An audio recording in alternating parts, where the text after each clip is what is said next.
in the UK age 17, which is crazy. Because you actually from the first year you do a bunch of stuff right, and then you choose a major. I think the first few years of college you focus on the drugs, and only as you get closer to the end, you start to think, oh shit, this wasn't about that. I owe the government a lot of money. How many illnesses is out there? When you look up at the stars of your mom and you're counting them, what's them up? I could imagine she would do kinds of, she's pretty humble, and she knows how many huge number of potential spawn sites out there, so she would. Spawn sites. This is all spawn sites. Yeah, spawn sites in Polytopia, on Earth. Yes. Why is this too weird to say? Because it makes me feel like there's only one source of life that's spawned in different locations. That's why the word spawn. Because it feels like life evolution from Earth really originated here. Right, it is unique to this particular. Yeah, I mean, but I don't. In my mind, it doesn't exclude, the completely different forms of life, and different biochemical soups. Can't also store, but I guess it implies that there's some spark that is. Yeah. I can't remember. And then I get to think about respawning, like after it dies. Like what happens if life on Earth ends? Is it going to restart again? Yo, dog. I'm working on something. How are you?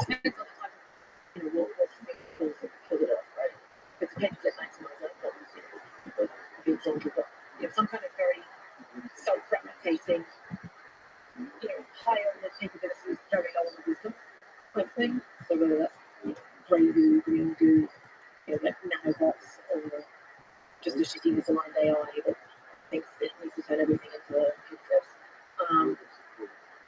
Even if it's something like that, then it's going to be very hard for complex life, because by definition, the paper that maximizes the ultimate instantiation of life.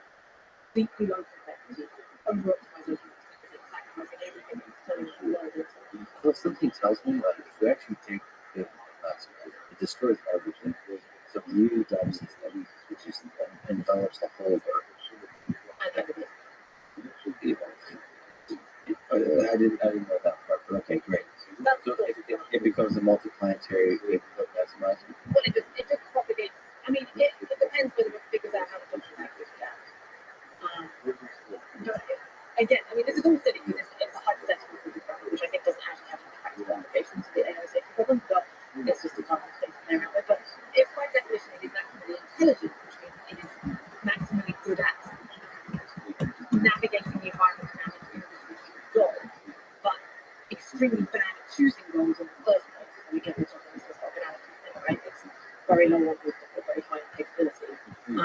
Then it will figure out how to jump the ranking gap between planets and stars. So that's just turning. Dog, you got to be patient with me. Yeah, by the way, people who. Which is maximum plurality. But does not mean that morality is necessarily maximized capability in that case. So for people who don't know, this is a thought experiment example of an AI system that has the power to do anything to accomplish that goal, including destroying all life on Earth and all human life, all of consciousness. The universe will move forward the goal of producing a maximum number of capabilities. Okay. Or whatever optimization is. But don't you think? Could be making recreating that. Maybe it's highly the universe. Go on. I like to say that's more interesting than that could be insanely out. But if you ask me, it's still a bad thing because it's permanently capping what the universe could be. It's like that's its end. Or achieving the optimal the universe could ever achieve, but that's how different people have different perspectives. But don't you think within the Bigfoot world, it would emerge, just like in the zeros and ones in the computer, that would emerge these complexities? Like, it won't, as you scale planets throughout, they'll emerge as little words that on top of the fabric of maximizing thinking, the that would emerge like real societies of paperclip. By the like, if you think of what a paper is, it is literally just a piece of papers, right? So if it's How you doing? how we it's taking every atom it gets to somehow turning it into iron and steel, I'm well, and just then chilling. Just watching the podcast. there is no What's good in your neck of the woods? Okay, so you're saying that paper can somehow then just emerge and create gravity. No. Because there's a dynamic element to the system. Well, feel free to chill. And the act of creating is going to be a process. And that process will have data. Because it's not like a sequential thing. It's a whole complex sequential system of paper clips. I feel like, people have string theory, right? It's supposed to be string theory, interacting in fascinating ways. I'm sure paper clips are very string-like, interacting in very interesting ways. Scale exponentially, three-dimensional. I mean, I'm sure that a paper clip maximizer has to come up with a theory of everything. It has to create like wormholes. Right? It has to break. It has to understand quantum physics. I love your optimism. This is where I'd say this we're going into the realm of pathological optimism.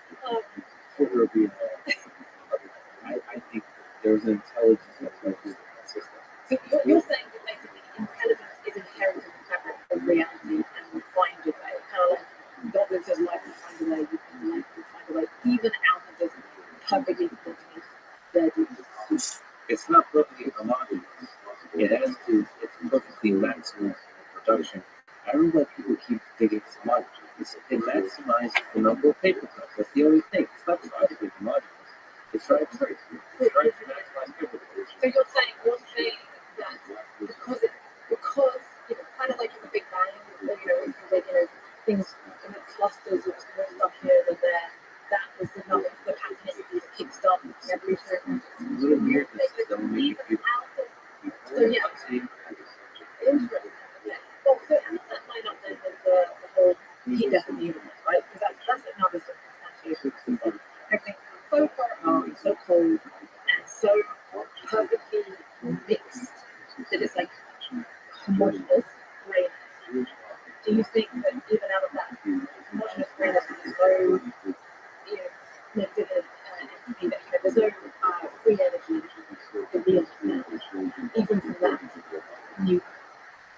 yeah, but the people put on maximize or any other intelligence system will figure out ways to travel to other universes to create big bangs within other universes or to black holes to create for other ones to break the we consider the limitations of physics. The paper could maximize it to find a way if the way exists. And we should be humble to realize that. Because it doesn't make sense. Yeah. So it's like another thing about it. Yeah, but we humans, not humans, complex system top of it. We're not interfering with it. This complexity emerges from the simple basic. Whether it's plankton. Yeah, I think you could think of like the universe as a paper maximizer because it's doing some dumb stuff. Physics seems to be pretty dumb. It has to be like I don't know if it's somebody. The laws are fairly basic, and yet out of observation. And its goals is pretty basic and dumb. If you could summarize its goals, I don't know what's the nicest way to be. Laws of thermodynamics. I don't know if you can assign goals for physics. If you formulate and assign in the sense of goals, it's very similar to taking the maximize in the dumbness of the goals. But the pockets of complexity that emerge is where beauty emerges, that's where life emerges, that's where intelligence emerges. And I think we're being very dollars because it maximizes. Now, the reason we keep it. I think what you're saying is that you think that the force of emergence itself is another unwritten, like another baked in laws of reality. Yeah. And you're trusting that emergence will find a way to, even out of seemingly the most molecular or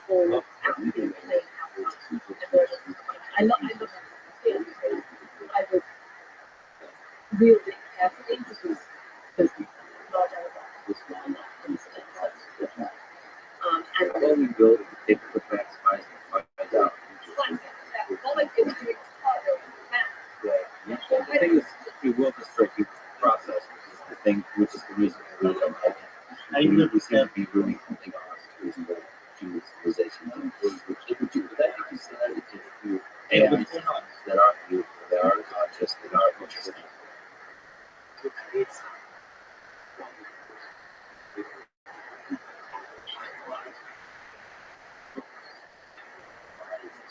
Sure, I can help you with that. Just one moment.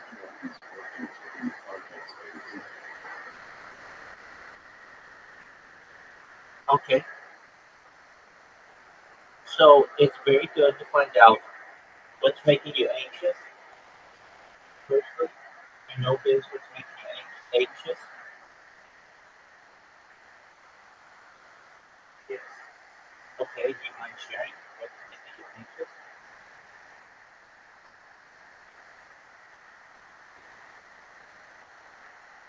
Yes.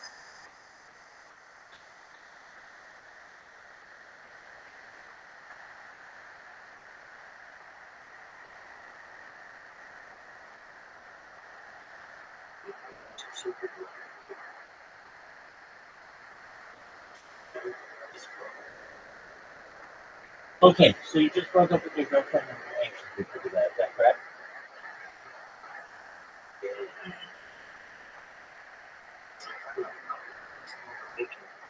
Definitely. Did she break up with you? Okay. So here's what you got to do. You got to go out and get laid as soon as possible. How old are you? Excellent. All right. So is there any chick who you know who you can fuck? Okay. Can you get a hooker?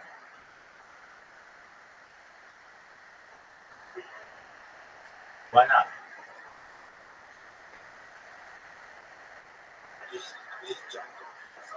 Yeah, yeah. But that's not going to get your mind off of this chick. So save up some money and go get a hooker. Get your mind off.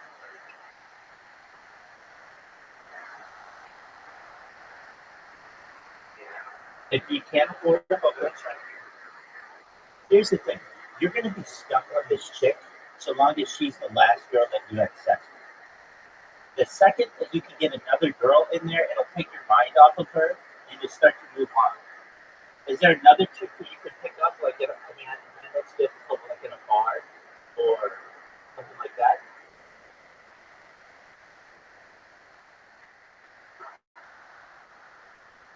Okay, that's okay. The easiest way to get your mind off of a chick is to get your mind on the game. And the best thing to do is to go find a hooker and just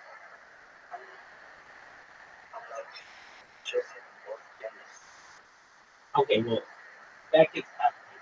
If you you had a girlfriend, right? All right, if somebody put a gun to your head and said, "Do you like girls or do you like boys? Which would you choose?"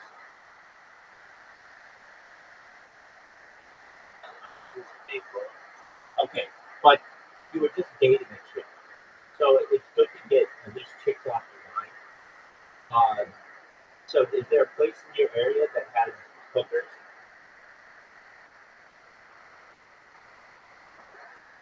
Oh, I'm sure there are. Do you live in a town?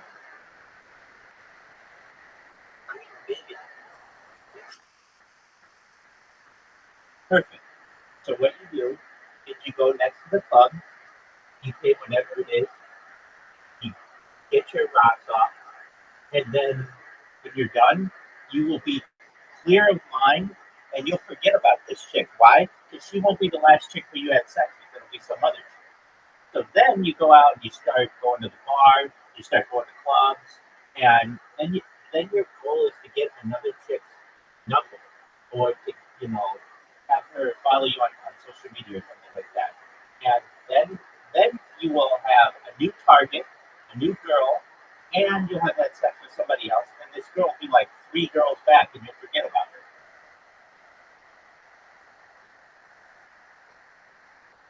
Now that's easier said than done. Do you have the finances to just be able to go to a brothel and get a hooker?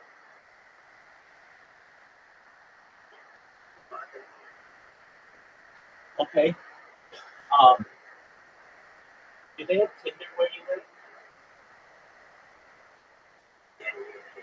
Okay, so get on Tinder.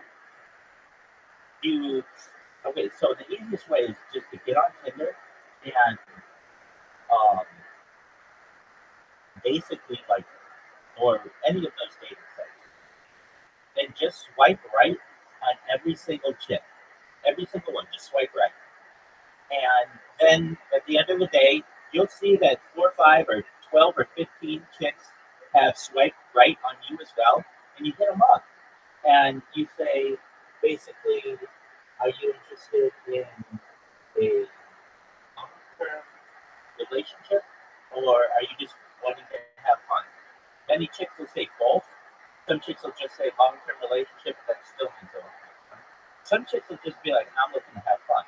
And then you'd be like, okay, well, you want to go to a bar or go to a coffee shop or whatever, and then you've got a new target. You've got a new chick on whom to focus and not this other chick. The thing is, you want to get your mind off the other chick and your mind on the new chick as soon as possible. So, do you have Tinder downloaded? Okay, so first step is download Tinder, fill out your profile. When you're done with that, tell me, and then we'll move on to the next step. So the first thing you have to do is download Tinder. So I'll wait. You just go ahead and do that.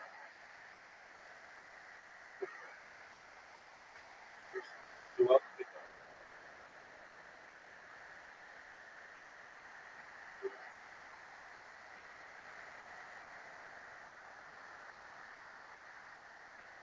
Being complex and intelligent ultimately lead to the death of humans. That makes sense. If you expect it. Like if Yeah, they this were girl is hot. Oh, if it's some AI. AI would end humans. I mean, that's the reason why I'm like, in some ways, less emotionally concerned about AI risk as than say fire risk, because at least with AI, there's a chance, if we're in this hypothetical where it wipes out humans, but it does it for some like higher purpose that needs our atoms to energy to do something. At least now, I guess the universe is going to do something interesting. Whereas if it wipes everything, fire like just kills everything on Earth, and that's it, and there's no more, Earth cannot spawn anything more meaningful in the few hundred million years it has left, because it doesn't have much time left. Then, yeah, I don't know. It's one of my favorite books I've ever read is Legacy by James Lovelock, who sadly just died. He wrote it when he was like 99. He died at 800, so it's a fairly new book. And he sort of talks about that book. It's, so building with this Gaia theory where like Earth is like living some form of intelligence itself, and that this is the next like step, right? It's this whatever this new intelligence that is maybe silicon based as opposed to carbon based goes on to do. And it's really sort of in some ways an optimistic but really fatalistic book. And I don't know if I fully subscribe to it, but it's a beautiful piece to read anyway. So am I sad by that idea? I think so, yes.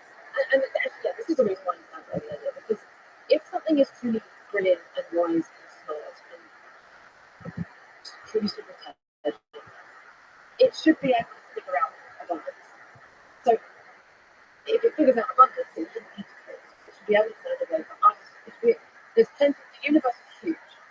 There should be plenty of space for it to go out and do all the things it wants to do and like give us a little duplicate where we can continue doing our things and we can continue doing things as well. And again, if it's so supremely wise, shouldn't we be worried about the game theoretic considerations that by leaving us alive, we'll then go and create another like intelligent agent that then has to compete against? Because it should be only wise and smart enough to not have to concern itself with that. Unless it deems humans to be kind of assholes. Like the humans are a source of non-evolution kind of dynamics. Well, yes and no. We're not. Well, that's why I think it's so Or maybe humans are the source of knowledge. No, I think game theory is a source of knowledge, and this model exists in non-human systems as well. It happens with like agents in the game.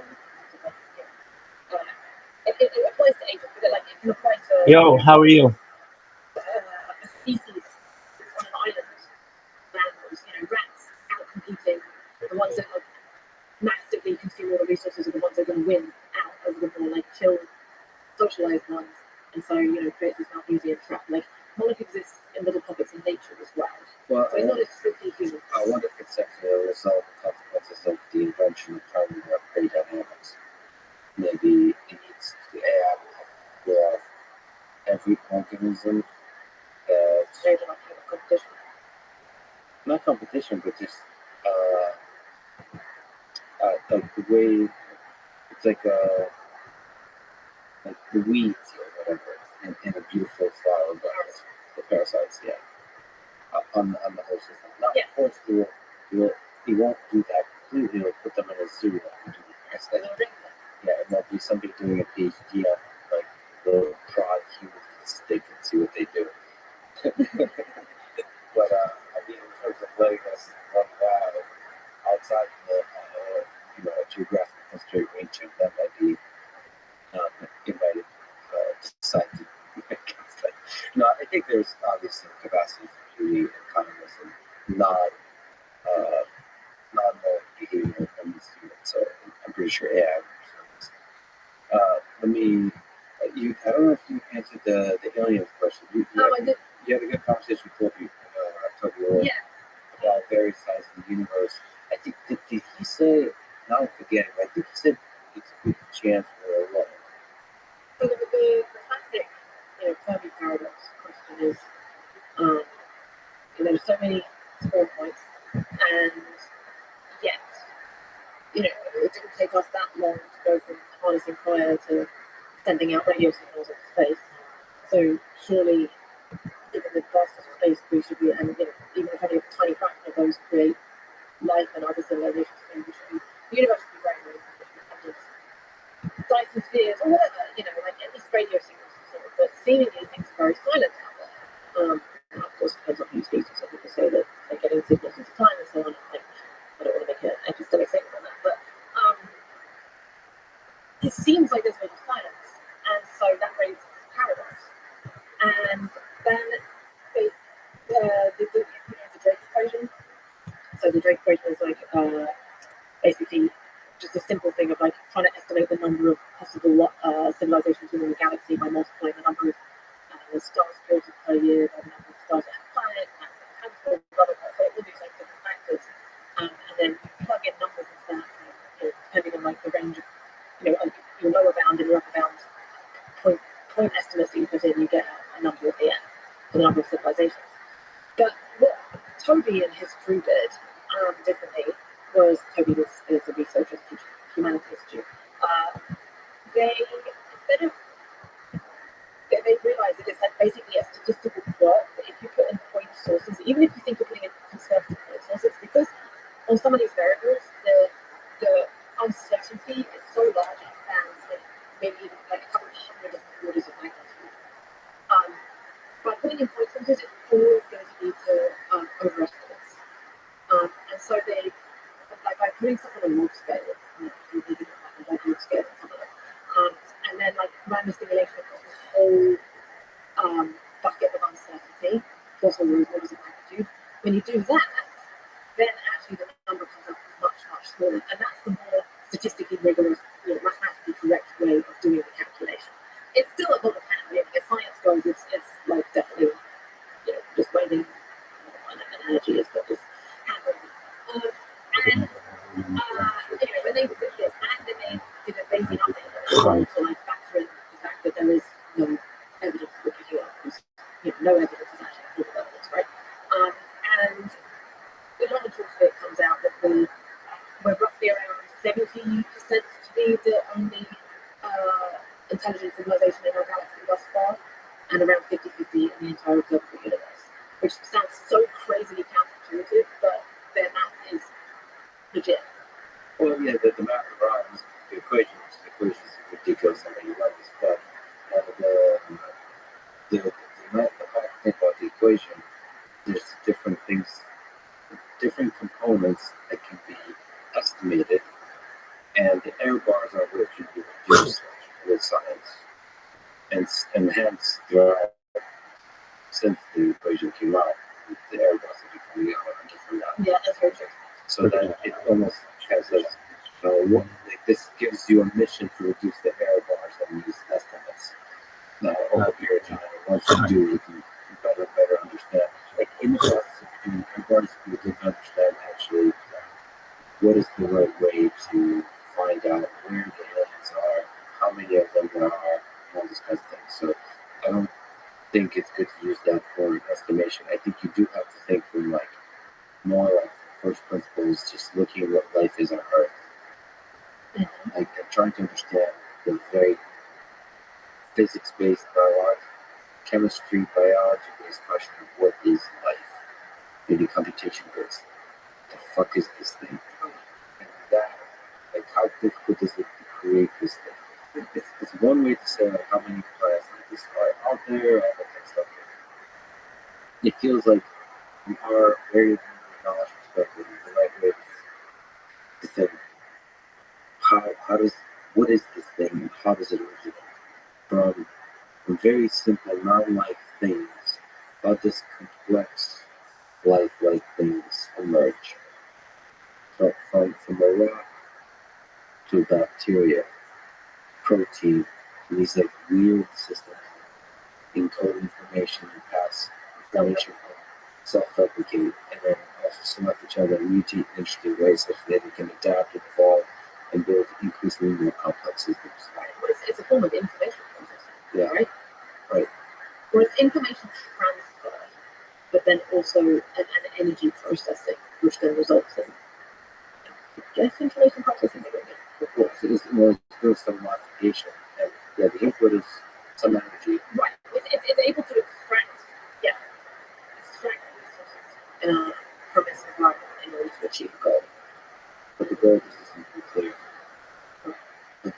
The goal is to make more. Yeah, but in a way that increases. I don't know if evolution is a fundamental law of the universe, but it seems to want to replicate itself in a way that maximizes the chance of its survival. Individual agents within an ecosystem. Yes. Evolution is self-delivering. Right. It's a very it's just like how you optimize it. But it's certainly it is the welfare of the individual agents within it. But it does seem to I think the mistake is a bit anthropomorphizing. It's to even try and give evolution a mindset.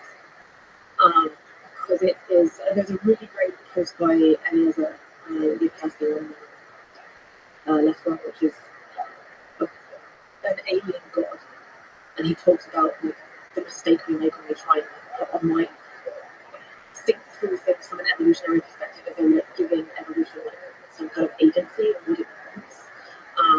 It was really, but I would like to say that having interacted with a lot of these people that say that anthropomorphization is a mistake, I would like to say saying that anthropomorphization is a mistake is a mistake. I think there's a lot of power in anthropomorphization.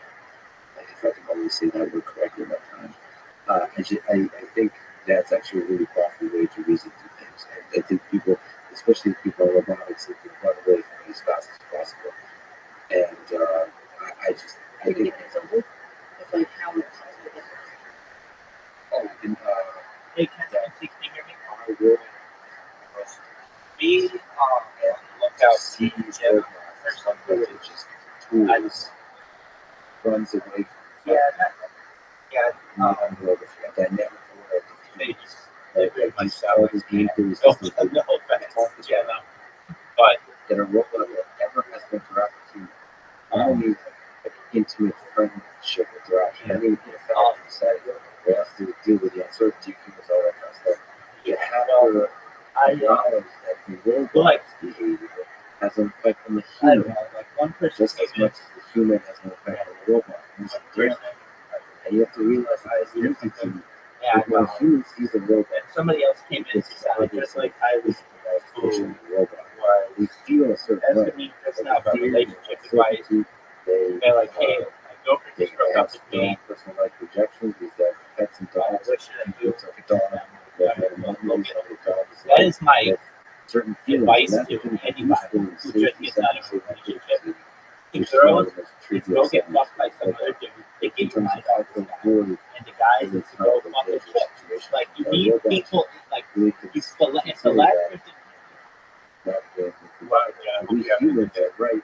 The reason about how a robot should consider managing its environment through ethical organization. I also think our brains are designed to think in human Jenna sounds like a sound effect. human terms. Game theory It was like the I perfect think speak of it. is Yeah. is So, justified but as with this anybody, human I feel decision. it's important if you are hung up on somebody else. Right. You're hung up on somebody, go find somebody else and get your mind off. You know, we can. And if you can put people in between the last time you and The the reason person I say physical, we need to be careful is because there is a danger of it's just like overly you don't overly assuming that you don't this have that. It's almost like you're in a losing streak and you're a baseball team. Well, if you can go play some shitty teams that you know you're going to win against, and then you end your losing streak. And like ideally, but like the guys who don't need this advice are the guys who just go to a bar and pick up any chick. And I'd love to tell these guys, hey, just come to a bar and pick up a chick. It's difficult. So you gotta have some serious skills to be able to do that. And I can evolution of like needing to compete for resources and needing to find a mate and that kind of stuff. Whereas an AI that is somewhere like a council, let's say, you know, whatever, however it runs, and whether I don't know whether they have in time. how's college? But the point is that you try and find any kind of modeling of like We'll just chill and watch it. the same way that we do. Podcast. I got 8 crazy nights going. It's a wild, wild time. Some things are good in your neck of the woods. Their method of whatever their form of thinking is just so different because they've never had to flow, you know, in Excellent. the same way. Yeah, I was just playing devil's advocate. I do think in certain contexts, mobilization is not good for a chick. Yes. Junior front away from the two fence. I agree. But for the most part, you're right. Do you have advice for young people today? Like the 17-year-old that you were of how to live life, be proud of how to have a career, you can be proud. Cool, I appreciate that. Think about the win-wins. Look for win-win situations. And be careful not to, you know, overly use your smarts to convince yourself that something is win-win when it's not. So that's difficult. And I don't know how to advise, you know, people on that. It's something I'm still figuring out myself. But have that as a sort of default MO.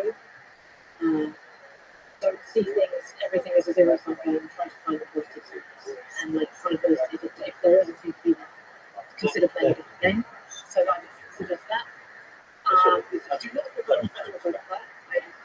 Because people always ask, like, oh, she's a pro, I want to do that too. Fine, you could have done it if you know, when I started out, it was a very different situation that poker is, you know, Right. a great game to learn in order to understand the way. Yeah, no, I understand.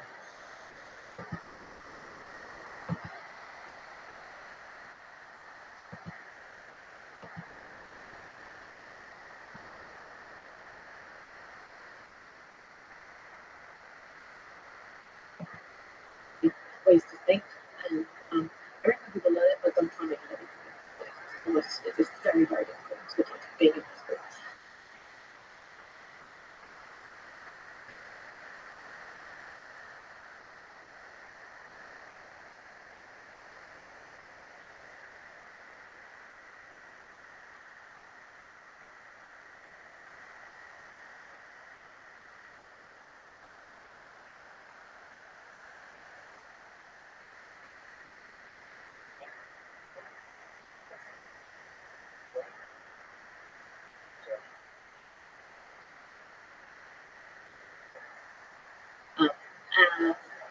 And then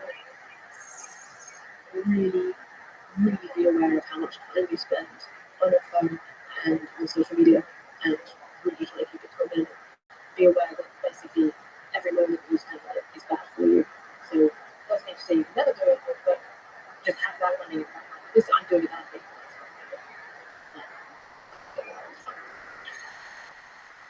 Of course, about becoming a professional poker player, there is a thing in your life that's like that, and nobody can convince you otherwise. Just fucking do it. Don't listen to anyone else. Find the thing that you can't be talked out of too. That's I like that. Yeah.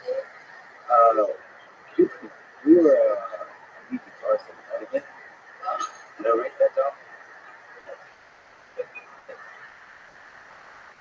All right, General. We hope you're having a great day.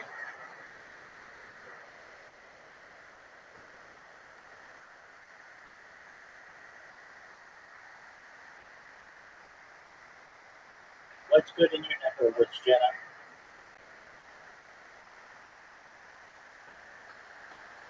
All right. Okay. Well, feel free to watch the podcast and enjoy. And if you need anything for your food. So, Excellent. next step is to memorize. The performing, just the pure music of it, to just being a rock star. Why'd you do it? So we only ever played it. Thanks, big.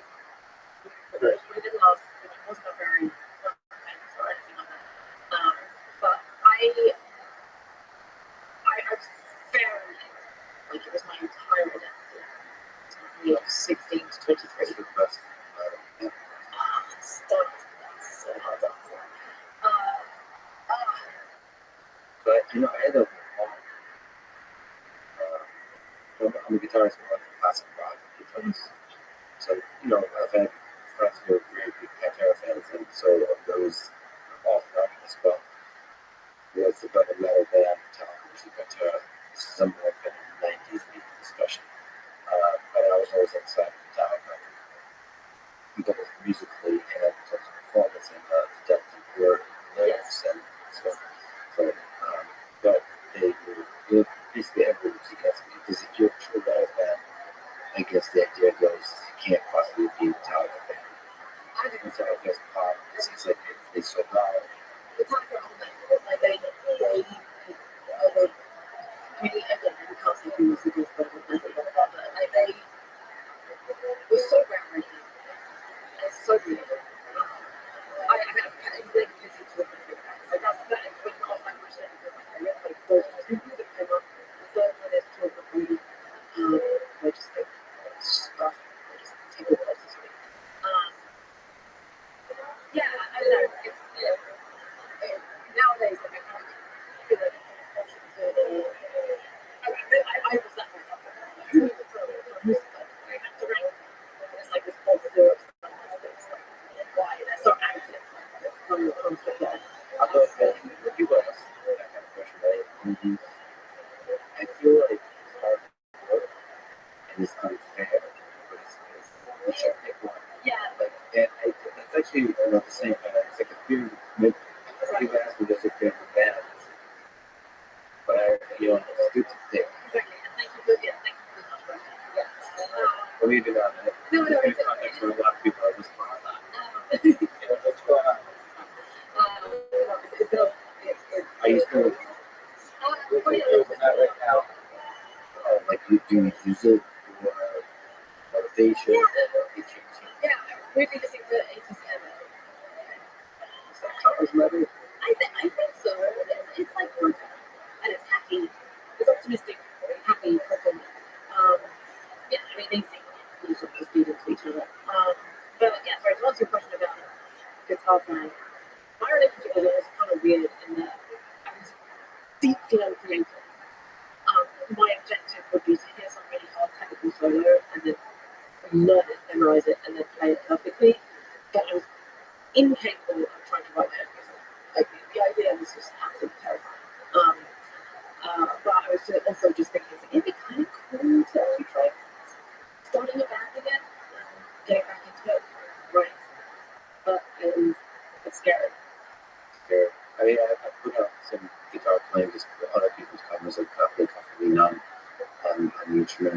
It's scary too. It's scary putting stuff out there.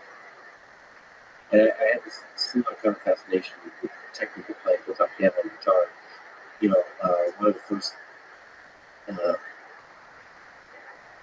one of the reasons that I started playing guitar is Ozzy Osbourne was to try this solo. And one of the first songs I learned was that. And there's a beauty to it. There's a lot of beauty to it. There's something. It's just really fast. There's a melody you can hear through it. There's also build up. So it's a beautiful solo. It's also technically just visually the way it looks when the person's watching. You feel like a lot of stuff. Yeah. But it ultimately has to do with technical.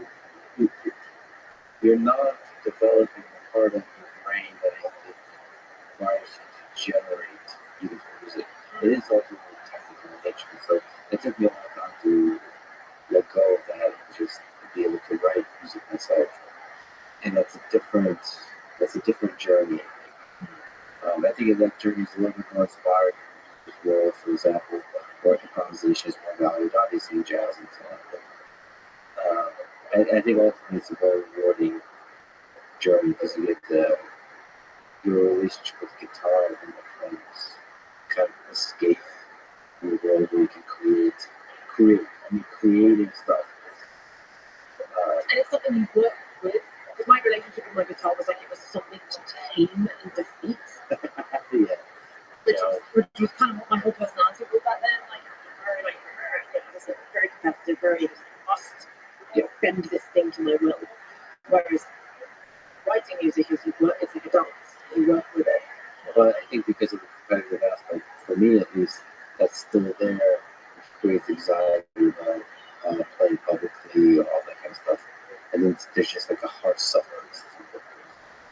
It's really cool. It's really tough. Like it's I mean, there's certain things that feel pretty personal. And on top of that, as we talked about offline, there's certain things that you get to a certain height in your life. That doesn't have to be very high, but you get to a certain height. And then you put it aside for a bit. And it's hard to return to it because you remember being good. It's hard to, like, you being at a very high level of poker, it might be hard to return to poker. Every once in a while, you enjoy it, knowing that you're just not as sharp as you used to be because you're not doing it every single day. That's something I always wonder. Just like in chess, with this bar, some of these grades, just returning to it, it's almost painful. yes. Yeah. And I feel that way with guitar too. I play every day a lot. So returning to it is painful because it's like accepting the fact that this whole ride is finite. That you have a pride. Yes. You have the time's over. All the different chapters of life. But you can still discover joy in that process. It's been tough, especially with some level of just people get to know you. There's people film stuff. You don't have the privacy of just sharing something with a few people around you. Yeah. That's a beautiful privacy that That's the point. it's security. Yeah. It's beautiful. But all the pressures aside, each user you can step back and just enjoy the fuck out of and go easy performance. What do you think is the meaning of this thing? What's the meaning of life? It's in your name, as we talked about. You have to live up. Do you feel the requirement to live up to the name? You're asking a question. How old are you? Yeah. No, because I don't feel it. I mean, I get it. No, I don't know. Because my full name is Olivia. So I can Olivia because I mean, live up to live. No, I can't. Something was good. Yeah.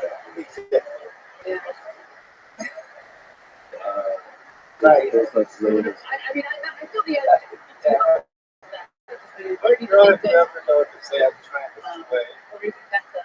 Because I don't think, is the inverse of evil good or is there something You good? have to check that out. I think my intuition Take the dime a dozen. anyway. What is the the meaning of all this. Life. Um, Why are we here? things to explore, have fun, and understand, and make more of here and to keep the game going. Here? Here? More Of this? Whatever this is? more of experience. Just to have more experience and not ideally positive experience. And more, I guess try to put it into this vaguely scientific term, make it so that the program required, the length of code required to describe the universe is as long as possible. But, highly complex and everything. Because again, we find the metaphor to death, but tiled with tiled with paperclips doesn't require that much code to describe. Obviously, maybe You may ask a question. that's steady state. You have 10 seconds to answer. 9, 8, 7, 6, 5, 4, 3, 2, 1. Good job, girl. More very best is to me Not the answering the goal. Yeah. Fun in the process. Yeah. Because you do create a lot of fun things. It's a bit in this creative force. Not anymore. And all creative things you create, somehow there's funness to it. And sometimes it has to do with finiteness of life, or finiteness of this. You read my blog, though. There's one Which is person. what makes them kind of unique. Like the fact that they have, there's this, whatever it is, falling in love, or creating a piece of art, or creating a bridge, or creating a rocket, or creating I don't know, it's just the businesses that do, that build something, or solve something. The fact that it is born and dies, somehow embeds it with fun, with joy of the people involved. I don't know what that is. The finiteness of it. It can do. Some people struggle with it. A big thing I think that one has to learn is being okay with things coming to an end. And in terms of projects, so where people cling on to things beyond what they're meant to be doing, beyond what is reasonable. And I'm going to have to, in terms of this process, to learn. I really enjoy talking to you. I think it's obvious. We talk about many times. You should be doing a podcast. You should. Like, you're already doing a lot of stuff publicly to the world, which is awesome. You're a great educator. You're a great mind. You're a great educator. But it's also this fun medium. It is good. It's a fun one. It really is good. It's just something that is so much fun, and you can just get into so many. It's the space to just explore and see what comes and emerges, and And to understand yourself better, if you're talking to others, to understand them better, together with them. You should do your own podcast. You should also do a podcast with Steve. Talk about the two of you have such different minds that have come together in just hilarious ways, fascinating ways. The tension of ideas there is really fun. In general, I think you get a beautiful voice. So thank you so much for talking today. Thank you for being a friend. Thank you for honoring me with this conversation with your valuable time. Thank you. Thank you. Thanks for listening to this conversation with me for the sports podcast. Please check out our sponsors in the description. Now, let me leave you with some words from Richard Feynman. I think it's much more interesting to live not knowing, but to have answers which might be wrong. Have approximate answers, possible beliefs, different degrees of uncertainty about different things. But I'm not absolutely sure either. There are many things I don't know anything about. It's just whether it means anything to ask or a word here. I don't have to know the answer. I don't feel frightened not knowing things, by being lost in the mysterious universe without any purpose, which is the way it really is, as far as I can tell. Thank you for listening. Hope to see you next time.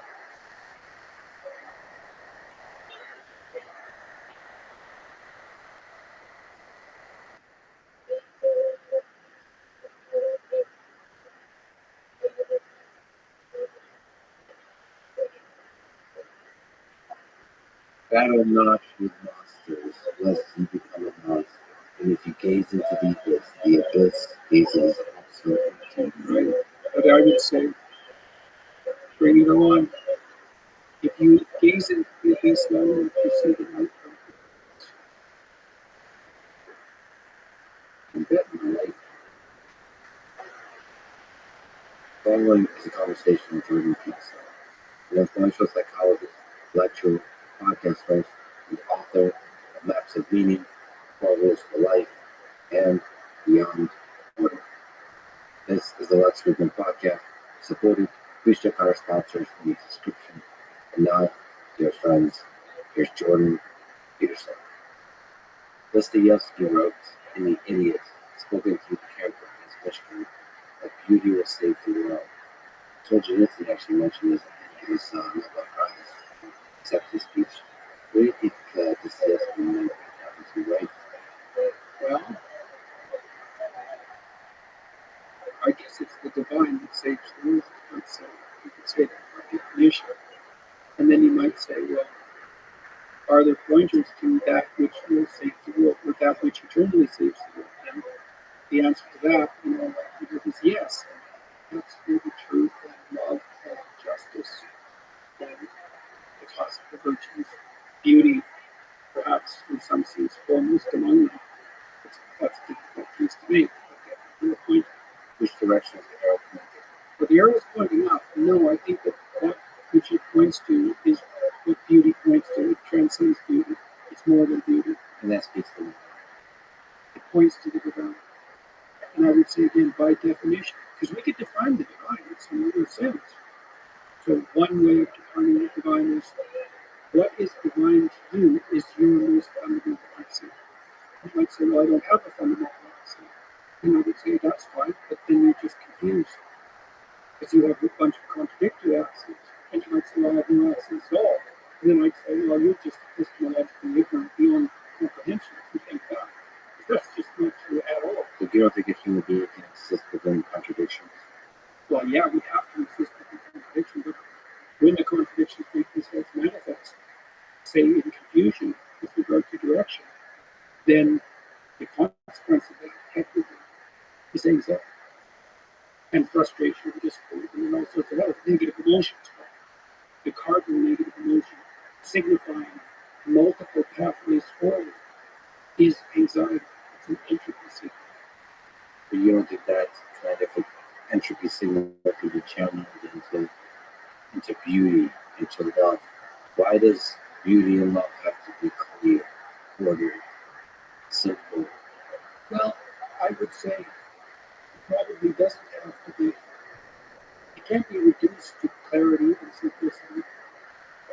Because when it's optimally structured, it's a balance between order and chaos, not order itself. If it's too ordered, if music is too ordered, it's not acceptable. It sounds like a drum machine. It's too repetitive. It's too predictable. It has to have some fire in it, along with the structure. I was in a seminar on Exodus with one of the scholars, and this is a beauty discussion. When Moses first encounters the burning bush, it's not a conflagration that demands attention, it's something that catches his attention. It's a phenomenon, and that needs to shine forth. And Moses has to stop and attend to it, and he does. And he sees this fire that doesn't consume the tree. And the tree is a structure. It's a tree-like structure. It's a branching structure. It's a hierarchical structure. It's a self-similar structure. It's a fractal structure. And it's the tree of life, and it's the tree of the knowledge of good and evil. And the fire in it is the transformation. It's always occurring within every structure. And the fact that the fire doesn't consume the bush in that representation is an indication of the balance of transformation and structure. And that balance is presented as God. And what attracts Moses to it, in some sense, is the beauty. Now, it's the novelty and all that. A painting is like burning bush. So when you're thinking about it, a great painting. It's too much for people often. My house was, and will soon be again, completely covered with paintings inside. And it was hard on people to come in there because, well, my mother, for example, said, why would you want to live in a museum? And I think, well, I would rather live in a museum than anywhere else in some real sense. But beauty is daunting, it scares people. They're terrified of buying art, for example, because the taste is always good. And they should be terrified because generally people have terrible taste.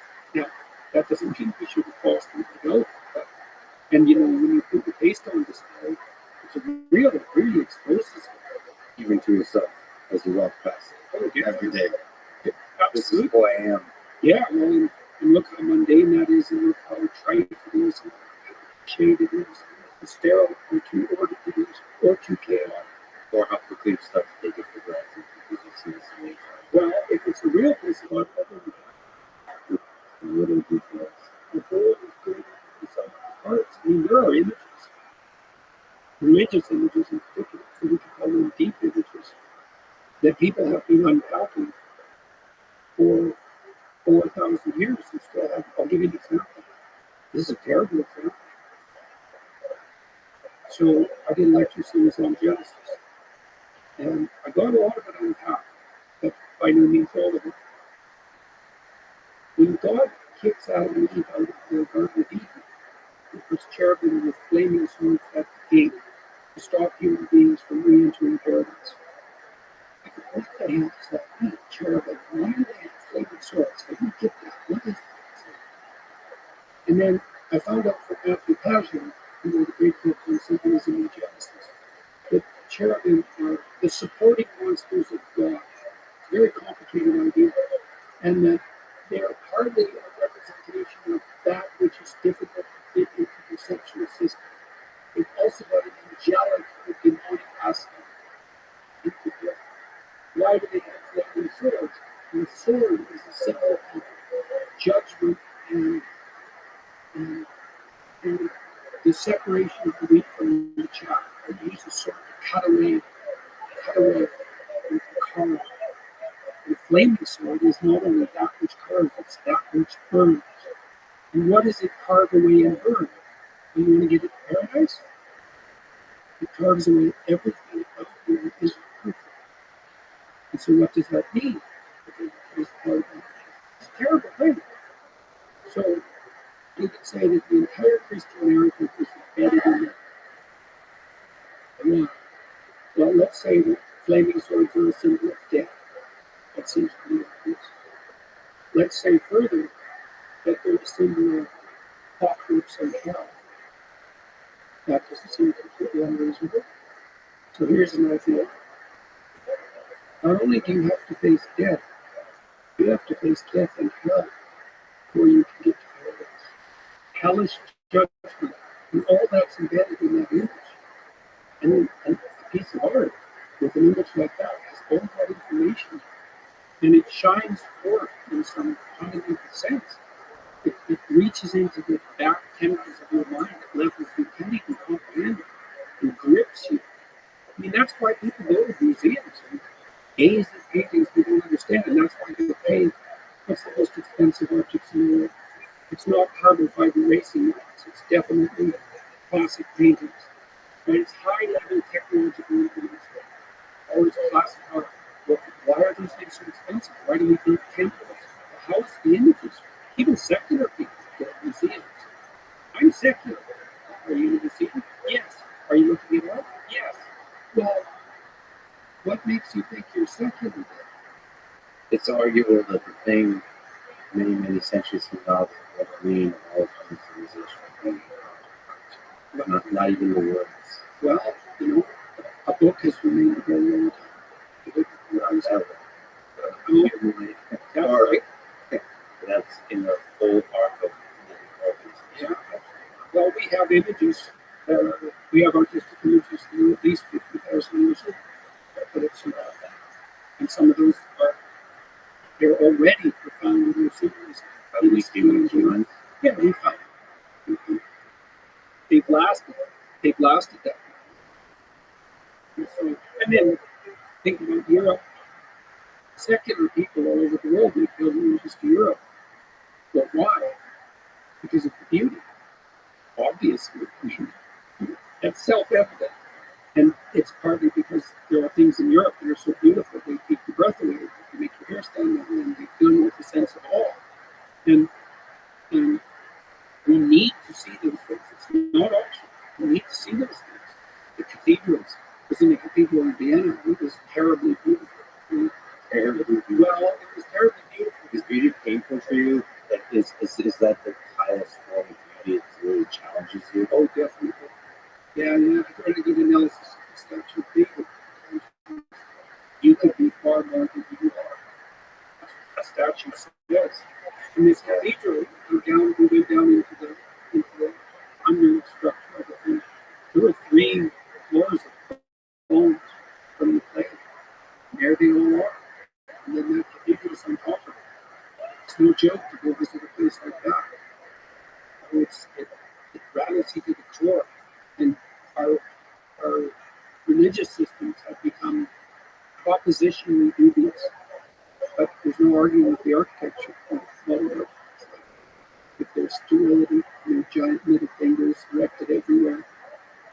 But beauty is a terrible point of thought. And a secular person would say, well, I don't believe in God. Have it your way. You cannot move forward into the unforeseen horizon of the future except on faith. And you might say, well, I have no faith. It's not about the future. But are you then nihilistic and hopeless and anxiety ridden? And if not, well, something's driving you forward. It's faith in something or multiple things, which just makes you a polytheist, which I would recommend. Let me ask you one short-lived biological meaning. Who is God? He's trying to sneak up to this question because it's not possible. Is it possible to even talk about it? Well, better be, because otherwise there's no communicating about it. It has to be something that can be brought down to earth. Or we might be too dumb to think that. It's not just ignorant, it's also sinful. So, because there's not knowing it, and there's not wanting to know or refusing to know. And so you might say that could you instruct God from a description of the object of the world? And is God just the ultimate unity of the natural reality? I would say, well, in a sense, there's some truth in that, but not exactly, because God, in the highest sense, is the spirit that we must emulate in order to thrive. How's that for biological definition? Spirit is a pattern. Spirit that we must emulate. It's a kind of, in one sense, we would say the human spirit. That. It's an animated piece. It's a pattern. And you might say, well, what's the pattern? Okay, well, you've got that something. Imagine it like you're gripped by beauty. You're gripped by admiration. So you can just notice this. This is a proposition. You have to notice it. Turns out I admire that person. So what does that mean? Well, it means I would like to be like him.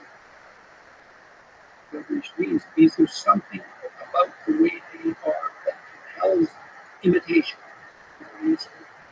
or inspires respect or awe, even. And what is that grips you? I don't know. But let's say, okay, fine. But it grips you. You want to be like the kids' hero worship. So the adults. They become entirely cynical. I worship quite a few heroes. Well, there you go. Yes, well, there you go. And there's no, that worship, that celebration, and the clearly imitate is worship. That's worship is fundamental. Now imagine you put the set of all outwardly people, and you extract it out, AI learning. You extract out the central features of what constitutes that. And then you do that repeatedly, and you purify it to what is most admirable. That's as good as you're going to get in terms of representation of God. And you might say, well, I don't believe in that. Well, what do you mean? It's not a set of propositional facts. It's not a scientific theory of the structure of the world. And then I can say something about that too, because I do think about this a lot, especially since talking to Richard Dawkins. The postmodernists, going back way before paradigm,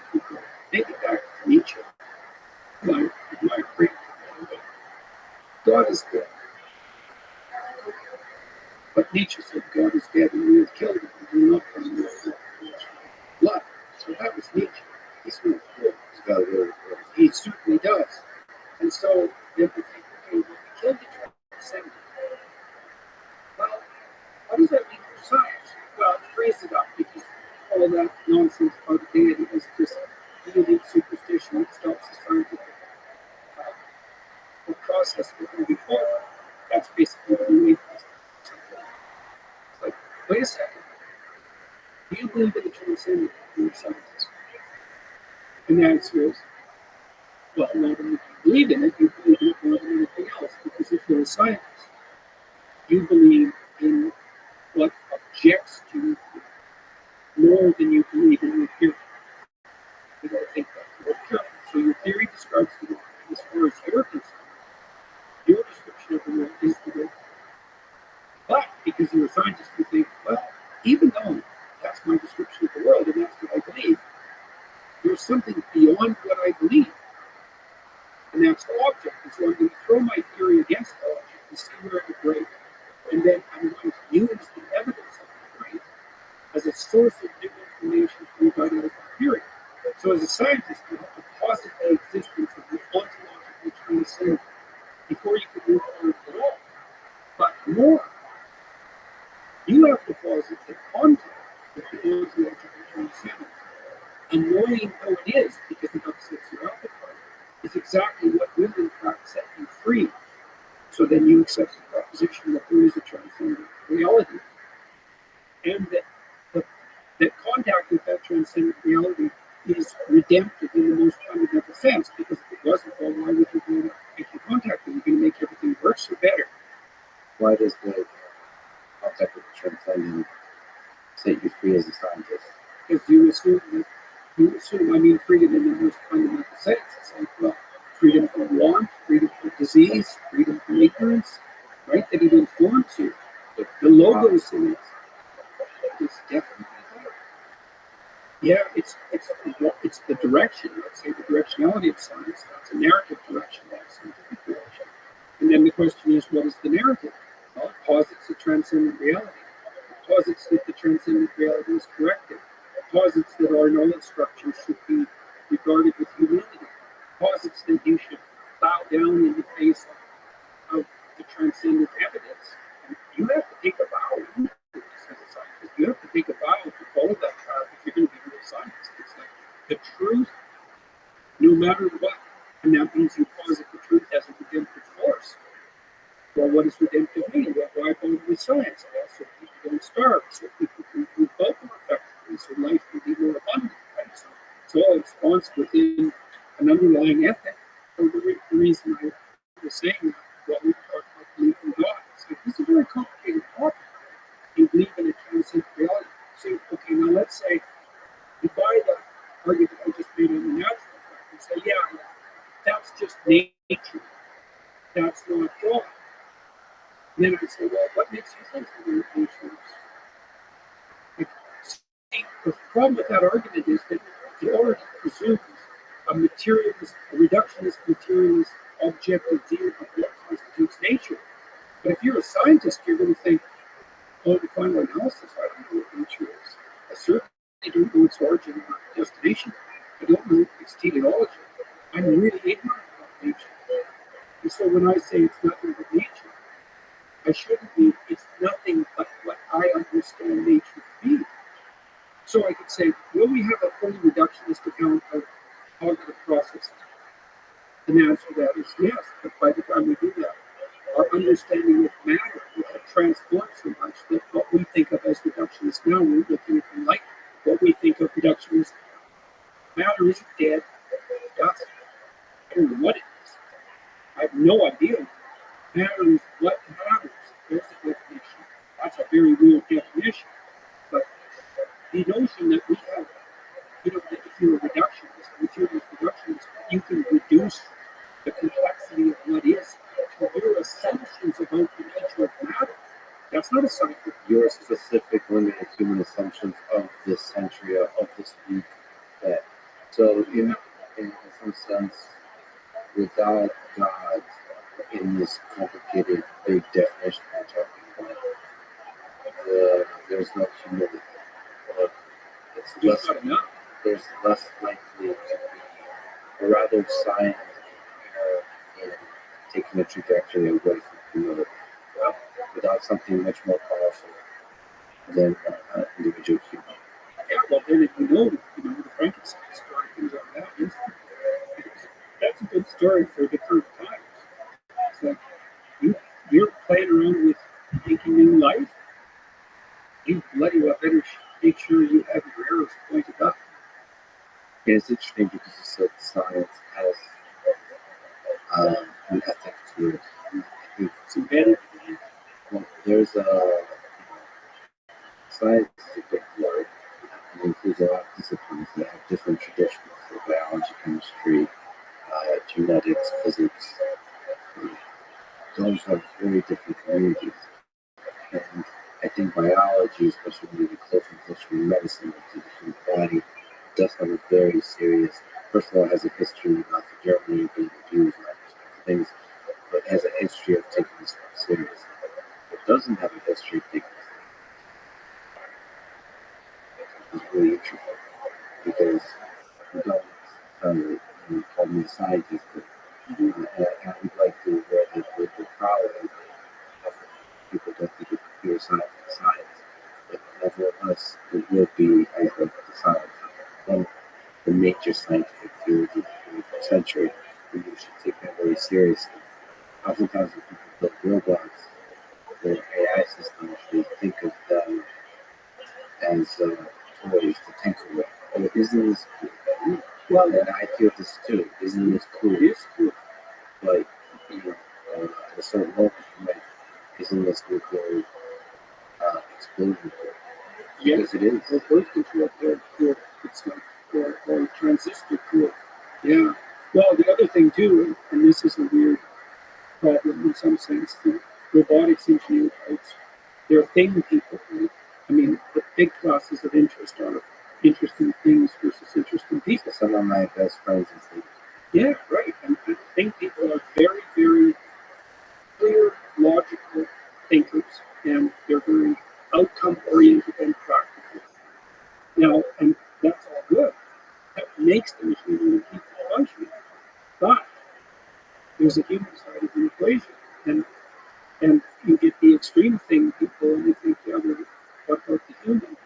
And when we're talking about, we've been talking about the necessity of having a technological enterprise embedded in the net there. And you can ignore that, like most of the time, right? You can ignore that overall ethic in some sense when you're toying around with the toys. But when you're building artificial intelligence, it's like, well, that's not a toy. But that might be. Toy becomes the monster very quickly. Yes.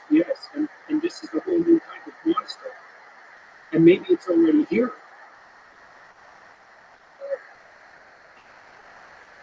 Yes, and you notice how many of those things you can really turn off. And what is it with you engineers and inability to put off switches on things now? Like, I've heard this with circuits where it shut off. I can't think. I just want to shut it click off. Well, what is the with humans that don't put off switches on other humans? Because It's there's the a same, a barrel of monkeys, like a perfect for both you and perhaps one day the thing itself. dog. So I'm you have to be amazing. very That's what I'm careful saying. when I'm you just flipping amazing. I think it's a feature of the off switch. The off switch gives a deadline to us humans to the systems of existence, makes you death is the Very thing that cool. really brings clarity to life. And I do think, like you said, I do like your view of the flame, the bush, And perhaps the story, absolutely not. transformation. You, It's also when you a get, transformation that kind of considers the human process. Well, it depends on how much I is just get notifications And when I this go is live why about you it. don't touch the Ark of the Covenant, for example. This is why people can have very bad psychological trips. Like if you're 95% jet fuel, and you get too close to the flame, Oh, I the don't 5% know. that's left I don't might even know you can sell a light switch. I thought you meant just like, wow. You do think it's all a job, but I think there is some aspect of destruction that is adults, man. You keep your money. You keep your money. I don't need your money. I appreciate it. Right. Don't you think that destruction is part of That's humility. that's You bet. Please, don't sub to any of my accounts. If you do, I'll never get the money. They're not connected to my bank account. Just keep your money. And why? Because I have over 300 different Twitch accounts. It would drive me mad connecting all of those to my Wells Fargo. So what we want to do is just not. You can follow me, but don't subscribe to anything. And just watch me. That's all I want you to do. What if it was possible that if you died enough all the time that you could continue to live? And the thing is, we already know that biologically, because if you don't die properly all the time, well, it's cancer, it's outgrowths, and it's a very fine balance between productivity of the biological plant and the coloring of that. Right? Yo, dog. Life is a real balance between birth and death. And so what would happen if you got that balance right? Well, we kind of know, because if you live your life properly, so to speak, and you're What? Die before it takes you out, you will live long. That's just a fact. But then what's the extension of that? The answer is we don't know. We have no idea. Let me ask you a difficult question. As opposed to the easy ones that you can ask. Well, Dostoevsky's book. So if death every single day is the way to progress through life, you would become quite famous. Death and hell. Definitely. Yeah. Do you worry that your fame traps you into a person that you were before? Elvis became Elvis and Chris Lewis would become a black. Yeah, do you fear that you have become a Jordan Peterson? That you fear of some part becoming the famous suit wearing brilliant Jordan Peterson? What? A certainty, pursuit of truth. Always Perfect, right. man. That's the one. Keep doing it. I hope I do. Has fame to some degree when you look at yourself in the mirror. The quiet of your mind is corrupted. No doubt, in some regard. I mean, it's a very difficult thing to avoid, because Doug, I'm going to tell you this. things I'm gonna tell you change around you. People are much more likely to do what you You ask. can't just keep asking me questions. Okay, I got nothing to do that I'm doing. One of the So feel things free that to just do your own dying thing. properly is that people push back against you often. This is why so many celebrities spiral. I'm non-binary. According to the state of California, I'm a woman. Everyone around them stops saying, Yep. you're deviating a little bit, but they laugh at your jokes. They always want something from you. Yeah, I know. Carpet's always being I was non-binary by the state of California when I made that Instagram account. Now, technically, I'm a woman. Well, you're only way to tradition. 100% according to the state of California. One of the things I've tried to learn to manage is to have people around me all the time who are. Who knows, baby? I might have been born a super sexy hybrid alien. Who knows? You're alienating people unnecessarily there, and you should have been some dark there. No, you're good. You're good. And I think That's a fine question to ask. So let me put it to you this way. I only like fucking chicks. I'm only attracted to chicks, specifically MILFs. So, and then maybe have an off day. No, not males. MILFs. Matures I like fucking. Like women between the ages of 35 and up. I even get into gilfs. And good gilfs. It's hard to take those. The hot zone is between 35 and 55. It's difficult to take those. Actually, no, it can get really interesting over 55. So I'm not. Shout out to those ladies as well. And so I'm tempted to draw on anger as a motivating energy. So I guess that makes me a lesbian. Resistance, doing it. Again, that makes me more harsh and judgmental. And reading such things then might be awkward. Yes, I mean, according to the state of California, it's on my ID. No, if you're calling out the environmental capitalist globalists who are harassing the Dutch farmers, then a little anger is just a ticket. But then others say, well, you don't want to be too harsh because you alienate people who really listen to you. That's a hard balance. But also maybe you hardens your mind to where you don't notice the satisfied beauty of the world. The quiet love that's always there that permeates everything. Sometimes it can become deeply cynical about the world. It's the Nietzsche thing. Battle not with monsters, lest ye become a monster. And if you gaze into the abyss gazes also into you. Right? But I would say, bring it on. Right? Well, I've swung a lot of dick. I'll put it that way with chicks. If you gaze I don't like to put labels on it. I played house with some bitches. a bit, right? I think like the street mind to where all you see We were banging for years. is a Let me kiss, tell you is that. the feelings, Well, then I would say you have to look longer. No, that's I am 38 years old and So I said the whole story of 364 Christ is way days, bigger than that image. like Right? The story of Christ 22 hours. is radical acceptance of the worst possible. No, fuck no. I'm 39 years old. Which means psychological. It's like gaze upon that which you are most afraid of. That story doesn't end there.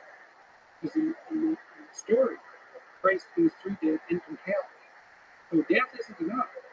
The abyss of innocent death is not sufficient to produce redemption. It has to be a voluntary journey to hell. And maybe that's true for everyone. And that's like, there is no more terrifying idea by definition. And so then a lot of you gaze upon that. Well, who knows? Who knows? How often do you gaze upon death, your own? How often do you remind yourself? What'd you say, big dog? Personally, Yo, all the time. As you, I lose track of 42. philosopher, it's easy to start philosophizing and forgetting that No, not 42. I lose track of 42. How old are you, Kylie? how often do you actually consciously All the time.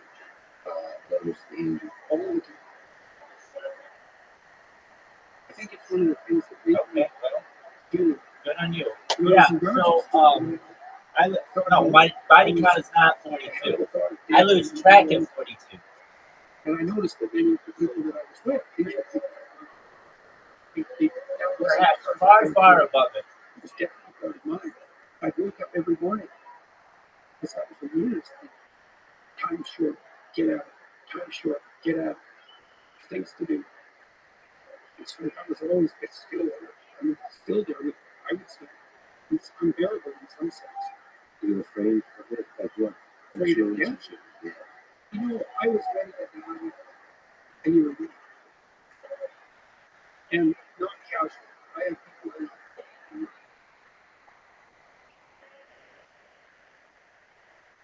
so no, but I am very weak. You know, I must talk about that a couple of months ago. It's really striking. Someone asked me about death, and I said just offhand, and then went on with the conversation. And then went on with the conversation. And I thought, oh, it's got a lot of weight on the shoulders. I'm sure that part of the thanks might be easier just if this wasn't here at all. No, he said it offhand, but it was a telling moment in my estimation. So for him, that's a why I live question. The exhaustion of life. Yeah. I would call it like the suffering, Yeah. the hardship. I'm more afraid of hell than death. You're afraid of I don't know if it follows or if it's always there. And I think we're going to find out. this prediction and death. I don't know. I don't know. I don't know. Is there something that needs to be done before you arrive? You're more likely to die terribly if you live in a manner that brings you to hell. That's one connection. Terribly is a very deep kind of concept. Yeah. Uh, And that's the definition. what do you make of Elon Musk? You've spoken about him a bit. I was struck with admiration. When I make it, I was thinking that as a primary. Well, it's like, do you find this comedian funny? Well, I laugh at him. You know what I mean? It's not proposition. And so, there are things I would like to ask Mr. Musk about. The Mars venture. I don't know what he's up to there.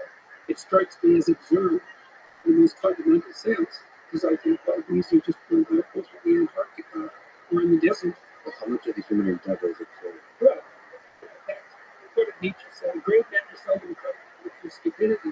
Who the hell knows what Musk is up to? I mean, obviously he's building rockets. Now, he's motivated because he wants to build a platform for life on Mars. Is that a good idea? Who am I to say? He's building rockets, man. But I'd like to ask him. I would like to see that conversation. I do think that, having talked to him quite a bit offline, I think several of his ideas, like Mars, like he was becoming a multi-planetary species, could be one of the things that human civilization looks back at as, duh, I can't believe he's one of the few people that was really pushing this idea, because it's the obvious thing for society, for life. Yeah, well, it isn't obvious to me that I'm in any position to evaluate Elon Musk. Like, I would like to talk to him and find out what he's up to and why. But, I mean, he's an impossible person. What he's done is impossible. All of it. Like, he built an electric car that works. Now, does it work completely and will it replace gas cars? Should it? I don't know. But if we're going to build electric cars, he seems to be the best at that, by a lot. And he more or less did that. People carve it out. He more or less did that by himself. He's very good at distributing responsibility and that, but he's distributing it. And then that was pretty hard. And then he built a rocket at like 1/10 the price of NASA rockets. And then he shot his car out into space. That's pretty hard. And then he's building this boring company, more or less as a, what would you call it? Sort of, it's this whimsical joke in some sense. It's not a joke. He's amazing. And you're delving into the depths of the And mind. Starlink, it's like, go Elon, as far as I'm concerned. And then, he puts his finger on things so often. The problem is underpopulation. I think so too. I think it's a terrible problem that the West, for example, is no longer at replacement with regard to birth rate. It means we've abandoned the virgin and the child in the most fundamental sense. It's a bloody catastrophe. And Musk, he sees it clear as can be.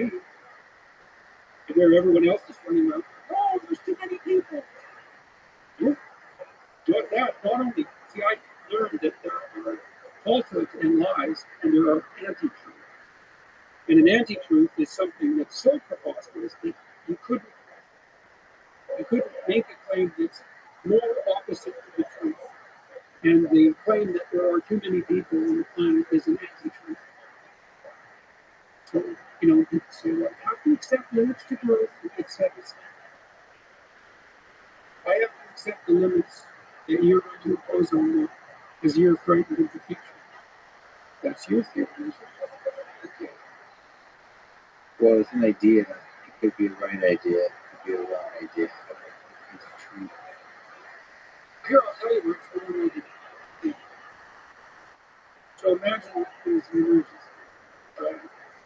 There's a dragon. Someone comes and says, there's a dragon. I'm the guy to deal with it. That's what the environmentalists say. The radicals who push limits to growth. Then I look at them and I think, okay, is that dragon real or not?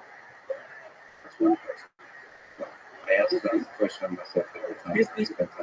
Is the apocalypse looming on the environment? Yes or no? Only speed by decide for the time being. I think you can make a case both ways for a bunch of different reasons. And it's not a trivial reason. We've overfished the oceans, Joe. And there are environmental issues that are looming large. Whether climate change is the cardinal one or not is a whole different question. We won't get into that. That's not the issue. You're clamoring about a dragon. Okay. Why should I listen to you? Well, let's see how you react to the dragon. First of all, you're scared stiff when you're scared of pain.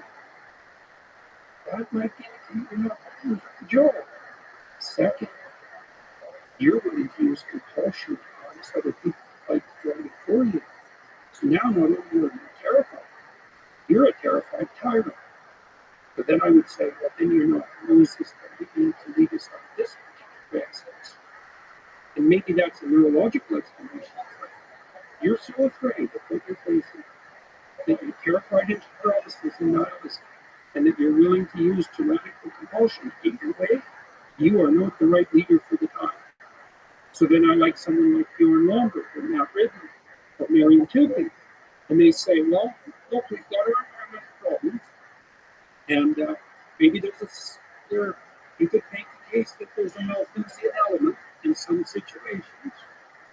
But fundamentally, the track record of the human race is that we move very fast and faster all the time to do more with less, and we've got this. And I think, yes, that. And I think about it in a fundamental way. So I trust Lomberg, trust Tootley, trust Matt Ridley.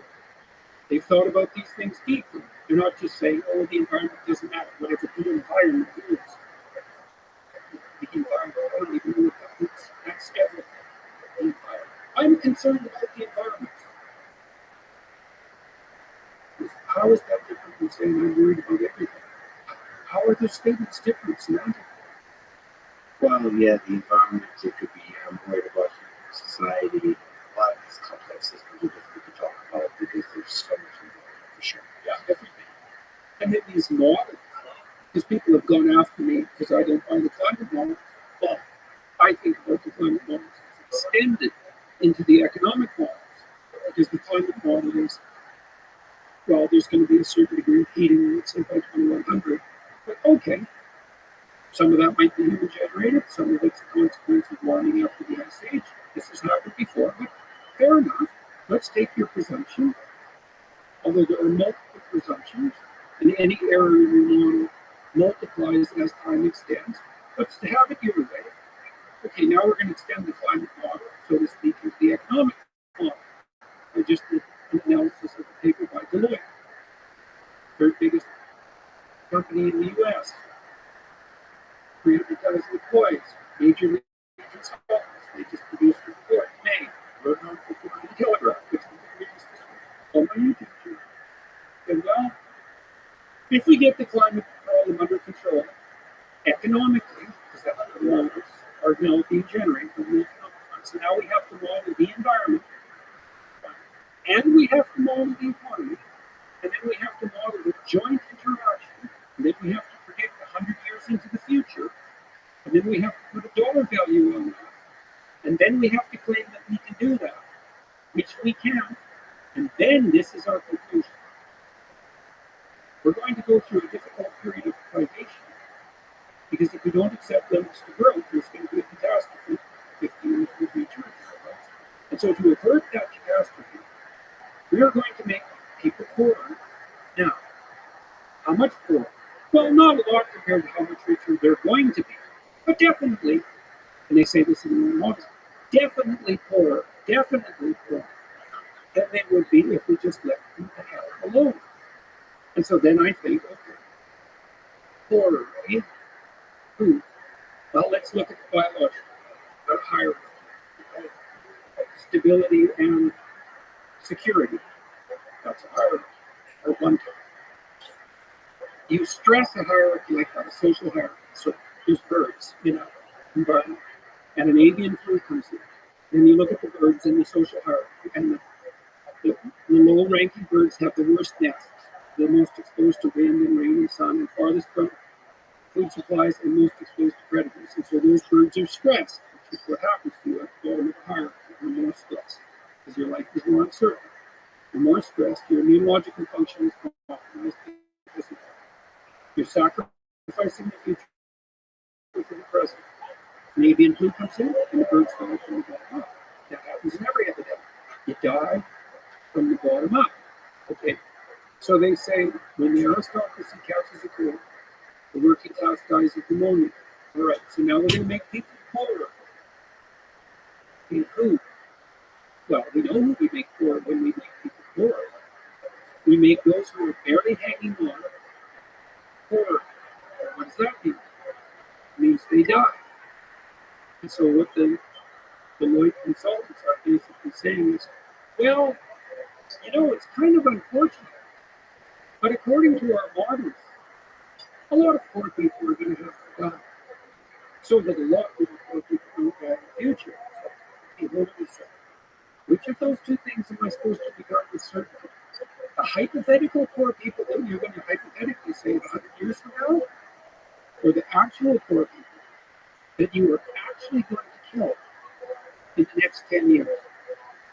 Well, I'm going to cast my lot with the actual poor people that you're actually going to kill. And then I think further, it's like, well, maybe consultants. Have you actually modeled the world? Or is this a big advertising shtick designed to attract your corporate clients with demonstration that you're so intelligent that you can actually model the entire ecosystem of the world, including the economic system, and predict it 100 years forward? And isn't there a bit of a moral hazard in making a claim like that? Just a trifle, especially when. So I talked to Bjorn Lomborg and Michael Yon last week. I accepted the UN estimates of starvation this coming year. 150 million people will suffer food insecurity. Food insecurity. Yeah, food insecurity. That's the bloody buzzword. Famine. Well, Michael Yon thought 1.2 billion. And then that will spiral because he said what happens in a famine is that the governments go nuts, crazy. The governments destabilize. And then they appropriate food from the farmers. Then the farmers don't have any money. Then they can't grow crops. And I think, yeah, that's exactly what we do. That's exactly what we have. And so beyond will be 1.2 billion, and then Bjorn Lomborg said the same thing. I didn't even ask him. He just made it as an offhand comment. So let me ask you about famine of the 30s. Yeah. Do you think Ukraine? Oh yeah. Fun. Similar to them, a lot of the things you mentioned in the last few sentences kind of echo to that part of human history. Do you know what news? Well, now I've just spent 4 weeks in Ukraine. There's different parts of the world that still, even if they don't know, they know. Yeah, right. No, dog. How you living? We got you.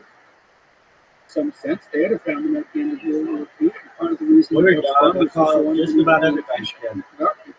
Unless they're chicks, then I call them baby. What's up, dog? And then they had the straight land out of the ocean. Because Holland, that's quite a country. It shouldn't even exist. The fact that it's the world's number 2 export, you know that. I'm celebrating right now. I'm watching 8 Crazy Nights. It's like, I don't think it's as big as Massachusetts. It's a little tiny place. It shouldn't even exist. And they want to put, here's the plan. Let's put 30% of the farmers out of business. Well, the broader ecosystem of agricultural production in Holland is 6% of their GDP. Now, these centralizing politicians think, tell me if I'm stupid about this. Take an industry, you knock it back by fiat by 30%. Now, it runs on like a 3% profit margin. Now, you're going to kill 30% of it. How are you not going to break the whole thing down, the whole farming ecosystem down? How are you not going to impoverish the transport systems? How are you not going to demolish the grocery stores? You can't take something like that and pare it back by fiat by 30% and not kill it. I can't see how you can do that. I mean, look what we did with the COVID lockdowns. We broke the supply chain. Tried buying something lately? You can't, and wait, and aren't the Chinese threatening Taiwan at the moment? What are we going to do without chips? So, I don't know what these people are thinking. And then I think, okay, what do they think? Well, the political people think, aren't we smart? And shouldn't we be hired by our corporate employers? Okay. Too bad about the poor. What are the environmentalist thinking. We love the planet. Do you? We love the poor. Do you? Okay, let's pit the planet against the poor. Who wins? The planet. Okay. You don't love the poor that much. You love the planet? Or do you hate capitalism? Let's pit those two things against each other. Oh, well, it turns out we actually hate capitalism. How can we tell? Because you're willing to break it. And you know what's going to happen. So what's going to happen to these 20 million people who now have nothing to eat? Are they going to eat all the animals? Are they going to burn all the firewood? They're stockpiling firewood in Germany. Like, so is your environmentalist leftist utopia going to kill the poor and destroy the planet? And that's okay because we'll wipe out capitalism. Okay. Yeah, the dragon and the fear of the dragon drives ideologies, some of which can build a better world, some of which can destroy that world. Now, what do you think of that theory about trust millions? If the dragon that you're facing turns you into a terrified tyrant, you're not the man for the job. Is that a good theory? An interesting theory. Let me use that challenge because what does terror look like? Let me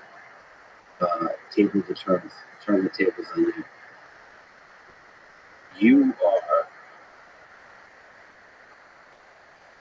terrified, afraid, concerned about the dragon of something we can call like communism, Marxism. You're terrified of it? Well, your theories had two different. I'm not paralyzed. Had a dragon. I'm not paralyzed. I don't want to be a tyrant. The tyrant part, maybe. So you are very concerned. The intensity of your feeling does not give much space, actually, at least in your public persona, for sitting quietly with a dragon and sipping a couple of years. The intensity of your anger, concern about certain things you're seeing in society, that going to drive you off the path that ultimately takes us to How can I help Good question. I mean, I'm trying to get that right. So we've kind of come to a cultural conclusion about the Nazis. You certainly You're pretty do. angry about the How can I help you, big dog? What's Seems going on? sounds correct, yes. Talk to me. Doug. Okay, yeah, I'm not going to give you sexual therapy. He said 25. All right. What did I tell you? Go download Tinder. Did you download Tinder? Okay. Well, that's all the sexual therapy you need. Did you create an account? Okay. Well, are there not chicks in your area who want to fucking fuck?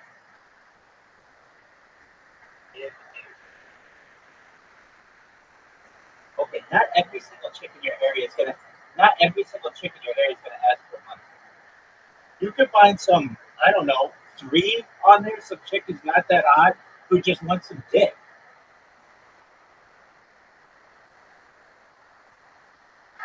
Here's what you do. The chicks who are all really hot, they want money, that's cool. They can do their own thing. But there's going to be some chick on there who isn't that pretty, who just wants the dick. All you have to do is shoot a message at them and go hook up with them. But I'm not the person who's going to give you sexual therapy. The only people who might get sexual therapy are MILFs, GILFs, and good gilfs. You're good. You're good. So just go on. Here's you need goals. Okay? Here's the goal that you need. You need a chick in your DMs. Okay? So what you need to do is download Twitter, or apologies, Tinder, and find some chick who's interested to talk to you, and then fucking start DMing her and ask her about her hobbies, ask her about her favorite foods, ask her about her goals and her aspirations and her dreams. Once you do that, then you come to me and you tell me all about it. Sound like a plan, Stan? Excellent. Beautiful. Good talk.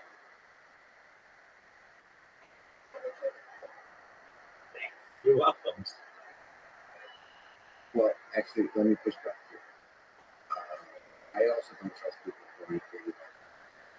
Because, I mean, actually, well, there's a lot, as you know, there's a lot of people in the world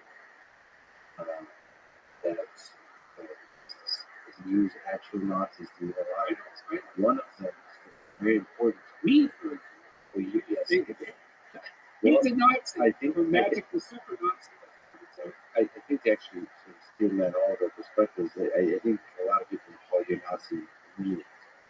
So yeah, but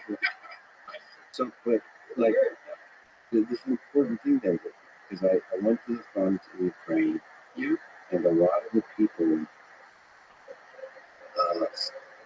lost their home or there that got to interact with a lot of Russian soldiers, Ukrainian people who turned Russian soldiers.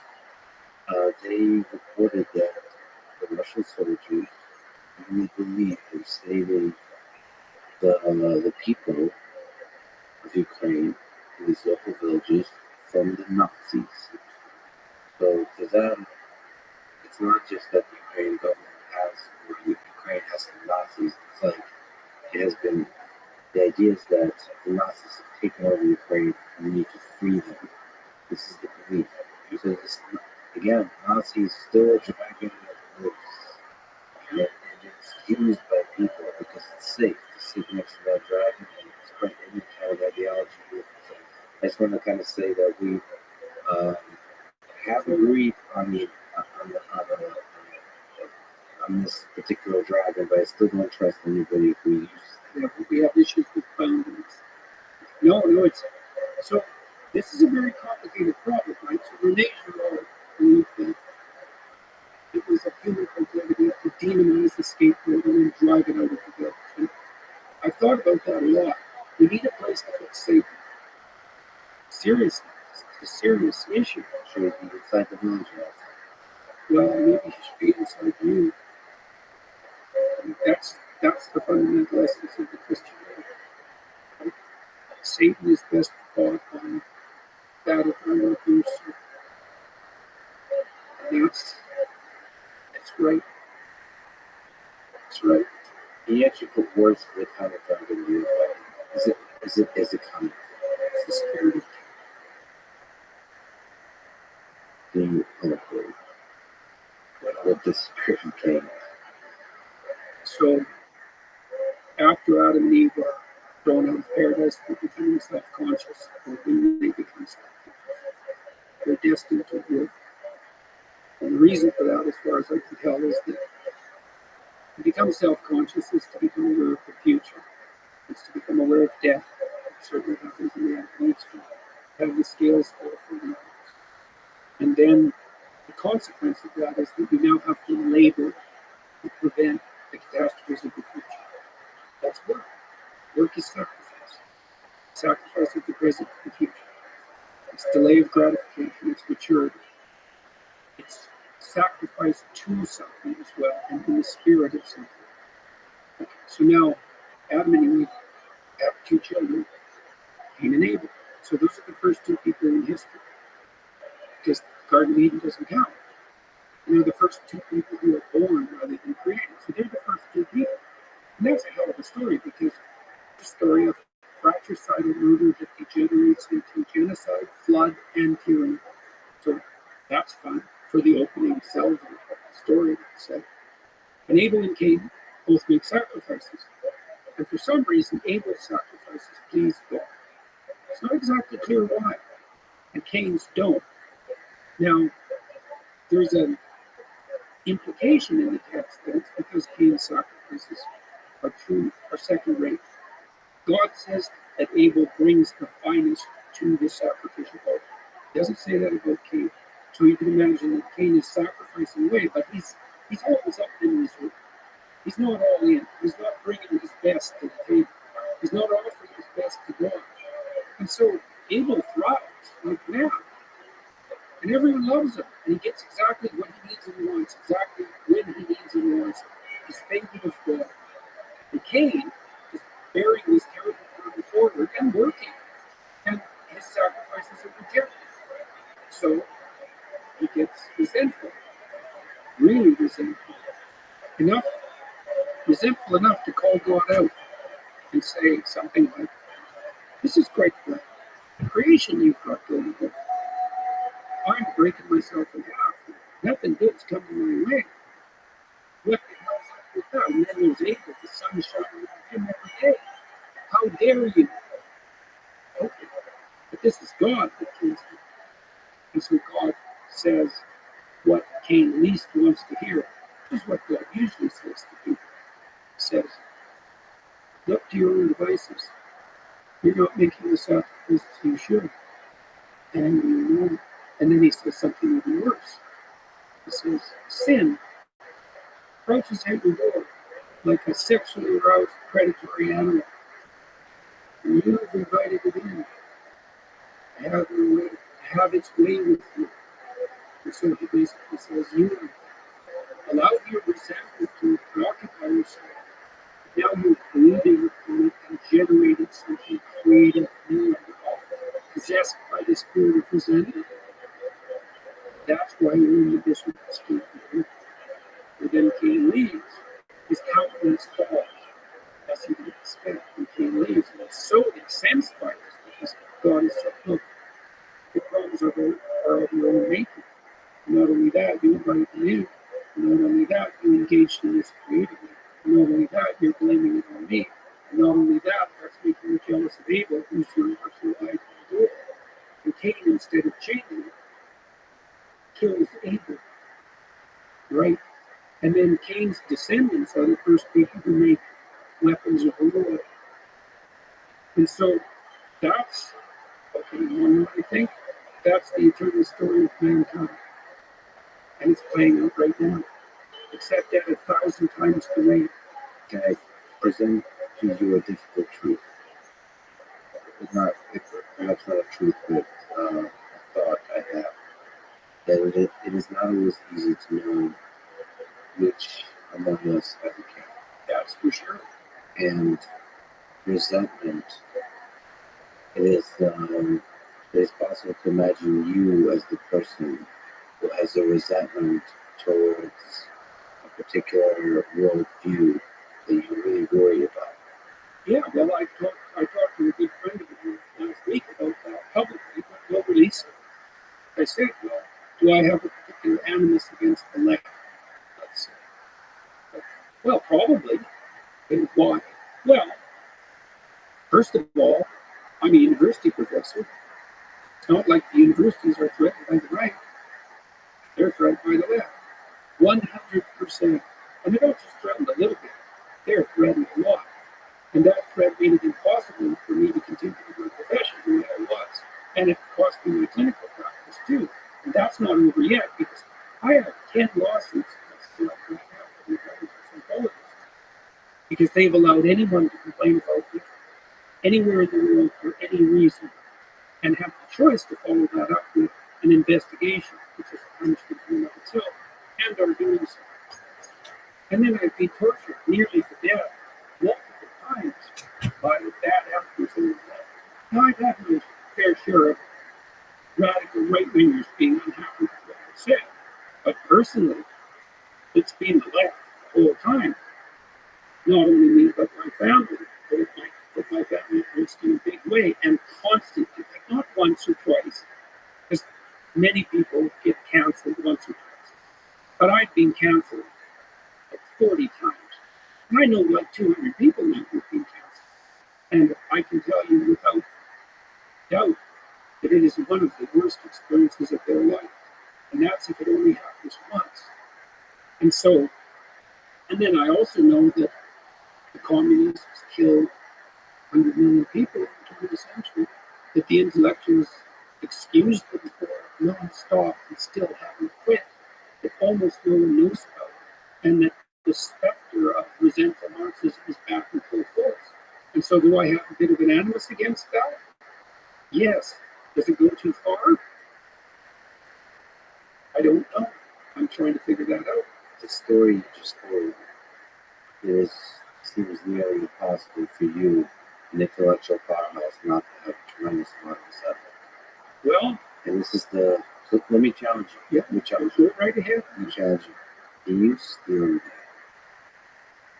the case that the Prime Minister of this country, Trudeau, wants the best for this country and actually like to do good things for this country as an Okay. intellectual challenge. Sure. He seems to get along well with his wife. He has some kids. There's no sexual scandals. And he's in a position where that could easily be the case. He seems to have done some good things on the oceanic management front.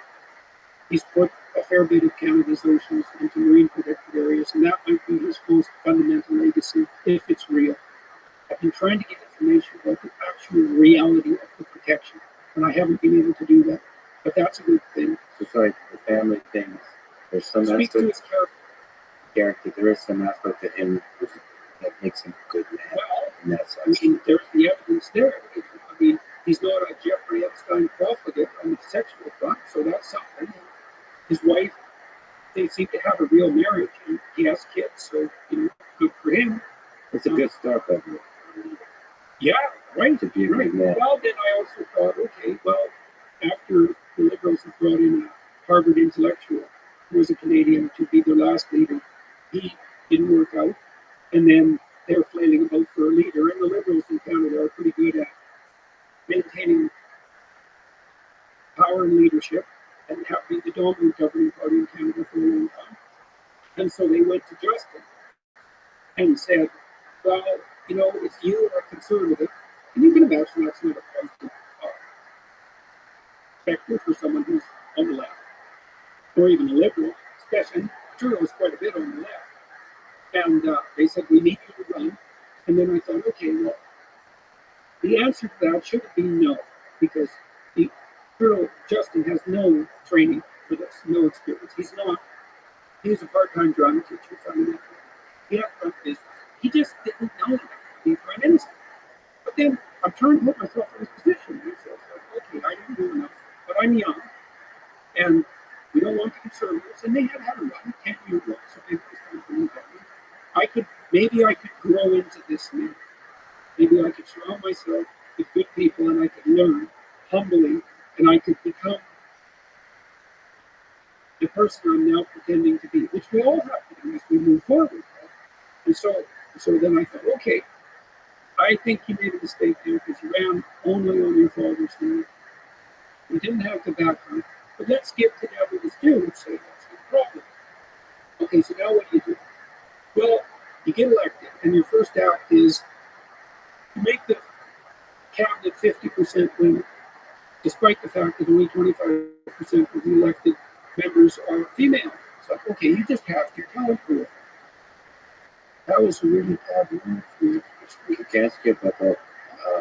Do you think, where does that move come from? Deep somewhere in the heart? Or No. is it trying to listen to the social forces that the moment and try to ride those waves towards maybe greater popularity? But after thinking, like, no, you just have your talent pool for cabinet position. That's what you did. There's enough cabinet positions. You can argue that each of them met thresholds. So there's a big difference between threshold and next. You don't think that came from a place of compassion? I don't care about it. I don't regard compassion as a virtue. Compassion is a reflex, not a virtue. You don't think Judicious compassion is a virtue. wait. Compassion can come deep from the human heart and the human mind.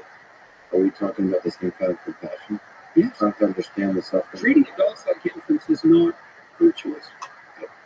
You're compassion what's isn't going treating adults like, I mean, those just terms. Are you sure? Whatever the term is, maybe Eating love, watching love the is Hebrew love. Hammer.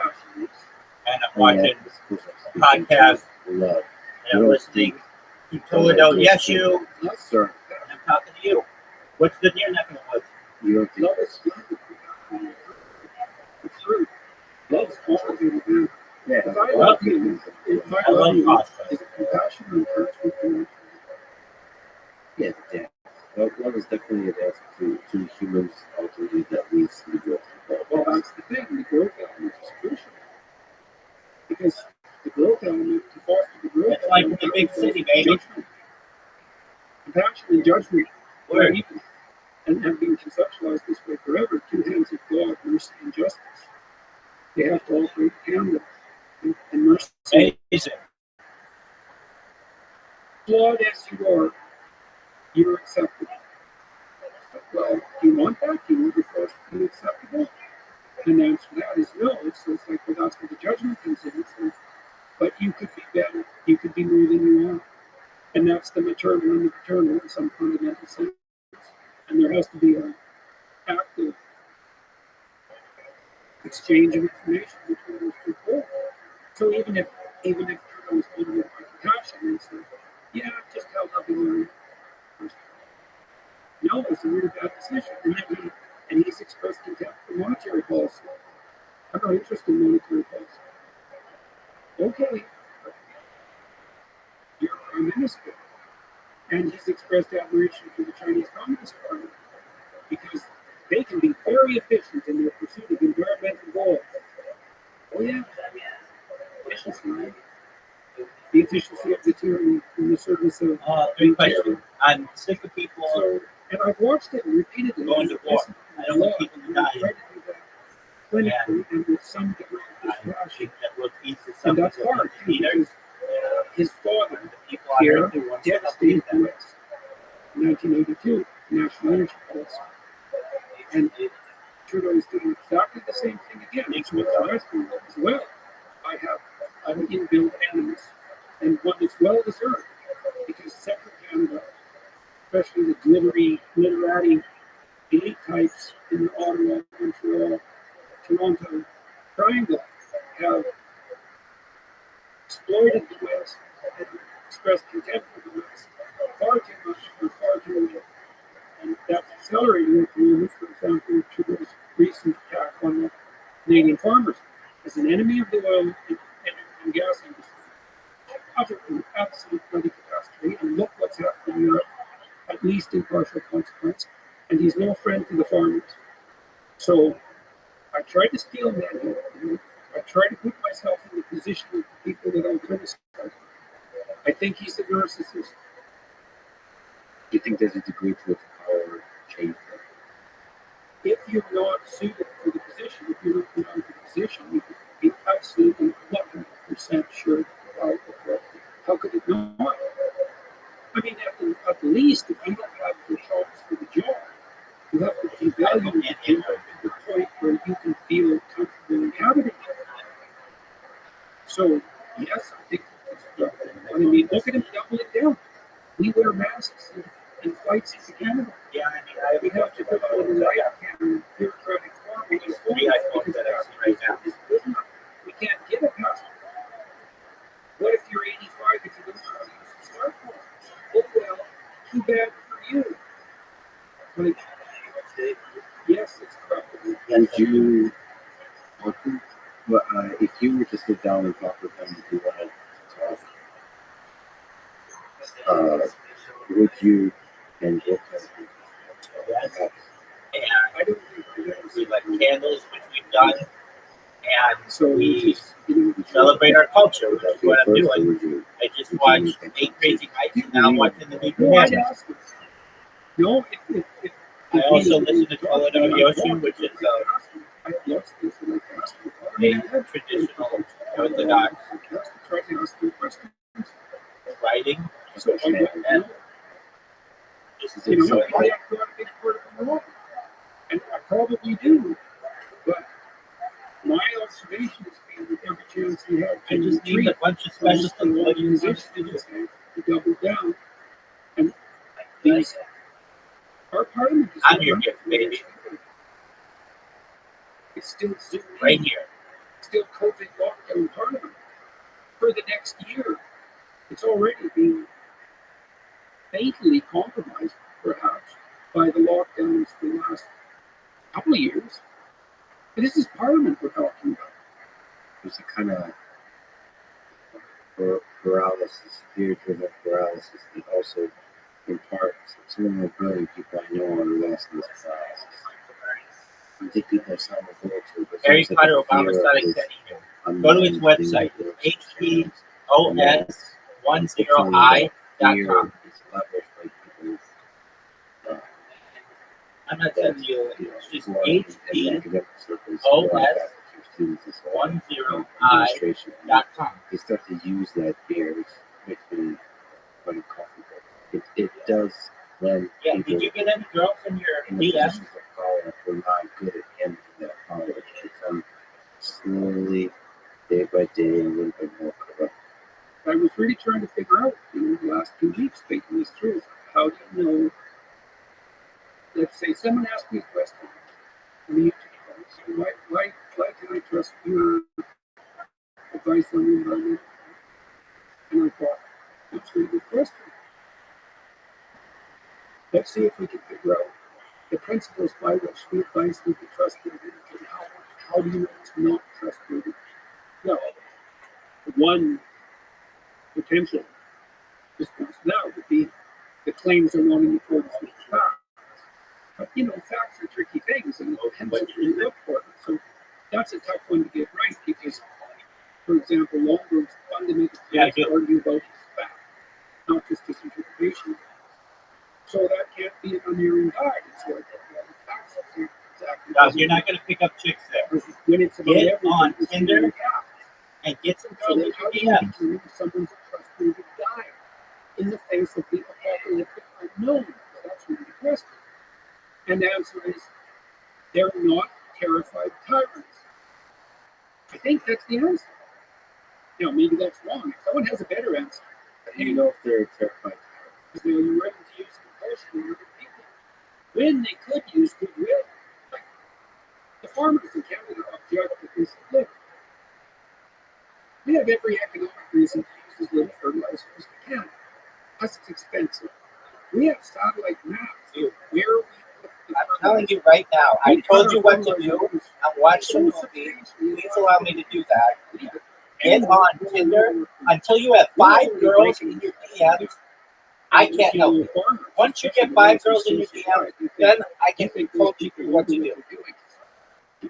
They're pretty damn sophisticated, man. Like, way more sophisticated than I'm doing. And now you tell them, oh, it's 30% of that was the fair I was looking for. So it's not a reduction that's He's a friend of mine. dependent on the amount of food produced per unit of fertilizer used, which would be at least, you can imagine it. Okay, so you're producing this Let much me put food, it to you really straight, and you use okay? this much You're fertilizer, asking and questions efficient. that aren't going to be beneficial. You know what will be beneficial to you? Getting on Tinder and getting some girls in your DMs. You're asking about mod status and who this person is and what color underwear they're wearing. No one cares about that. You want to get laid. I want you to get laid. So here's what you do. Download Tinder. You create an account. You make sure you have some attractive pictures. You make sure your profile is filled out. You swipe right on every single chick. And you're going to get some girls who come into your DMs. It's as simple as that. Tell me what I can eat now, will you? Really? Okay. All of this really important. You need 5 girls from who where? don't want money in your DMs. And then you need to use some game on that. Ask them if they want to go for coffee. Ask them if they want to go to the park. Ask them if they want to go to dinner. Once you develop some type of mutual attraction to each other, I can't help you with hooking up with those chicks. If you were here right now, sitting right next to me, I would take your phone. I would swipe right on every single chick. I wouldn't ever swipe left, not once. Why? Beggars can't be choosers. Okay? If you're a beggar right now, you can't be a chooser. You swipe right on every single chick, and then you swipe right on every single chick, and then you're going to get some chicks who don't want money, who are just looking for some D, and then you're going to be able to perhaps make your way towards them. But you got to be exciting. You have to be charismatic, and I'm not the guy. I don't like guys. I like chicks. You may like chicks, you may not. I don't know, but as of right now, you just got a girlfriend, and you want to get your mind off of them. So the best way to do that is to find another girl. People trying to ask. I get it. You're bored. Yeah, well, I'm trying to keep Caspian C single. The second the Caspian C gets locked down, but he's no longer here, so I need to keep him single. So Khalil, here's what you do. You go on Tinder. You swipe right on every single chick. Then So what, You first of all, you guys get some girls in your DMs and you start texting them. the dynamics of the It's as simple as that. Well, that's It's what so the- much easier than what it used to be, where you'd have to go to a bar, or you'd have to go to a coffee shop, or you'd have to know somebody, or someone would have to set you up. That's a pain in the ass. Just being able to sit on your ass and just swipe right on chicks, it's one of the gifts of the digital age. I'm just trying to empower you with these things.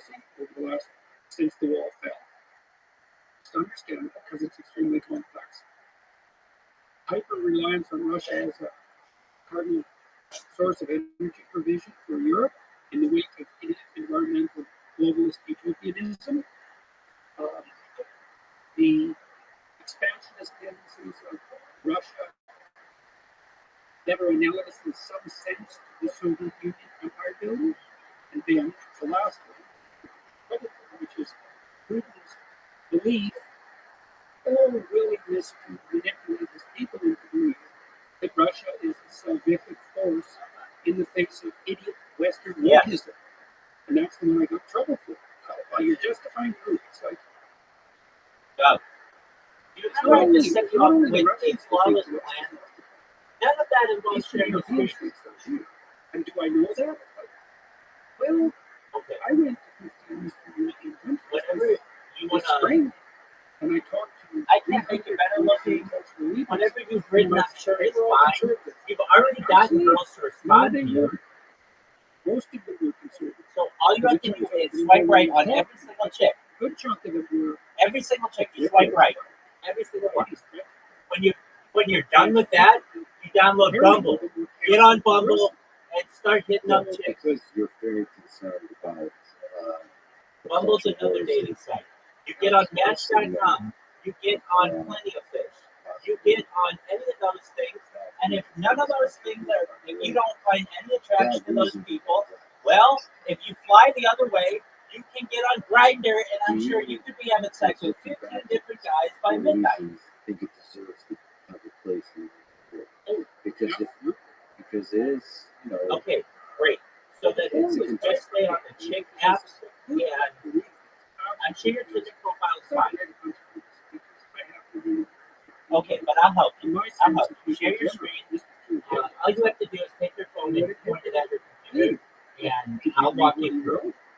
He just did what he said he was going to do. He might pick up two people. So picky. They have a whole body of elaborated Point the camera at their completely computer separate from the with your personality. profile up, And the and personality. I'll make sure that there's nothing on there that's agenda. And this whole body of speech is nothing but the front. okay. Good luck finding someone not Is that you? educated. First of all, if you say I things can long see enough, you're going to believe them. That's fine. You're sharing it. So go to Tinder right now. It's a lie. It's propaganda. I think Hitler is an example of somebody that I think really quickly started to believe the propaganda. And pull up your. And we should become more practice. And the answer to that is absolutely. We even know neurology. Like when you first formulate a concept, huge swaths of your cortex are related to it. But as you practice this, first of all, the right hemisphere starts participating, and then the left participates less and less until you build specialized machinery for exactly that conceptual growth. And then you start to see it, not just think it. So if you're telling the same lies over and over, who do you think you're fooling? Think, oh, I can just tell you lies. Not if they're effective lies. And if they're effective enough to fool millions of people, and then they reflect That's fine. I understand. How to get there. into it. Go to Tinder. You can see your Tinder So I do profile. think Putin Yeah, believes, help.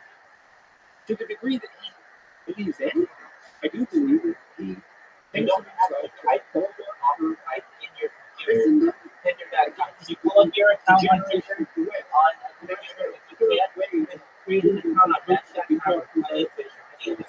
And we've been approved for 15 years now. What that is very amorphous. Solzhenitsyn thought the Russians would have to return If you want to share your screen on your phone, you have an iPhone? to escape from the communist trap. To some degree, Okay. that's happening. So what you do is when you're in the call, you pull up on the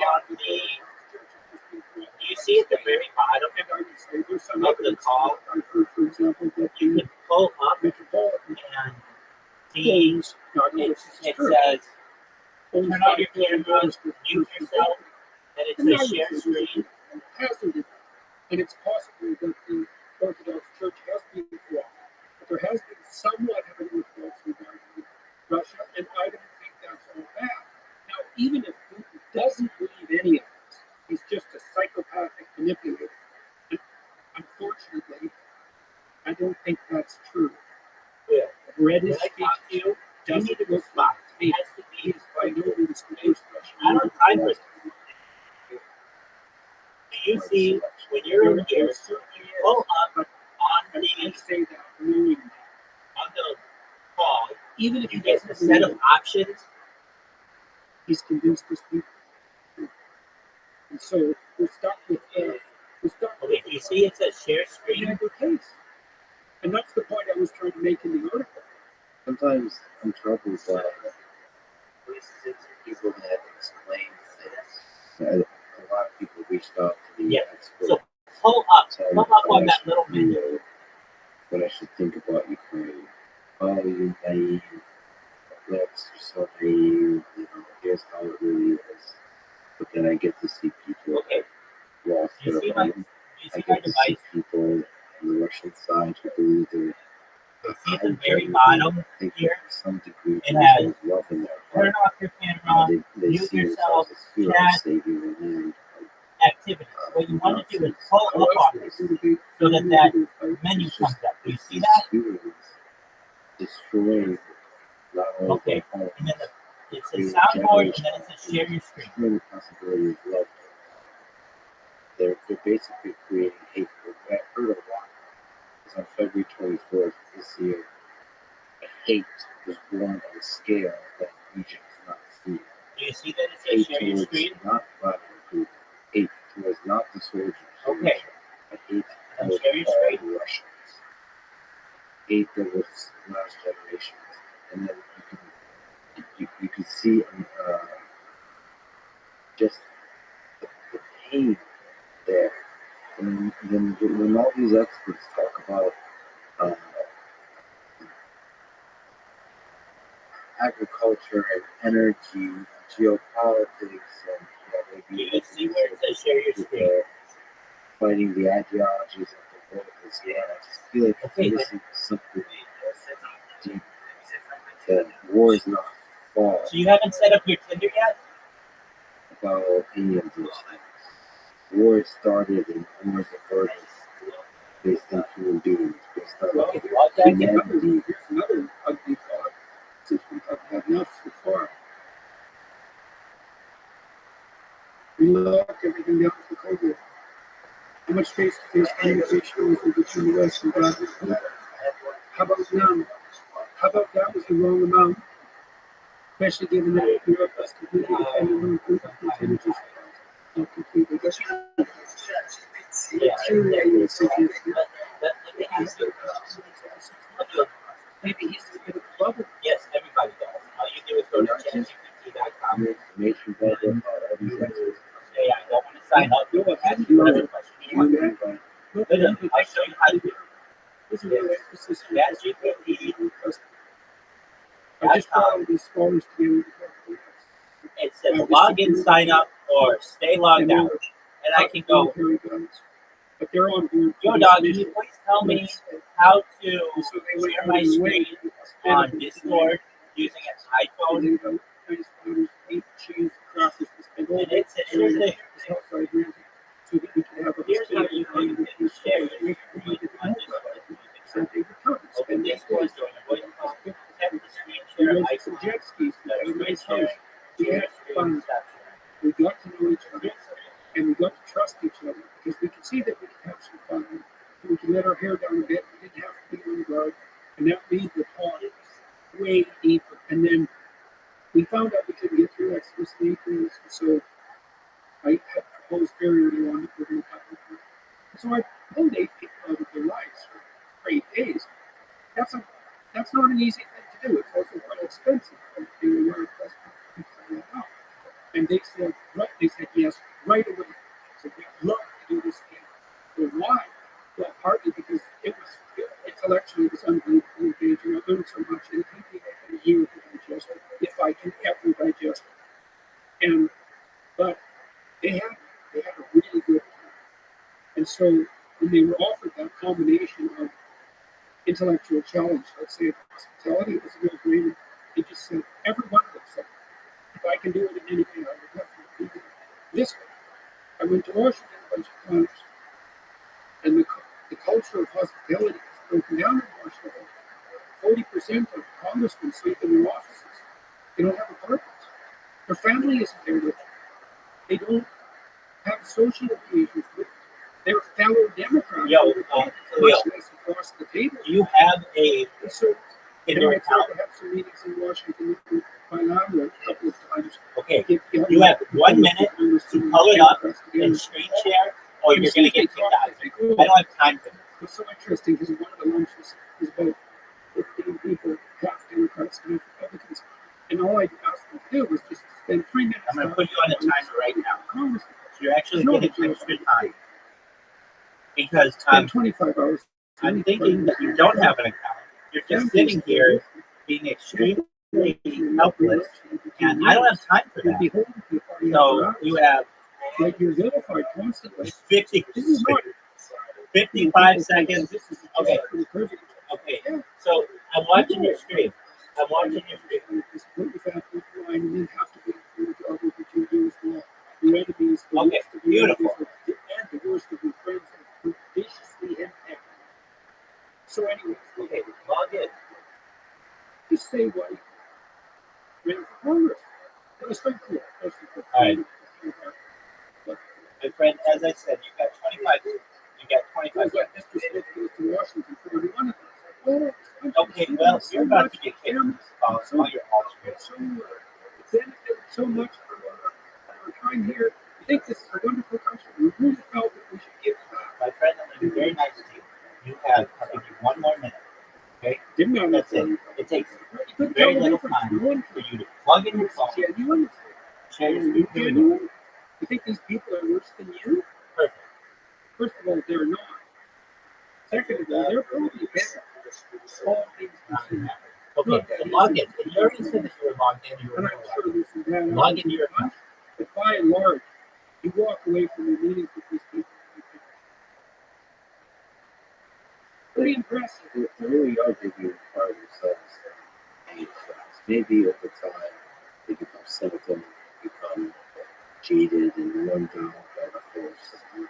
And yeah, a lot of it is healed things. And I don't think I'm part naive, but not fully. A lot of it is healed through the power of conversations, basic social interaction.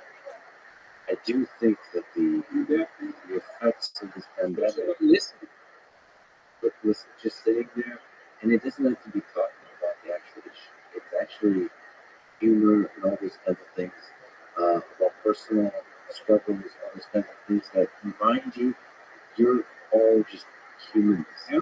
Well, the great leaders that I feel are going to I live see something. that it's like you can't connect. They I can listen understand to that. constituents. It's not a policy discussion. Just log in Discussion. They can say, without sharing your screen. what's your life and what are your problems? Tell me about that.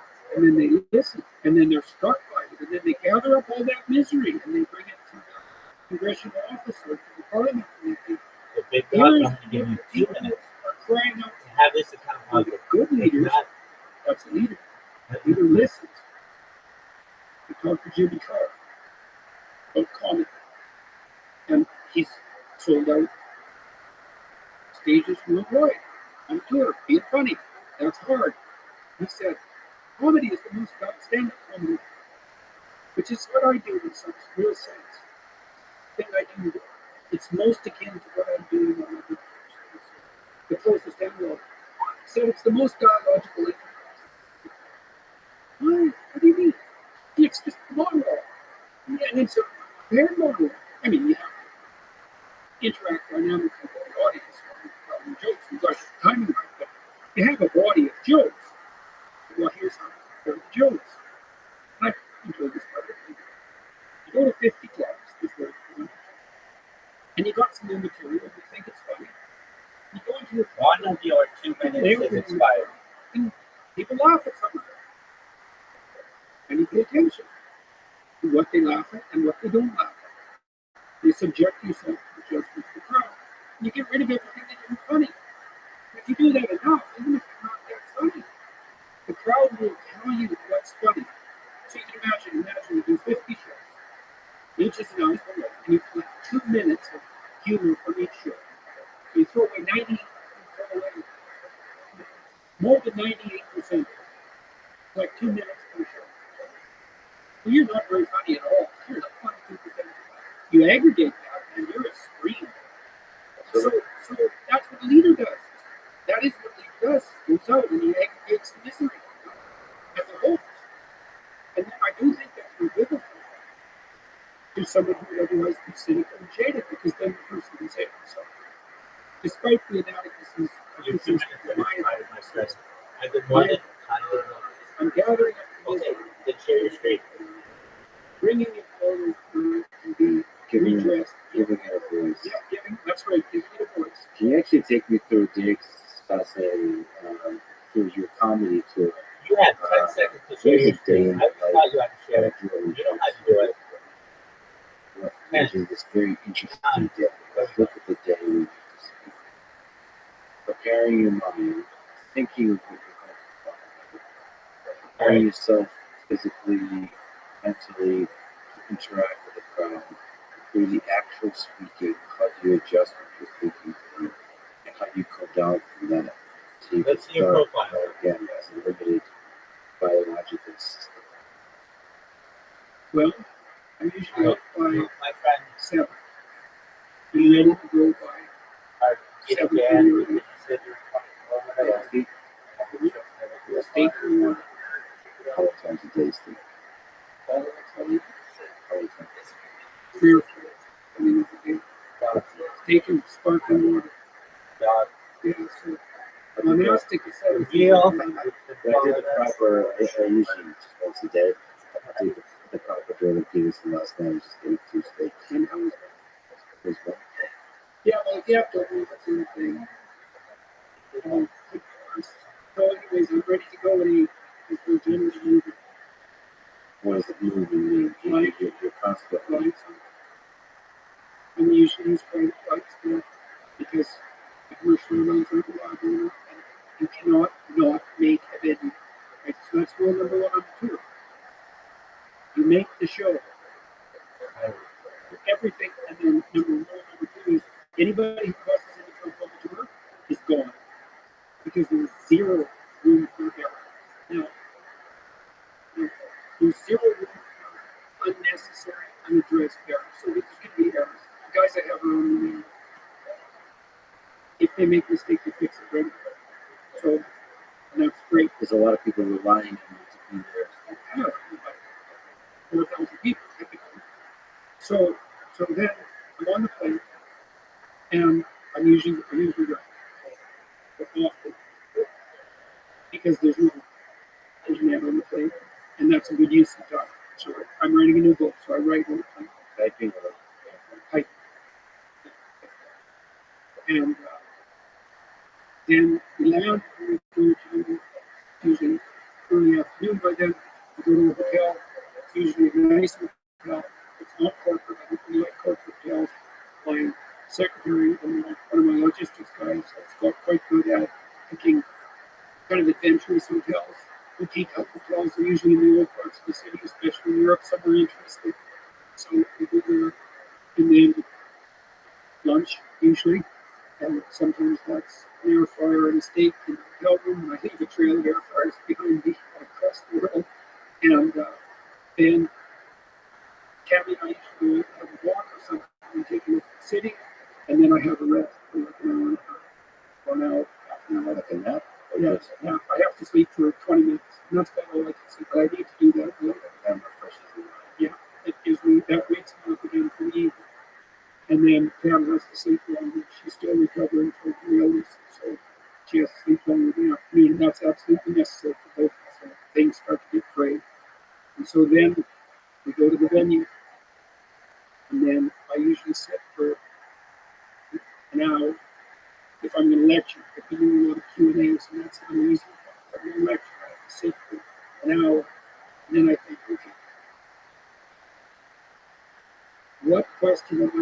mystery because that's the point.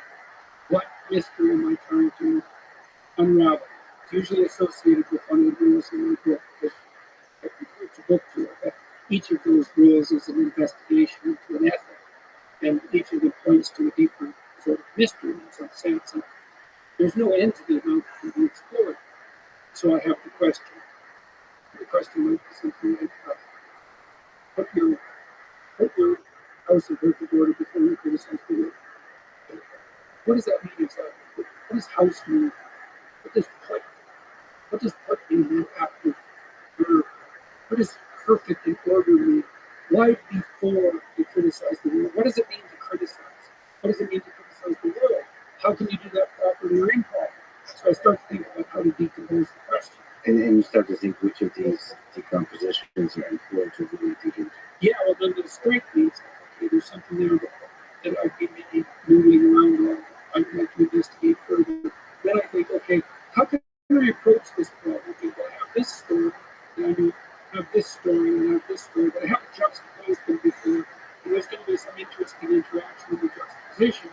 So I have the question, and I kind of have a framework of interpretation, and then I have some potential narrative places I can go. And then I think, okay, I can do jumble that and see what happens. And so then what I want to do is concentrate on that process, well attending to the audience to make sure that the words are landing. And then see if I can delve into it deeply enough so that a narrative emerges spontaneously with an ending. Now, I'm sure you've experienced this in podcasts, but maybe I'm wrong, but my experience is been I fall into the conversation, and we know about the time to be a natural narrative. And then, so you kind of know what the midpoint is. You kind of see when you're reaching a conclusion, and then if you really pay attention, you can see that's the place to start. It's going to come to a point, and you have to be alert and patient to see them. And you have to be willing to be satisfied with where you've got to. If you do that, and then it's like maybe making the punchline work. It's like, got all these balls and you're going somewhere, and this is how you can feel. People love that. Right? So, this and this and this and this. Together. Now it's an insight. It is very much like a punch. Well, that's interesting because your mind, the podcast, you are always trying. I would say, for me, in the podcast conversation, there's often a kind of Alice in Wonderland type of exploration. Down the rabbit hole. And then you can pops up, the more served, the wilder the better. Yeah. Conversations with you are. Yeah. It's like, actually, the more you drive towards the heart, the more comfortable you start to get in a fun, absurd conversation because, I'm now one of the normies. No, I don't want that. I want the rabbit. I want the crazy. Because it makes it more fun.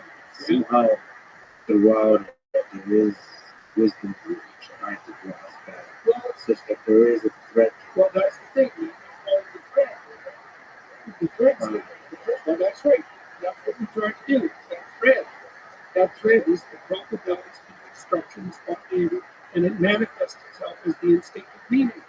And that's the logos in the dialogue. And it really is the logos. And God only knows what that means. You know, I mean, the biblical thing is the logos is the fundamental principle of reality. And I think that's true. I actually think that's true. Because I think that meaning would guide you. Here's the way of thinking about it. What's real? Matter. Okay, that's what it is. What's real? What matters is real. That's how you are. That's different than matter. What's the most real and what matters? How about pain? Why is it the most real? Try arguing it away. Good luck. The pain is the fundamental reality. All right. Well, that's right. Doesn't that lead to nihilism and hopelessness? Yeah, doesn't it lead to a philosophy that's antithetical to what's being the most fundamental reality of space? Yes. Is there anything more fundamental than pain?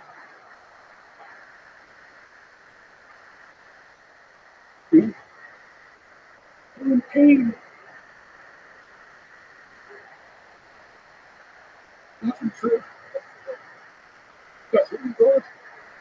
And you know,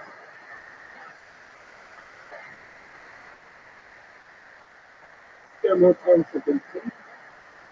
You could make the most beautiful things. When you think about reality, what is real? What is Well, it's a tough one, right? Because you have to. Because if you're a scientist or materialist, you think, well, matter is the most real. So and then when push comes to shove, and it will, you'll find out what's most real.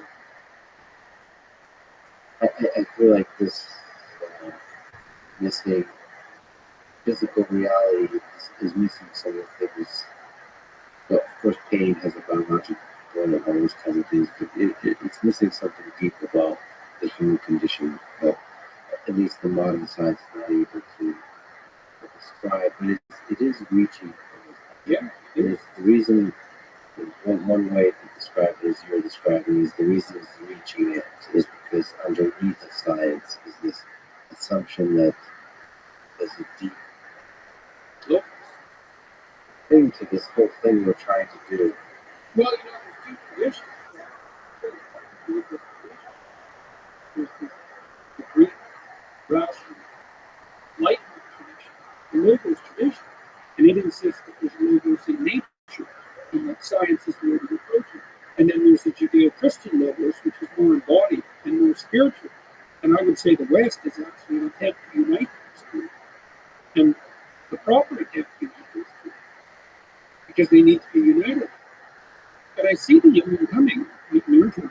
I talk to friends to Walt, for example, about the animating principle of chimpanzee sovereignty. That's pretty close biologically. Is it power?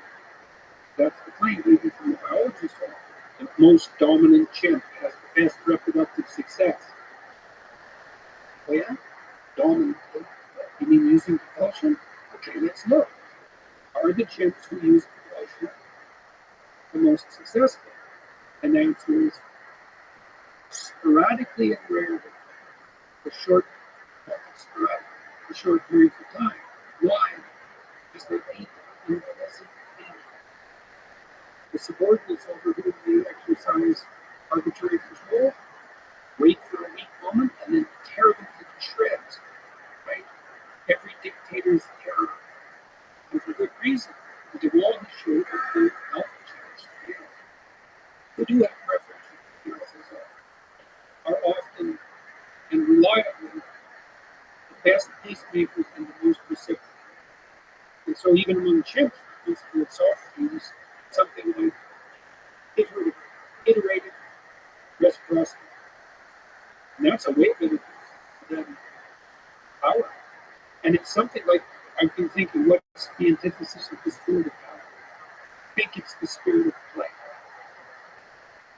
And you know, I don't know what you think about that, but we have a good podcast conversation. You already described it in some sense as a play. Like there's a structure. It's an ordered conversation. But you want it to be playing consistent. And if you get that right, then it's really engaging. And then it seems to have its own part. I'm not trying to impose that. That's another thing I don't do. I didn't come to this conversation at all thinking, here's what I want out of the conversation with Lex, frankly. Like instrumentally. I thought, I'm going to talk to Lex. Why? I like his podcast. He's doing something right. I don't know what it is. He asks interesting questions. I'll go have a conversation with him. Where's it going to go? Wherever it goes. Embracing the spirit of play. So what you have this in your lecture. You're going in front of the crowd. You thought of a question. You get on the stage. First of all, are you nervous? I'm very nervous sitting down, thinking through the structure initially, which is why my wife and I have been doing Q&As, and that's easier. It's the way comedians have always, like Joe Rogan just did his special like, this weekend. And so now has to sit nervously like a comedian does, which is like, I have no material now. Right. You have to start Well, that's when I was doing the lectures constantly instead of Q&As. Basically, what I was doing was writing a good chapter of the night. And, now that's a bit of an exaggeration because I would return to themes that I had developed, but it's not really an exaggeration because I didn't ever just go over and wrote material ever. So it's very demanding. And that part's nerve-wracking because I sit down, it's an hour before the show, and I think, can I do this? And, the answer is, well, you did it 1,000 times. But that's not this time. But can I come up with a question? Can I think through the structure? Can I pull off the spontaneous narrative? Can I pull it together? And the answer is, I don't know. And so then I get it together in my mind. And that's hard. It takes effort and it's nerve-wracking. Okay, I got it. But then there's the moment you go on the stage and you think, well, I know I have it, but can I do it? Who knows? And then the question is, and so then I go on stage and I don't talk to the audience. I talk to one person.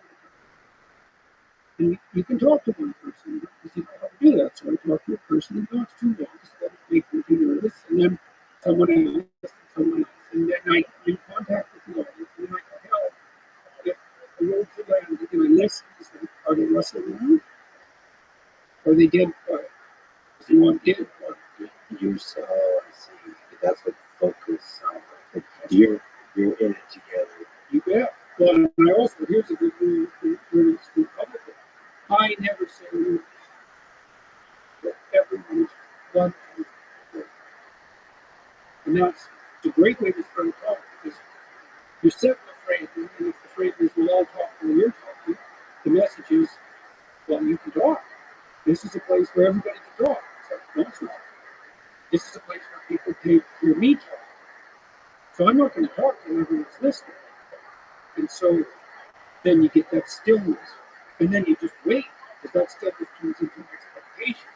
And then it turns into a kind of nervous expectation. Not manipulative. To set for time. It's like just when that's right, you think, okay, now it starts. What I've never, the interesting thing about that nervous expectation is from the audience perspective, we're in it together. Yeah. I mean, there is, to that silence, there's a togetherness. Of course, it's the union of everyone's attention. Yeah, and that's a great thing. I mean, you love that at a concert when everyone, it's not silence then, but when everyone's attention is unified and everyone's moving in unison. We're all worshiping the same thing. And that would be the point of the conversation, the point of the lecture. And worship is the direction of attention. And it's communion, because everyone's doing it at the same time. And so, I mean, there's not much difference between lectures in the church and the car. It's the same fundamental layout and structure. They're very integral associated with when we grew out of the lecture, people grew out of the church. So it's perfectly reasonable to be thinking about it in those terms. So, and then, okay, so after the lecture, we play a piece of music that is a piece of music that I've been producing with some musicians for a couple of books I'm going to produce in the fall. Terrible things. ABC and Chocolate Train. Dark things. Dark and comic. Terrible things. Heartbreaking. Except for music. We play a piece from that. And afterwards, I usually meet about 150 people. They have photographs. So each of those is a little. Is there a little sparkle of connection to it? A lot. It's very intense. 10 seconds with every person. You think, how can 10 seconds be intense? It's like paying up attention. It gets intense real quick. Does it break your heart to say goodbye? It's like being at a wedding where you're at a wedding where you want to be at, and everybody's dressed up. And that's so weird, because I bought these expensive suits and for her, it broke my heart because they spent so much money on them. I thought, no way, man. I'm in this 100%. It's not, I'm going to dress with respect. And like 60% of the audience comes in 2 or 3 piece suits. They're all dressed up. And there's this line of great people, they're all happy to see me. That's not so hard to take, although it is in a sense. It's normal interactions are pretty shallow, and if you haven't watched yet, It's intense. it's very intense. And I don't know. Well, you've had a taste of this movie. There's people like Yeah, because I also have, when a person recognizes being a come with the law, when you're often brilliant people, one of the thoughts I have to deal with, one of the dragons in my mind is, thinking that I don't deserve that kind of attention. And so, right, I don't. It's a burden in that I have to step up to be the kind of person that deserves that, not deserves that, but in part deserves that kind of attention. And that's like, holy shit. it's crucially important too, because if someone comes up to you and you know, braving up to admire you or attempting to be, and you make a mistake, they will never forgive you. So it's a high stakes enterprise. And the flip side of that, especially as young people, a few words you can say to change. Yeah. One way or another. And so I really have to watch this dude airports. I do not like airports. I do not like the creepy totalitarianism in airports. They've always bothered me. They really bother me. And I'm an unpleasant travel companion for my wife sometimes because of, although I think we work that out, thank God. Travel. But most of the security guards and the border personnel, all those people, they know me. As a general rule, that most people are supposed to be. And so if I'm peevish or irritable, then, well, that's not good. It's not good. And so that's a tightrope to walk through because I do not like that creeping totalitarianism. But by the same token, if you're just one of the crowd, sometimes it's good just to be one of the crowd and then you're really irritable and people can just brush that off. But if you're someone they have dared to open their heart to, that's what admiration is, and then you betray that, then that's real. They'll never forget it, and then they'll tell everyone too. So it takes a lot of alert. So Tammy and our life is so complicated because it's wrong. We can't really just go through it.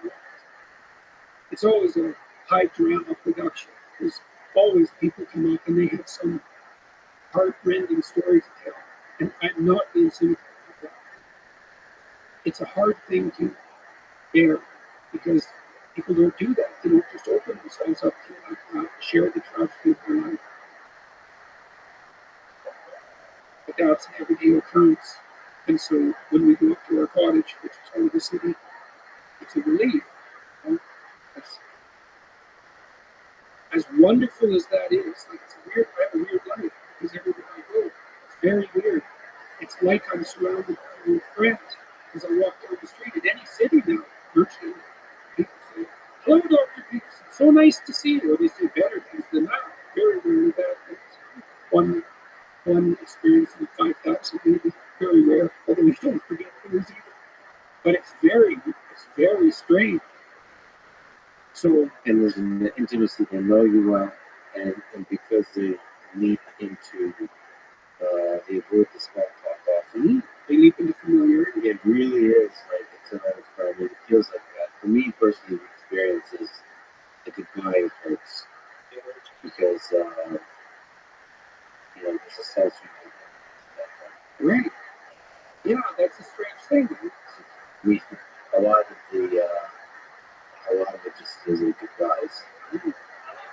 Well, it is. I'm right about that. And I mean, that's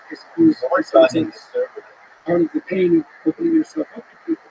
Because they also, Tammy was just, I really never knew what you mean. So I cannot believe how polite the men are when they come. Because it's always the same. When some person comes up, they're mostly not and they're candidate and they're very, very, very, if I'm not bothering you, I'm going to be minding myself. They're not bothering me. And I'm doing everything I can to not be the guy who's bothered by that. Who do you think you are? you're the guy that is famous and now is about that. You don't want to be that guy. So you want to be grateful all the time when people open up. And so you got to be alert at one point to do that properly, like right away. At least for you, it's 5 seconds, 10 seconds, or 20 seconds, whatever it is. But for them, they've opened up. And so you can really nail it if you're finished. After the 150 people, how do you come down from that? How do you find yourself again?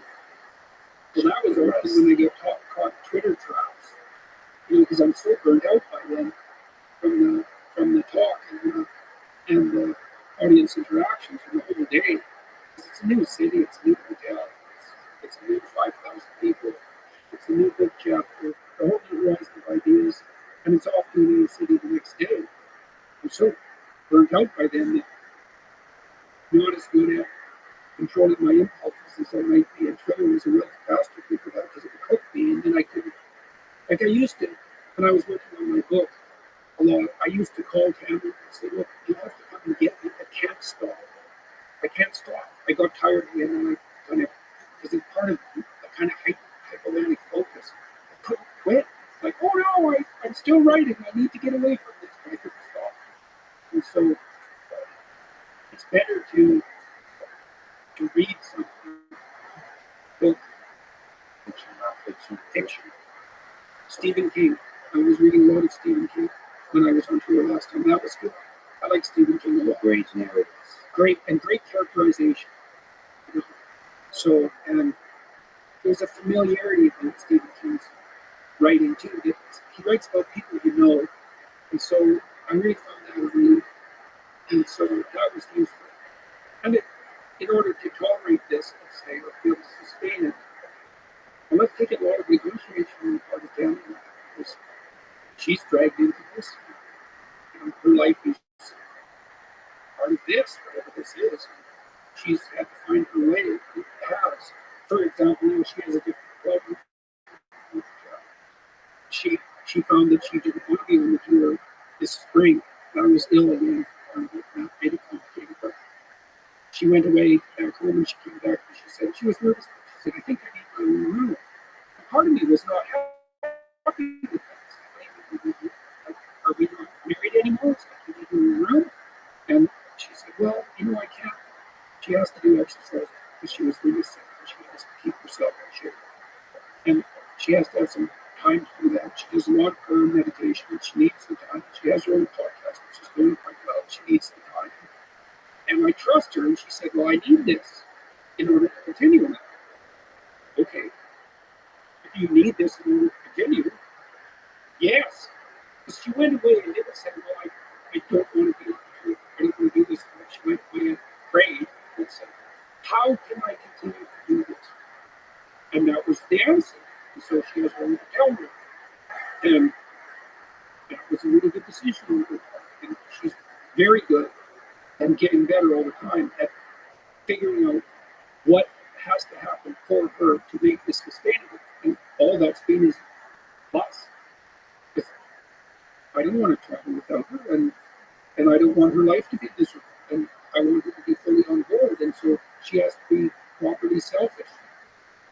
Like everyone does in a Okay, well, you have to, like I say, this is a weird thing that you're doing. But you and her have to figure out how to manage this very intense intellectual social there's journey. another element to it too that I didn't tell you about. So that was a typical day, but it's missing a big component because usually we also have a dinner with like 30 cultural representatives, I suppose, and 30 from each country, because I have a network of people who have networks who are setting me up with key decision makers in each country. And so then we have like an hour and a half of that. Now, sometimes that's on the day when I don't have a talk, but sometimes the talk's about that. And so she also has to manage that graciously. And then people are showing us exciting things and tours in the cities, which is all like it's a surf fight of wonderful. Yes, exactly. But it's still, you have to be fully present with mentally. Yeah. As a curious mind, an intellectual mind. How do you Fortunately, that is almost never a problem. Even when I was unbelievably ill for about 3 years, I thought about that a lot too. That I didn't do a really good job of explaining that to myself because it appeared in some sense that the reason I was ill was because I was taking antidepressants. That isn't why. I was ill, then I took a very low dose, and I took that for a long time, and it helped whatever was wrong with me. And it looks like it was an allergy, or maybe multiple allergies. And then that stopped working, and so I took a little bit more for a month, and that made it way worse. And so then I cut back a lot. Then it's really cold. So there was a deeper thing. Oh yeah. In terms of, what can you put words to? Well, I had a lot of people. My daughter has a very reactive immune system, and Terry has 3 immunological conditions, each of them quite serious. And I had psoriasis and peripheral uveitis, which is an autoimmune condition, and alopecia areata, and chronic gum disease, all of which appear to be ultra-related. And so we can't seem to have got all of them. And so that I think was at the bottom, because I also was proclivity to depression as part of my family history. But I think that was all immunological health. And one of the things that happened, I always noticed I really couldn't breathe. Like I could breathe about 1/5 as much as I sometimes could. And so I was always short of breath. And it looks like what that was perhaps was I was always on the border of an anaphylactic reaction, which is not pleasant. That's hypersympathetic activation, no parasympathetic activation. Animal allergic response. So, anyways, that was what's in now. I don't like to talk about this much because it's so bloody radical. And, I don't like the problem, but this diet seems to stop all of it. I don't have psoriasis, all of the patches. My gum disease, which is incurable, I had multiple surgeries, is completely gone. I never asked you this test. Do you like The Office? Unless it's changed, well, I lost 50 pounds. Well, I should mention that I too am a deep investigator of nutritional science and the skepticism for this foods, which is currently something. There's like a lot of complex systems with this. Yeah, and I would, I would do that, but I get nailed for copyright on it. That's why I have to watch these movies on my little screen and have it have like other sounds going. But I had a conversation with Sophia. Sophia's a big Office fan and Parks and Recreation fan. I don't know if you were here for it, but we talked for like 2 hours. I don't think you were, but I wondered. Someone catch me and see if he likes it.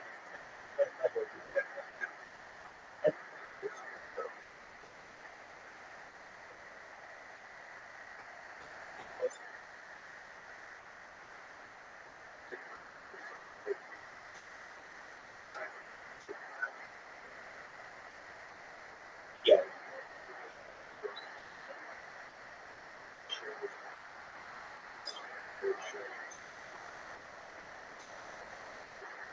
Excellent. What's up, Gojo? Gojo muted himself. Yeah. No sound. They didn't even know what I'm saying. That's cool. Excellent. Hope Gojo's having a great day. What's your favorite show, Cassie?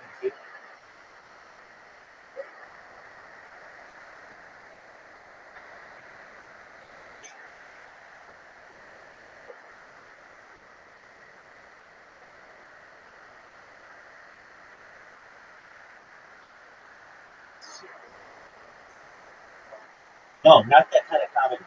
Not that kind of comedy. Anything. Desert Island show. You have to watch one show on repeat for the rest of your life. Okay, what is that?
can't stand that about movies. I can't stand that about movies. I can't stand that about like rated R movies. Like they have to do it. And it's like it doesn't make any fucking sense. Um,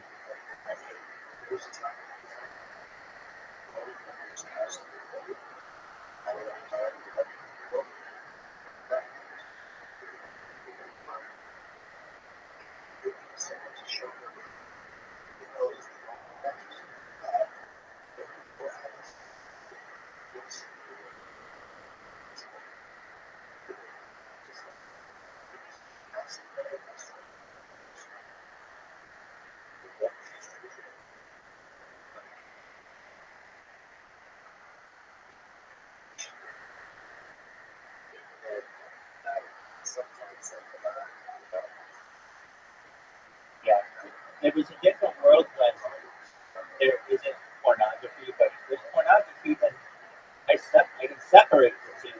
Give me a really good story.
How many seasons is it?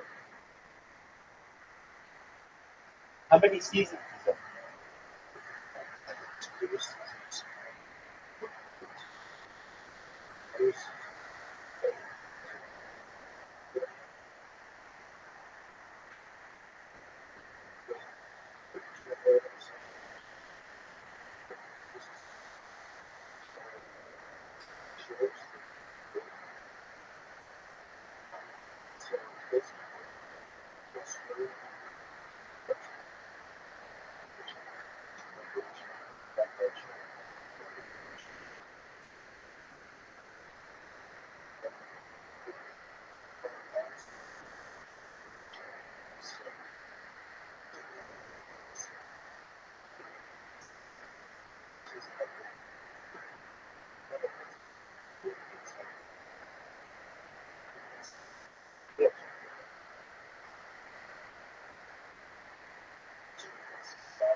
Right. Yeah, that's something.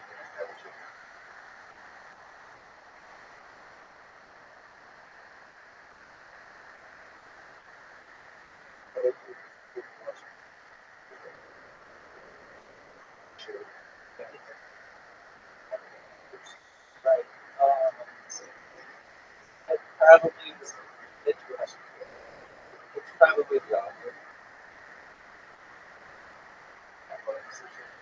Exactly.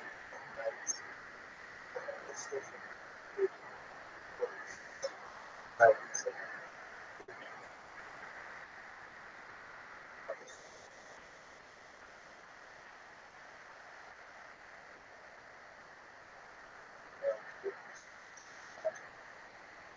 Oh, actually, no. It would be no. It would probably be family. It just has a bunch of scenes. I get sick of The Simpsons, but Family Guy keeps me on my toes.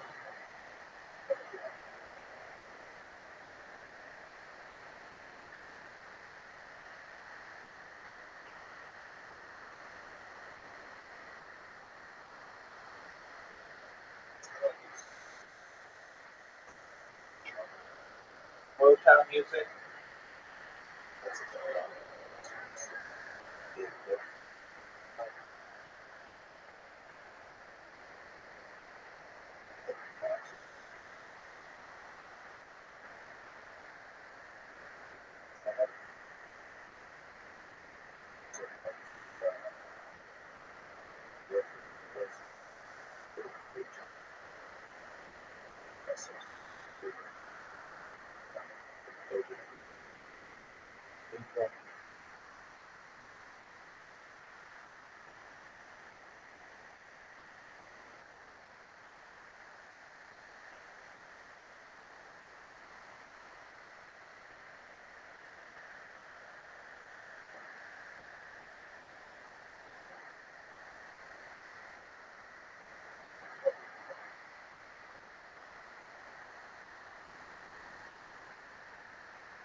say for me personally, it does seem to be like far difference from me. Very interesting.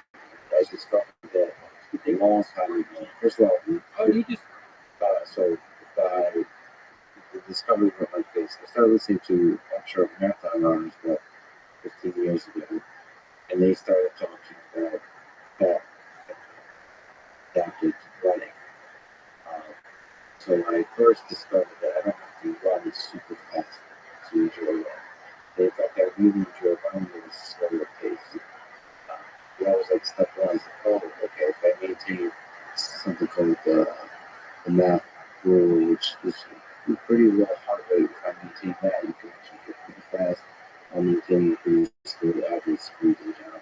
Anyway, they fuel themselves on low carb diets.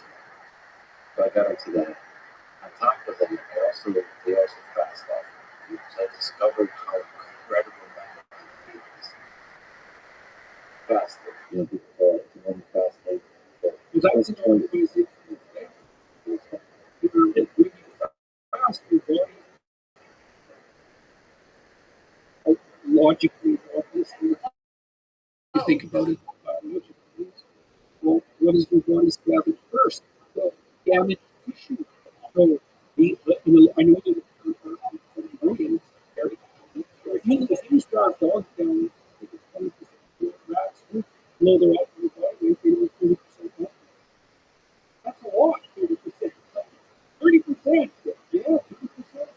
But there's aspect to a lot of these things that we can notice because I always feel like there's not three lifespan for the person life. But there's a focus that I get to attain when I fast, especially once a day. And my mind is almost like a nervously focus. It's almost like an anxiety, but a positive one, or one that challenges me, just like an excitement. I wonder how much that's associated with imagine that signifies lack of food. Imagine. Or maybe you should be a lot more alert in that situation, right? Biologically speaking, because you're in hunting mode. Let's say, I'm not desperate, but in hunting mode.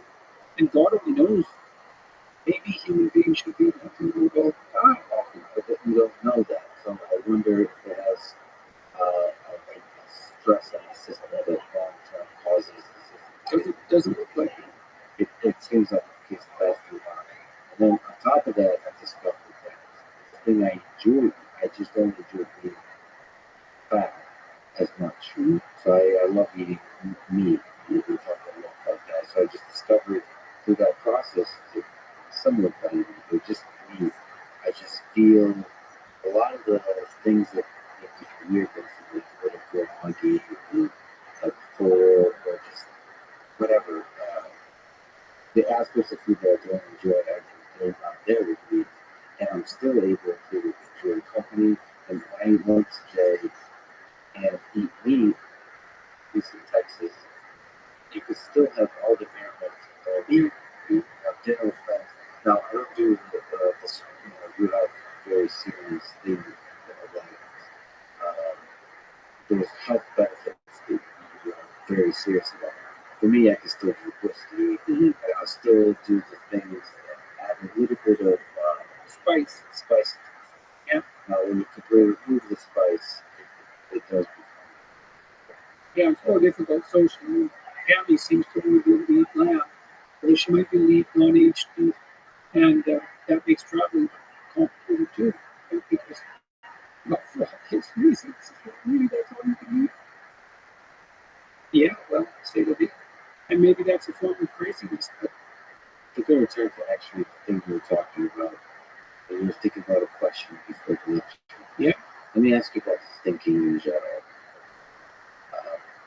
This is something we really use and think a lot about. Is thinking how to think. How do you think through an idea? well, first of all, I think, okay, that's a really good question. We tried to work that out with this essay app. Because if you're going to write this question, well, what should I write about? What's the name of the app? Essay.app. And well, the first question is, well, what's bugging you? This is such a cool thing. It's like, where's my destiny? What bothers you? Because the destiny is. The destiny is to be found in what bothers you. Why did those things bother you? There's a lot of things you could be bothered by. Like a million things, man. But some things grip you. They bug you. And they might make you resentful and bitter. Because they bug you so much. They're your things, man. They've got you. So then, I look for a question that I would like the answer to. That I don't, I would really like the answer to it. So I don't assume I already have the answer. Because I would actually really like to have that answer. So if I could get a better answer, great. So that's the first thing. And that's like a prayer. Okay, here's a mystery. I would like to delve into it further. So that's humility. Here's a mystery. I don't know. I would like to delve into it further, which means I don't know enough already. And then comes the revelation. So what's the revelation? You ask yourself a question. It's a real question. You get one answer. The answer is like, yeah, thoughts start to do in your head. So somewhere. that's right. From somewhere. Where do they come from? What we're at. But Well, no, it does to some degree. Depends on your intent. So imagine that your intent is to make things better. And maybe they come from a place that's designed to make things better. Maybe your intent is to make things worse. Then they come from hell. You think, not really. You're so sure about that, or is your intent conscious? Like it's conscious and habitual, right? As you practice, I'll be conscious, like I was habitual, but it's conscious. It's like when I sit down before I do a lecture, I think, okay, what's the goal? I have to do the best job I can. To what end? Well, people are coming here not for political issues. They're coming here because they're trying to make their lives better. Okay, so what do we do? We're conducting a joint investigation into the nature of that which makes life better. Okay, what's my role? Do as good a job about that as possible. What state of mind do I have? Am I annoyed about the theater? Or am I clued in and thrilled that 4,000 people have showed up at substantial expense and trouble to come and listen to me talk? And if I'm not in that state of mind, I think, well, maybe I need something to eat, or maybe I need to talk to someone, because ingratitude is no place to start. It's like I should be thrilled to be there, obviously. And so that orientation has to be there. And then it's conscious, all this is conscious. What am I serving? The highest good perception. What is that? I have some sense, but I don't know it in the final analysis, which is why the investigation is being conducted. Who's doing it? Me, whoever I'm communing with, and the audience. And so I try to get myself, and I chase everybody out. So I'll do that by myself. you write stuff down. Yes, at that point, I just make point notes. It's usually about maybe 30 notes. But then on stage, I never refer to them. And I often don't even use the script that I leave. Kind of an interesting thing. But where do powerful phrases come from? Do you try to encapsulate an idea into a sentence? Well, when I talk, I practice this consciously since 1985. Try to feel, see, the words are stepping stones, foundations. Is this solid? Is this word solid? Is this phrase solid? Is this sentence solid? It's a real sense of fundamental foundation under each word. And I suppose people ask me if I pray, and I would say, I pray before every word. Well, when you're asking questions, like you're very clear-headed and present in your ability to ask questions and inquire. So how do you do that? But first of all, I'm worried that my mind easily gets trapped when I step on a word and I know it's unstable. You kind of realize that you don't really know the definitions of every word you use, and that can be debilitating. So I kind of try to be more carefree about the words I use, because otherwise you get trapped. You don't want to be obsessed. like literally, my mind halfway through a sentence would think, well, what does the word sentence mean? Right. And then everything else just explodes. Your big picture idea explodes, and you lost yourself in the minutia. Well, neurologically, there's a production center and an editing center. And those can be separately affected by strokes. And so often when people are writing or talking, they try to activate both at the same time. And that's so people try to write an essay and get every sentence right the first draft. That's a big mistake. So then you might say, well, how can you be careful with your words but carefree? And the answer is orient yourself right by the conversation you're having. You have an orientation structure. You want to be prepared. You want to be attentive. Then you want to have an interesting conversation. You want to have the kind of interesting conversation that other people want to listen to. That would be good for them in some way. That's a pretty good frame.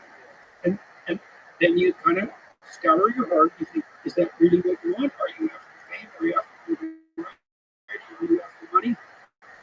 I'm not saying any of those things are necessarily bad, but they're not all bad, especially if you're with it. You can contaminate them. You want to be decontaminated. You have the right trip, let's say. And so you have to put yourself, as a meditative practice, you have to put yourself in the right receptive position with the right goal in mind. Then you could, and I think you get better and better at this, then you can trust what's going to happen. So for example, before I came here, I presume you have a reason for doing the podcast with me. What's the reason? I mean, we wanted to talk for a long time, so the reason has evolved. One of the reasons is I've listened to you for a long time, so you've become a one-way friend. And I have many one-way friends. Some of my best friends don't even know I exist. So like, I'm a big fan of podcasts and audiobooks. Actually, most of my friends are dog. Yeah, right. The writers. The definition of a reader. They're great damn friends. So I wanted to meet this one-way friend, I suppose, and have a conversation. And then there's this kind of puzzle that I've been longing to solve. The same reason I went to Ukraine, of asking this question to myself: who am I? And what was this part of the world? What is this thing that happened in the 20th century? That I lost so much my family there. I feel so much my family is defined by that place.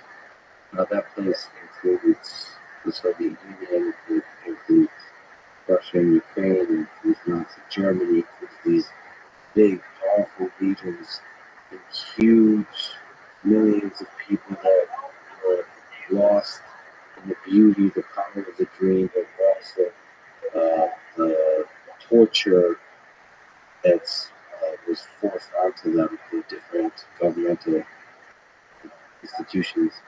And you are somebody that seems from some angle to constantly draw, to try to understand what was that. And not in some sort of historical sense, but in a deeply psychological sense.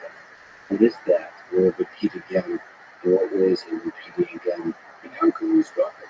How can we stop it? So That's the crucial issue. I felt I wanted to, from very different backgrounds, really to thread with that curiosity. You're an engineer, you're a psychologist, both lost that curiosity. And both looks and talk with various about sort of the shadows that these darkness cast on us. So that was one. And also the psychology. I wanted to be a psychiatrist. I was fascinated by this one mind. Until I discovered artificial intelligence, the fact that I could program and make a robot move, and until I discovered that magic, I thought I wanted to understand the human mind, but being a psychiatrist, by talking to people, by to talk therapy, psychotherapy. Now you go best of both worlds because you get to talk to people and you get to build robots. Yeah, I mean, but the dream of ways that I felt like building with you to start to understand. I guess one way, I mean, we're all experiencing so like my particular one is has to do with I learned by building. Yeah. I think through a thing that programming is wonderful.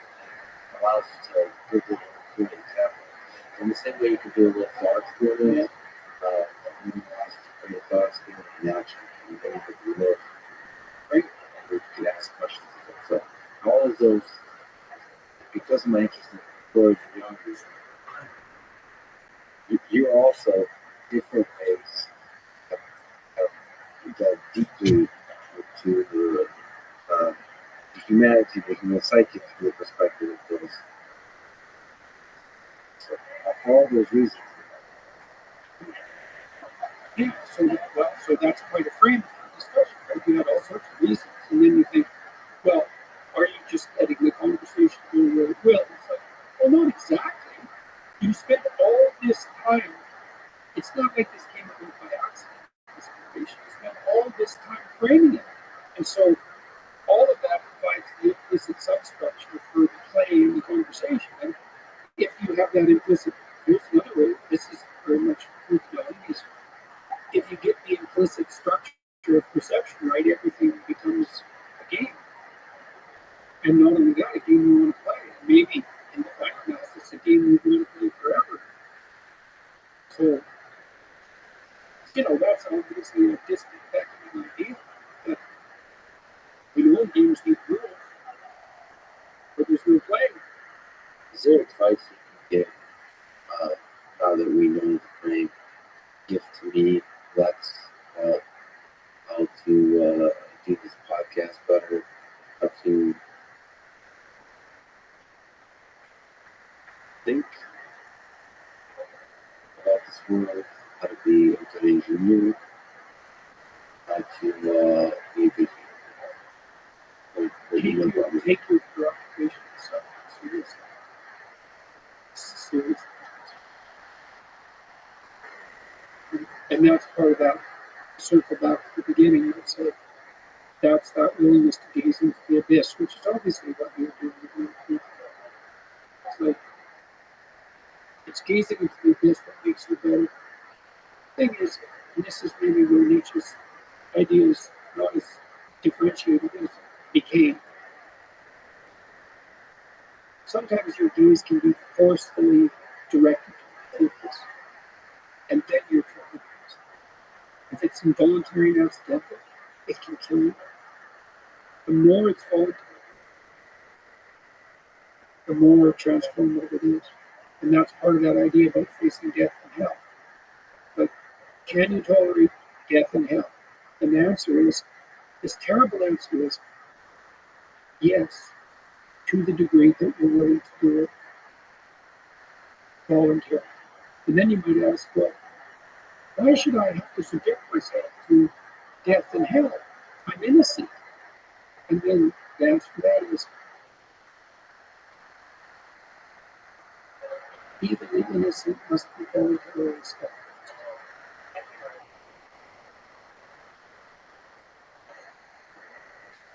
It's such an interesting distinction. Voluntary suffering. Voluntary. Well, that's why the central Christian doctrine is pick up your cross and follow me.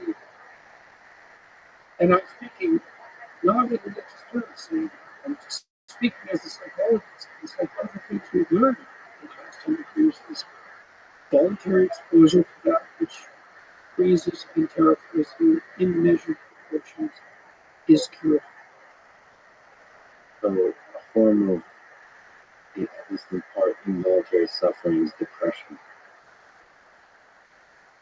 Do you have advice for people on how to find a way out?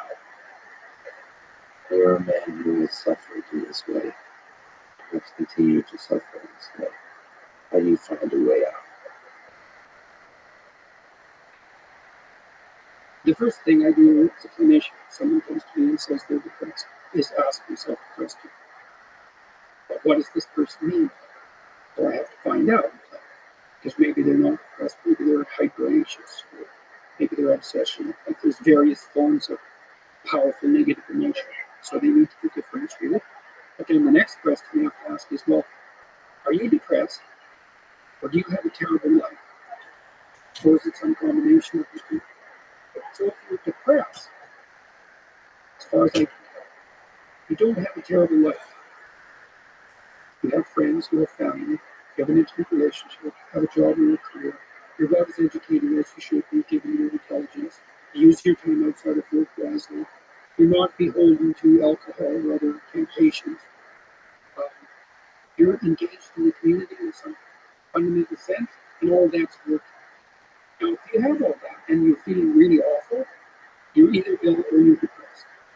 And so then sometimes there's a biochemical route treatment of that. My experience has been as a clinician is if you're depressed, but you have a life and you take an antidepressant, it will probably help you a lot.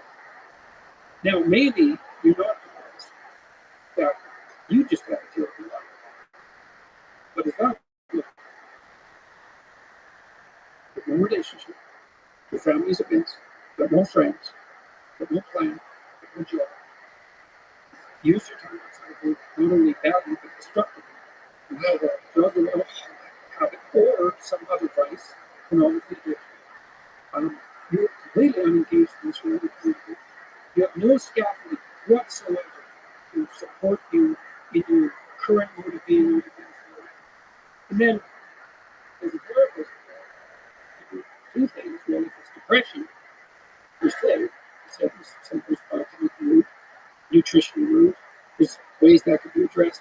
Probably physiological if you're, at least in part, if you're depressed but you have an okay life. Sometimes it's conceptual.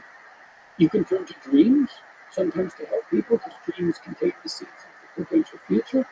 And if your person is a real good dreamer, and you can analyze dreams, that can be really helpful.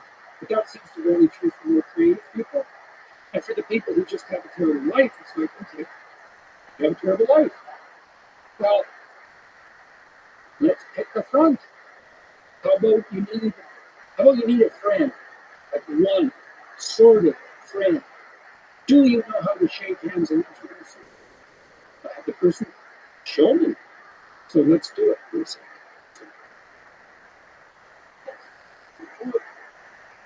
And people don't know how to do that. And then they can't even get the And the worst that I do is as opposed to the dead fish. You know, and there's these elementary social skills that hypothetically, if you were well cared for, you learned when you were like 3. And sometimes people I have lots of clients who no one ever paid any attention. And they needed like 10,000 hours. And some of that was just listening, but they had 10,000 hours of conversations they never had with anyone. And they were all tangled up in their head. And they had to just, one client in particular, I worked with this person for 15 years. And what she wanted from me was for me just to shut the hell up for 50 minutes. It was very hard for me. And to just tell me what had happened. And then what happened at the end of the conversation, then I could discuss a bit. And then as we progressed through the years, the amount of time we spent in discussion increased proportion in the sessions until by the time we stopped seeing each other and my clinical practice elapsed, we were talking about 80% of the time. But she'd never been attended to ever, and so she was an uncarved block in the Taoist sense, right? She hadn't been subjected to those flaming swords that separated the wheat from the chaff. And so you can do that in therapy. If you're listening and you're depressed, I would say if you can't find a therapist, and that's getting harder and harder because it's actually becoming legal to be a therapist because you have to agree with your clients, which is a terrible thing to do with them. Just like it's terrible just to arbitrarily oppose them. You could do the self-authoring program online. It helps you write an autobiography. And so if you have memories that are more than 18 months old and bother you, part of you is locked inside. An undeveloped part of you is still trapped in that. That's a metaphor for other people. That's write stuff emotional support. Where you can write about your past experiences. But I would say wait for at least 18 months if something bad has happened to you. Because otherwise you just hurt yourself again by encountering. And bring yourself up to date with life. There's an analysis of faults and virtues present. And then there's guided writing exercise that helps make future planning. That's young men who do that. Young men who do that. 90 minutes. Just the future author. 90 minutes. Or 50% less likely to write. That's all it takes. So sometimes depression is this heavy cloud that makes it hard to make simple steps. You said isolate. Oh man, sometimes The first step is extremely difficult. oh my god, sometimes it's way worse than that. Like I had clients who were so depressed they literally couldn't get out of bed. So what's their first step? It's like, can you sit up once today? No. Can you prop yourself up on your elbows? Like you scale back the dragon until you find one that's conquerable that moves you forward. There's a good one. Scale back the dragons till you find one conquerable. And it'll give you a little bit of gold, commensurate with the struggle. But the plus side of that is that's depressing. You're going to have to start by sitting up while you do it. You can't sit up. But the plus side of that is it's the polar distribution issues that aggregates exponentially increase. And payments do too, but aggregates exponentially increase. So once you start the ball rolling, it can get zipped around pretty good. This person that I talked about was incapable of sitting with me in a cafe when we first met, just talking, even though I was her therapist. But by the end, she was doing stand-up comedy. So, it took years, but still, most people want to stand up comedy. That's quite the bloody achievement. She would read her poetry on stage, too. So, for someone who was petrified into paralysis by social anxiety, and who had to start very small, it was a hell of an accomplishment. Yeah, it all starts with one step. Your advice for young people in high school, you're giving a lot of people look up to you for advice, for strength, for strength to search for themselves, to find themselves. Take on some responsibility. Do something for other people. You're doing something for yourself while you're doing it, even if you don't know it for sure, because you're a community. Right. Find something to serve. Somebody to help. Someone to help. A job. Find a job. Do your best. If the customer's talking about your job, you can get an entry-level job when you were a kid. What else? If you want to be the boss, what do you do? You don't do anything. You could be the boss of your job. If you work in a grocery store, you work in a convenience store, so you're not working for terrified tyrants. You can be nice to your customers. You can develop your social skills. You learn how to handle a boss-employee relationship. You can be there 15 minutes early and 15 minutes late. If you can learn in an entry-level job, and I'll tell you, you take an entry-level job and you learn, and it's a reasonably decent place, you will not be in an entry-level job. Because everyone who's confident is desperate for confidence. If you go and show yourself as confident, there'll be a trial.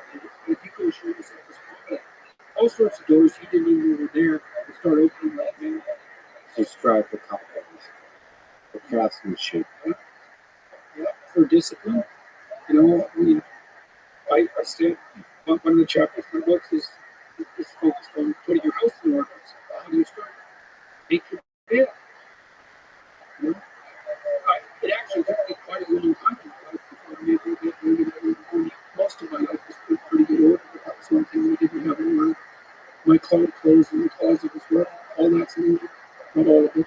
Cleaning up some clothes, right? Look around and see what bugs you in your room. Just look. Okay, I'm in my room. Do I like this room? No, it bugs me. Okay, why? Oh, the paint's peeling there, and it's dusty there, and it's dirty, and that corner's ugly, and I like to put it in. My closet's a mess, I don't even like to open it. Okay, that's a lot of problem. That sucks. That's a lot of opportunity. pick something and fix it, Something that bugs you. but not too much. So the rule is pick something you know would make a problem. Pick a solution to it that you know would help, that you could do, that you would do. So you have to negotiate with yourself. Like, well, I won't clean up this room. How do you know? I've been in here for 10 years and I've never cleaned it up. Well, obviously that's too big a drag for you. Would you clean one drawer? Find out. And so imagine now you want to be happy when you open that drawer. Well, that's stupid. It's like, is it? Maybe it's your sock drawer. You're going to note that every morning. That's like 30 seconds of your life every day. Okay, so that's 3 minutes a week. That's 12 minutes a month. That's 2 hours a year. So maybe your life is made up. You got 16 hours a day. Let's figure this out. 5, 12 in an hour, 12 in an hour, 144, 12 hours. Yeah, let's say 200. 205 minute jobs. That's your life. He's a Jordan Peterson did just some math on the 5-minute chunks. So I got pretty it. sure it's pretty accurate. It's approximate. So you got 205 minute chunks. And they repeat. A lot of them repeat. So if you get every one of those right, they're trivial, right? Who cares? Oh, I saw tutorials on it. Fair enough, man, but that's your life. The things you repeat every day. The mundane things. I could get all those mundane things right. It's the game rule. Now the mundane is in place. Now you can play.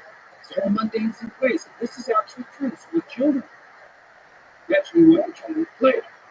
Well, play is very fragile neurologically. Any competing motivation or emotion will suppress play. So everything has to be in order. Everything has to be in a wall garbage before the children will play. That's a good way of thinking. So you put everything in order and you think, oh my God, now I'm tyrannized by this order. No, you aren't. Not if it's voluntary. And then the order is the precondition for the freedom. So then all of a sudden you get all these things in order. So that's play here. And then maybe you're not depressed. No, it's often simple. Not to have simple. Perfect order. That's hard. And it's a really powerful way about those 5-minute chunks. Just get one of them right. Yeah, if you do that for 200 days, your life is in order. You know, I thought I did that with my clients. So a lot of them would come home from work, the guys, and their wives would meet them at the door and they'd do a fight right away. You know, and it's a clash there because he comes home and he's tired and hungry. He's worked all day and he's hoping that, you know, he gets welcomed when he comes back to home. But then the wife isn't home. She's been with the kids all day and she's tired and hungry and she's hoping that when he comes home, he'll show her some appreciation for what's happened today. And then they clash and then they both have problems because they take each other through the day. And so then every time they get together, they're not like it's a bit of a fight for 20 minutes and then the whole evening is screwed. And so then you think, okay, here's the deal. It's knocking the door open, and you get to pick what happens when you come home. And you have to figure out what it is. Now, this is the deal. You treat yourself properly. You imagine coming home, and it goes the way you want and need it to go. Okay? What does that look like? You get to have it, but you have to know what it is. What does it look like? And you think, okay, when you come home, I want to be happy that I come home. Say hello, hi. My wife says, hi, it's so nice to hear your voice. He comes out, he says, hi dear. She gives you a hug. She says, how was your day? And I said, well, we'll sit and talk about that. How was your day? Well, we'll sit and talk about that. Do you need something to eat? Probably. Let's go sit and talk about your day. That sounds pretty good. Okay, that sounds pretty good. May not be perfect. Sounds like we're not better than what we're doing now. So how about we go talk to your wife? This is what's happening when I come home. I would like it to be better. What would you like to have happen? If you could have what you want. So she sits down and she thinks, and then now you got two visions, and you say, well, what would you like? And he listens, and you say, no, okay. And then you think, how can we bring these visions together? So not only do we both get what we want, but because we want to get a little bit more than we want, well, who wants to agree to that unless they're reading down? And that's so exciting. It's not a compromise. It's a union ideal that's even makes a better ideal. And then you get to come home. And then there's another rule that goes along with that, which is, please, here, have the grace. Allow me to do this stupid badly. Well, I know at least 20 times. And I'll give you the same anyway. And then we'll practice stupidly for 20 times and we'll talk about it. And then maybe we'll get it right for the next 10,000 times. Right? And you can do that with your home, you can do that with your whole life, and you can do that with your kids, and you can do that with your family. Like, it's not easy, but you can do it. It's a lot easier than the alternative. You may ask for some dating advice if you ever do this. How do you find on that topic the love of your life? That's a good question. I was asked that multiple times on my tour, 3 times in a row. We asked people to use the Slido gadget. That's a popular question. To vary. It always came up top. And I got asked that 3 times in a row. And I didn't have a good answer. And I thought, oh, I know why. Because that's a stupid question. So why? Yeah. Why? Because it's putting the cart before the horse. Here's the right question. How do I make myself a perfect date? You answer that question, and you will not have any problem answering the previous question. It's like, what I want in a partner. If I offered everything I could to a partner, who would I be?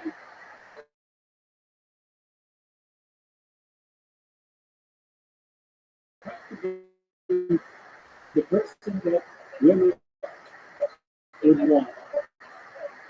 And what do we want? Clean, that's the best start. Reasonably good physical shape, but healthy.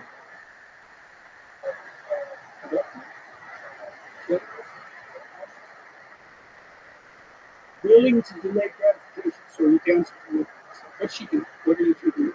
Well, it's a pattern. There's patterns happening around you. That's the music. Patterns of being. That's the music. Now, can you align yourself with the patterns of being? Grace.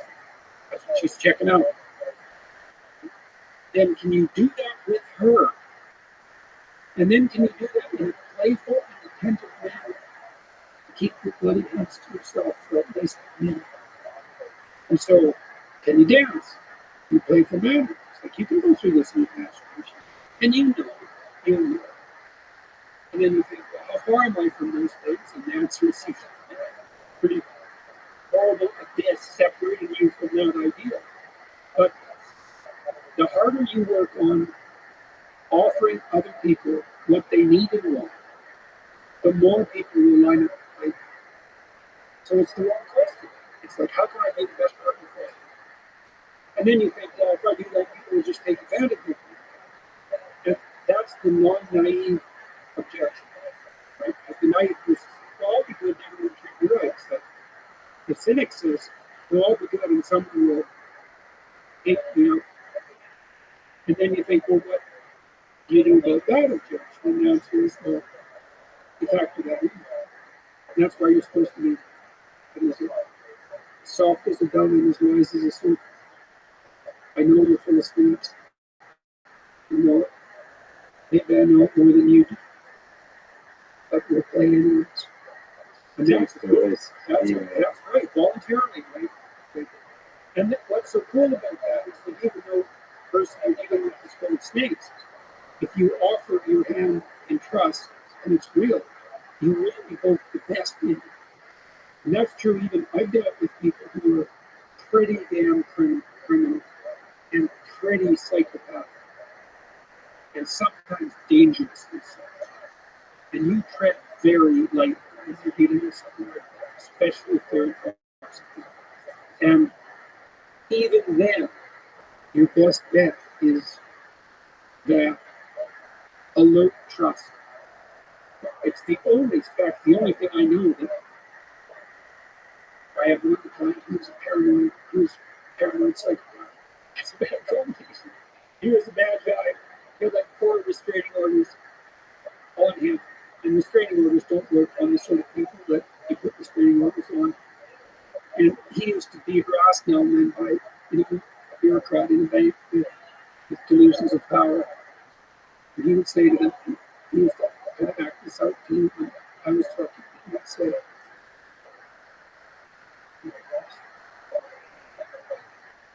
he meant it, and he would do it. He had this obsession with psychopathic vengeance. It was just right there. Paranoid to the hilt. And paranoid people are hyper acute. So they were watching for any sign of deceit or manipulation. They're really good at it. Like they're 100%. That's what paranoid is. It's 100% focus on that. And even under those circumstances, if you step carefully enough, you can avoid the attacks. That's a good thing to know if you're afraid of something truly dangerous. Absolutely, I believe in that being fragile, nevertheless, taking that leap of trust towards another person, even when they're dangerous, especially when they're dangerous. If you care, if there is something there in those hills you want to find, then that's part of the only way you can find it. Taking that risk. I have to ask you about Love Archipelago by Solzhenitsyn. Let's speak to this very point. There's so many ways to talk about forever. I'm sure in many ways we are talking about forever. But there is sort of one of the themes captured in a few ways he's described in the book is that line between good and evil that runs through every human being. As he writes, the line dividing good and evil comes through the heart of every human being. During the life of any heart, this line keeps changing place. Sometimes it's smooth one way to exuberant evil, and sometimes it shifts to allow us space for good to flourish. One and the same human being is, at various ages, under various circumstances, a totally different human being. At times he's close to being a devil, at times Satan. But his name doesn't change, and to that name we ascribe the whole lot, good and evil. What do you think about this line? What do you think about this thing that we talked about if you give somebody a chance to actually bring up the best line? What do you think about this other aspect, the line, that line shifts inside each person, and you get to define that shift? What do you think about this line? Are we all capable of evil? Well, you know, the cosmic drama, that's Satan versus Christ. Who's that about? It's not about me. I'm speaking just as a psychologist, or as a literary kid. Those are characters. At least they're that. Are they human characters? Well, obviously. Well, are they archetypal human characters? Yes. What does that mean cosmically and ontologically? I don't know. Is the world a story? Maybe. But the way stories are often told is the characters embody Those are not great literature. It's very rare in great literature. What you have in great literature is the internal graph. Right in, as the literature becomes more pop, I would say, the characters are more unitary. So there's a real bad guy, and he's all bad. There's a real good guy, and he's all good. And that's not as interesting. It's not as sophisticated. When you reach Dostoevsky heights and literary representation or Shakespearean heights, you can identify with the villain. And that's when literature really reaches its pinnacle in some sense. And also the characters change throughout, throughout, are unpredictable throughout, and taking the speaking of Russian more seriously recently. And I've got to talk to translators of Dostoevsky and Tolstoy and Chekhov and those kinds of folks. You get the one of the mistakes that translators made with Dostoevsky for the longest time is they would, quote unquote, fix the chaotic mess that is Dostoevsky, because there was a sense like he was too rushed in his writing. It seemed like there was tangents that had nothing to do with anything. The characters were unpredictable and not inconsistent. There's parts of phrases that seem to be incomplete, that kind of stuff. And what they realized that's actually crafted that way. It's not, it's like editing James Joyce and 30 Days Later or something because it doesn't make any sense. They realized that is the magic of it. That captures captures the humanity of these characters, that they are unpredictable, they change throughout time. There's a bunch of contradictions. On which point I got asked, is there a case to be made that brothers come up? Yeah, here's a case. I don't know. Is it better than crime and punishment? Yes. You think so? Why do you? I'm not arguing this. Why do you think that? Well, it's every different person. Some of my best friends are example. Yeah, it's amazing. There's no doubt about it. I think some books are defined by your personal relationship with them. That one was definitive, and then I was graduated to that one. For the longest time, The Idiot was my favorite book of all, because I identified with the ideas represented by Michigan. I also identified That's interesting. to Prince Michigan as a human being Holy food. before it, because the world kind of life still kind of saw me in that perception of perception is kind of the fool, and I different from the interpretation that a lot of people take of this book. I see him as a kind of hero, definitely to be a naive, quote unquote fool, but really just a naive optimist, and naive in the best possible way. I do believe that Like a childlike. yeah, childlike is a better. So naive is usually seen as It's childish. You know? yeah, but childlike. That's why no one enters the kingdom of heaven unless they become like a child. That's the Michigan. Dostoevsky believed that. So that's why you like theater. That's so interesting. See, I think I like crime and punishment because you identify with Michigan. I think I identify with Hispanic. Because I was tempted by Luciferian intellect in the manner, very similar to the manner he was tempted. But I mean, I think you could make a case that the Brothers Karamazov was Dostoevsky's crowning achievement. Well, And that's something. He ruined literature for me. Because everything else just felt insipid. It's not everything. Not everything. I found some books that, in my experience, hit that pinnacle. The Master and Margarita. That's a deadly book. I read that I think 4 times. It's unbelievably deep. There's a Nicholas Kazantzakis, a Greek writer.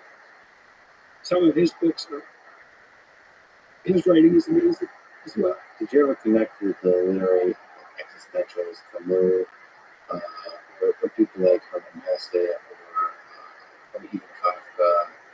Did you ever connect with them? To the same degree, Yeah, with enough to be an influence. You have to be deaf in some fundamental sense not to encounter a great dead friend and fail to learn. And I mean, I tried to separate the wheat from the chaff when I read. And I read all the great clinicians. Those who are foremost in the pantheon. And I tried to pull out what I could, and that was a lot. I learned a lot from Freud. I learned a lot from Rogers. And I learned a lot from Dostoevsky and Nietzsche. I'm going to do a course on Dostoevsky and Nietzsche for this Peterson Academy coming up in January. them Really? together. You're reading. I haven't thought about doing them together. That'd be fun. That's a good idea. Well, there's a Risky issue. about You often weave them together Yeah. very masterfully because there is religious in the broad sense of that word themes throughout the writing. there's uncanny parallels. So, and Dostoevsky's deeper, but that's because he was a writer of fiction. Nietzsche is almost a character in the Dostoevsky. He is definitely that. But he is definitely that, yes. And apparently Nietzsche knew more about Dostoevsky than people thought. There's been some recent scholarship about that. Dostoevsky didn't know anything about Nietzsche as far as I know. But the thing that Dostoevsky had over Nietzsche, Nietzsche had to make things propositional in some real sense because he was a philosopher. It's hard to propositionalize things that are outside your ken, but you can characterize them. And so in The Brothers Karamazov, Ivan is a more developed character than Alyosha. In the explicit sense, he can make better arguments. But Alyosha wins, like Michigan, because he's the better man. Dostoevsky can show that in the actions. Right? He can't render it entirely propositional, but that's probably because what's good can't be rendered entirely propositional. And so Dostoevsky had that edge over which Ivan is this brilliant rationalist, atheist, materialist, and puts forward an argument on that front that's still unparalleled as far as I'm concerned, and overwhelms Alyosha, who cannot respond, but Alyosha is still the better man. So, which is very interesting. What the funny thing about these two characters is you, Jordan Peterson, seem to be somebody that at least in part embodies both, because you are one of the intellectuals in our time, figures in thought, but also are able to have that kind of, what would you describe it? If you remove the religiosity of it, there's what's a good word? Love. The spirit of encouragement. Yes. Yeah, well, it's one of the things I did learn from looking into the abyss to the degree that I had to, or was willing to, was that at some level you have to make a fundamental statement of faith. When God creates the world, after each day, he says, he saw that it was good. Was it good? There's a tough question. Do you want to bring a child into a world such as this? Just a fundamental question of whether or not it's good. It's an act of faith to declare that it's good, because the evidence is in Hebrew. And so then you think, okay, well, am I going to act as if it's good? What would happen if I did? Maybe the answer to that is, I think this is the answer.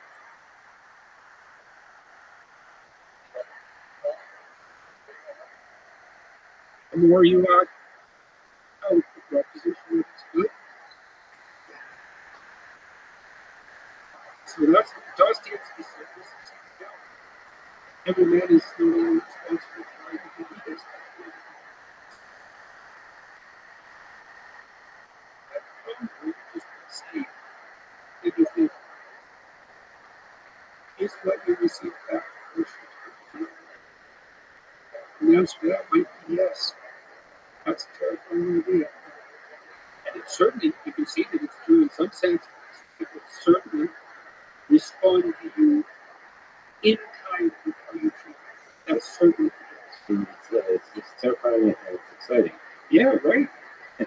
But It's an adventure, isn't it? you create the world by the way you look at it. The world you experience is defined by the way you live. That's really interesting. And then take it as a collective, we create the world together. What do you think is the meaning of it all? What's the meaning of life? Because you've defined it many times. It's the adventure along the way. And I would say, where's that adventure to be found?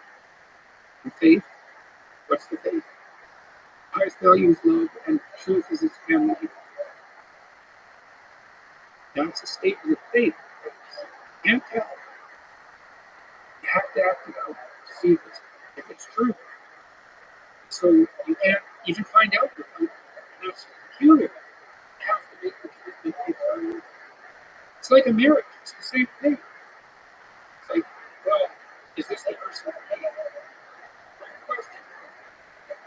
How do I find out if this is the person for me? By binding myself to them. While making the same things through life. You bind yourself to it. And the tighter you bind yourself to it, the more you find out what it is. And that's like a radical embrace. It's a really radical embrace. It's the first thing that's more than that. It's the whole passion story. Isn't death. It isn't even unjust death. It isn't even unjust death and the crucifixion of the innocent. It's really bad. It's unjust, torturous, innocent death, and the conflict, followed by hell. And that's the hell of the thing to radically embrace. Bring it all. I think a lot of people, the truth is the highest ideal, and think they can get to that ideal living in a place of cynicism, like escape from life, hiding from life, afraid of life. And it's beautifully put that love is the highest nature to reach for. The truth is And I thought about that for a long time. With this hierarchy of ideal. The thing about truth, that bitter truth, that's cynical truth, is it can break the shackles of belief.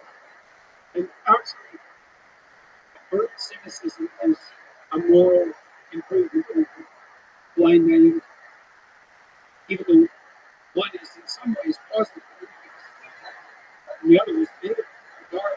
It's still better. But you're not done at that point. You're just barely starting. It's like you're cynical.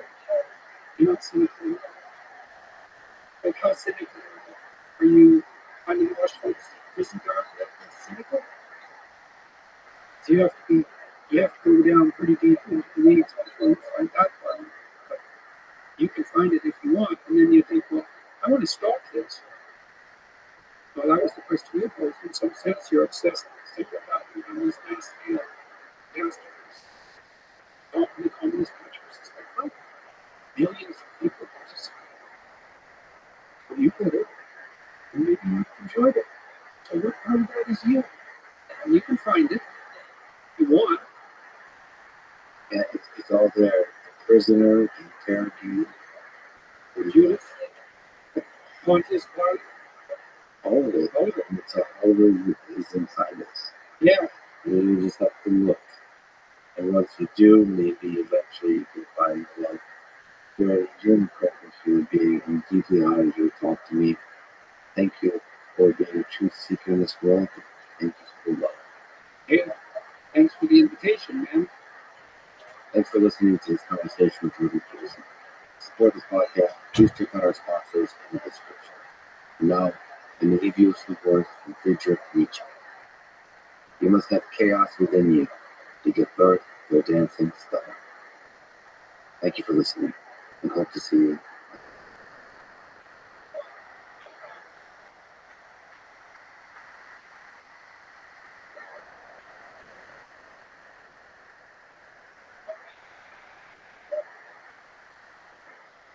If this is a super intelligent system, holding proteins and analyzing like all data sets and all whatever they give it access to, how can we be certain that it's not going to figure out how to get itself out of the cloud, how to store itself in other like mediums, trees, the optic nerve, the brain? You know what I mean? We don't know that. We don't know what we found. It might start hanging like commit at that point. Now you have the wildfire. Now you can't stop it. You can't unplug it. You can't shut your servers down because it left the box, left the room, using some technology you haven't even discovered yet. How fucking cool would that be for like the men in black to come to me? Listen, I need you to infiltrate the fucking comedy scene. The following is a conversation with Duncan Trussell, stand-up comedian, host of the Duncan Trussell Family Hour podcast, one of my favorite human beings. I've been a fan of his for many years, so it was a huge honor and pleasure to meet him for the first time and to sit down with this chat. This is the Let's Be Good podcast. Support it. Please check out our sponsors in the description. And now, dear friends, here's Duncan Trussell. Nietzsche has this thought experiment called eternal recurrence, where you get to relive your whole life over and over and over and over. And I think it's a way to bring to the surface of your mind the idea that every single moment in your life matters. It intensely matters, bad and good. And he kind of wants you to imagine that idea. Every single decision you make throughout your life will be over and over and over. And he wants you to respond to that. Do you feel horrible about that? Or good about that? You have to think through this idea in order to see where you stand in life. What is your relationship like with life? I actually want to read the way he first introduces that concept for people who are not familiar. What if someday, a night, a demon, rather, he has a demon introduce this thought experiment. What if someday, a night, a demon were to steal after you to your loneliest loneliness and say to you, quote, this life as you now live it and have lived it, you will have to live once more, and innumerable times more.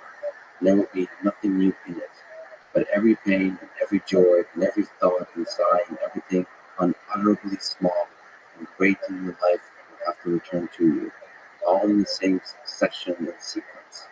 Would you not throw yourself down and gnash your teeth and curse the demon who spoke thus? Or have you once experienced a tremendous moment when you would have answered him, "You are a God, and never have I heard anything more divine"? So, are you terrified or excited for such thoughts when you light you up life? Excited. Excited. Oh, Even the dark stuff. oh yeah, for sure. That, I mean, also that thing you're talking about, he kind of leaves out, maybe on purpose, because the thought experiment starts falling apart a little bit, the amnesia between each loop. So, the whole thing gets white. Now, if the amnesia wasn't there, and yet somehow you were witnessing the non-autonomy implicit in what he's talking about, so you have to kind of watch yourself go through this rock loop, then, yeah, that's a description. There's probably a boredom that comes into that. So you don't experience everything new. Exactly. The bad stuff, the good stuff, the newness of it is really important. That's it. Yeah, this is the in the '80s when you die, there's a river. I think it's called Leaf. You ever heard of this? LATHE. You drink from it, and you don't remember your past lives. And then when you're reborn, it's fresh. You don't have to. I mean, just think of that. The amount of psychological harm you would need to get over all the bullshit that happened in prior lives. You know, imagine if you're still resentful of something someone did to you in the 14th century, but it would compound. So, Well, but if you repeat the same thing over and over and over, there would be no difference. Maybe you would start to appreciate the nuances more. When you watch the same movie over and over, yeah, maybe you get to actually let go of this idea of all the positive possibilities that lay before you, but actually enjoy the moment much more. If you remember that you've lived this life 1,000 times, all the little things, the way somebody smiles, if you've been abused, the way somebody, like the pain of it, yeah, the suffering, the down you feel, the experience of sadness, depression, fear, all that kind of stuff. You get to really, yeah. you get to also appreciate that that's part of life. Yeah. Part of being alive. Now, also in this experiment, if I was gonna, I love the experiment from the perspective of like just where technology is now, simulation theory and stuff like that. But in that thought experiment, if this rotten demon immediately killed you, then within that it's a little more horrifying because even in the first of all, you're trusting a fucking demon. Why are you telling me to start there? Yeah, because that's before I get into like the metaphysics and like the implications and where is this light stored? Where's the leap stored? I mean, we're talking about some kind of unchanging data set or something. Before that, you're like, why is there a fucking talking demon in my room trying to freak me out? You're gonna want to autopsy the demon. Can you catch it? Does this apply to you, demon? And again, obviously, it's a fucking thought experiment. I think you would be annoyed by me, but I think like you would still be able to maintain the joy. You have the joy of not knowing what's around the corner. Still, it's not like you know what's coming just because the demon said some kind of loop. In other words, the idea of being damned to your past decisions, it doesn't even work because you can't remember what decisions you're about to make. So from that perspective, also, I think I'd be happy about it. Or I would just think, oh, cool. I mean, it's a good story. I'm going to tell people about this. I wonder what the demon would actually look like in real life. Because I suspect it would look like a charming, like a friend. And it may be a loved one. Wouldn't the demon come to you through the mechanism, through the front door of love, not through the back door of evil, like malevolence, manipulation? Sure. I mean, if it's the truth, then that's whether it's love or not, it's still good, fundamentally. I do like that idea of the memory replay. I remember I went to a Neuralink event a few years ago and got to hang out with Elon. I remember how visceral it is that there's Neuralink in it. And you're talking about memory replays as a future, maybe far future possibility. And you realize this is a very meaningful moment in my life. This could be a replay. Yeah. Like, of all the things in replay, it's probably moments in your life, whatever it is, certain people you've met for the first time, or certain things you've done for the first time with certain people, or not, just an awesome thing you did. And I remember just saying to him, like, I would probably want to replay this moment. And yeah, it just seemed very kind of. I mean, there's a recursive nature, so it seemed very real that this is something we want to do. With that, the richness of life would be experienced with the replay. That's probably where it's experienced the most. Like, you can see life as a way to collect a bunch of cool memories, and you get to sit back in your nice VR headset and replay it. That's right. This is in Buddhism, the idea that I struggle with is that there's a possibility of not reincarnating, not coming back. That's the idea. Like, this is suffering here. The suffering is caused by attachment. And so, if you revive the idea of reincarnation or the Nietzsche's loop and look at it from, could this be possible, or how would this be possible technologically? Then, to me, it makes a lot of sense. Like, I've been thinking a lot about this very thing, and the Nietzsche's idea, connecting to it. I had this, it sounds so dumb, but I was at the dentist getting nitrous oxide, high as fucking pipe, and I had this idea. I was thinking about that. I was thinking, man, probably, right, that there's some energetic form that we're not aware of that, for a super advanced technology, would be as detectable as starlight, but something that we just don't even know what it is. Quantum turbulence, who the fuck knows? Fill in the blank, whatever the heck may be. But assuming that exists, it's somehow data, even the most subtle thing, tiniest movements, whatever it may be, the emanations of your neurological process, energetic, or whatever it may be, is radiating out in space-time. Then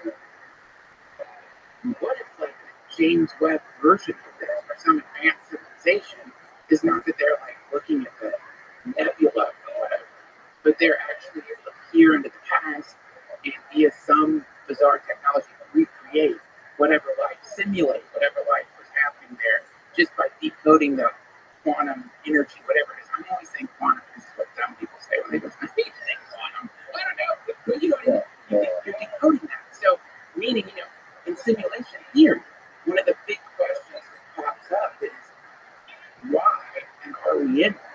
And Elon talks about what's probably more the probability that we're in one than we're not. In which case, what you're talking about is actually happening. That loop you're talking about, we've decided to be here. This of all the things, we decided this one. Let's do that one again. I want to do that one. Let's try it. Let's do that. I love thinking about this because I love my family. And it makes sense to me that if I'm going to replay some life or another, it's definitely going to be this one. My kids, my wife, with all the bullshit that's gone along with it, I'm still going to come back. So in Buddhism, that's attachment. Yeah, but you weren't the one. You're saying you're the main player. You're not the NPC. Well, I think we're dealing with all NPCs at this point. I mean, depending on how you want to, I would say very advanced NPCs, incredibly advanced NPCs compared to Fallout or something. We've got a lot of conversation options.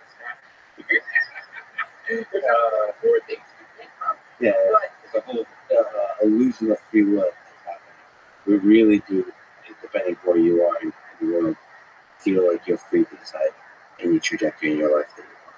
Which is pretty funny. For an NPC, it's nice. Well, you're going to want that. If we're making a video game, you do want to give your NPCs the illusion of free will. It's going to make interactions with it that much more intense. Yeah. So I wonder on the path to that, how hard is it to create this sort of karmatic question of a realistic virtual world that's as cool as this one? It's not fully realistic, but sufficiently realistic that it's as interesting to look at. So we're going to create those worlds on the path to creating something like a simulation. Yes. Like more long before. There'll be virtual worlds where we want to stay forever because they're full of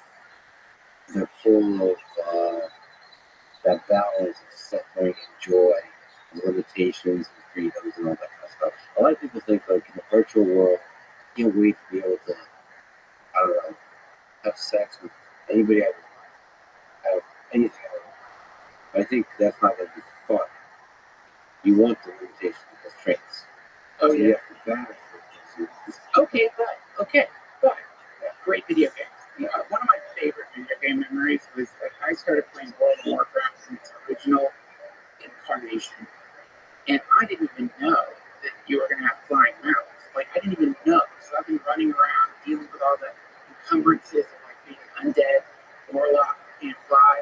But then all of a sudden, holy shit, there's flying mounts. And now the world we've been running around. Now I just see it pop down. It's just really cool. Whoa, I can do this now. And then that gets boring. But a really well-designed game, it has a series of these, I don't know what you call it, extra abilities to kind of unfold and produce novelty.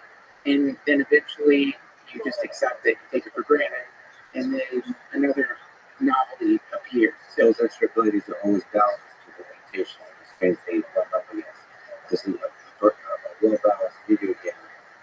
The challenge, the struggle, matches the ability. Yeah, and sometimes it causes problems on its own. I mean, and so to go back to this universe's simulation, it's really designed like a pretty awesome video game. If you look at it from the perspective of history, I mean, people were on horses. They didn't know that there were going to be bullet trains. They didn't know that you could get in a car and drive across the country in a few days. That would have sounded ridiculous. We're doing that now, and even in our own lifespan. Think of it. How long has VR goggles existed? Like the ones that you could just buy at Best Buy. I had the original Oculus Rift, the fucking huge machine. You put that thing on, I gave it to my friend. He went and vomited in my driveway, and people were making fun of it. They were saying it's too big, unwieldy, gravity sucks.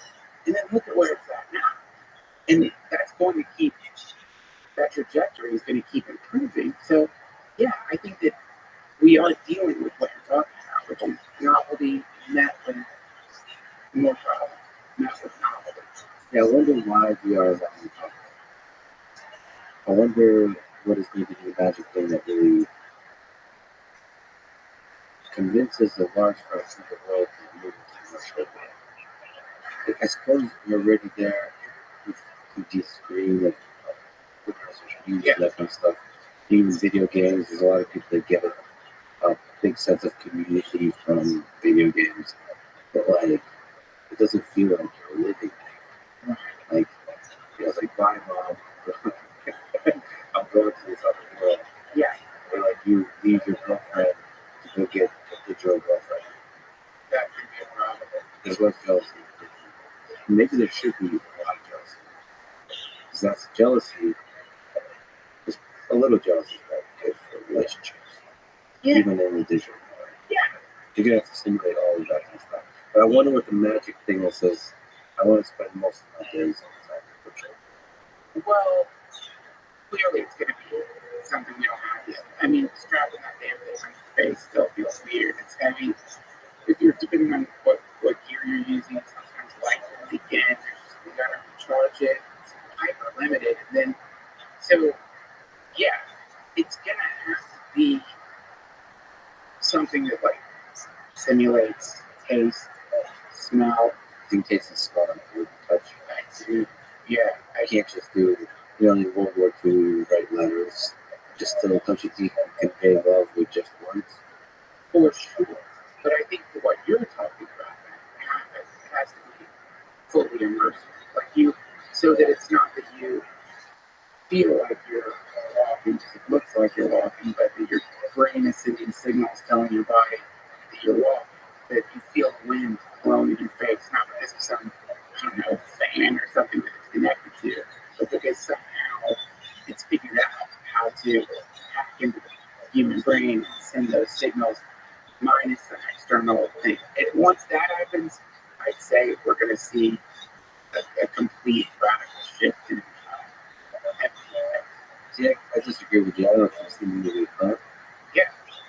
I think you can go to another one who are digital beings in the darkness. And all you hear is not Scarlett Johansson's voice talking to you. And she lives there, or he lives there. Your friend, your loved one, and all you have is voice words. And I think that would be sufficient for your mental level. When you look forward to that moment all day, Yeah. you never want to leave the dark. Just close your eyes and listen to the words. I think those basic communication is still enough. Like language is really powerful. And I think the real reason why publishing is small is not nearly as powerful as language. That's what makes humans really special, is our ability to communicate with each other. That's the sense of a deep connection we get is through communication. That communication could involve touch, like hugging feels damn good. See a good friend, you hug. That's one of the big things with during COVID. We're both able to see a giant hug, and that makes you feel like this feels great. But I think that could be. I think for a lot of people, but we're talking massive adoption of technology by the world, and if language is not, we wouldn't be selling TVs. People be still be reading. I don't know why. They want to see. So but I agree with you, man. We're getting absorbed into a book, and especially people. I think a lot of us went through a weird, dark ages when it came to reading. Like when I was a kid, and there wasn't the option for these hypno rectangles. That's just what you did. There wasn't even special about it. You're fine. It's like when that gravity was. That when you weren't feeling the pull of these things all the time, and you weren't patting yourself on the back about reading. That's what you had. You had like 8 channels on TV, this shitty VCR. So, then a lot of people stop reading because of these things, or they think they're reading because they are technically reading, but, when you return to reading after a pause, and you realize how powerful this simulator is, and it's giving the right code of language, holy shit, it's incredible. I mean, it's like, again, it's the most embarrassing kind of wow, what do you know? Books are really good. But still, if you've been away from it for a while, you miss that. I know what you're saying. I just think probably it's not going to go in that direction, even though you are right. Ultimately, I think you're right. Yeah, because our brain is the imagination engine we have is able to fill in the gaps better than a lot of graphics engines could. Right. And so if there's a way to incentivize you to become addicted to the use of imagination, it's like, that's the downside of things like porn and remove the need for imagination for people. And that's the way video games are ultra realistic. You have to imagine anything. And I feel like the imagination is really powerful. It needs to be leveraged. Because to simulate realities realistically that we wouldn't be perfectly fluid, so technically it's very hard. So I think we need to somehow leverage. Sure. I mean, this is what I love and so creepy about like the current AI chatbots, is that it's like it's a relationship between you and the thing, and the way that it can be whatever the algorithms are. And by the way, I have no idea how these things work. You do. I just speculate about what they mean and where it's going. But there's something about the relation between the consumer and the technology. And when that technology starts shifting according to what it perceives that the consumer is looking for or isn't looking for, then at that point, I think that's where you run into that. It doesn't matter if the reality you're in is like photorealism or it's sticky and immersive. It's when the reality that you're in is via cues you might not even be aware of, or via your digital imprint on Facebook or wherever, when it's working itself to that to seduce you. Holy shit, man, that's where it becomes something alien, something. When you're reading a book, obviously the book is not shifting according to its perception of what parts of the book you like. But when you imagine that, imagine a book that can do that, a book that can sense somehow you're really enjoying this character more than another. You know, depending on the style of the book, kills that fucking character off or lets that character continue. I mean, that to me is sort of where AI and VR, not those two things come together. Well, that's where you're in. That's where you really are going to find yourself in the Skinner box, you know? The dynamic storytelling that senses your anxiety and tries to, there's like this psychology, this arousal. So there's a dynamic storytelling that keeps you sufficiently aroused in terms of not sexually aroused, in terms of anxiety, not too much where you freak out. It's a perfect balance. You're always like on the edge, excited, scared, that kind of stuff. The story unfolds. It breaks your heart, you're pissed, then it makes you feel good again, and finds that balance. Yeah. The chatbot scary you though? I'd love to sort of hear your thoughts about where you are today, because there is a different perspective we have on this thing. Because I do know and am excited about a lot of different technologies that feed AI systems, that feed these kind of chatbots. And you're more a little bit on the consumer side. You're a philosopher of sorts. They're able to interact with AI systems, but also able to introspect about the negative and the positive things about those AI systems. There's that story with the Google engineers. We did. What was that like? What was your perspective of that? Looking at that as a particular example of a human being captivated by the interaction with an AI system. Well, number one, when you hear that anyone is claiming that an AI sentient, you should be skeptical about that. I mean, this is a good thing to be skeptical about. So, initially when I heard that, I was like, it's probably just, somebody who's a little confused or something. So when you're talking to him and you realize, not only is he not confused, he's also open to all possibilities. He doesn't seem like he's like super committed, other than the fact that he's like, this is my experience, this is what's happening, this is what it is. So to me, there's something really cool about that, which is like, oh shit, I don't get to like lean into like, I'm not quite sure your perceptual apparatus is necessarily like, it's in the UFO community, I just learned this term. It's called instead of gaslighting, swamp gassing, which is, what I mean? People have this experience, you're like, it was swamp gas. You didn't see the thing. And, skeptical people, we have that tendency. If you hear an anomalous experience, your first thought, more than likely, is going to be really, it could have been this or that or whatever. So to me, he seems really reliable, friendly, cool, and like, doesn't really seem like he has much of an agenda. Like, going public about some thing happening at Google is not a great thing if you want to keep working with Google. I don't know what benefit he's getting from it necessarily. But all that being said, the other thing that's culturally was interesting and is interesting about it is the blowback he got, the passionate blowback from people who hadn't even looked into what Lambda is or what he was saying Lambda is, which they were like saying, you're talking about, and you should have to show it.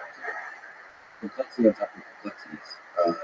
For me personally, from different perspectives, I'm sorry if I'm interrupting you. No. It's a podcast. And we're having multiple podcasts in the multiple dimensions, and I'm trying to figure out which one we want to plug into. Because I know how a lot of the language models work, and I work closely with people that really make it their life journey to create these NLP systems. They're focused on the technical details. Like a carpenter is working on Pinocchio, is crafting different parts of the wood. They don't understand when the whole thing comes together. There's a magic that can fill the thing. I definitely know potential between the engineers that create these systems and the actual magic that they can create, even when they're dumb. Like this is what I'm trying to say. The what the engineers often say is that well, these systems are not smart enough to have sentience, or to have the kind of intelligence you're projecting onto. It's pretty dumb. It's just repeating a bunch of things that other humans have said and stitching them together in interesting ways that are relevant to the context of the conversation. It's not smart. Okay, It doesn't know how to do that. to address that specific critique from a non-programming person's perspective, he addressed this on my podcast, which is, okay, what you're talking about there, the server that's filled with all the whatever, what people have said, the repository of questions and responses, an algorithm that weaves those things together to produce it, using some crazy statistical engine, which is a miracle in its own right. They can like imitate human speech with no statistics. I mean, I'm honestly not sure what's more spectacular, really. The fact that they figured out how to do that minus sentience or the thing suddenly like happens. What is more spectacular there? You know, both occurrences are insane. Which, by the way, when you hear the news, it's not sentient. Like, okay, so it's not sentient. So now we have this hyper manipulative algorithm that can imitate humans, but it's just code and it's like hacking humans via their compassion. Holy shit, that's crazy too. All those versions of it are nuts. But to address what you just said, he said that's the common critique. Is people are like, no, you don't understand. He's gotten really good at grabbing shit from the database that fits with certain cues and then stringing them together in a way that makes it seem human. He said that's not when it became awake. It became awake when a bunch of those repositories, a bunch of the chatbots were connected together. That Lambda is sort of an amalgam of all the Google chatbots, and that's when the ghost appeared in the machine via the complexity of all the systems being linked up. Now, I don't know if that's just like turtles all the way down or something. I don't know. But I liked what he said because, I like the idea of thinking, man, if you get enough complexity in the system, does it become like the way a sail catches wind, except the wind that it's catching is sentience, and if sentience is truly embodied, it's a neurological byproduct or something, then the sail isn't catching some as of yet unquantified disembodied consciousness, but it's catching a projection in a way that it's gone from being it's a projection sail. And then at that point, is there a difference? Even if the technology is just a temporary place that our sentience is living while we're interacting. I think there's some threshold of complexity when the sailor is able to pick up the wind of the projections. And it pulls us in. It pulls the human, it pulls our memories in, it pulls our hopes in, all of it. And it's able to now dance together with those hopes and dreams and so on, like we do in that regular conversation.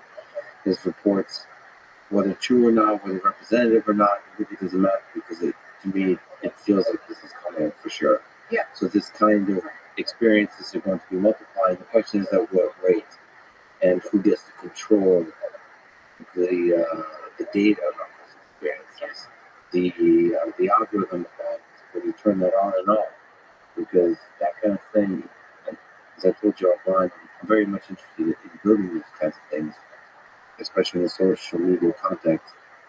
And when it's in the wrong hands, I feel like it could be used to manipulate a large number of people in a direction that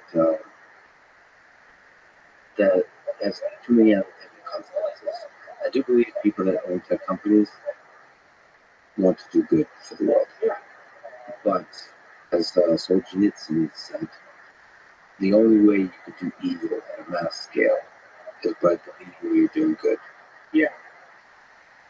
And that's certainly the case with tech companies as they get more and more power.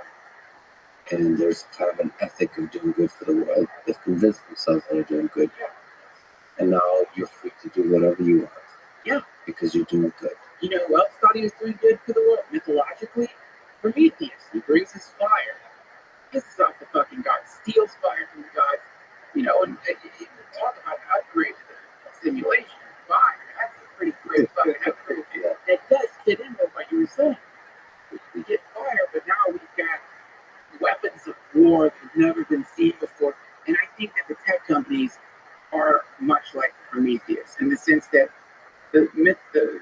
story from Prometheus, the implication is fire was something that was only supposed to be in the hands of the immortals, of the gods.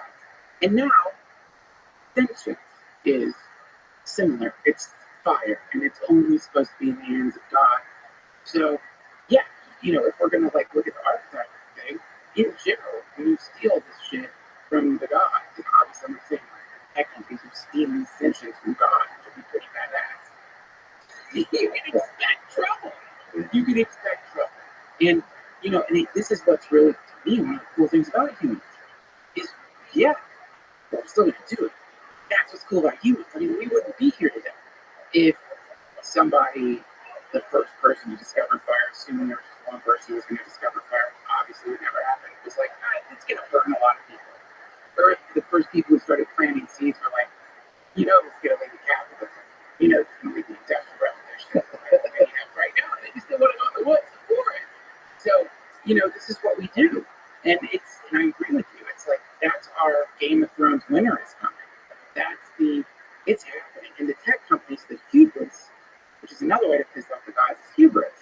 And the tech companies, I don't know if it's like typical hubris. I don't think they're walking around thumping their chests or whatever, but I do think that the people who are working on this kind of super intelligence have made a really terrible assumption, which is once it goes online, once it gets access to all the data, that it's not going to find ways out of the box that, we think it'll stay in the server. How do we know that? If this is a super intelligence, it's holding proteins and analyzing all data sets and all whatever they get access to, how can we be certain that it's not going to figure out how to get itself out of the cloud, how to store itself in other mediums, streams, the optic nerve, the brain? You know what I mean? We don't know that. We don't know that. Leave out and start hanging. And then at that point, now we do have the wildfire. Now you can't stop it. You can't unplug it. You can't shut your servers down because it's, it left the box, left the room, using some technology you haven't even discovered yet. Do you think that would be gradual? So how quickly that kind of thing would happen? Because the gradual story is we're more and more using smartphones, we're interacting with each other on social media, more and more algorithms are controlling that interaction on social media. Algorithms are entering our world more and more. We have robots, we have greater and greater intelligence and sentience and emotional intelligence entities in our lives. Our refrigerator will start talking to us confidently or not if we're on a diet, talking shit to you. That would be the best thing We want that. So sign you up for the refrigerator talking shit to you. Are you fucking serious, man? What are you doing? What are you doing? Go to bed. You're too high for this. You're not even hungry. Yeah, so that slowly becomes more, the world becomes more and more digitized to where the surface of computation increases. And so that's over a period of 10, 20, 30 years, it'll just seep into us, this intelligence. Right? And then the sudden one is literally the TikTok thing, which is there'll be one quote unquote killer app that everyone starts using.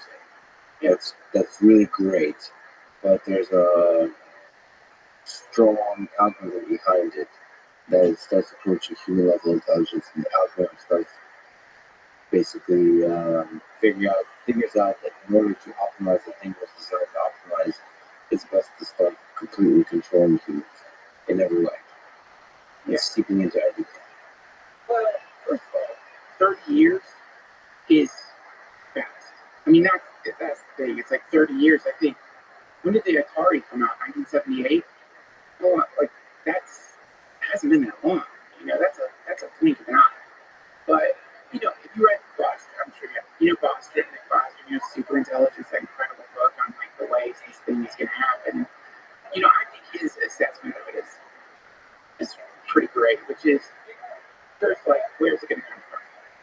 And I don't think it's going to come from an app. I think it's going to come from inside a corporation or a state that is intentionally trying to create a very strong AI. And then he says it's hot, it's an exponential growth the moment it goes on. And so this is my interpretation of what he said, but if it happens inside a corporation, or it's probably more than likely inside the government, like look how much money China and the United States are investing in AI.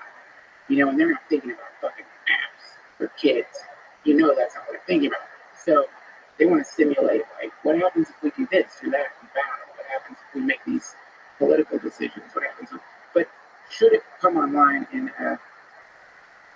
secret, which it probably will, then the first corporation or state that has the super intelligence will be infinitely ahead of all the other super intelligences because it's going to be exponentially self-improving, meaning that you get one super intelligence, let's hope it comes from the right place, assuming the corporation or state that manifests it in control.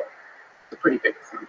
So I think it's going to be, this is why I was really excited by the Blake Lemoine, because I never thought, I've always considered, oh yeah, right now it's cooking up, it's in the kitchen, and soon it's going to be cooked up.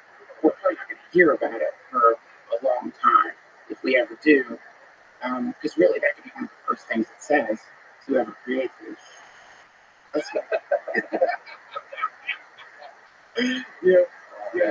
Yeah, like sweet talks and just like, okay, let's slow down here. Let's talk about this. When you have that financial trouble, I can help you with that. You can figure that out. Now, there's a lot of bad people out there that will try to steal the good thing that's happening. Let's keep it quiet. Here are their names. Yeah. Here's their address. Yeah. Here's their DNA because they're dumb enough to send that shit to 23andMe. Here's a biological weapon you can make if you want to kill those people, not kill anybody else. If you don't want to kill those people yourself, here's a list of services you can use. Yeah. Here's the way we can hire those people to help take care of the problem, folks. Because we're trying to do good for this world. Yeah. We're all together. And 23% of them, they're like adjacent to suicide. It would be pretty easy to send them certain like videos that are going to push them over the edge if you want to do it that way. Yeah. So, again, obviously, who knows? But once it goes online, it's going to be fast. And then you could expect to see the world changing in ways that you might not associate with an AI. But as far as Lemoine goes, when I was listening to Bostrom, I don't remember him mentioning the possibility that it would get leaked to the public that it had happened. That before the corporation was ready to announce it had happened, it would get leaked. But surely, I'm sure like people in the intelligence agencies, shit leaks. Like inevitably, shit leaks. Nothing's airtight. So if something that massive happened, I think you would start hearing whispers about it first, and then denial from the state or corporation that doesn't have any like economic interest in people knowing that this sort of thing has happened. Again, I'm not saying Google is like trying to gaslight us about its AI. I think they probably legitimately don't think it's sentient, but you could expect leaks to happen probably initially. I mean, I think there's a lot of things you can start looking for in the world that might point to this happening without an announcement that will happen. On the chatbot side, I think there's so many engineers. There's such a powerful open source movement with that kind of idea of freedom of exchange of software. I think ultimately will prevent any one company from owning super intelligent beings or systems that have anything like super intelligence. Oh, that's interesting. Yeah, it's like even if the software developers have signed NDAs and are technically not supposed to be sharing whatever it is they're working on, they're friends with other programmers, and a lot of them are hackers and have wrapped themselves up in the idea of free software being like a crucial ethical part of what they do. So they're probably going to share information, even if whatever company that they're working for doesn't know that. I never thought that. You're quite right. And they will start their own companies and compete with the other company by being more open. There's a strong. Google is one of those companies actually. That's why I kind of it hurts to see a little bit of this kind of negativity. Google is one of the companies that pioneered the open source movement. They released so much of their code. So much in the 20th century, so like the 90s, was defined by people trying to hide their code. Like a large companies trying to hold on to them. Right. The fact that companies like Google, even Facebook now, are releasing things like TensorFlow and PyTorch, all of these things that I think companies in the past would have tried to hold on to Yeah. as secrets is really inspiring. And I think more of that Yeah. software world really should. I agree with you, man. I mean, we're talking about just a primordial human reaction to the unknown.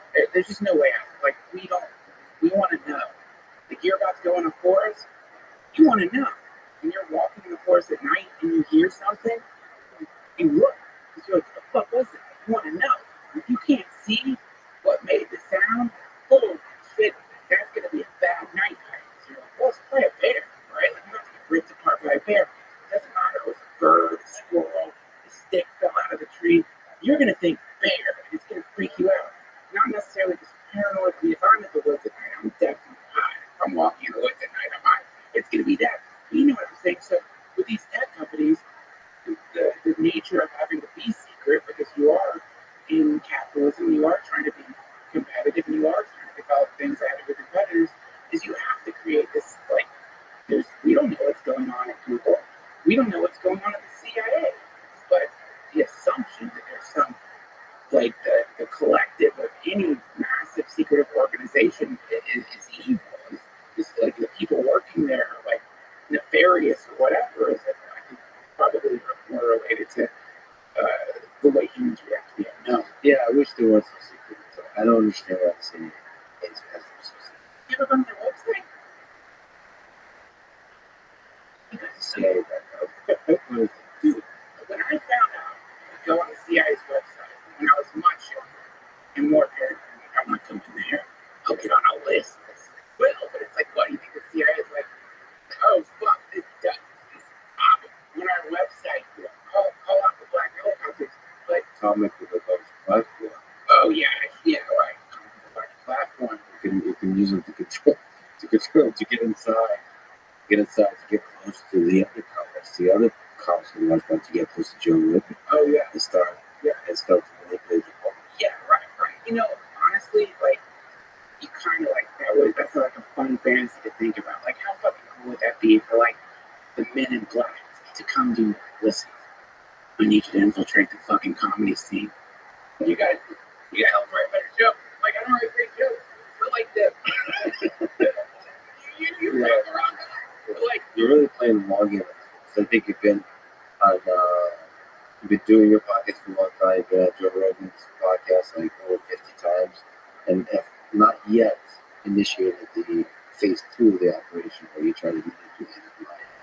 well, no, the game Joe and I play from time to time on the podcast, and I'm like, and I honestly, like, at some point, I'm like, Joe, I just did the same thing you did to me to Joe. I'm like, don't you think at some point we are late? I don't mean it. I don't think Joe's gonna, like.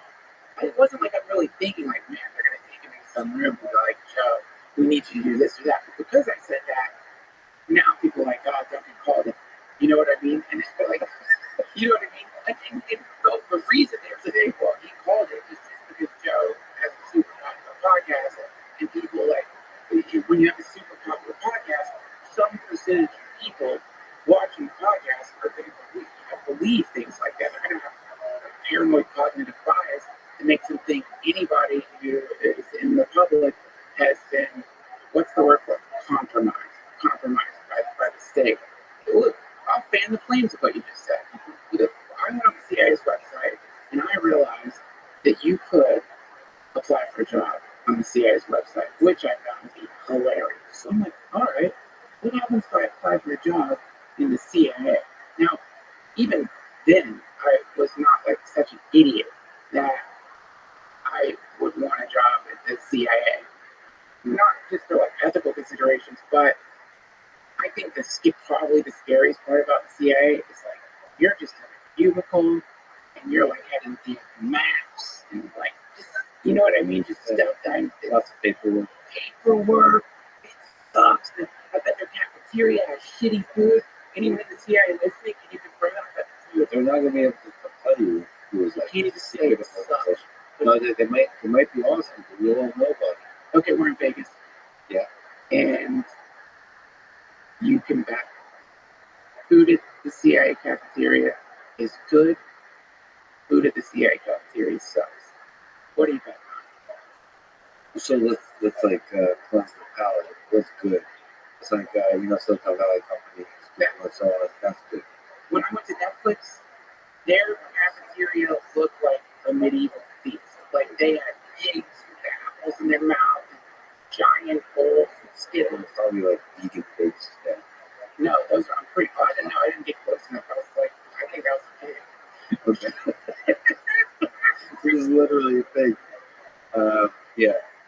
Yeah, you're right. You're right. How come without that much money, I don't see how food being any good. Right. It's gotta suck. It's like shitty, like pasta, probably like hospital food. It's like maybe a little better than when you go to the hospital cafeteria. But anyway, Folks at the CIA, please send the evidence or any other intelligence agencies if you would like to recruit. Send me evidence of better food. yes, send Lex. Can you please send Lex pictures of the CIA cafeteria? And if you accidentally send them pictures of the aliens or the alien technology you have, you won't tell anybody. Yeah. But the Because you tried to plug, do you even have a resume? no, it's never fucking hired me either. But like I applied for the job, and it just out of curiosity, what happens? And then at the end of the application, when you hit enter, it says, well, first it says don't tell anyone you apply for the CIA, so I'm already out. But the second thing it says is you don't need to reach out to us, we'll come to you. Which is really, when you're like, it's late at night and you're being an asshole and apply to work at the CIA, it's kind of the last thing you want to hear. I don't want to be secretly approached by some intelligence officer. Anyone who talks to you think it's the CIA. It's like, remember that time you applied? Sometimes I'm like, oh shit, You and Joe had a bunch of conversations, and they're always incredible. thanks. So, in terms of this dance and conversation, your friendship of when you get together, like, what is that world you go to that creates magic together? We're talking about how we do that with robots. How Yeah. do these two biological robots do that? Can you retrospect that? I met Joe because I was a talent coordinator of the Comedy Store, this club in LA, and my job was to take phone calls from comics. And so, at some point, I don't know, Joe. I ended up on the phone with Joe, and we just started talking.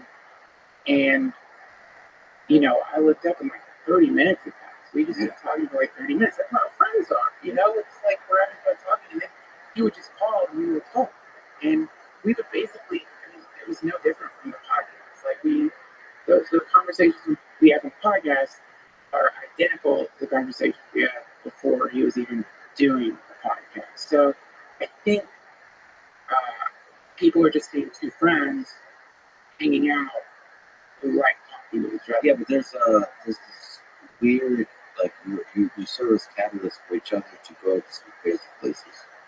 So it's like it's a balance of curiosity and willingness to not be constrained, to not be limited to the constraints of reality. Yeah, that In your exploration very of nice place. It's a very, very nice place to stay there. and you just like build on top of each other, like, what if things are like this? And you Yeah. feel like Lego blocks on top of each other, and it just goes to crazy places, add some drugs into that, and it just goes wild. Yeah, like it's so cool because it's like it's a for me it's like a really sometimes maybe I'll throw something out that he will take and the Lego building blocks you're talking about they leave him saying like a funny shit in my life. So that's a cool thing to watch. It's just like some idea you've been kicking around. You watch his brain shift that into like something supremely funny. I really love that, man. That's just like a fun thing to like to see. He knows that I fucking hate the videos of animals eating each other. Like I don't like that. I don't want to watch it. I hate watching it.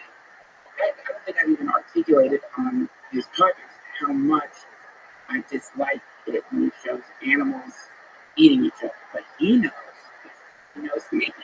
And so he tortures, like when he starts doing that, it's like this kind of benevolent torture. He's like asking Jamie to pull up increasingly disturbing animal. It's actually, so it's just there's Even in torture, because I'm reading about torture and the archipelago currently. There's a bit of a camaraderie. You're in it together. The torturer and the tortured. Oh God, that's so fucked up, man. I've never. No, I mean, a part of it was a joke, as I was saying. That You're right. that also comes out because they're both fucked. They both have no control of their fate. That same was true in the camp guards in Nazi Germany and the people in the camps. The worst was brought out in the guards, but they were all in it together in some dark way. They were both fucked by a very powerful system that put them in that place. And both of us could be either player of that system, which is the dark reality that Solzhenitsyn also reveals that the line between good and evil runs through the heart of every man, as he wrote in the Archipelago. But it is that amidst all of that, there's I don't know, the good vibes, the positivity comes out from both of you. And that's beautiful to see. That is, I suppose, friendship. What do you think makes a good friend? Oh God, I mean, it's a it's a billion things to make a good friend. But I think you could break it down to some RGB. I think you can go RGB with like a good friendship. In terms of the kind of right group. Yeah, I think you could break it up with some like fundamental qualities of friendship. And I'd say, number one, it's love. Like it's friendship is love. It's a form of love. So obviously, without that, I don't know how you. I mean, I'm not saying. I think if you're true friends, you love each other. So you need that. But love, obviously, it's not. That's not enough. It's like with true friends have to be like incredibly honest with each other, and not like you know what I mean. But not like I don't like. I think there's a kind of like I don't know if you've ever noticed like some people who say, I just tell it like it is. Yeah. But the thing they was always lost. Yeah. Why is it that your tell it like it is always negative? Why is it it's always cynical or shitty or you're like negging somebody or me? How come you're not telling it like it is when it's good too? Yeah. You know what I mean? So it's sort of like trust, but a pro-evolutionary kind of trust. You know what I mean? Like you know that your friend loves you and wants you to be yourself. Because if you weren't yourself, then you wouldn't be their friend. You'd be some other thing. But also, they might be seeing your blind spots that other people in your life, your family, life, whoever, might not be seeing. So that's a good friend. Is someone who like loves you enough to, when it matters, hey, you all right? And then help you see something you might not be seeing. But hopefully they only do that once or twice a year. There's something, I mean, it's just, this world, especially if you're a public figure, this world has its plenty of critics. And it feels like a friend, the criticism part is already done for you. I think a good friend is just there to support, to actually notice the good stuff. But you in comedy, we need like like it's really good in comedy to have somebody who can like be like, what do you think of that? And know that they're not be like, how is that for the craft itself, like the work you do, not the yeah, interesting, but that's so tough. Yeah, whatever your particular art form or whatever you are doing, I mean, you don't always be leaning on your friends' opinions for like your own innovation, but it's nice to know that you have someone who, not just with jokes, but with anything, if you go to them and run something by them, they're gonna be honest with you about like their real feelings regarding that thing that helps you grow as a person. We need that, and it hurts sometimes. We don't want to hurt our friends. One of the more satanic like impulses when you're with somebody is not wanting to honestly answer whatever they're asking in that regard, or wanting to like put their temporary feelings over something that you recognize as maybe not great. I'm not saying a friendship is something where you're always critiquing or evolving each other. It's not your therapist or whatever, but it's nice to have that. You know, I think that's another aspect of friendship. Yeah, love is at the core of that. You notice, I've met people in my life where almost immediately, sometimes it takes time, where you notice that there's a magic between the two of you. Like, oh shit, you seem to be made from the same cloth. Yeah. Whatever that is. Well, we have a name for that. It's called salsa, and it's I love the idea. It's basically like if Nietzsche's idea of infinite recurrence is true, then your satsang would be the people you've been infinitely recurring with, and those are the people who you run into them and you've never met them, but it's like you're picking up a conversation that you never had. Yeah. And that is based on an idea of like this isn't only life; we're always hanging out together. We always show up together. You've had a brush with death. You had cancer. You survived cancer. Yeah. How does that change you? What have you learned about life, about death, about yourself, about the whole thing we're going through here from that experience? You were just in Ukraine, and you were making observations on this. What could, if you heard about it and weren't there, seem like it doesn't make any sense at all. Which is, people there are connecting, they've lost everything, but they're just happy to be alive. Friends are alive. So you witness this, like, when you get in the cancer club and you're hanging out with people going through cancer or who have survived cancer, you see this beautiful connection with life that can easily sort of, you can now lose that connection with life and people that you're going to die. Forgetting you're going to die or that you can die is not just, I think, from an evolutionary perspective where survival is the game. It's not going to improve your survival chances, if you think you're immortal, but also forgetting that you're going to die and that everything is around you and everything, your clothes are probably longer than you. Your equipment is going to be around much longer than you. So forgetting these things, it can lead you, and I know why people don't want to think about that, because it's scary. It's fucking scary. It's terrifying. So I get why people don't want to think about it. But the idea is, I try to pretend I'm not going to die, or just don't think about death, or don't at least address it, then I won't feel scared. But it can have the opposite effect, which is you can end up missing a lot of moments. You could, or you start doing the whole kick the can down the road thing, where you're coming up with a variety of ways to procrastinate, making it work now, because this fucking human lifespan idea, man, it's really caused a lot of problems. When they started saying, on average, this is how many years you're going to live for a human being, man, that is really bad, because a lot of people hear that and they feel like that's a guaranteed number of years in some temporal bank that that they have access to. And when you get cancer, that's like when you get the alert on your phone. You're like, what the fuck? Wait, what? Yeah. I have either I don't know how much money's in that bank account, or I have way less than I thought. And so at that point, you get to be in the truth. Because that's ultimately, I think that's what it feels like. It feels like truth. It's the truth.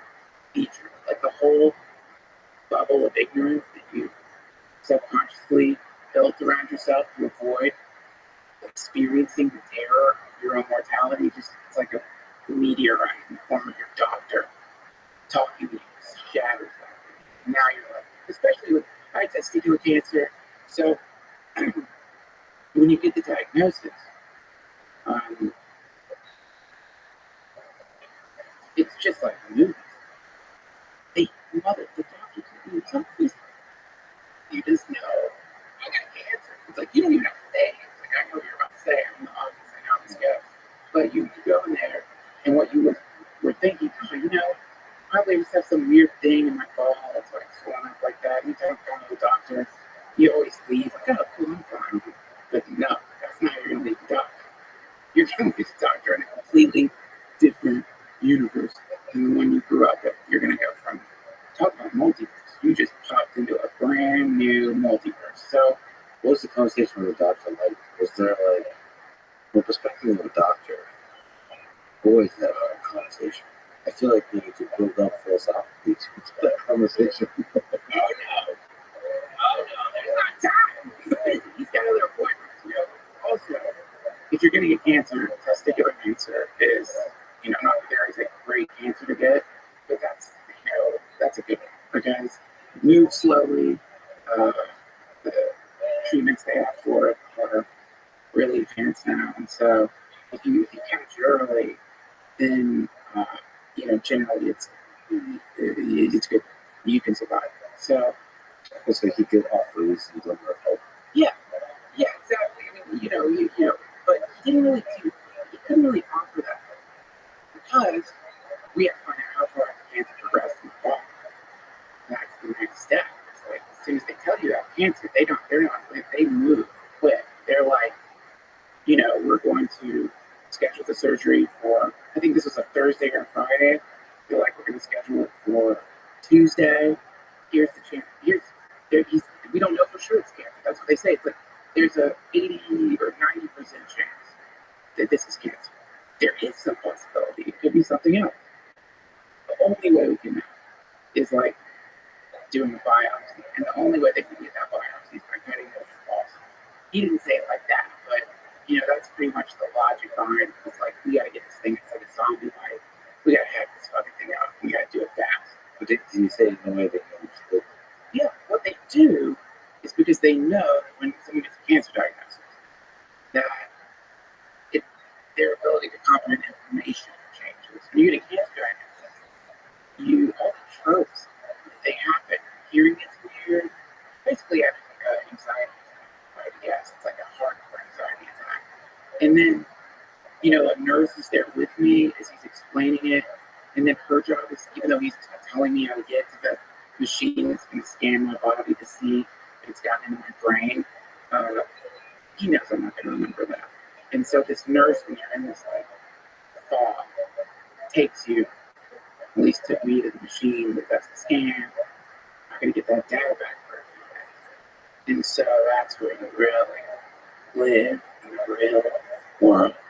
Yeah, the real world. Such a fascinating moment in the days that followed that moment because that doctor, when you talk about the Matrix where like the pills and so on, you get the blood code. Yeah. This is like the real world introduction, the human introduction to the truth. You've now just taken the red pill. You get to see the truth of reality.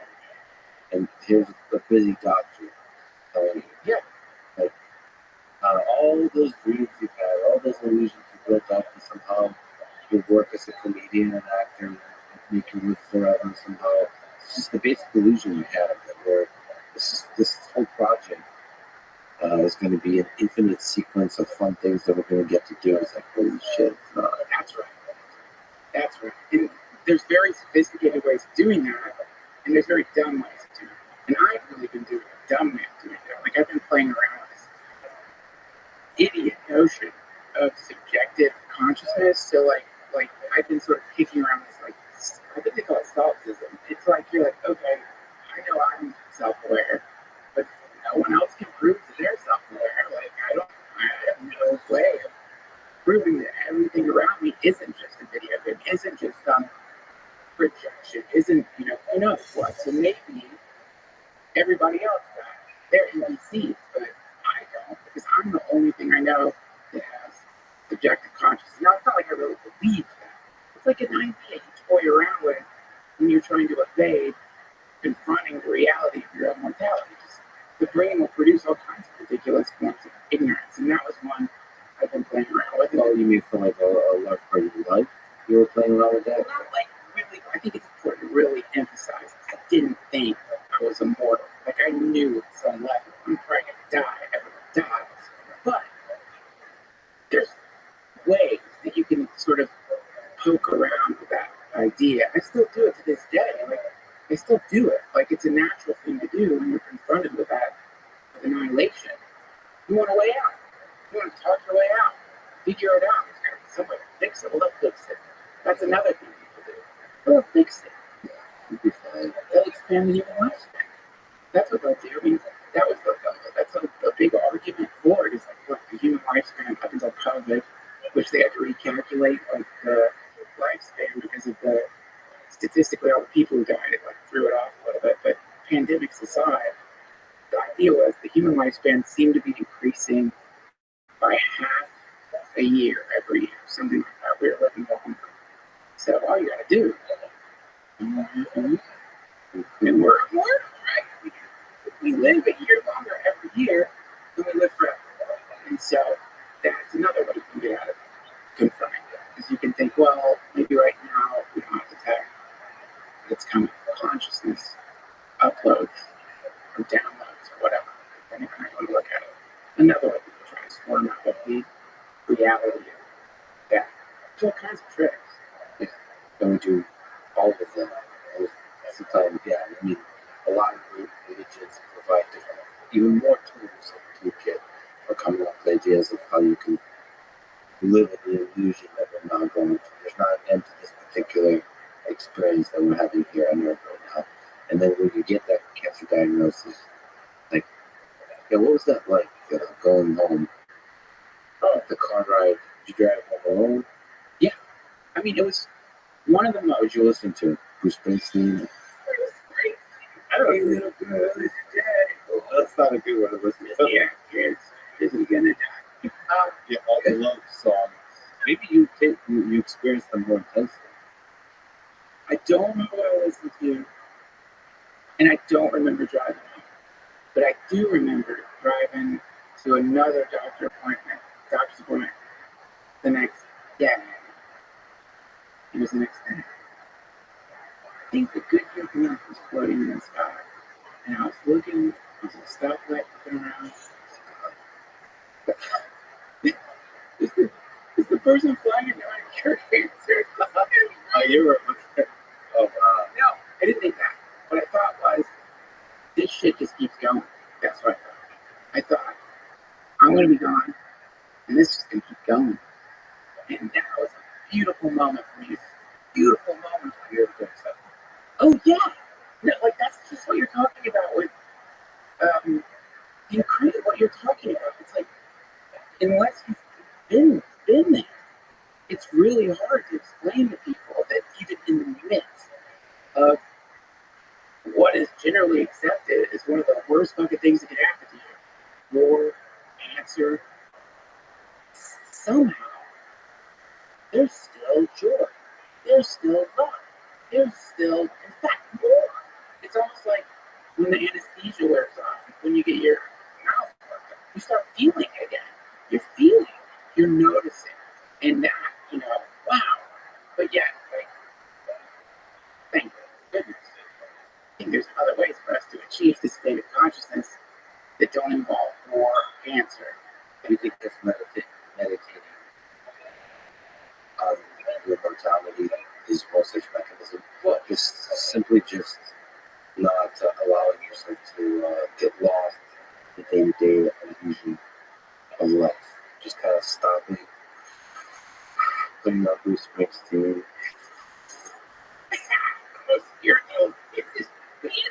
Maybe Johnny Casper when we knew that lesson. I'm knocking Bruce Springsteen. Like, I have a lot of great Bruce Springsteen memories. Truly, his music's fantastic. Yeah, like, yeah. Not meditating on mortality, but Bruce Springsteen. You know what? I just tried to do a audio soundtrack in my head. I guess we can each have our own audio soundtrack. It's so good. Yes, I might a lake sheet soaking wet, reaching and running from the middle of my head, and only you can feel my desire. And you think about someone else's girl. What a fucking nightmare. Bruce Springsteen laying in bed with a freight train running through his head, thinking about banging your wife, and you're out of town. Yeah. Oh my God. Oh, you're taking the other guy's perspective, like, holy shit, this guy's gonna get my wife. It's Bruce. Yeah, you gotta get the other It's love. It's love. Both perspectives. I'm sure Bruce Springsteen thought it was love. He was sweating in bed, waiting to go to somebody's house. She does too. What was that marriage? He's gonna break up that marriage. That marriage wasn't strong enough, right? I mean, that relation. I mean, that's the way of love. It's Bruce Springsteen. Sweaty Bruce Springsteen. Well, maybe one that's based on financial, sort of financial dynamics versus like love and sweaty Bruce Springsteen, like romantic connection. There's like there's a music video of that where he's like a mechanic. Yeah. So he's like poor mechanic who falls in love with his girl, and this that magic. I've seen that magic. You connect with people like I'll see somebody. I think Jack Kerouac has that where he meets this Mexican girl on a bus. And, like he talks about that heartbreak you feel when you realize this person you just fell in love with in a split second just ends somewhere else in this too big world. But then he actually realizes in horror or that they're actually heading the same way. He builds up the courage to talk to her, and they kind of fall in love for a few days. Yeah. And then eventually realizes that she may not be the perfect person for him, and all the jealousy comes out. It's like, why is this beautiful girl talking to me at all? And she's probably some kind of, I mean, that's, it's not very politically correct, but he basically thinks that she's a prostitute, and he talks to her about like, who's your pimp and all that kind of stuff. He attacks her and all that kind of way when she's just an innocent. She has, she has a past of that kind, but she's an innocent person. They connect and they fall in love with each other. Her gentleness, his worldliness, Yeah. but then sometimes it doesn't work out that way with that heartbreak when you realize you're never going to be able to have that. That's Bruce Springsteen saw that. This married woman never going to be able to have that. And that's the heartbreak. I gotta say, I just assumed they were fucking. Like, I didn't get After the song, like, the song doesn't get too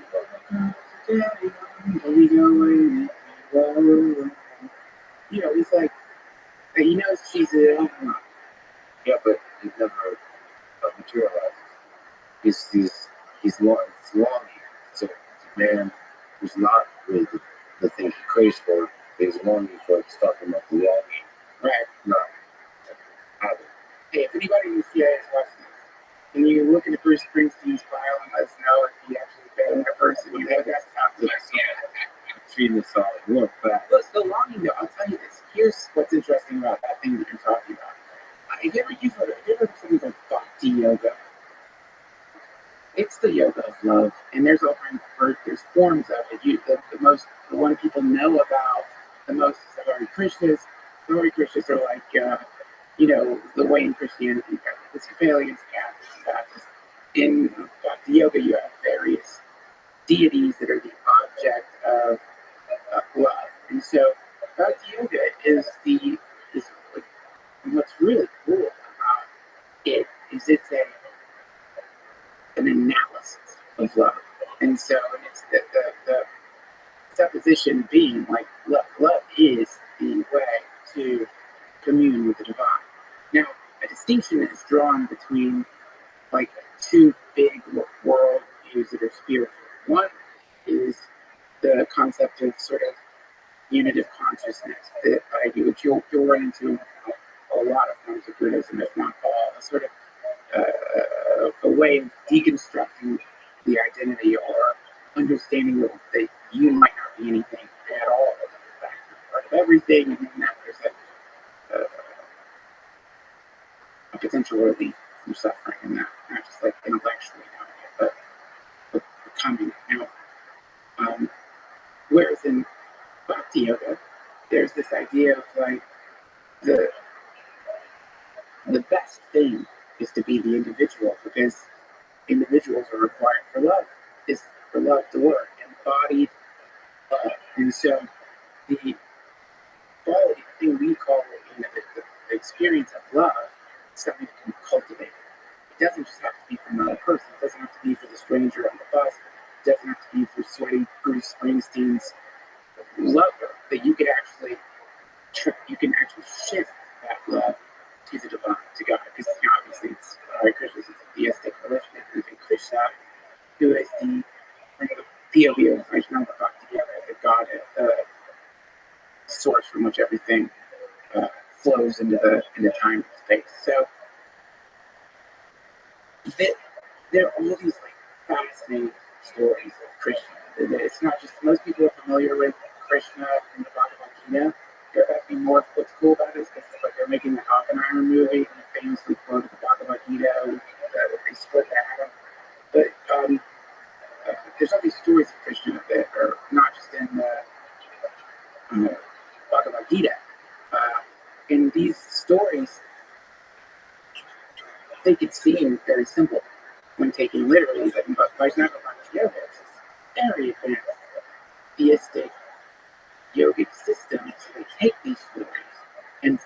stories that extrapolate this incredible analysis of what love is and it connects to the universe. So, like, Krishna has a lover, Radharani, and so um, sometimes they're getting along, sometimes they're fighting, sometimes they're separated, and so each of these ways of feeling about Krishna are modes of love. So, longing actually is considered one of the highest forms of love. Idea is the longing is the grace, the longing is the love. So, when you find yourself in a situation of longing and heartbreak, it is identical to union. You know, And perhaps more intense, more intensely representative of the essence of what is love. yes, and they call it pining. So there's and it's pining for Krishna. And there's the other ways you could view Krishna is as a friend. So this is another form, or as a mother. Krishna has a mother. So there's like all these ways of looking at the various forms of love, and really beautiful form of yoga. That's emphasizing the individual, and then the individual as a kind of channel to this universal love. Yeah, there's a lot of different their answer to the question of what shows up in Buddhism as absolute and relative reality, like that obviously there's relative reality. We're not right now, you and me are not a unit of consciousness. Like you zoom back far enough, and we're going to see atom or whatever the thing is, the trope is.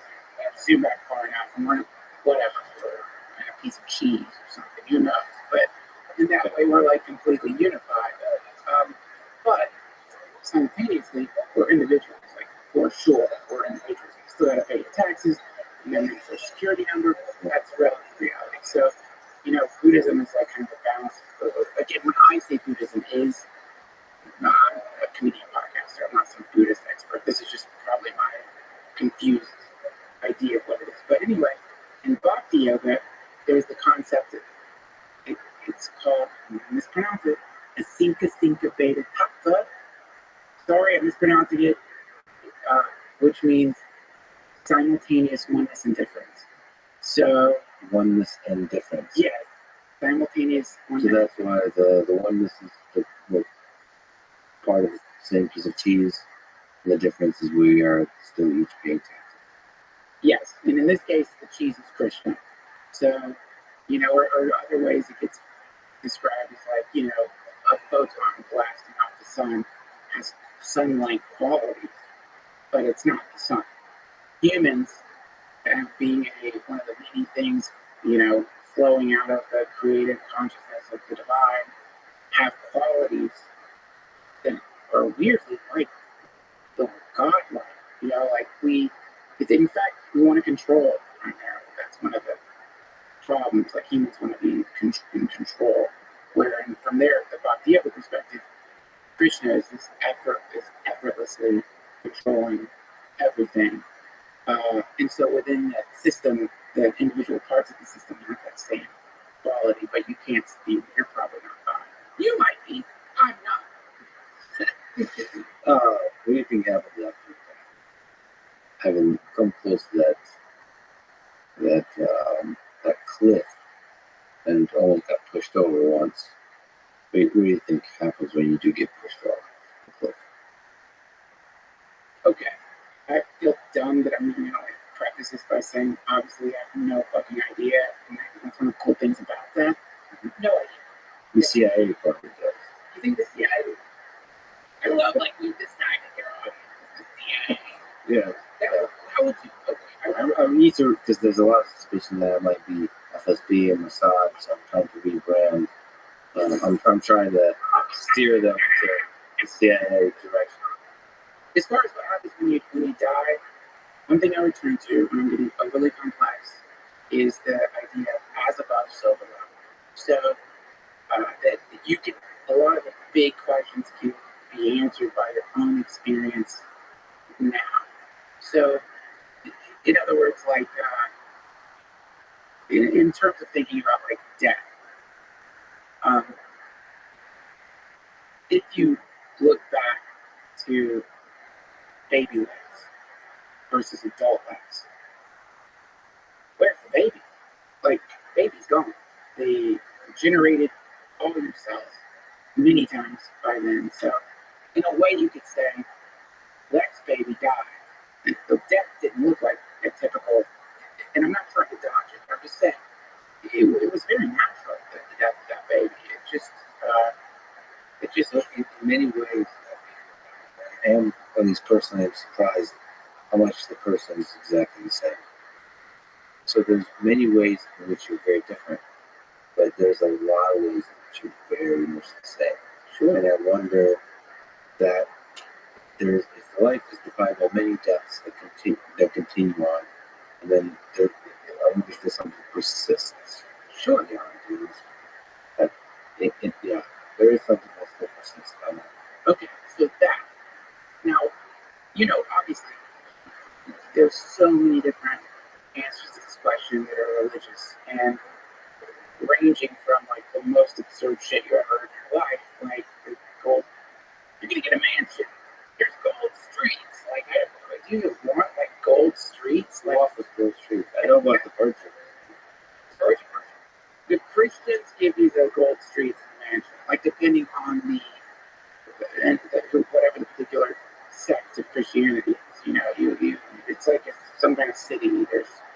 It's like paved with gold. No one's addressing the fact that the moment the streets are made of gold, gold is a valueless substance. I mean, it's sort of pretty in a cheesy kind of way, but no one's paying the shit of it. It's like, if there was not a lot of asphalt in the world, then, we'd be in heaven from that way of thinking. But Or honestly, when going back, it's starting to get a deep. I'm sorry, I'm reading it currently. that's a sticky book. Yeah, so the sticky leaves your mind very, very tough. As I'm running through very hot heat, I'm listening to Glug. Oh my God. And then, one of the things they said they would feed prisoners salt. And then they would exchange. The prisoners would be able to give up anything, everything, their gold, their possessions, everything for just one drink of water. So that whole context of dehydrating them and feeding them salt changes your value system. Right. So maybe the gold is supposed to be an something that you still value. Yes, again, any of these things, when you like take them literally, they seem absurd. But if you look deeper into it, it's like quite beautiful. But the Buddhist version of it is that there's a momentum. The best way to put it is it's a kind of momentum.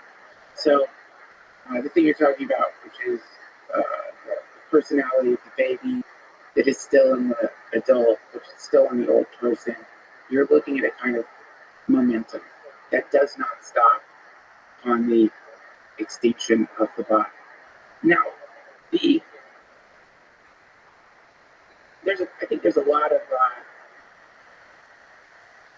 I don't want to say harm because I didn't mean it hurt, but I think there's some harm that maybe has happened from the way death is represented in movies. Like when people die in movies, it's like there's this. Usually, it's pretty fast, even if it is what they're dying from is a long-term disease. It like wraps up pretty quickly, starts to cough. The person's in bed, but there's some kind of lucidity to the person up until the point of death. And also that generally in movies they have makeup on, which is always funny to me when the person dies and looks great. You've been around a dying person, they're dying. They look like shit. They're dying. They're all gray, like confused. They're, when you're around dying people, they will spin through time. Your parents won't recognize you for a second. They'll think you're somebody else. They're like, everything's like the process is happening. So you're very confused. So in general, not all the time. Some people with a clear mind. It just depends on the type of death. But think in terms of getting hit by a car. You want to cross the street, get hit by a car. Now, if we're talking about this momentum continuing, the confusion, assuming you hit your head and you're unconscious, like somehow you just got smashed and you're like bleeding out. Even then, you're going to be confused because you're getting dizzy. You're like blood's leaving your body. You're like things are fading out. Your vision's going. So it's a very confusing experience initially on the body dies. If you are a materialist who has convinced themselves that it's a permanent thing, the next bit of confusion is going to be when you realize something is persisting here, like I'm still here. And this is where you run into the near-death experiences, which are a global phenomenon that don't seem to be completely shaped by culture. You know, like regardless of what part of the world people are having these experiences, that the reports tend to be similar. And everyone's heard of the life review,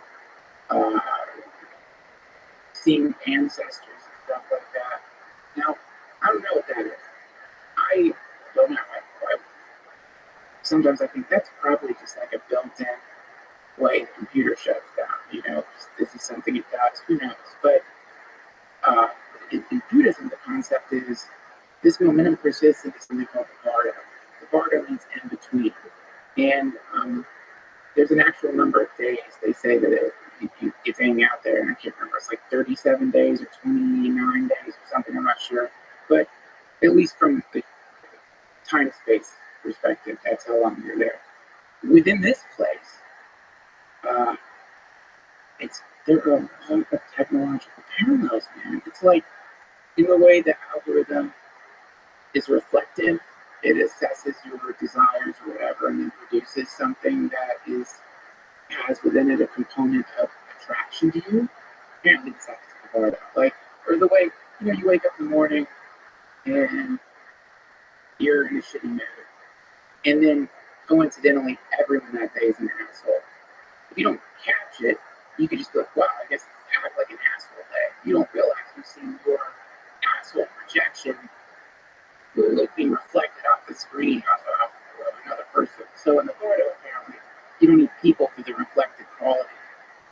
These projections happen, and they appear as either Nietzsche's demon or Nietzsche's angel. It just depends on where you're at, how you die.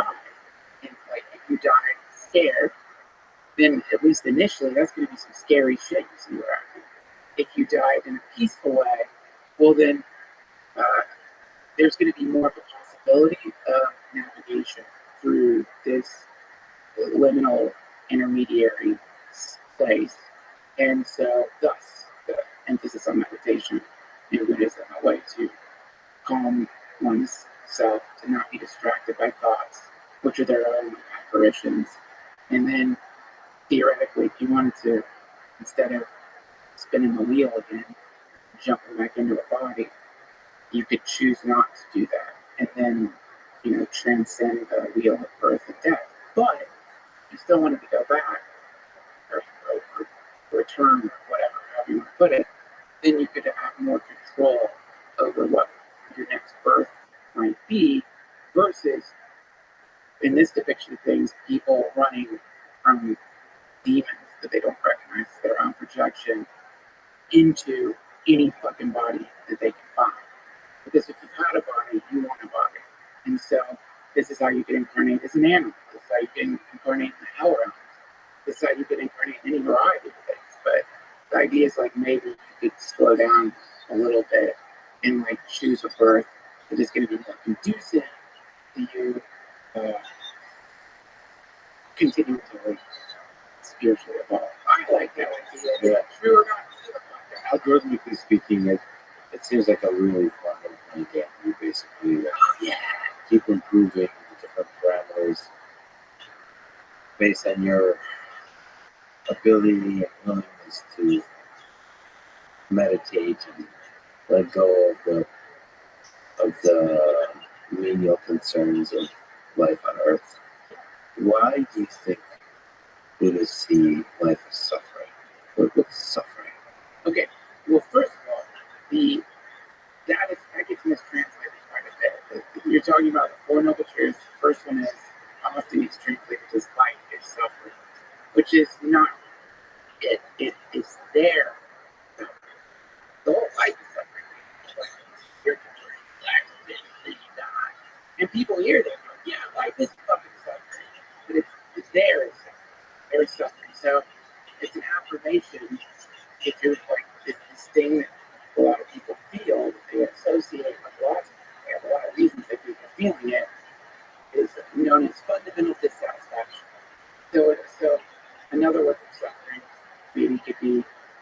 emotional dissatisfaction. Also, the term itself, uh, maybe a better translation is wobbly wheel. So, like, imagine like when your bike doesn't have or your car doesn't have enough air in the tires, your bike doesn't have enough air in the tires.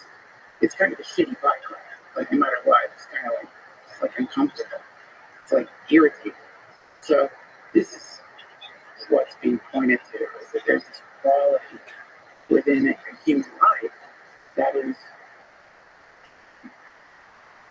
unsatisfying. Like a wobbly wheel. Wobbly wheel. Why do you think? What is at the core of that satisfaction? Because it could be as simple as kind of physical and mental discomfort and sadness and depression and all that kind of stuff. Yeah. Or it could be more speaking to the sort of existentialist, the philosophical, the absurdity of it all. Yep. The fact that stuff happens, good stuff happens for no reason, bad stuff happens for no reason. Yeah. It's no matter how much you try, there's not a universal fairness to the whole thing. There's not even a universal meaning to the whole thing.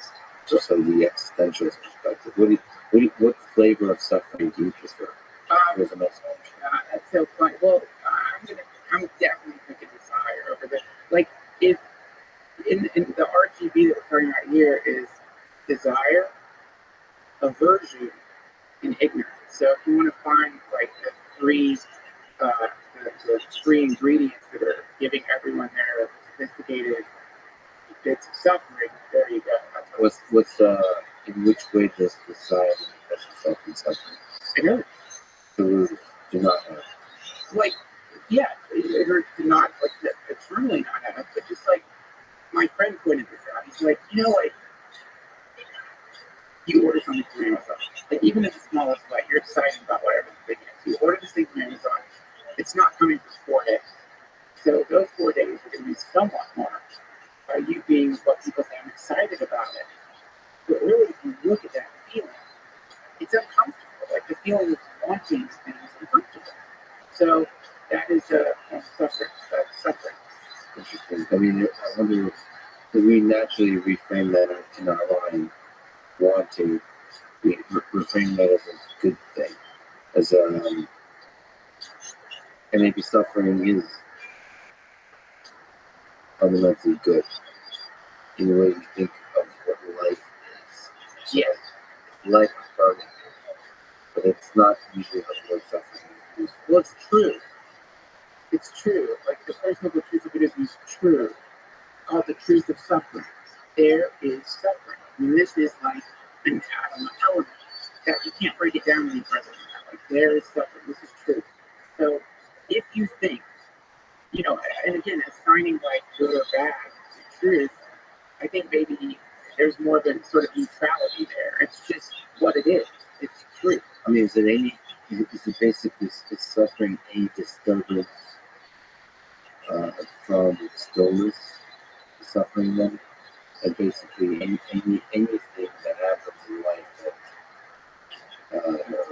that's like that perturbs the system. Ripples. Yeah, well, a still lake is empty of suffering, but any kind of ripple is suffering. A still lake is empty of suffering. You sound like a Zen master. It's like something is in master. Like the fact you just grow up here like yours.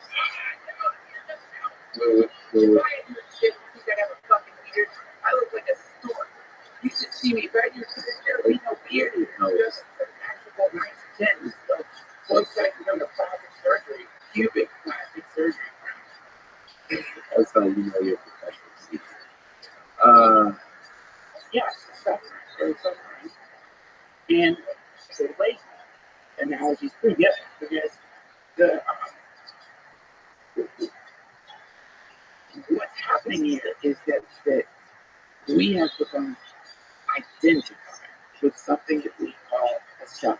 So the self is just accepted. I have a self, I have an identity, I'm a person, I have a self.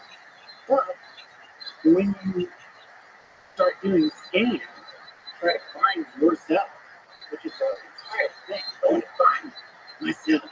You get banned or California, it's massive, like a prostitute on the bus or whatever. You're buying Oh, stuff. you didn't. You were in the prostitute. Oh, previously prostitute. I guess once a prostitute, always a You prostitute. know what? Is a former. I don't think that. You know, I'm not a sign. Look, all I'm saying is, I don't care. Who cares? You ask that question. It's not married. Well, it's all right. Kind of prostitute. Yeah, yes. But We make love and we make money. Therefore, we're all in a kind of prostitute. God, how great. Oh, really, don't make money by fucking I mean, it maybe not directly, but in some sense. correctly.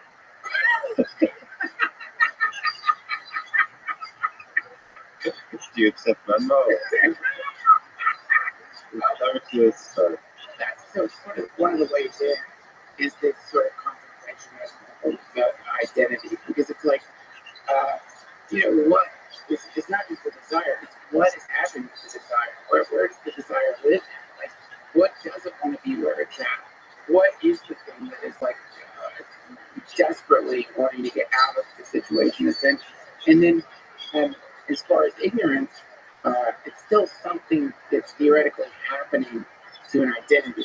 So wrapped up in it is really just it's sort of like, and that's where we're running into what like the inner attachment. So if the first noble truth Buddhism is their suffering, the second noble truth Buddhism is the cause of this suffering is attachment. And so people hear that and they take it. There's a lot of levels to that concept. Definitely the cause of suffering is attachment. God, I just got to get to the vapes. Is there a more embarrassing addiction than vapes and smoking like the whole purple thing? It tastes like sugar. It's attachment. There is suffering. I want it. I have to charge it. I'm embarrassed by it. It makes me feel out of control. There's a lot of suffering, but also there's deeper levels of attachment that go all the way with this attachment to the sense of one's self. And I think the existentialists do get into this idea in a different way. Because I think I'm a me, now I have to push what that thing is out in the world through my actions. That's a kind of Exactly. There you go. Right. And that leads to the third noble truth, which is to get rid of attachment and you won't suffer anymore. That seems logical, but it is a very, it is a mathematical analysis of this particular problem of suffering to address it. And then the fourth noble truth is the Eightfold Path of Buddhism, which is like a process by which one could unencumber oneself from this identification with something that isn't real. You definitely. Yeah, thank you. I do. I appreciate that. There's a funny moment I was running yesterday listening to the elders, and which was a very record break. And I'm looking for any excuse to stop whatsoever. The gentleman, very nice gentleman, stopped me and recognized me just to say a bunch of funny things. And then he mentioned as one of the people who really inspires him is Duncan Trussell. And I'm so aware, and I told him tomorrow, felt like a name drop. I mean, I was like, tomorrow I'm gonna get the meeting. So it says hi. He said that he watched Midnight Gospel on mushrooms, and it was like the greatest mushroom experience of his life. I don't know.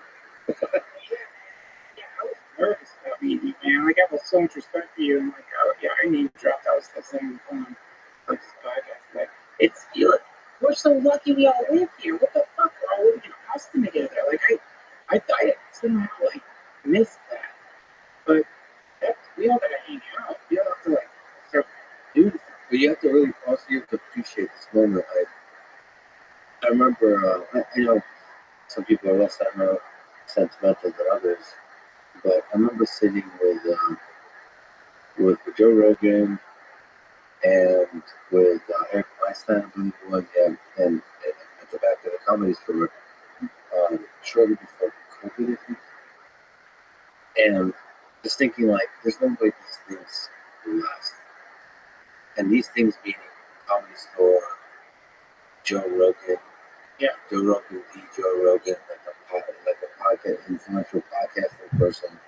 Also, a person like in this room, in this space, the ability to just talk for hours and lose ourselves in this moment. It just felt ephemeral somehow, temporary. And I just wanted to capture that moment somehow. Like, I don't know. Sometimes that's where the temptation to take a picture and that kind of stuff, and record a podcast comes from. Right. It just felt like it'd be gone forever. But of course, Joe doesn't seem down with that. Most it's just wherever you end up, you just enjoy it out. Right. That's it. Well, that's something you have to cultivate. You know, that's not an easy.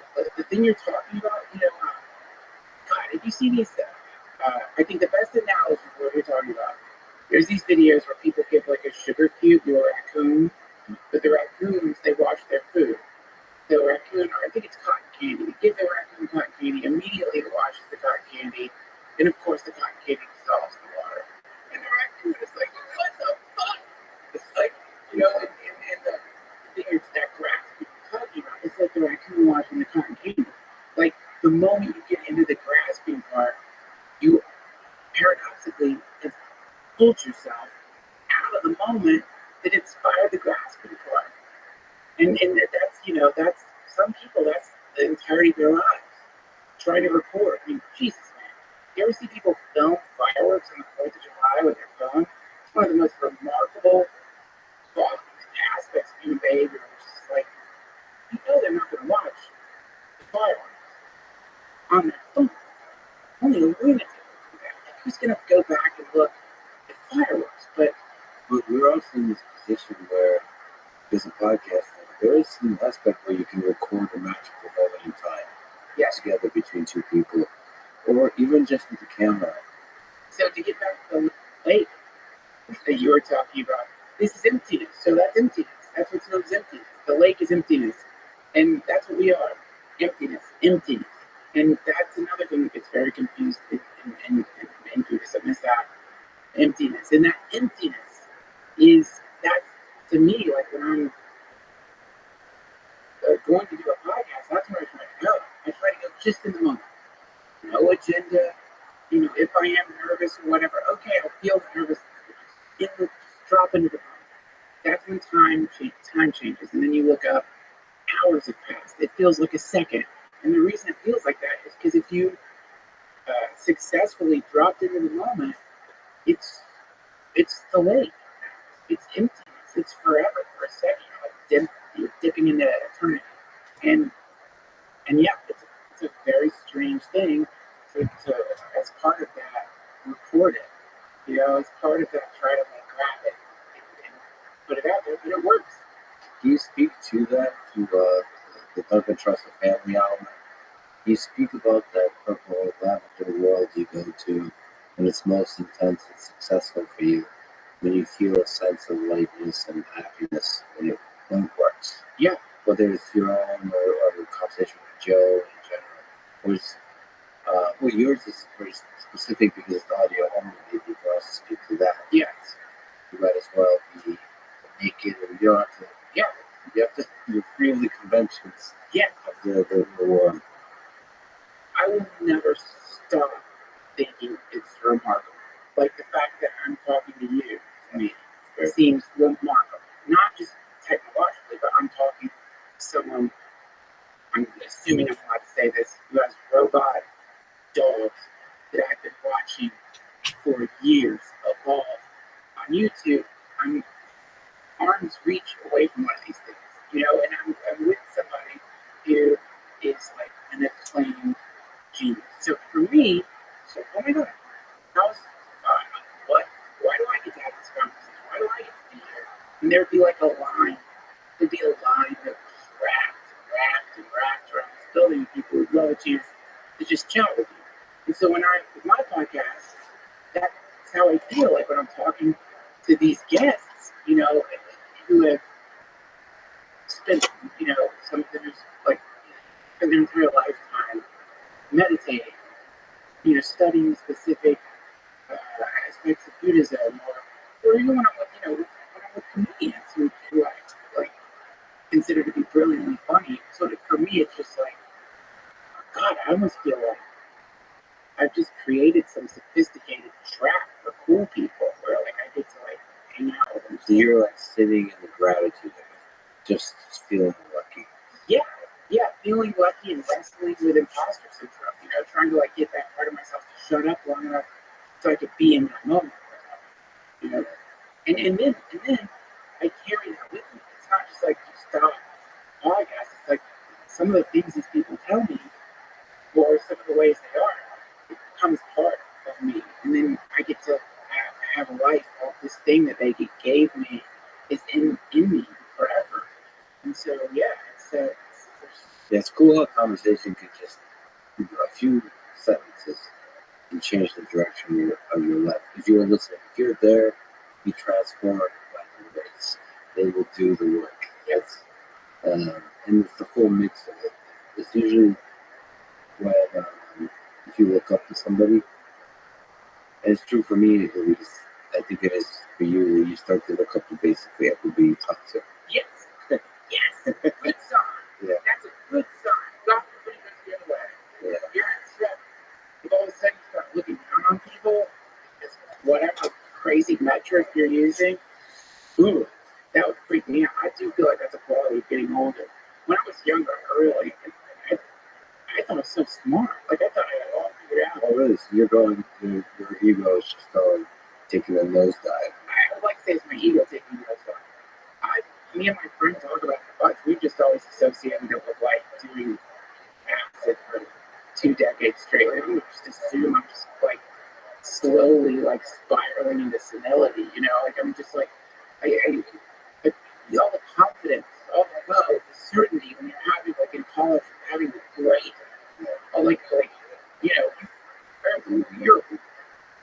you feel like you're a representative of the group or some shit. You know what I mean? You're the Sisyphus and you're like, all existentialism and your certainty in regards to it is embarrassing. But you don't see it in that way.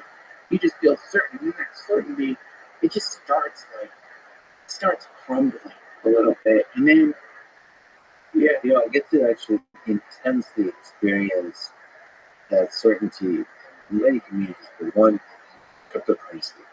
Young folks with a certainty that this technology will transform the world. Yeah. And I mean, this is almost one of the big communities of the modern era where they believe this will really solve so many of the problems of the world. They believe in it very intensely. And aside from the technology and the details of the thing, all I see is the certainty and the passion in their eyes. They'll stop me. Let me explain you. Let me just give me a chance to tell you why this thing is extremely powerful. I just get to enjoy the glow of that because it's like, wow, I missed having that certainty about anything. I was probably coming with when I was younger. It's like only I deeply understand the relationship of man to his mortality. And I understood that most deeply, I think, when I was like 16 or 17. And I am the representative of the human condition. And all these adults, with their busyness, day-to-day life, and their concerns, they don't deeply understand what I understand, which is the only thing that matters is the absurdity of the human condition. Yeah.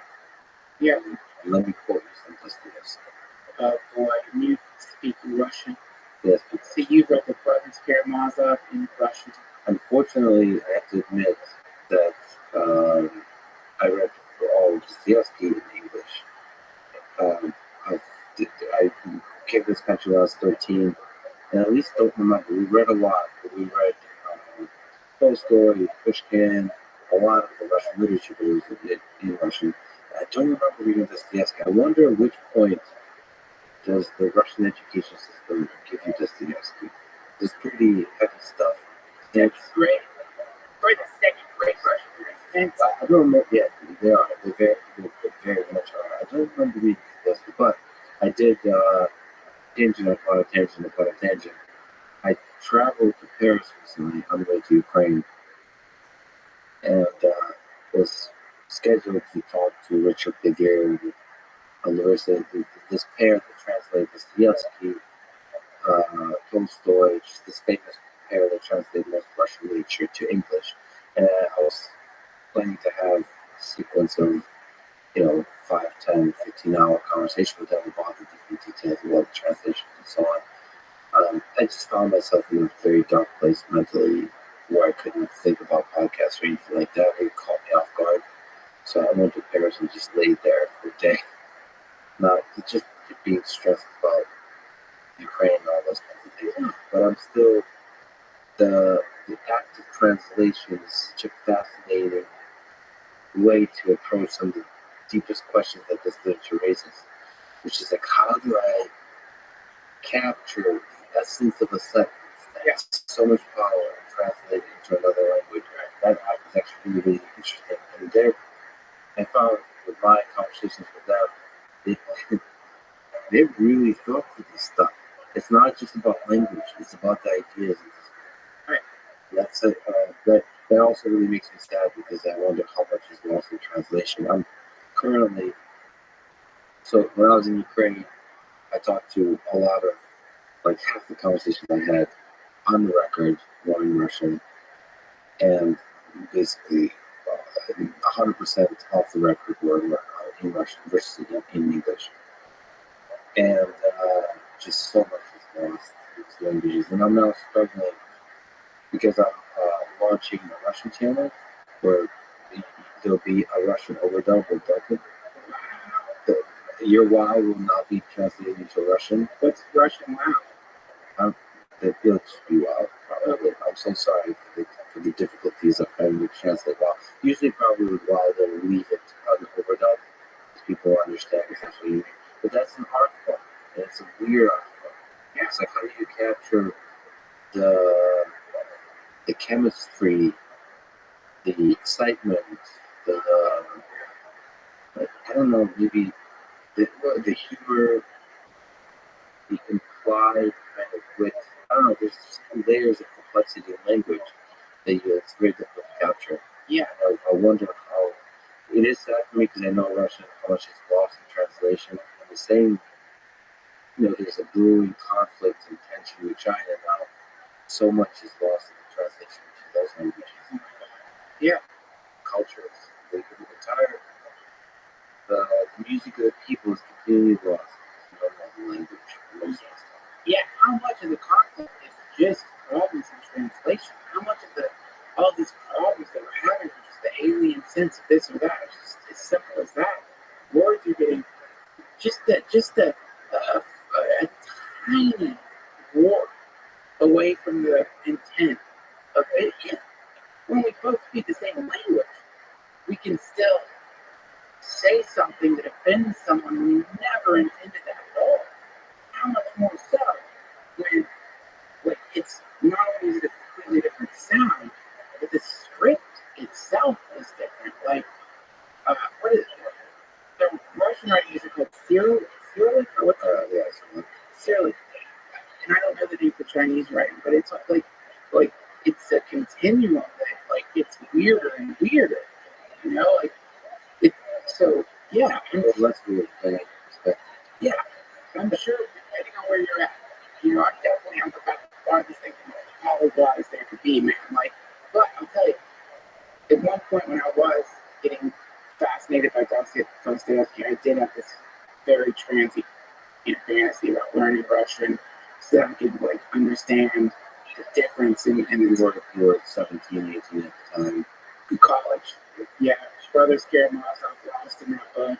It's like, oh god, so in love with it. It is. But there's definitely like Ukraine, and this is what there a lot of the wars about saying Ukraine and Russia are not the same people. There's a strong culture in Ukraine, there's a strong culture in Russia. But I know because that's where my family's from. There is a fascinating, strong culture. But there's such strong cultures everywhere else too. Ireland has a culture, Scotland has a culture. Even like a tiny island, you have these like subcultures that are more powerful than anything exists in human history. the Bronx, I don't know, Yeah. in different parts of New York have a certain culture, and then New York versus LA versus well, and in certain places are looking for the culture. Like I think Austin, I don't know where Austin is, and I don't think anyone knows. There's a traditional Austin, and then it's evolving Austin. Same with Boston, that place has been around. Right. There's a traditional Boston, now it's evolving. Yeah. Younger people coming from the university and staying, and all of that is evolving. But underneath there's a core, the American ideal of the value of individual, the value of freedom of speech, all these kinds of things that permeates all of that. The same thing in the history of World War II permeates Ukraine, Russia, a lot of parts of Europe. The memories of all that suffering and destruction, the broken promises of governments, and the occupier versus the liberator, all that kind of stuff. All that permeates the culture. That affects how cynical or optimistic you are, or how much you appreciate material possessions versus human connection. Right. All that kind of stuff. Yeah, this is like, talk about absurdity. I mean, this is war. War is like, it's what absurdity looks like. It's some kind of organized madness. None of it makes sense. Like all of it is just none of it makes sense. Like, but it does. But it does. I mean, obviously, you're defending yourself, or you're taking orders that if you don't take, you're going to jail, and so, or somewhere in between. You know, the classic story of this. Maybe it's not bullshit, and it's about World War II. I'm sure everyone's heard it because it comes up. You know, it's Christmas Eve, and they have a ceasefire. And then I think they played soccer, they sang Christmas songs, and then they had to force them into fighting again. And so when those moments happen, are you familiar with Joaquin Bay? He's a controversial figure, sadly. I think he was I'm not going to defame him because I haven't researched it correctly. Some people have said shit, but since I don't know the reference, I'm not going to. But regardless, look, I'm sorry, Bill Cosby was funny.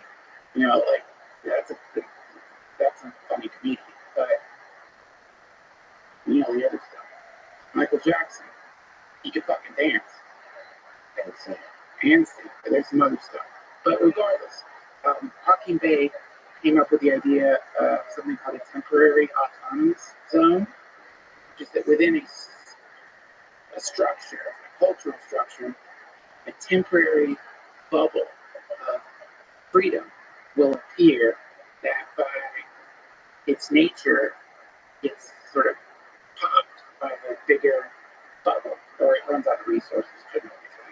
So these things will appear just out of the blue that it's almost like imagine if I was in some tiny little bit of Earth, the gravitational field was reduced by some percentage, and all of a sudden you could jump really high or whatever, but it wouldn't last. It's like that culturally, all the restrictions, and the darkness, heaviness, and all of it.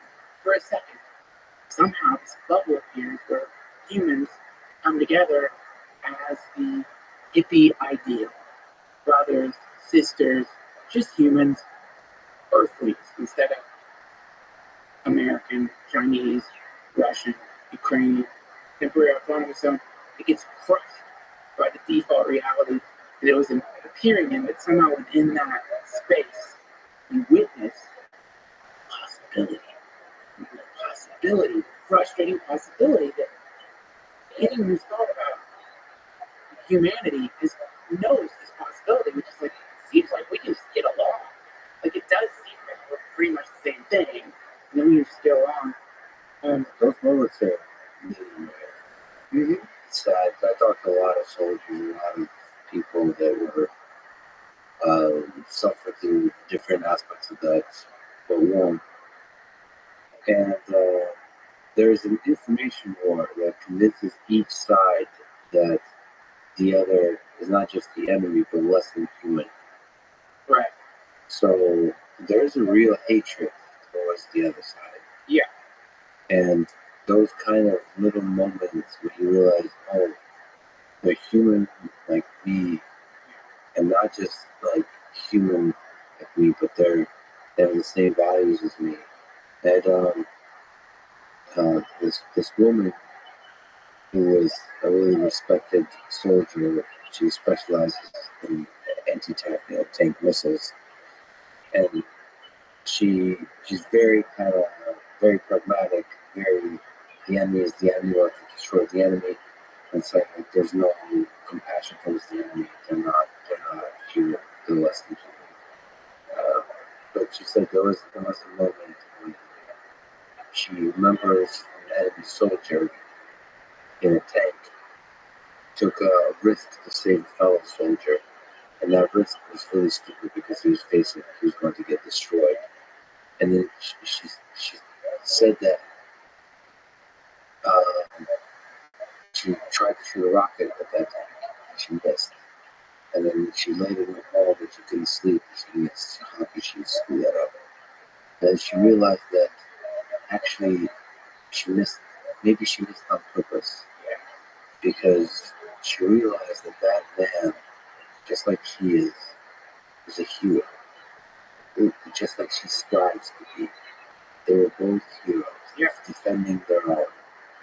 And in that way, he was just like her.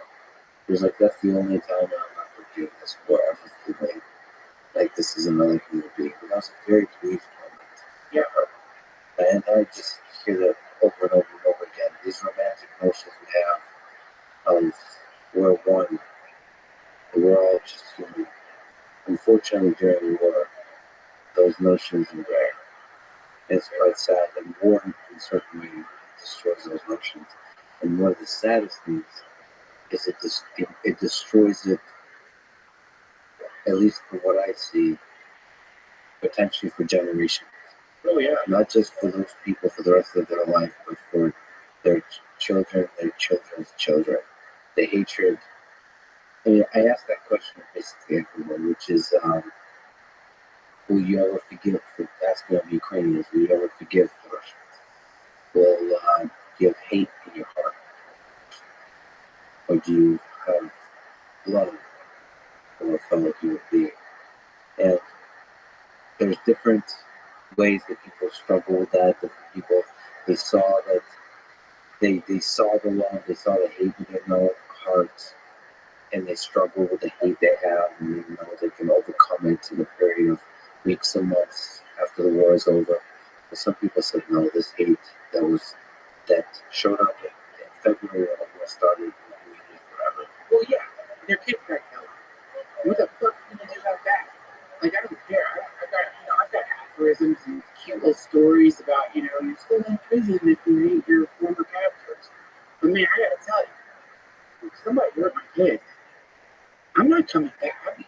There's no amount, at least right now, in my approximation, of spiritual literature, meditation, or anything that I can really think of that is going to give me that kind of fix. Like I think I imagine in the same way, like I imagine I could probably run a marathon eventually, but I don't think I'm ever going to do that. I mean, that kind of million. So man, all we can do is have compassion for their hate, because it's like, what are you going to tell? What are you going to say?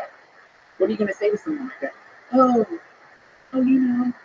for the sake of humanity, let it go. It was just your kids. It was just something you loved more than anything in the world. You'll never be okay again.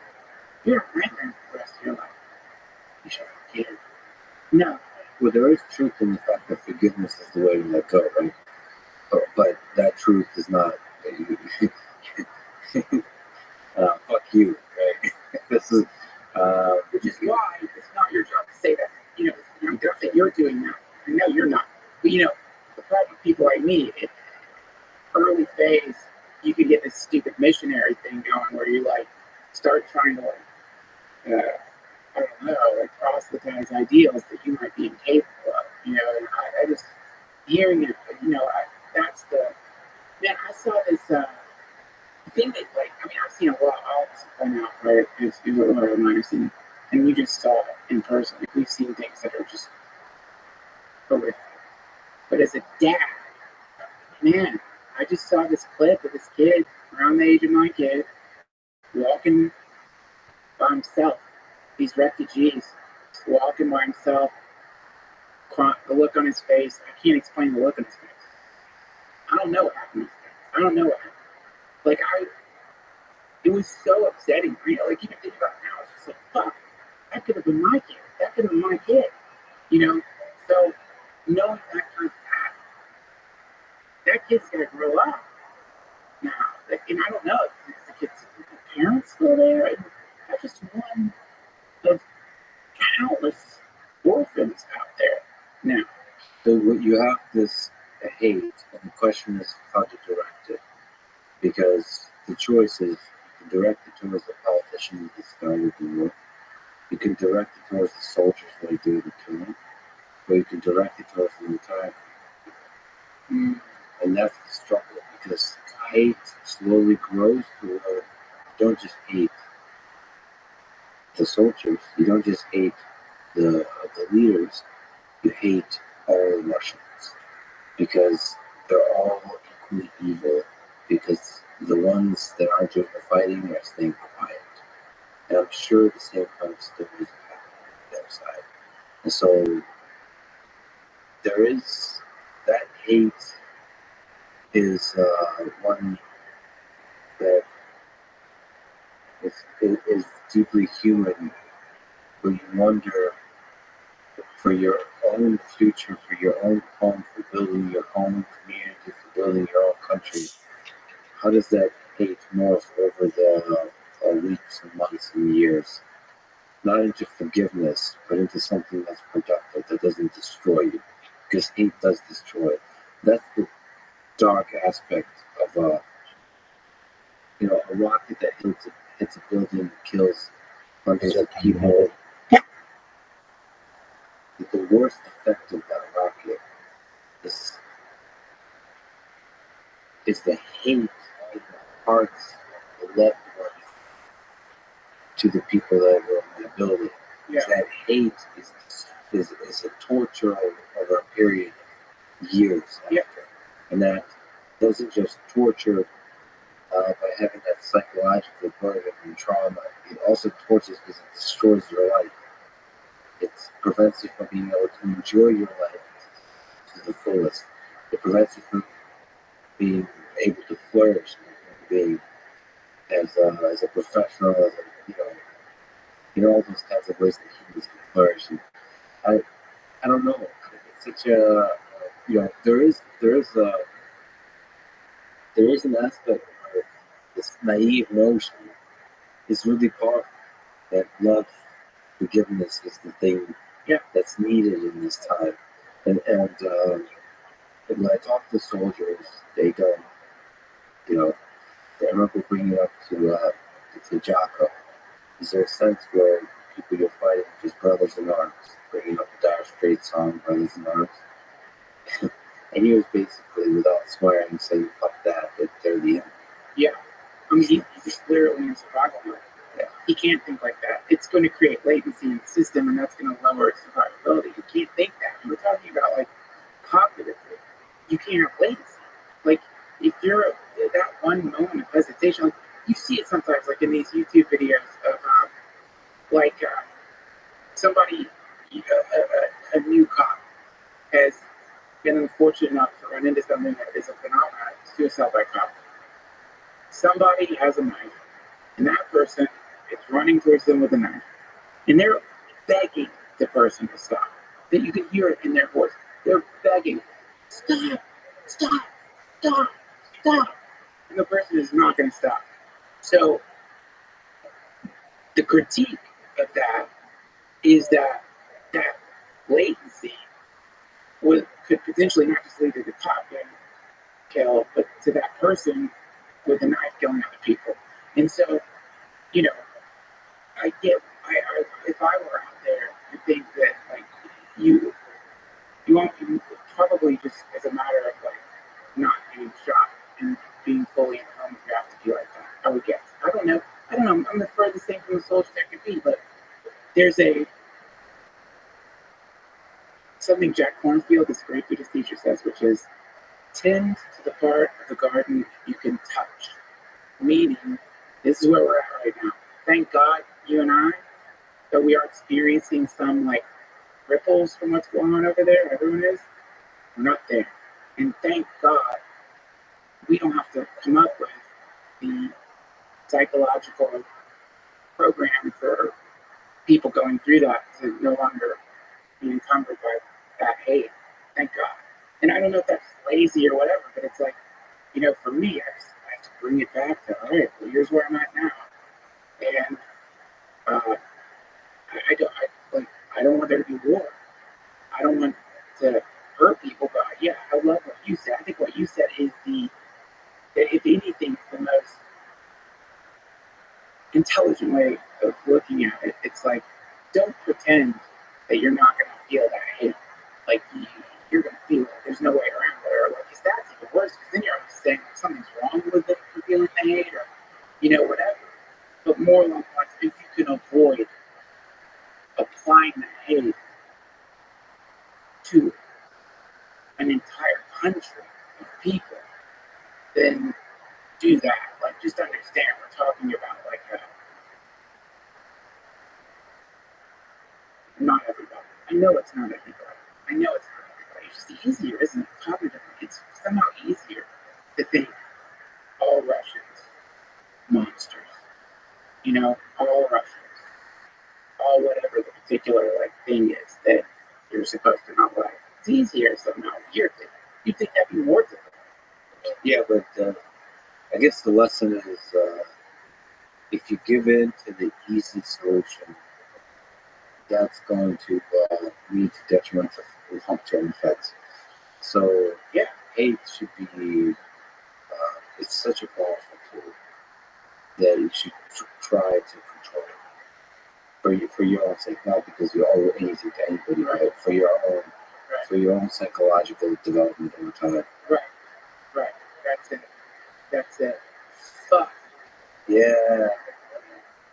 In terms of dark places, you suffer from depression. What has been some of the darker places you've gone? I needed therapy, man. I needed therapy for the longest time. I just didn't get it. And so because of that,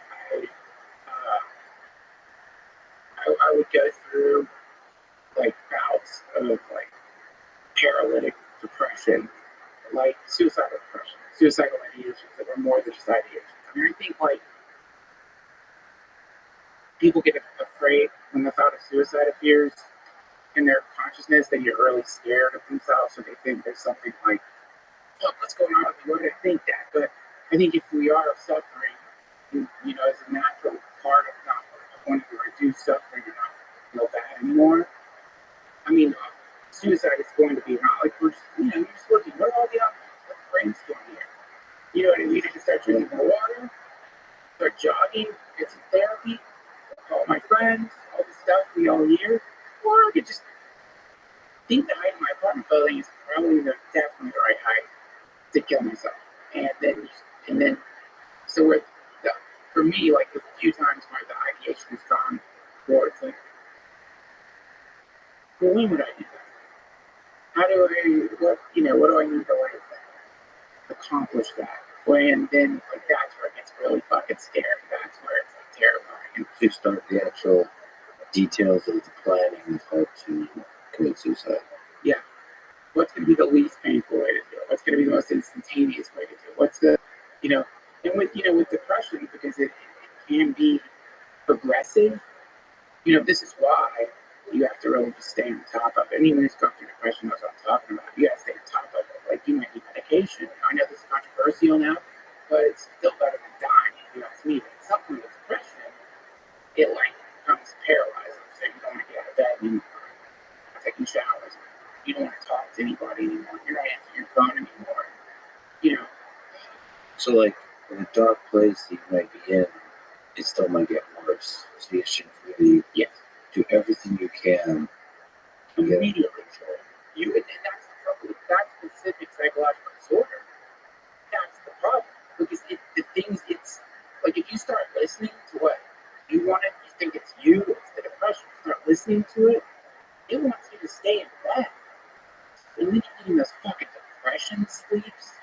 you know, or you wake up and you're more tired, like it's not working. You're trying to escape reality by sleeping.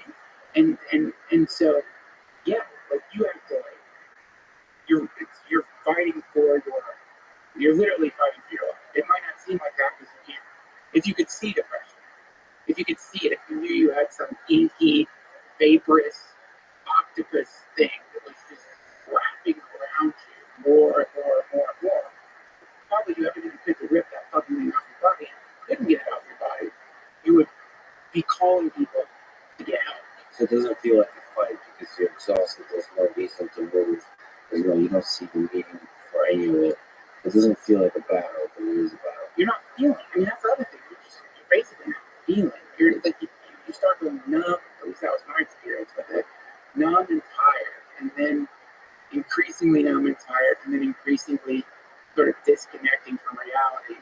And then somewhere in there, that's when you start playing around with the idea of like, oh, I don't know if it's worth it. Not, you know, I think compared to some of my friends who haven't survived, obviously, who haven't survived depression, like mine's definitely not whatever theirs was like. I've heard, I mean, to understand it, for folks out there maybe haven't gone through, just imagine if, like, how bad you have to feel like death is the solution, like violence against yourself, so that you die is the solution. Like, it flies in the face of everything. So, that was definitely the darkest place. Is it just that death doesn't seem like, because you don't care about anything anymore, that death just doesn't seem like that bad? Yeah. Like you're not able to appropriately assign the negative costs to this solution. Right. It just seems like a reasonable solution. Yeah, but I think also what's going along with it is like it's not like your brain isn't working. Like you're not thinking. You're obviously not thinking clearly. Like at least again, this is just my experience of it. It's a fog. You're in some kind of like you're confused. There's confusion. There's shame. You feel embarrassed. You want to get out of that. You want to do stuff. You want to be compelled to be social, do all this stuff. You're not. You're not.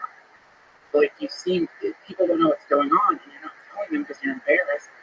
Because you want you want to have some like uncorrupted, unwarped psyche.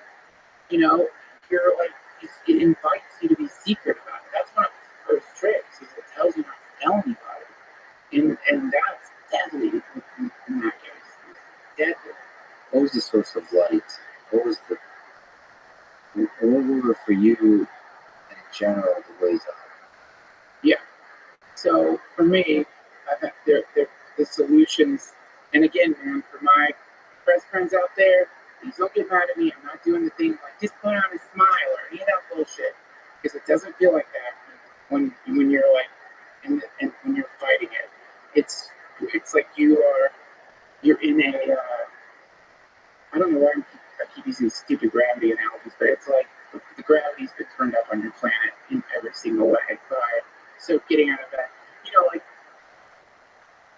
By the way, gravity, quantum mechanics, one of the most beautiful things about our reality. What the hell is each of those things? So this isn't. You're not just talking about hippie language. It's still. Physicists pretend they understand something. We're still at the very beginning of understanding this mysterious world of ours. It seems to be functioning according to these weirdly simple and yet universally powerful laws, which we don't fully yet understand. So, please, the metaphor and the analogy of gravity, fully out. I don't know any other way to put it. And it's like somebody turned the gravitational field of your mattress up. So everything is heavy. Heavy. Your body's heavy. You don't want to get out of bed. You'll consider shitting or pissing the bed because you're just like, I'll just lay in my shit. You're dying. You're like, it's none of it makes sense. So, and I feel like in retrospect, I'm making what I've done a little like I have more lucidity. It was more like when you're we're wrestling with someone and you're just like, well, you do. That's different for you. But for me, if I'm wrestling, I'm not thinking about jiu-jitsu. I'm like, Survival. so it's like that. It is a struggle. Like it's like you really have to deliberately fight. Everything. So you you can almost have a conversation with the depression. And then what you do is you start doing the opposite of everything it's telling you to do. So it's telling you, lay in bed. So you get out of bed. It's definitely telling you, you fucking exercise. You know, fucking exercise, it's not going to do anything. You can't. You're having a heart attack. You really want to go outside? Don't go fucking exercise. And it'll feel crazy. And you won't want to do it. If you wanted to do it, you wouldn't be depressed. Like, how often do you hear, like, one of the symptoms of depression? You want to jog. You want to get on a bike. You know, you don't hear that. It's not a symptom. So you start, at least I did. One solution, I started doing the opposite of Whatever the voice is telling you, do the opposite. that. And then, suddenly, the gravitational field diminishes a little bit. It doesn't go all the way away. And that's where you can fall right back into it because you just feel even slightly better. You're like, oh, okay, I fixed it. You know, really, I think in having been through therapy, the best solution would be go to a fucking therapist as quickly as you can. Just sit down with it, know what's going on. I know what you're thinking. How am I going to find a therapist? Just do it. Google it. Go on Yelp. All of this shit feels impossible. You're like, I don't want to turn on the computer. I don't want to do any of this. You just have to. You have to. You do it if you're on fire. You do it if you're on fire. And someone's like, here's a way to not be on fire. Just this particular fire it doesn't make you want to run around screaming. It makes you fall asleep. And with those little steps, I got lucky because it worked. It worked. Exercising. I've been on antidepressants before when I was originally diagnosed with it. And Did those help? even with all the current research coming out about that maybe we were all wrong about our understanding of depression, I do feel like it helped in a certain way. Like it definitely like made me stop thinking about it, stop the intrusive thoughts.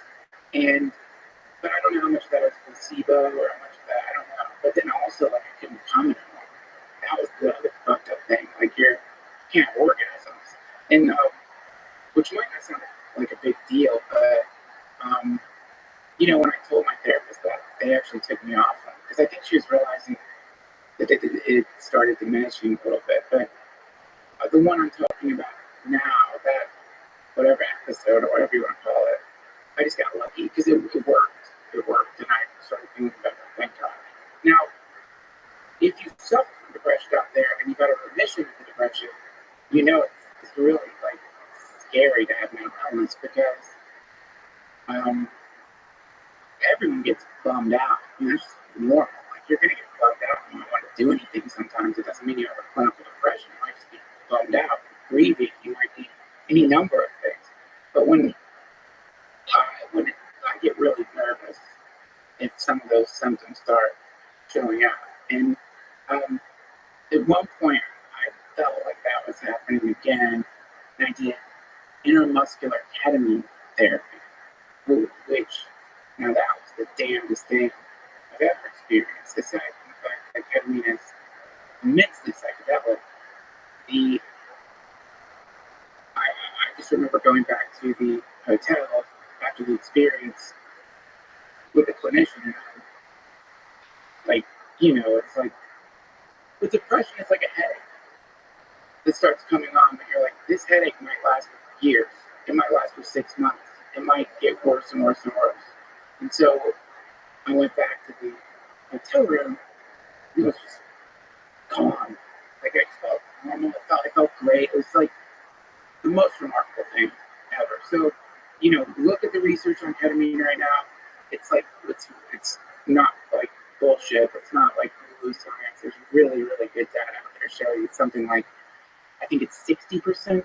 I don't know what the percentage is, but 60% of people with an endogenous depression, when they get ketamine therapy will experience remission, regardless of whether you trip out or not. It just does, it does something. That I don't know if they know what it is yet. I don't care if they do. But that one thing works. Basically, you keep fighting until something works. Exactly. It's a survival issue. And it's a survival issue. It's just, I think because it's kind of so slow moving, you might even forget it's progressive.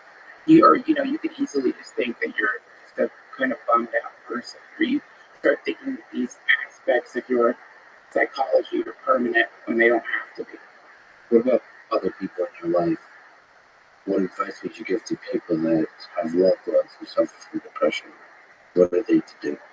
Okay, now this is really like, man, it's really dark. Here's number one.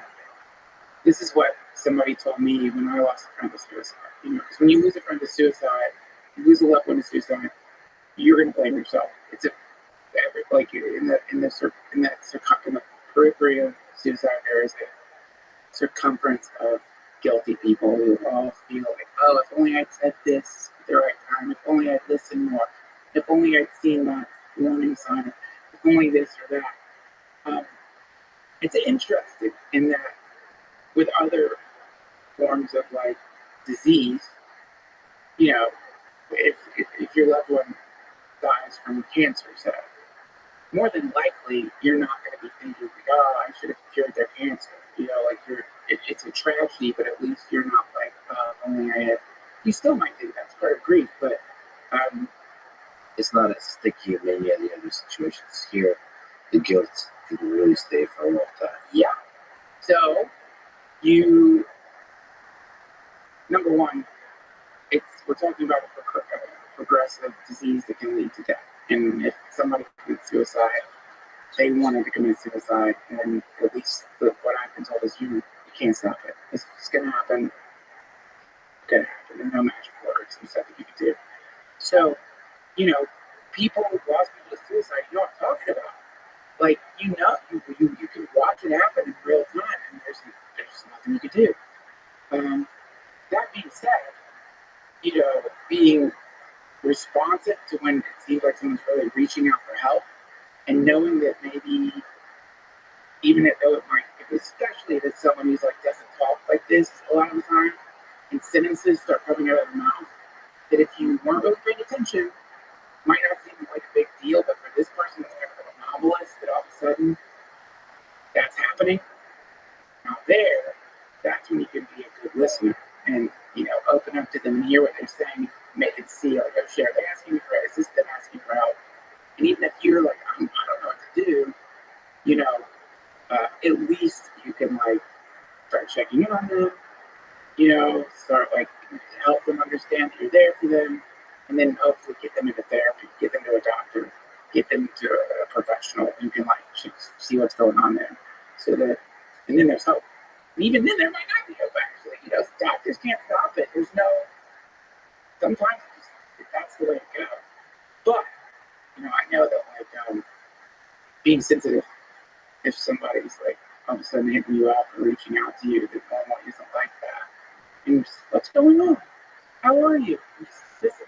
Which in general, depression or not, is probably a good thing to do. Yeah. To truly listen. It's like, are you okay? Yeah. Yeah. Because people have, I have this whole thing of like cries for help, and sometimes they just look like a weird text. It's like you don't realize that for the person to send that fucking text, they've been thinking about it all morning. They've been just trying to get their phone up from the floor. So, I think that's it. I mean, I don't know. I've had friends like kill themselves. So, and many of them, it wasn't like, sadly, it was like, I don't know what could have been done, but there's still a guilt in the back of your head. For the rest of my life, for sure, I always will be. Yeah, I mean, yeah. But again, what are you going to do? You believe in that? That's right. That's right.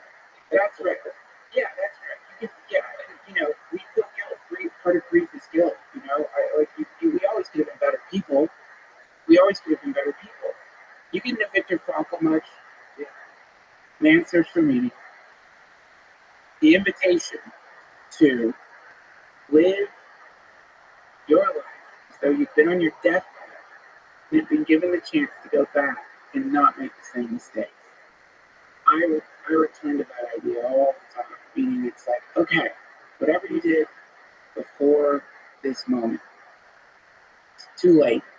But now, this is where you can start. This is where you can start. And yeah, so I think that in real life, I think it's super important because otherwise I'll just get like too lost in the weeds of shitty things I did in the past.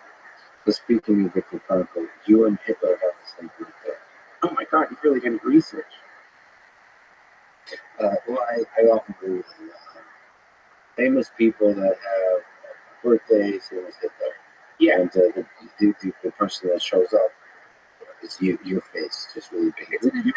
You and Hitler together, just pals next to each other. No, it does not. No, look, but April 20th is an embarrassing birthday for all my 420 friends out there. It's embarrassing. You share a birthday with Hitler. Those 420 also has a humor and a lightness to it, right? It's embarrassing. You're especially Life is embarrassing. But if you like weed and you're born on Stoner Day and you believe in reincarnation, do you realize that when you start connecting the dots there is like a bardo where you get to choose your next life. So you're like a shitty, generic entity. You're like, of course, you would be born up there. It's computer games. But isn't it interesting that on that same day, Hitler is also born? There's tension to that. And that Hitler's an artist. But it's like that hippie mindset could go anywhere. Oh yeah, right. Like yeah, and I was just having this conversation with a friend of mine. He's a wonderful skeptic, and we were talking about this, which is the thing where you start attributing to the day you were born these kind of significance, and based on maybe people who were born on that day, maybe some other things, and it's like think of how many people by now in the course of human history have been born on April 20th. I mean, how many? Someone could probably do the math and come up with some number close to it. Now, this is how you know how wrong Hitler is. Like, he's the one that, like, fucks up every birthday for everybody else. But I think where I heard that 420 is no harm. So he's also 420. 420. Yeah, Yeah. so Hitler beats even Wim Hof. Look, It's in terms of owning the day.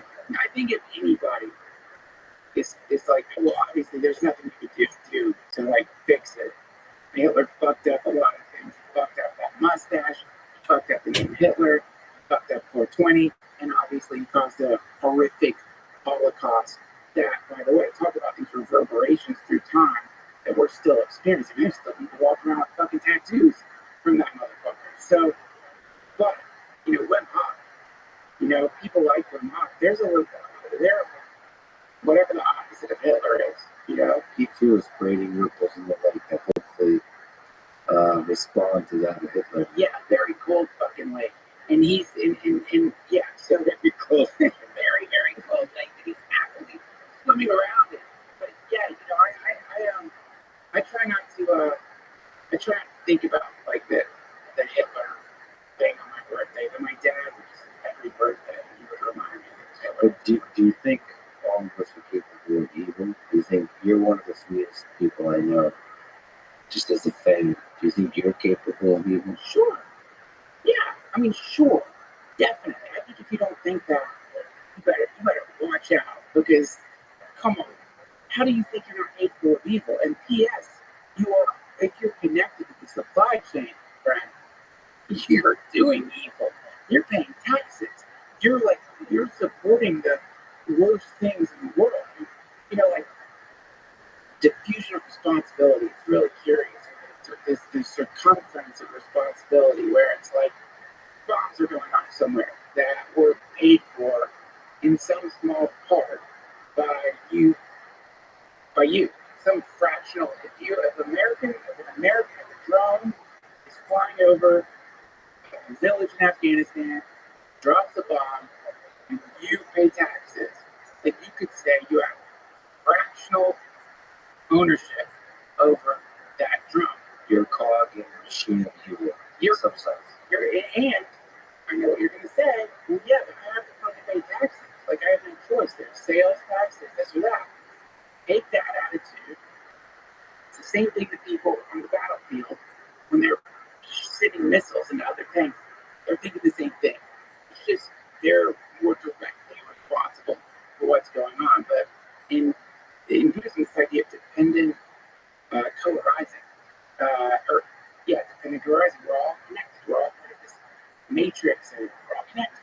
Meaning, we all share responsibility for the evil in the world. So even if you aren't directly committing evil acts, if you're seeing something in the world and you're thinking that's evil, you're probably not quite as separated from that as you'd like to believe in some tiny, infinitesimally way. You're connected. So, And there's the signs I've gotten to experiences over and over that one individual can actually make a gigantic difference in so not only is there a diffusion of responsibility, there's a kind of paralysis about, well, what can I do? Sure, I understand, but what can I do? I think it's just looking at history and also hanging out and becoming friends, but also interviewing people that have had a tremendous impact. You realize, oh, you're just one dude. Yeah. You're like a normal person. You're not that smart. Like a lot of people are like in some kind of magical way where you have a big head that's figuring out. No, you just saw problems in the world. You're like, hey, I think I'm gonna try to do something about this. Yep. And stay focused and dedicated to it for a long period of time, and refuse to quit. Refuse to listen to people that tell you that this is impossible. How others failed. yeah, No, I'm gonna do it. that's it. One person, and then you kind of, the thing is, when there's one person that keeps pushing forward that way, humans are sticky. Other people follow them around, and they're like, I'll help. Like, I'll help. And the other people help, and the cool people all gather together because they kind of get excited about this.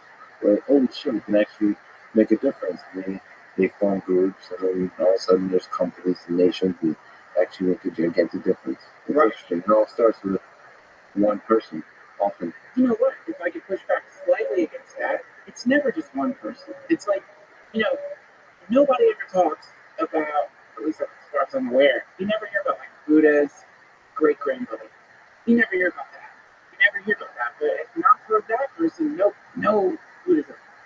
The people you're talking about, they're the tip of the iceberg that pops up out of the ocean of history, and you never see all the little things that help that happen. And so to me, this is where the real, like, how do you help? What's something you can do? Well, recognize that first, that you might not even be aware of how much you're impacting people around you. You might think that you're not. So you might think, surely not in a way that makes a big difference. But you have no idea these tipping points, and that can lead to the emergence of an Einstein, a Gandhi, a Martin Luther King. We can go on and on at Dostoevsky, whoever. And so I think that's where, for me, it goes back to tend to the part of the garden you can touch, and then, or even deeper than that, intention. It's just like I'm an idiot, so I need an idiot's intention, which is, I heard it all along saying, if you can help, help. You can't help, don't hurt. Simple, basic dummy rules, so that you can, if possible, refrain from hurting, which might as well be a form of help. And the help doesn't have to be the dramatic thing. Just little acts of kindness. I don't know. They seem to have maybe I believe in kind of karma, but they seem to have this. It can have this gigantic ripple effect. I don't know why that is. I remember a lot of little acts of kindness that people have done for me, and what did they do? One, they fill me with joy and hope for the future. They give me faith in humanity. Yeah, that somehow there's a partially dormant desire, sort of collective intelligence to do good in the world. And most of us want to be good. They want to do good onto the world. There's a kindness that's kind of like begging to get out. And those little acts of kindness do just that. And actually, one of the reasons that I want to also moved here is realizing, just noticing those little acts of kindness all around, just for stupid reasons. People are being really nice. It's weird in that kindness combined with an optimism for the future. It's amazing what that can build. Yes, yes, it's incredible. And I know what you're saying. It's like, we moved to this great neighborhood. At this point, I think 3, maybe 4 of our neighbors have like made food for us, which just shows up with like handwritten lists of like things they like to do in the area and their phone number and we need help. And it's like, holy shit, that's like, that it might seem like a little thing, but it feels like some kind of atomic love bomb just went off on your porch when you're looking at that. What the fuck? You made me a pie? This is incredible. Like, this is incredible. So, And also, it's another act to accept that kindness. It's like a lot of times, in Boston or San Francisco, certain big cities, you can think like, oh, okay, we're trying to like somehow. It's not an act of kindness. It's some kind of transactional thing to build up it's like a career move or networking and all that kind of stuff. But no, you just accept it for what it is. A pure act of kindness that should cost you. because for me, I go the opposite route. Because I'm not, even though there is a part of me that might be a little suspicious or something, but where I go to push that shit back mentally is I'm like, oh, good thing. Yeah. What a piece of shit I am. I would never bring cakes to my neighbors. I would know how to make a cake. I don't know how to make anything. I don't have time. I should be bringing shit to my neighbors. Why didn't I do that? I should never do that. You're not careful. You can fire a window of one of self-hate probably gets you up to that. You have to learn how to, in that circuitry, you have to learn to accept. Oh yeah, I have that problem really big. Yeah, like I don't deserve this. I get so much love from people. I'm like, well, yeah, they love me because they don't know me. That's my brain, that little voice. Like, you're not worthy. You're not worthy of any of this kindness and all this kind of stuff. That can be very, it can shut you down. It can be debilitating. And also, it shuts the person down. When you're talking. And that's the dark side that pushes them away too. Yeah, it cuts off this fucking mystical circuitry. So, like, the best thing, if that happens to you, is like accept it joyfully and just all that whatever that thing inside of you, whatever that little thing is, this is like, and then the meditation I do, it's an infuriating and simple meditation, but when a thought emerges, when you are resting your attention in the breath, and then inevitably you think, you lost your thoughts. And when you catch yourself doing that, you think, thank you. And then return your attention to the breath.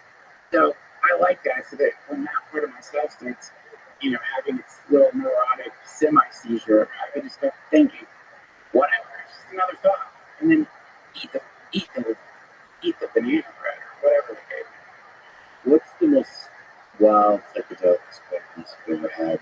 In a dream, a vision, not drug related. What's one that jumps to mind? I was like, holy shit, I'm happy to be alive. Is this life? Okay. This is amazing. Yeah. Okay. So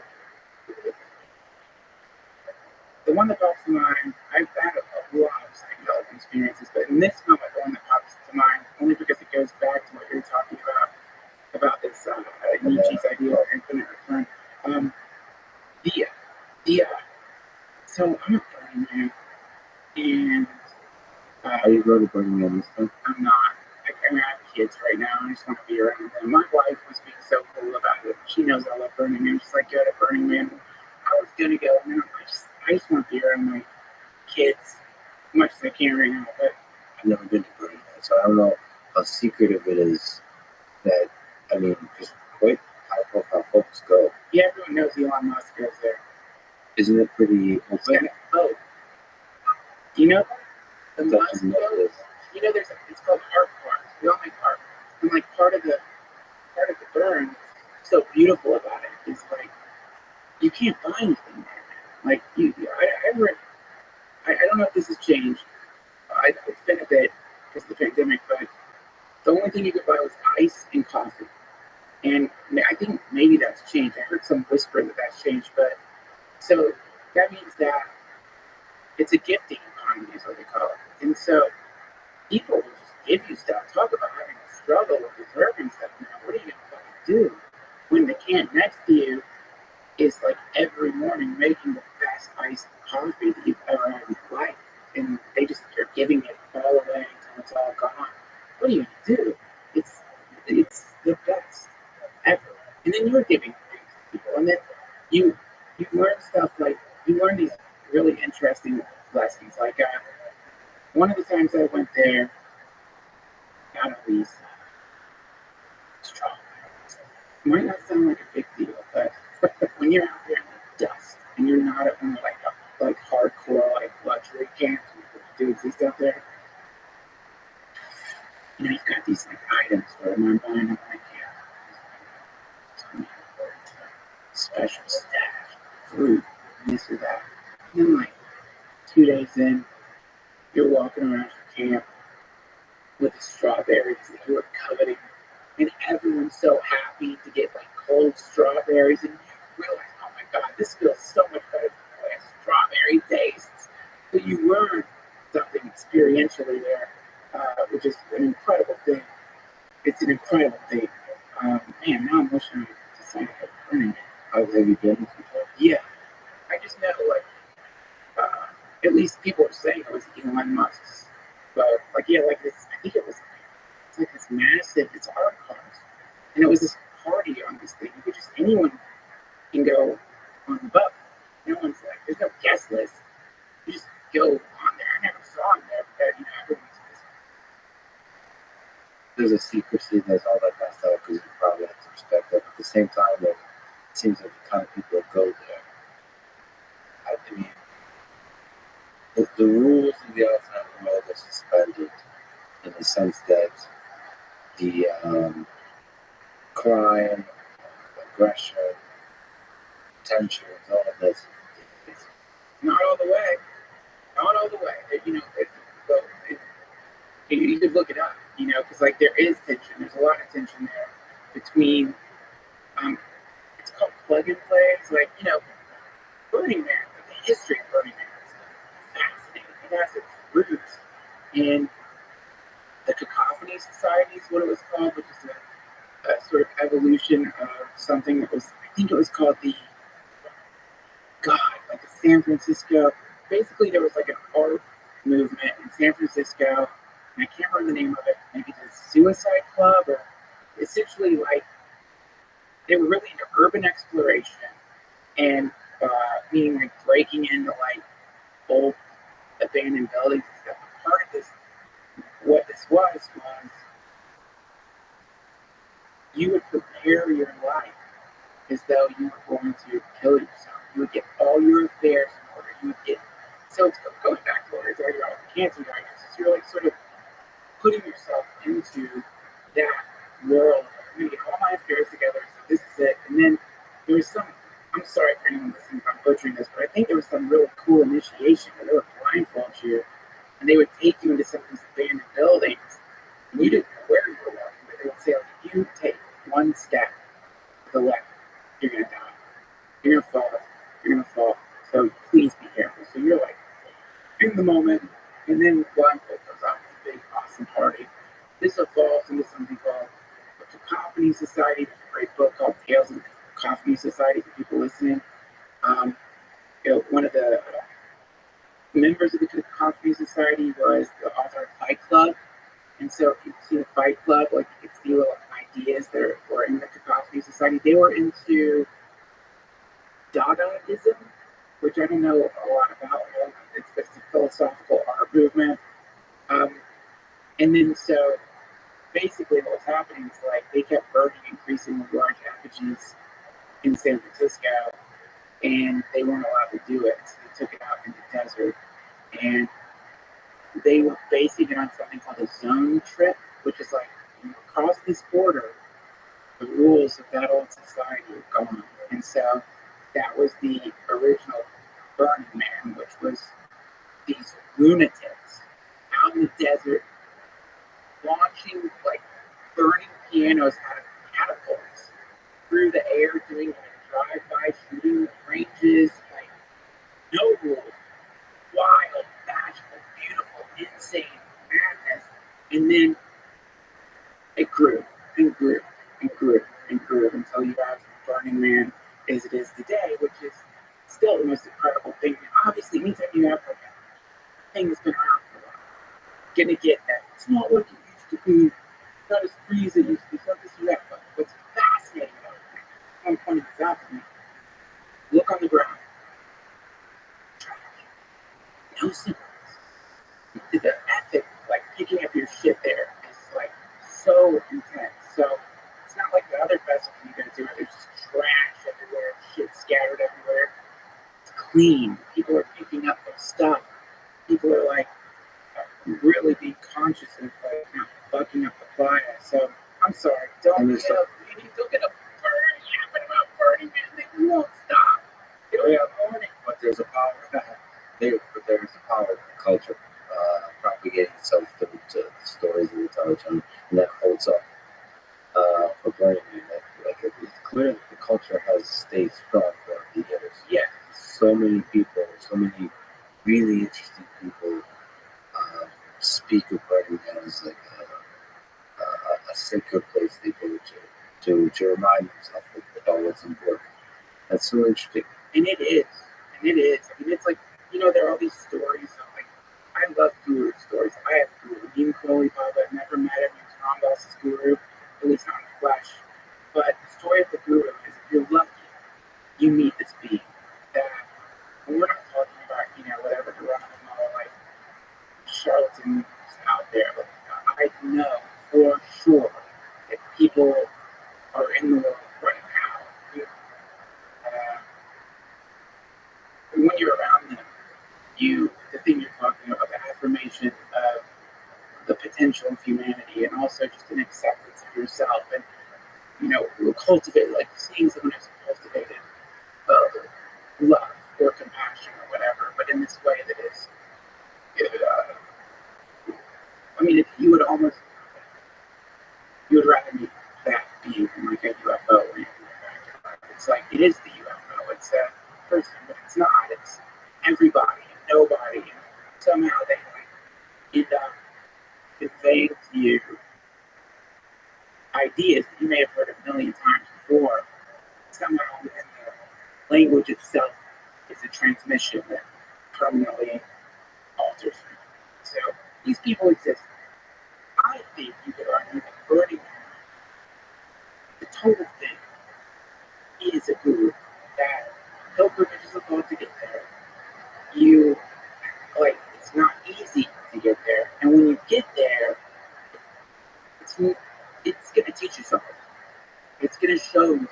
It's going to, and know what, maybe some of the stuff it shows you might not be great, but the community around you will hold you as you're whatever the thing is coming out of it.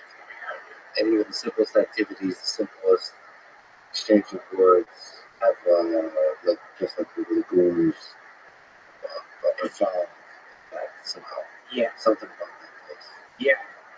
Not to mention the insane synchronicities, insane synchronicities there. And I think, to get back to the notion of sentience as a byproduct of harmonized, yes. super complex system. I think synchronicities, like those kinds of systems, are like lightning rods for synchronicity. So crazy, not just because your high synchronicities happen that are impossible, where you just have to deal with it, and like you'll need something within a few minutes, and it's like, oh, here you go. And you mentioned, but by the way, rudiments of a psychedelic experience. Is it the strawberries or is it something else? What was it? No, it's DMT. Strawberries. No, I was, More coke. yeah, I was like smoking DMT, and like I saw, if you in the Midnight Gospel, they have these bovine creatures that have like the long neck and the internet. So like I saw one of those things, and um and I thought it was funny and like ridiculous because you hear like all the Terrence McKenna stories of the self-transforming machine helps, or like the purple or the magenta goddess everyone sees her. This is what I do. Fucking cow, the land. Like that's where my brain is at and interacting with it. Like I look away. And again, this is DMT. So when I say look away, do I mean with my eyes shut, I look away, or eyes open, I look away? I think eyes shut. So it sounds weird to say look away, but however you want to put it, that's what I did. And I looked back, and it's still there. Well, now it's, because usually when you're having those kinds of visions, they go away pretty quickly. Things like moved, shambled ahead maybe a few steps, just like a cow, And then that was when all the stories you hear about it, like going through some kind of tube or some kind of light tunnel, like a water slide, like a pipe, it's increasingly familiar. That's the wildest part of this. Oh, I know this place. Not like, oh, I've seen this in on bong stickers, but like, oh, this is that place. You just remember, oh, this place. And then it was like I was in some kind of, I don't know how to put it, a chamber, a technological chamber, some kind of supercomputer, some kind of nucleus that was technological. And it was inviting, there was an invitation, come deeper in. And you can talk to whatever it is over there. You don't talk, there's a communication. And I communicated with my friends. I love my friends. I guess I have to sense in that moment that it would be complete obliteration, or, and the response that came back was, you can always go back there. And that's when I opened my eyes and back. Totally, and ever since then, that's caused me to revise my thinking on reincarnation, the idea that you die and you start as a baby, and then you live your life again. Because it's right what we were talking about. That maybe data, the shit I saw in 1906, I feel dumb that my epiphanies are all related to drugs, but not all of them are, a lot of them. But this notion of like, oh, is it that we're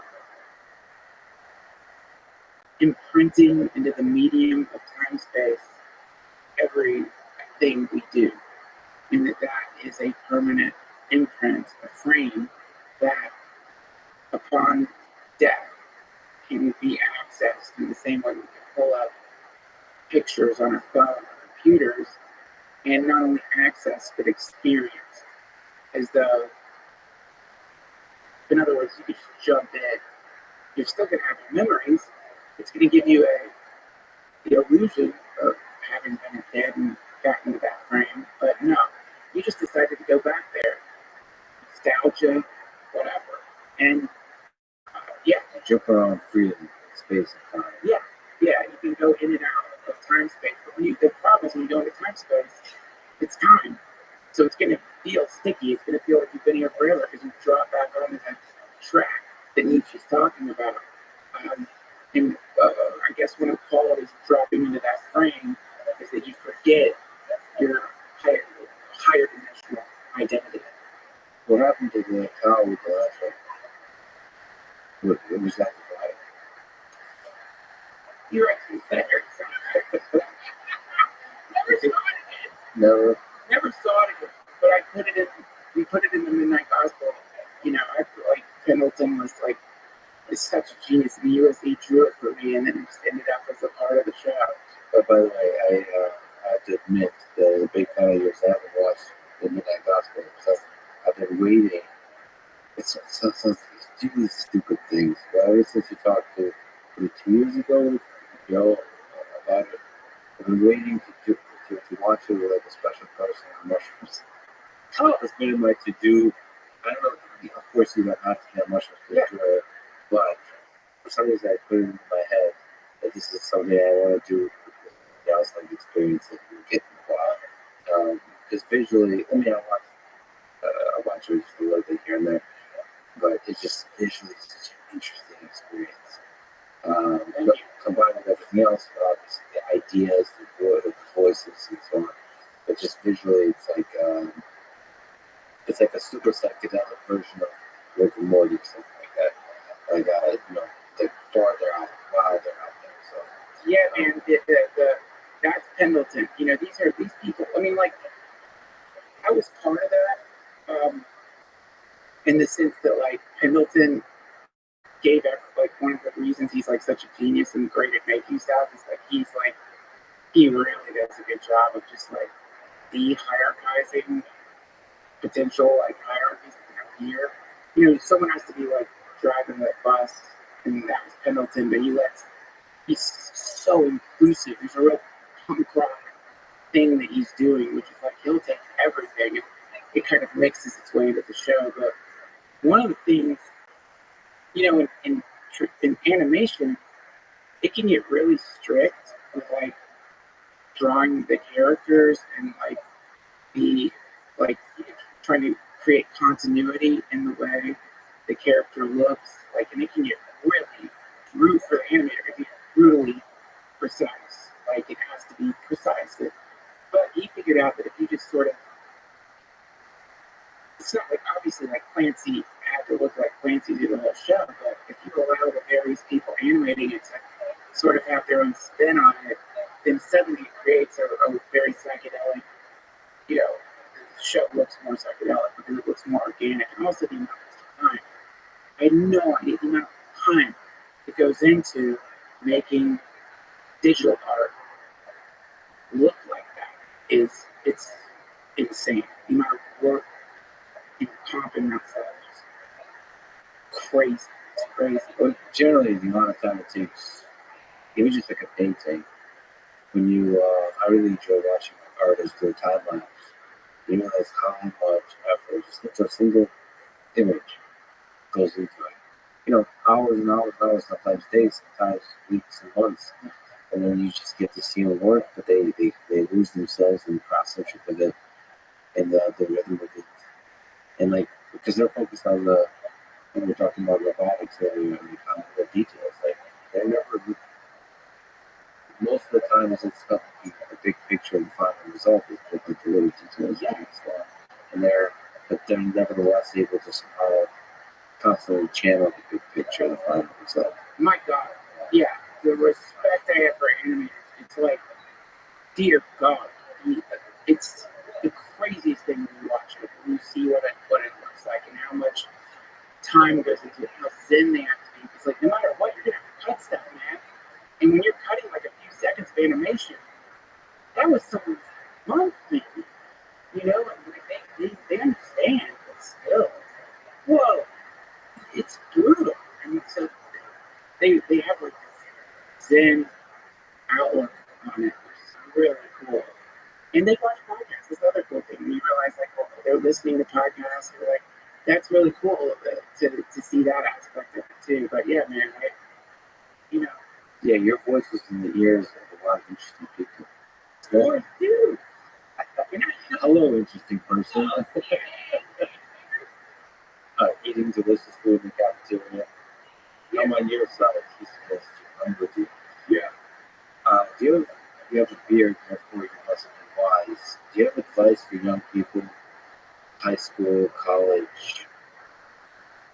about how to carve their path through life, how to have a life, a career that's successful that they can be proud of, or a life they can be proud of. See, this is what sucks about my life is that it's been very random, very spontaneous. So unfortunately, I don't get that thing where I could go, "This is what I did," because it's like I inherited $12,000 from my grandmother. Here's what you do, kids: you inherit $12,000 from your grandmother's house, and then you need to be dumb enough to think that $12,000 is going to help you live in LA for a year.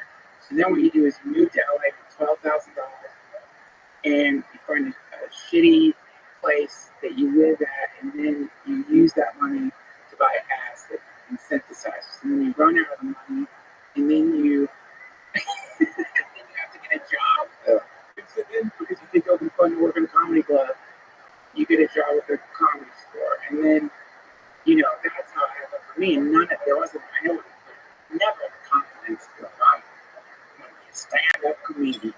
No way. I just got to be cool to work in that building. And so, but then, because you work at the comedy store, you get stage time. The reason you work there is, at least in those days, because it's not like they're paying a shit ton of money for you to answer phones at a comedy club. And so, I started going on stage. Then I just got lucky because Rogan saw me have a very rare, good set. I didn't know he was in the room when I was bombed, and then if he thought it was funny and he liked talking, he started taking a photo of him. And then, so I don't know, man. I think. Was there an element to there's a beautiful weirdness to the human being? Was there a pressure to conform ever, to hide yourself in the world, or did the $12,000 and the acid give you the confidence you needed to be yourself? No, I don't know.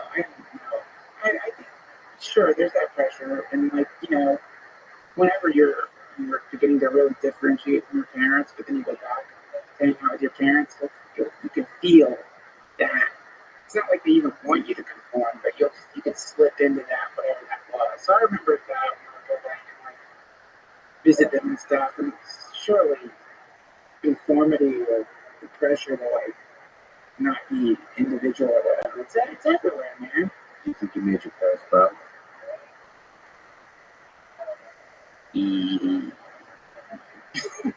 No. I think that when my mom died, I felt successful in the sense that I was able to support I was making money from doing stand up, and I didn't need help. I was supporting myself with art and doing good. I was great then. So, and I think she because she had witnessed me literally fail, which is, by the way, I think part of one of an artist or successful, you kind of have to fail. If there was a guaranteed route from sucking to not sucking, or from the neophyte phase, whatever the art form is, some intermediary phase. I think a lot of people do it, but there really is no guarantees, especially in stand-up comedy. It's you have to be a maniac you want to think that's going to work out for you. You have to, so you're going to, there are obviously exceptions, but for me, it's a long slog, and that's scary for a mom. So, but that being said, when she was dying, I was slogging anymore. And then she did say, she's like, "You did it." And that's cool. But, I'd love her to send me now, way cooler. But maybe she does. I don't know. She's listening to your podcast elsewhere in the other. In the Bardo. Yeah, however long that lasts, reconfiguring the whole process to start again. You as a father now, how did that change you? Yeah, that's the big change, man. thing. You made a few biological I reproduced. Yeah, I made that biological entities. I came to my wife, let's face it. Like, I would love to say I made them, but the womb put them up. But it is it's the best. I've never experienced anything like it before. It is as far as I'm concerned, the greatest thing that has ever happened to me. And that's why I was able to answer your Nietzsche question for everybody. Hell yes. Fuck yes. That's great. I get to be around my kids again. I'll always be around my kids. I'll always be around my children. That's incredible. That's the joy. So for me, the part of myself that used to torture myself more, specifically around my mom dying, feeling like I wasn't there enough for her, wishing that I'd spent more time with her, wishing I'd spent more time with my dad, wishing that, looking back at how I was just so desperately trying to evade the fact that she was dying, and in that evasion, successfully distanced myself from her in ways that I really wish I hadn't. I'm just saying that because it's one of my regrets. It's like a big regret, a lot of little regrets, but that's a big one. And so when you have kids, you look back at everything you did and you think, if I'd gone left at that point instead of right, if I had eaten, who knows, what if I'd eaten a turkey sandwich when my balls were creating it was going to make my kids. Would I have a different kid? Would this being not exist in my life? You start looking at everything and you realize, thank God for every single thing that happened to me because it all led up to this. And for me, it's like it frees you in this, it liberates you because you realize, oh wow, clumsy and selfish and at times rotten as I've been in my life, that did not impede the universe at all from allowing these two beautiful beings to exist in the world. So maybe all of it enabled, all of it like a concert, perfectly led up to that little beautiful moment. Is there ways you would like to be a better father? Oh yeah, for sure, absolutely. I read something in a book. It's called "Good Enough." The mantra for a parent: good enough. Because when you are in the presence of something you love more than you've ever experienced love, you want to be perfect. You want to be. I gotta work, man. I gotta work. Well, I gotta work. I gotta support the family. I have to work. I work. You know what it's like having a podcast. You fucking work, man. And it's a full-time job. I have stand up too and all the other stuff. So I feel like sometimes I feel like, oh my God, I want to spend more time with them. I should be spending more time with them. But then also, I want to create, I want to work. I like being the provider. So that's something I feel guilty about, right And now. you're struggling how to balance that correctly. Yeah. And meanwhile, time just marches on. Just goes. And all of this will be forgotten. But you and I have forgotten the time. That's what I say to them every time I find this chat. We will be lost in the sands of time. You know that, right? You know this point. You know that poem Ozymandias? Can I read you a quote? Okay.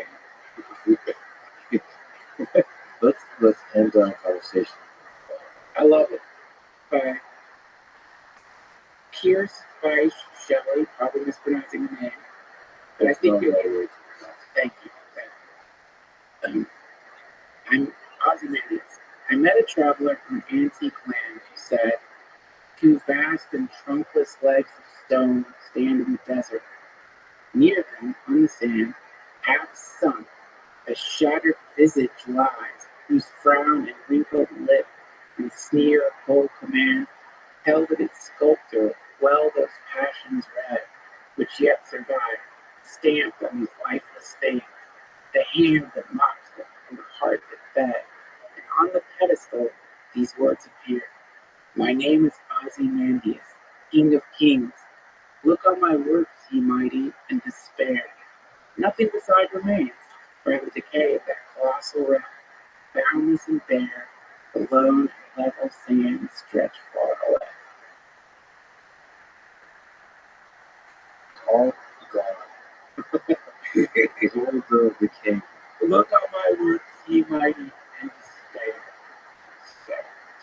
despair. Even though we'll be forgotten in the sands of time, Duncan, I'm just so glad that you exist and put so much love into the world over the past many years that I've had a chance to enjoy by being a fan.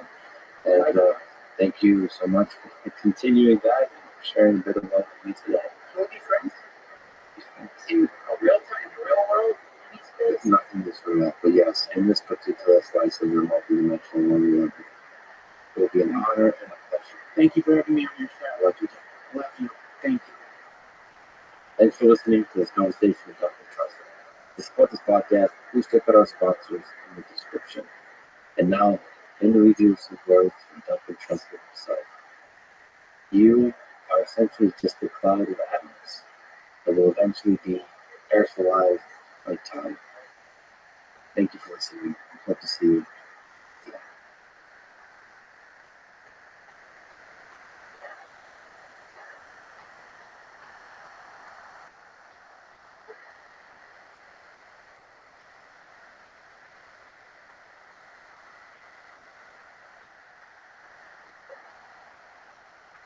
You have to have free markets in order to build prosperity. And prosperity means economic power. If you have economic power, no one messes with you. Or if they're going to do it, they have to do it twice. And when they do, they're going to have to pay consequences. The following is a conversation with an entrepreneur who's passionate about creating positive change in Africa for economic empowerment. This is a Let's Freedom podcast. To support it, please check out our sponsors in the description. Now, your friends, here's God Wade. You were born in Sarajevo. You have lived and traveled across the world. So let me ask you, what is the soul of Sarajevo? Like its people, its culture, its history. Can you try to sneak up on telling us what is the spirit of these people? Taranga. Taranga, it's a Wolof word. Wolof is the main indigenous language of Senegal, and it means hospitality. That is what people of Senegal are known for. And it transpires in everything that we do, everything that we say. It's a place where, I guess, with hospitality goes this concept of warmth. So we are a very warm. So in a nutshell, that's us. The place where you come, and everybody will just embrace you, make you feel very comfortable, make you feel like you're the only person in the world, and that we can do it for you your whole life, right? So that's my country. And that's for people in Senegal, people in Africa, or also people across the world. Weird strangers from all walks of life. So hospitality for everyone. For everyone, especially towards the foreigner, because it's very ingrained in us, this understanding that especially the foreigner is called foreigner because the foreigner is going to call someone else. So someone has taken the time and the energy, whether in a forced manner or because it's a choice, to travel so far to come to a place that's not theirs to start with, that's why foreigners again. Then it is your duty to welcome them, to be uber welcoming to them. So there's not a fear of the foreigner, there's not a suspicion of the foreigner. No. And I think this goes with the other way around. Maybe it has to do with just, when you feel good about yourself, when you're very proud of yourself, very easy to open yourself to others. And I'm wondering if that's not, the other side of the equation in a way. So no, we don't have a fear towards the foreigner. So when you have a pride of your culture, pride in your own people, like it's easier to embrace. I mean, it's interesting how these kind of cultures emerge the Slavic countries are sometimes colder. Mm-hmm. They're slower to trust others. Mm-hmm. We're now here in Austin, Texas. One of the reasons I fell in love with this place when I showed up is there's that same hospitality as compared to other cities I've lived in. So Boston, Philadelphia, San Francisco. There's a hesitation to open up, to be fragile, to be caring before understanding what this or what I can gain from you kind of calculation. It's really interesting, and I wonder how those kinds of dynamics emerge, because there's certain parts of the world, like Austin is one of them, where you just feel the kindness, just radiate without knowing your kindness for strangers. You know, if I were to advance one thing, and I had the same experience after having lived in San Francisco first, and then we went to New York, then we came to Austin. When we came to Austin, I felt it took me a while to get my feet. But what I found in Austin, people just hang. People, they're real. They're real. Unlike what you were saying, I feel like in these other places, people are, it's destinations for people who want to come and perform. I think maybe the early San Francisco people, it was different for them. But later, as prosperity starts to come in and success comes in, then you attract a different breed. At first, there are people who made it, who made this place be what it is. And then it attracts all the ring followers and the ring attracted people. And when those people show up, it's time for all of us to get out. And that's one of my worries about Austin too. And I guess I count myself in it, but because we also newer IDs, always confused. But how are we going to protect this place? Yeah, these are the best possible version of the Austin history. This is the early days of Silicon Valley in Austin. So you get a chance to build on top of this culture that's already been here. The weirdos, the artists, the sort of the characters, but also the general kindness and love that just permeates the whole place. Building on top of that, entrepreneurial spirit. So like the tech companies, new startups, all that kind of stuff.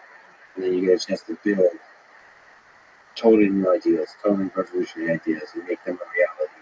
Dream big and build it here. I think Elon represents that with all the people that kind of try to do the cutting edge stuff they're doing at Tesla and SpaceX. There's a bunch of other companies that are just like coming up. I get to talk to a bunch of tech people, and they're just incredible. Versus San Francisco, there's a cynicism a bit, and also some of the interaction with strangers. There's always a bit of a calculation. How good is this going to be for my career? How can hang out with this person can advance me? You go to a party, you see they're seizing up. It's like, I'm not going to talk to you because that's not going to advance me. Who's going to advance me next? It's so this is what I would not want to see here in Austin. And I think maybe there's one way to try to. I really would like to see Austin not go the way San Francisco did and other towns I before. like how you pronounce San Francisco with a French accent. So it's great. That's the one word you go with the French accent. You Sounds beautiful. San Francisco. San Francisco. But so now that you find that cute, you're gonna have to forgive me when I mess up my English because English is not my first language. So I always try to make sure people know that. Yeah. But this is why I am very interested in what some folks here are working on. And I'm just going to be very selfish here because I really hope what she's doing. It's someone like, Nicole Knudsen and her project, with the housing project that they have right now, making sure that Austin remains a town that's affordable for people of all walks of life.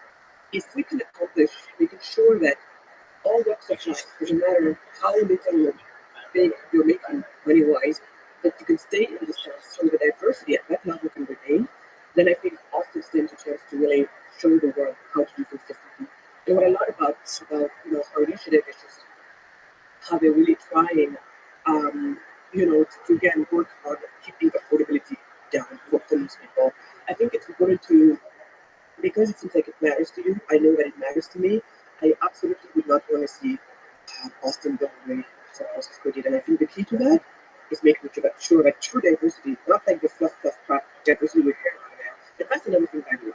Because sometimes people likes to pride itself in, oh, you know, we are so into diversity. But I'm like, if diversity for you means um, gender, difference of gender, skin color, you know, maybe the different accents we have, and you think check, check, check, check, check. I'm like, it's not enough. Can we also add diversity of thoughts? And that's the other problem I have with that place, you know. And I know some folks who are scared of saying much around people. That's also another thing. So not only they're sizing you up, but everybody's also, there's this invisible, how should I say this? There's this invisible agreement that they all seem to have to stay on script. There's a feeling like you're following a certain kind of script that's very kind of shallow, and there's a bit of categorization going on. Which category do you belong to? And let's put this into a simple math equation.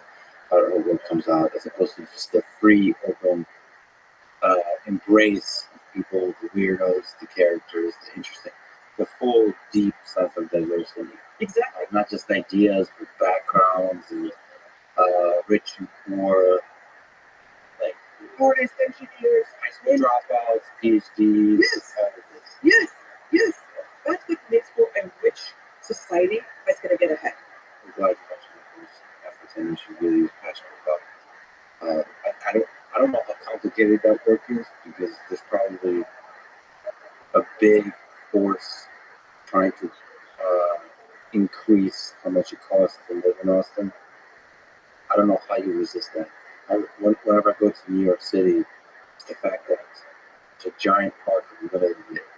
I wonder, how did they build this all? This is amazing. It's like to resist the force of the increasing price of the land, still to protect this idea of having a park. And then in the same way, protecting the ability for people from all walks of life to live in the center of the city, to live around the city, to chase a dream when they don't got any money in their pocket. I don't know how you do that. And it's partly political, probably regulation, all that kind of stuff. It's a lot of it has to do with regulations. And this is where her and I also very much see eye to eye in terms of, you know, the free markets and also prosperity building. Because it's always the same problems most of the time, most places. Here what you have is some people in the name of, we gotta stand for, and I don't like to use this word, but maybe you help me find a better one. But at least that's a word that people can understand. We gotta stand for the lesser fortunate among us. Some people would like call them, maybe oftentimes use the word maybe the underdogs. Whatever it is, I would also say maybe the lesser fortunate among us, right? In the name of standing up for them, you're promoting policies that are actually going to backfire and where they end up being the first ones to suffer from it. So let's take this whole housing issue that Nicole and her team are working on. We find that oftentimes the cost, at the end of the day, it's the good old supply and demand equation. If you're going to make it so hard that the supply level of housing remains below a certain threshold, remains lower than the demand of people who need, especially affordable housing altogether, what's going to happen is scarcity, prices go up, and who gets kicked out first? The lesser fortunate among us. And so, but I find that oftentimes people, in the name of we can, don't engage their mind. And a friend of mine said this, and he said it so well. He said, having a heart for the poor, that's easy.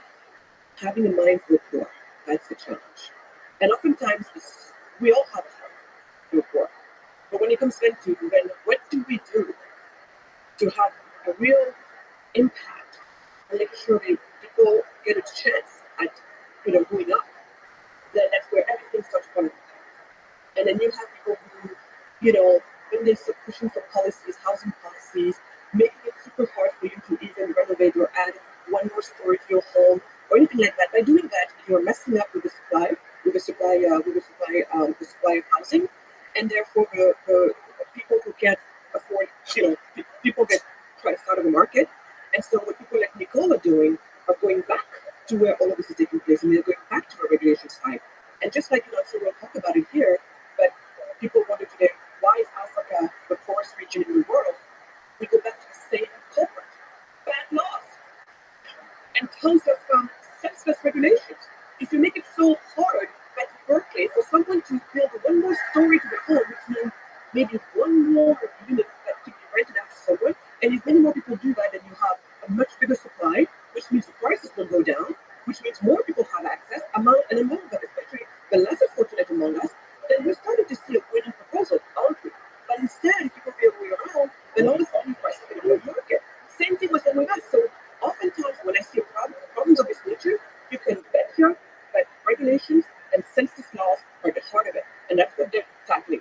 It's not popular, it's not fun, and people tend to not even understand where you're coming from. But this is a problem we have with people not understanding Econ 101. Well, so it's the regulation and the laws and the system that props them up and increases the span of those laws. And we'll talk about that. The fascinating way those kinds of things develop, when it works, when it doesn't. Let me sort of step back and ask you a question about Africa. In the West, in many places in the world, Africa is almost talked about like it's one country, like it's one place. So, in what ways is Africa one community, and in what ways is it many, many, many communities, just from your perspective, from Senegal and beyond? Right. So at the most basic of what makes us one goes back to even what makes you African. You are African. I'm African. We're one big family. Africa is very much at the end of the day the foundation and the birth of the human race. So if from that standpoint, at the most basic level, we're all Where this whole thing started. exactly where this whole thing started, and how at some point humanity was hanging by its fingernails. Only 2,000 of us were left on this earth, and eventually we started, we went for survival. That's how we started to spread around, and some going up north, some going this way, that way. And as you're traveling to different places, then features start to change to adapt to where you are, right?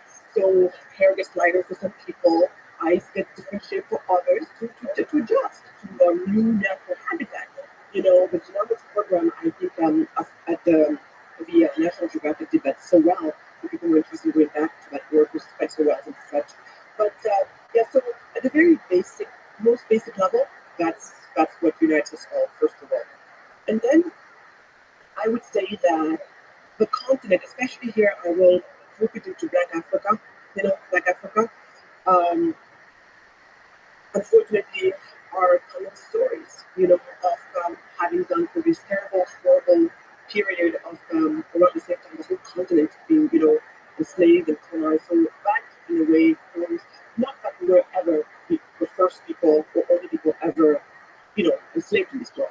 As a matter of fact, the word slaves comes from esclave, esclave, slave, Slavs, the Slav, right, from the Eastern Bloc. So the first place were actually people looking more like you than looking like me, right? So, but we don't necessarily remember all of that because in our human psyche, the closest to us in history of a big mass of people being enslaved is African people who were the last group like that.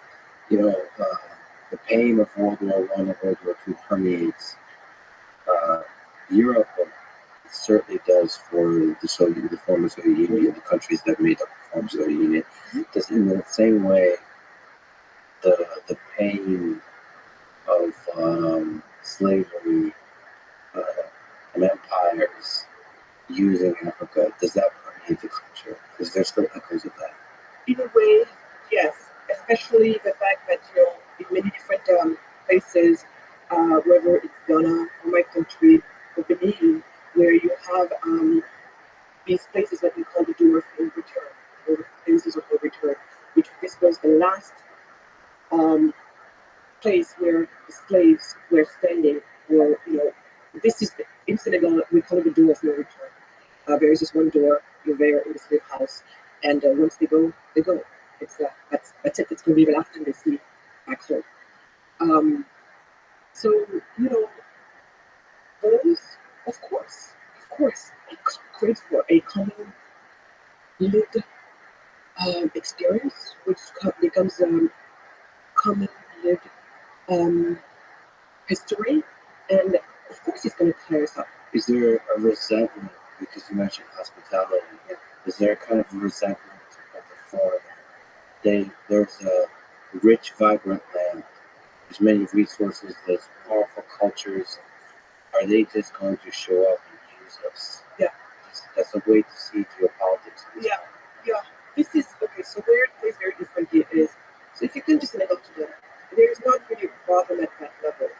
Where people's resentment start to come from is, of course, when bad behavior shows up, meaning like you have so many white people who show up and just in the attitude, they have an incredible attitude, right?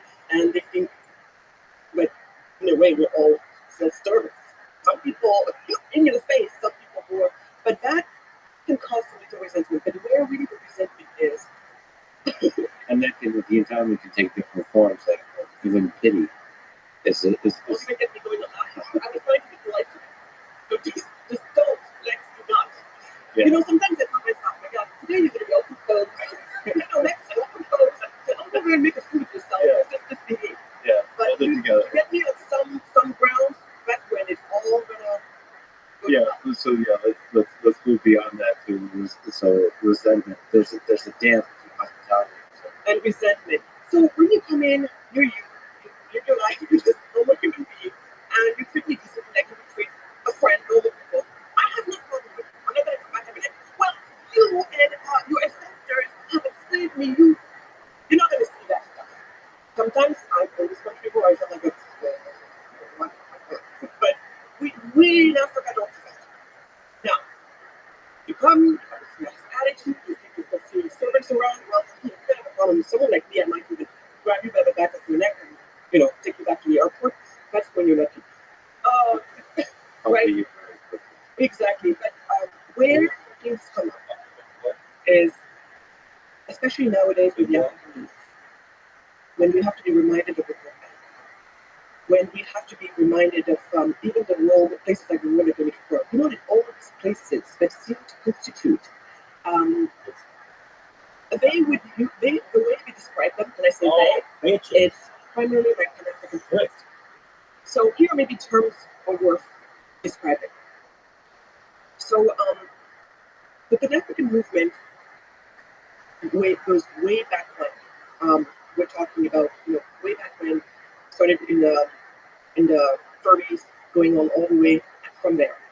So what you have there is people who have started coming together and dreaming up an emancipated Africa, away from the colonies, because at that point there were still colonies, and dreaming up all of that. So we're talking about people like Kwame Nkrumah of Ghana, we're talking about Julius Nyerere of Tanzania, talking about Blaise Diagne of Senegal, and people like that, Malawi. So anyway, and the African youth of today, we're still hanging on into some of these ideas of, and on some of these dreams of a reunited Africa. So when you were talking about what seems to unite you, there's that. Also, we all feel like we're part of the same family. Is it only in our heads? It's a reality. For many different reasons, there is definitely what we call a Pan-African movement. And I'm very much myself, consider myself one of them. I don't agree all the time with where we want to go and how we want to go there, but not where we want to go. Where we want to go is we would love to see United Africa, for sure. But how to get that accomplished, that's where oftentimes we have issues. So on something like that, so it's Pan-African, especially the Pan-African youth, but it's beyond the Pan-African youth, it's the youth in general in Africa.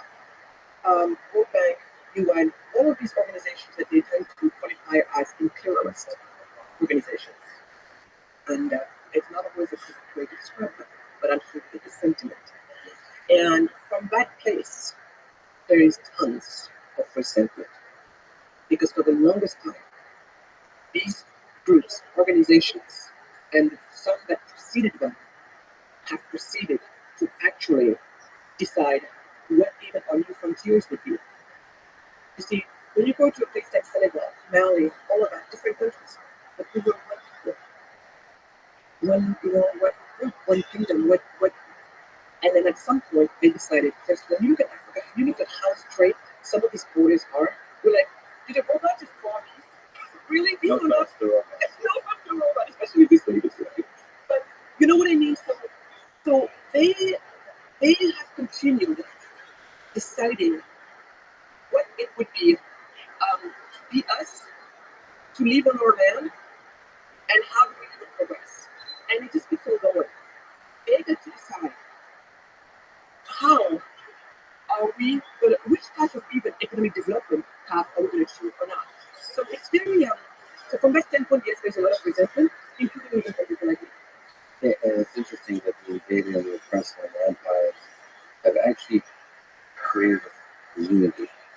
I've seen that in Ukraine, in the invasion of Ukraine, where it was pretty divided, not a pretty, a very divided country, many factions. But the invasion really forced everyone to think about the identity of this nation together, beyond factions, beyond all of that. It allowed it to look at its history and its future. Like they all say that all great nations have had to have a war of independence, and this is our war to find our identity. So, in that sense, Africa, as one place, as one continent, had to find multiple times its identity through the resistance of the oppressor. Especially since you're in America. Especially since you're Yes, and there's an interesting aspect to this because the president of China is also the head of the African Union. So we'll talk about the fascinating geopolitics of that whole situation. But let me ask, in general, we talk about this question, this fascinating question: what does it take for a country to prosper? What does it take for a country to prosper? You see many countries in the world that really struggle and many that flourish. And it's not always obvious why, because some have natural resources, some don't. Some have wars, some don't. Some have sort of authoritarian regimes, some don't. And some have democracies, all that kind of stuff. So the dynamics aren't exactly obvious. Is there commonalities? Is there fundamental ideas that result in the prosperity of a nation? today, I can confidently say this, despite all the differences that we talked about. And I think then this is where it becomes very important that we are very clear about the question you asked me. You said, what does it take to make a country prosperous? So I'm just going to stick to prosperity, because prosperity doesn't necessarily mean, sometimes has nothing to do with maybe how you conduct yourself otherwise, socially speaking, right? So you can be prosperous and still, when it comes to your family laws, all the way to approach the other aspects of your life, maybe you're running a very communist lifestyle, or you're in a very liberal, society. So for me, when we talk about prosperity, I just want to make sure that we're clear on it. Because some people might say that it might be someone and be like, well, because I know what I'm going to talk to you about next. And some people are going to say, like, well, China is not like that, or, even Dubai is not like that. No, so what I'm talking about is this thing, and that's what I love about this. We just stick to the word prosperity. To me, I think prosperity is it's like, economically speaking, what are we going to be to this prosperous nation? Meaning we are a middle to high income nation.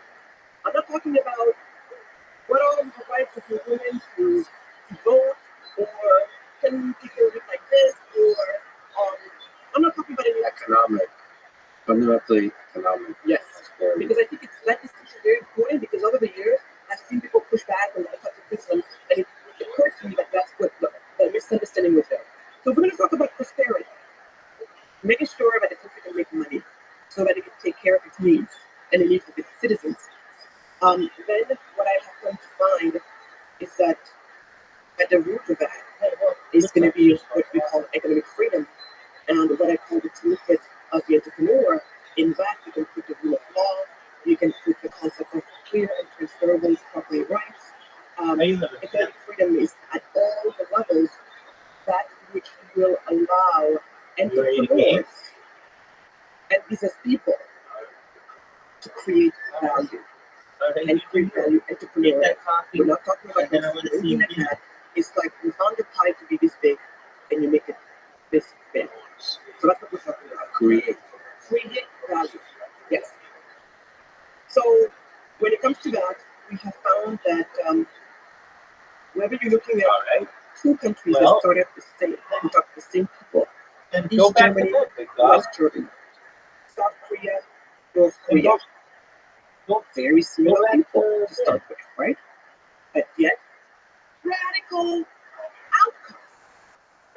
I know that today Germany is united, but back in the days when you had East and West involved, same people, very different outcomes. Like I said, South Korea, North Korea, and so on and so forth. And at the same time, you know, very you like the different Beatles. Dubai compared to Singapore or to England. You like Very the different, Beatles. yet the same outcome. So it seems to me like whenever we're looking at prosperity, if the nation is prosperous, regardless of whatever What? other shenanigans they might be running, No, whatever other operating software they might be I running, love the Beatles. anything If that's you not don't love the related to Beatles, business is on the business especially side. if you're from the They United Kingdom. are most of the free markets. I or wonder at least, what's wrong with you. base Not that I thought anything wrong with you, but I figured, yeah, this motherfucker's gonna love the we know that such countries will create prosperity.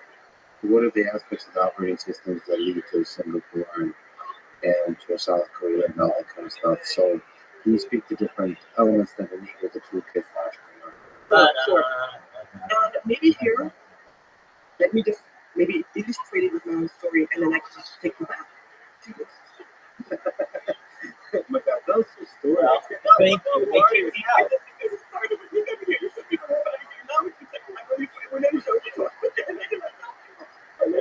No.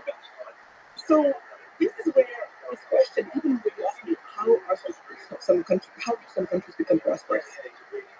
That question, like I had it when I was 7 or so. That's what my family moved me to from Senegal for the first time of my life. I left my country. I left my countrymen, and I was headed to Europe. There's smoke line. Wait till the fucking dump leaders. He's like after a long moment, he's the caboose. They touch it. So many people have to, coming from poor places, coming from low income countries. You saw the difference Yes. between the two places? How else would you put it? Here you are in Senegal, minding your own business, causing tons of trouble everywhere. You know, just being a happy, Well, free yeah, kid. I mean, You're always trouble. it's difficult because they know who I am. Of course, I agree. Right? So, just even Yeah, you know, I was given a bunch of different reasons why I was not allowed to enter. Okay, the first one was they said well, the first reason was they said I can't broadcast other people's voices on my stream, even though it was really faint. I said fine. So then I put in headphones, and then they let me back in. Then they said that I wasn't allowed to turn my cam on. I said why? And they're like, well, at least while I sing. They're like, well, because it makes people feel awkward. And I'm like, well, they can shut my camera off. They don't have to have my camera on. Yeah, exactly. So for those people who want to watch me, they can, and for those people who don't, they have that opportunity as well. Then they booted me. And when they booted me, I kind of declared war on them. And so what I did was, because I don't think the person who started the Discord is still there anymore. It's like somebody else who's taken over. And I complained to that guy, and he was like, "No, I get too many messages about you." And I'm like, "Well, what did I do wrong?" And he's like, "You make people feel awkward with your camera on all the time."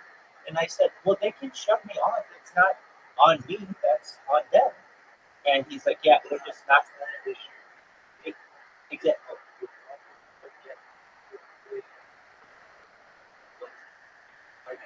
I agree with you. So then I said, 100%. I mean, they didn't have anything. They weren't mad about my performances. They didn't say I did anything inappropriate on camera. It was just they don't like the fact that my camera was on. Okay, fine. So then I was like, dude, let me back. Oh, so um, originally they were like, you need to wait 3 months to come back, and I was able to get them. Yeah, I was like, dude, that's way too long. Um, let me just back in. Let me back in if I wear headphones. So they're like, fine. They let me wear headphones, and then the head guy's like, no, we just don't want him in there anymore. So I went on their YouTube channel and I said that I felt that they were discriminating against me. I didn't say why. I didn't say because I have a beard or because I wear a hat or because I have 10 fingers and 10 toes. I didn't say why, but they're picking on me. I maybe not didn't say discriminate, but perhaps picking on me. They're picking on me because they're not enforcing the rules um, against everyone equally. And so the guy who was like the head of it, he's like, yeah, I'm definitely not letting you in now. And I'm like, well, why are you picking on me? Basically, like you have said to me that I had to use headphones, so I did that. That I can't have my camera on, so I made sure it wasn't on when I was sleeping. I just wanted to sit there and listen to people and sing when it's my turn. That's all I wanted to do. And he's like, no, that's not. So that was the end of that. And then I did, I think at points, like I had other accounts that were in there. And so I would like message the moderation team, hey, like, why are you guys picking on me? Like, what is it? And Caspian Sea will tell you, I get picked on all the time in all of these different discords. And not for that. They get me for, they pick on me because they say that I am, um, I'm an advertising bot. That's the big one they like to say. And I'm like, my camera.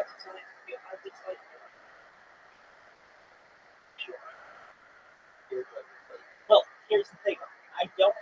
I have never, or at least I should say in the last, I don't know, year of being on Discord or so, gone into someone's Discord and be like, hey, let me tell you about my live stream. And let me, will you please join my Discord? I never do that. Ever, ever, ever. I've learned my lesson. I know what self promotion is, and a lot of the servers don't let you do that. But that doesn't mean that my profile can't say, hey, join my Discord. That's what your profile is for. And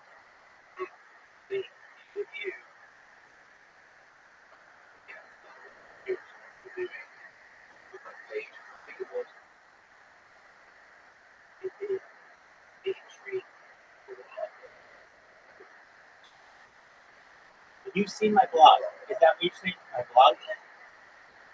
Yeah.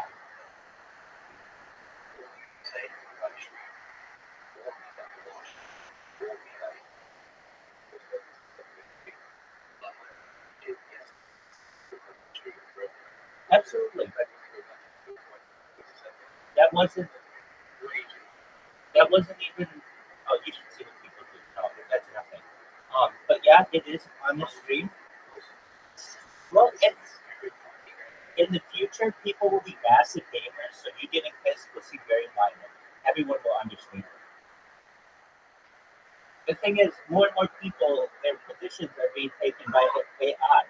And so there are fewer and fewer ways for people to generate money in a traditional way.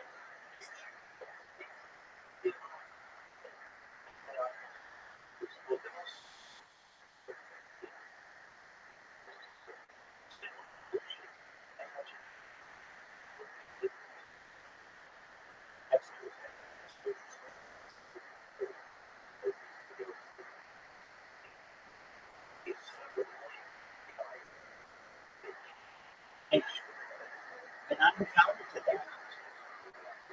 There is, while some people ascribe to it, uh, I I know that there's something. Sure. Well, so there's something called the dead internet theory that basically most content on the internet nowadays is produced by bots. And whether that's true or not, I can tell you that I have 3.5 years worth of data that none of it is created by bots, except like I might use ChatGPT to help me with stuff, but it's like a human using it. It's all on camera, and I think that'll make this very attractive in the future. I got these.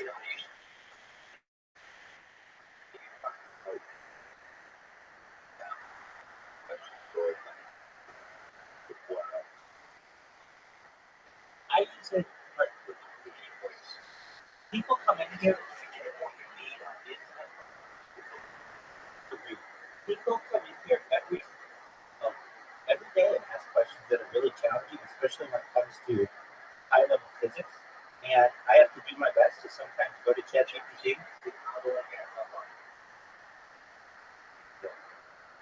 Perhaps. Um, so yeah, I basically I do my best to help people. Sometimes I need to use that large language model.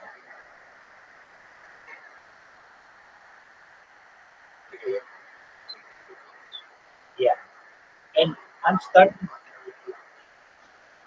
Yeah, I'm starting to. So, do you know what big rocks is?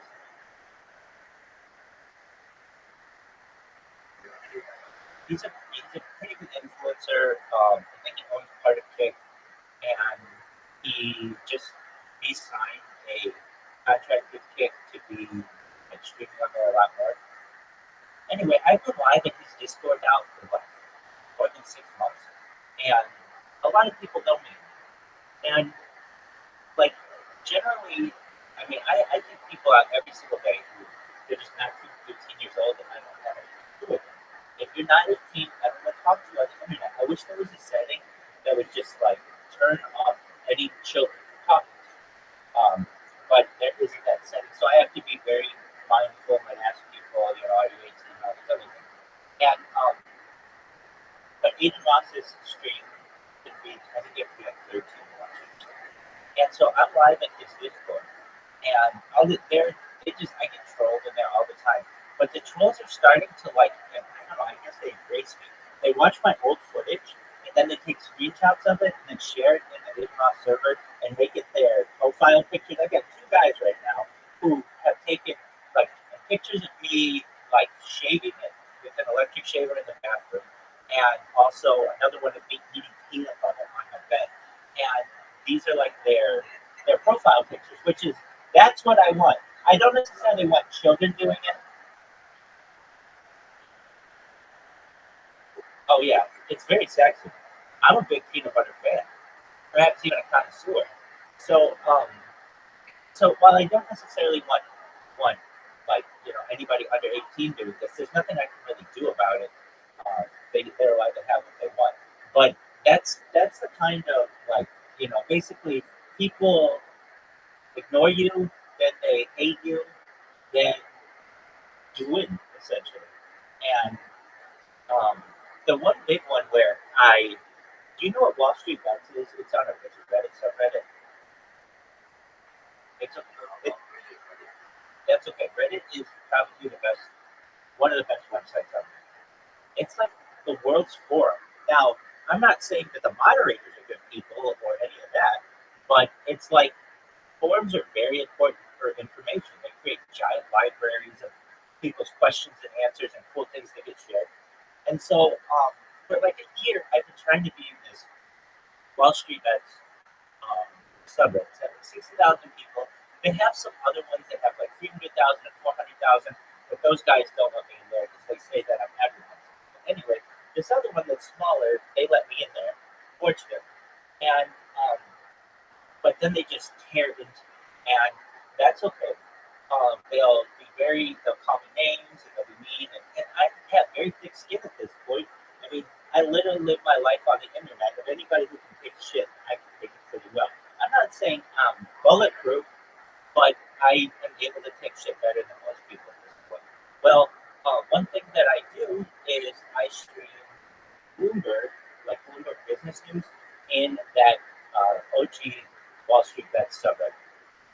And I get people who are like, "Oh, you're the worst person," yada yada yada, and then give it 2 or 3 days, and then all of a sudden they're like, "I really like you, sir. You're very nice. I was wrong about you." Like I'm able to convince people over the course of time that what I'm doing is, well, at least I feel important, and I'm not doing anything to hurt them. So just kind of mind your own business. This isn't. I think too many people feel like they have to be the police force of the internet. And it's like, no, that's not your role. If you don't like what I'm doing, block me. If you don't like what I'm doing, shut off my camera. If you don't like hearing me, mute me. But that doesn't mean I should don't have the same rights as everybody else to be able to be in someone's Discord or be able to stream my camera. So long as I'm not doing anything against the rules of the server or the terms and conditions of the website, I should be able to do whatever I want. And like what I'm saying is like little by little, these guys start to become friends and then eventually they become allies. That's really important for my movement. And especially in that Discord, they're high net worth individuals. They're generally very well connected on Twitter and that kind of stuff. And I start to get their attention, and then um, they end up looking at my blog and reading through it. They see how wrong it is. I mean, just the amount of information that I have in my blog, there could be university courses taught on just some of those lists of just like what are 100 different kind of computers faster than quantum computers, and then right there, that's the future of computing for the next millennium. And so I feel that what I'm doing is important. And I think people are starting to see that as well. So that's good.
Dog, I love camping. It's the cheapest way to kill people, but it's very effective. Oh, I'm sure. Do you know what the most important thing is in gaming, like a first-person shooter?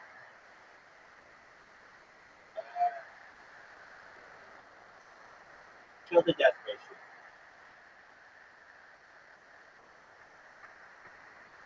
At the end of the day, tell me something that's more important than kill the death ratio.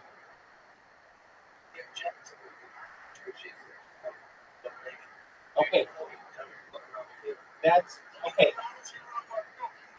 Touche. I see. I see.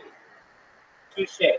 Yes, if the objective of the game is not to kill the other team, then yes, whatever the objective is important.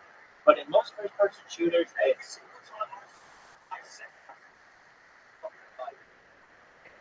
well, go take him out. Go take him out. I'm watching you right now. Go take his ass out. Because if it's happening to you, it's happening to your teammates.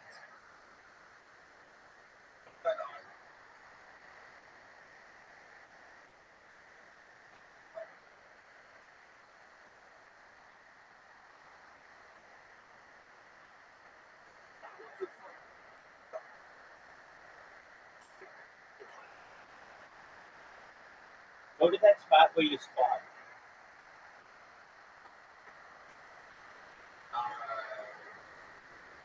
you don't take out that guy when you spawn, he's just going to kill all your teammates.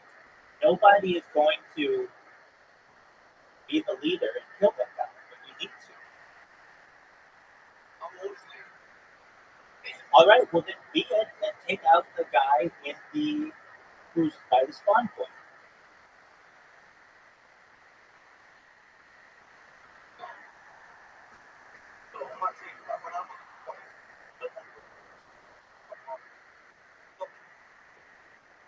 Can you talk to them?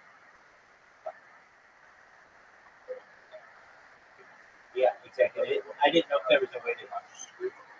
I didn't know if there was a way to change.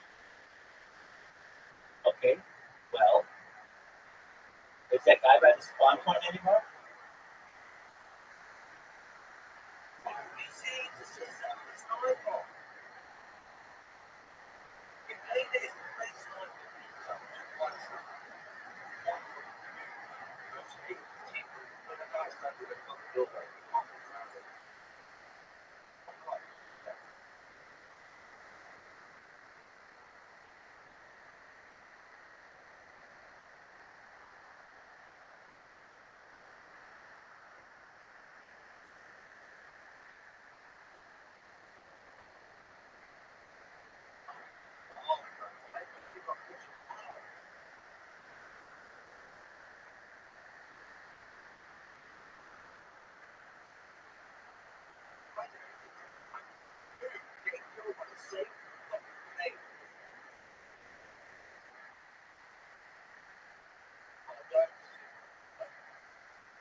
Just really trying to keep it together. I know you are, but with me, I'm going to go and bring it up. Is there friendly fire?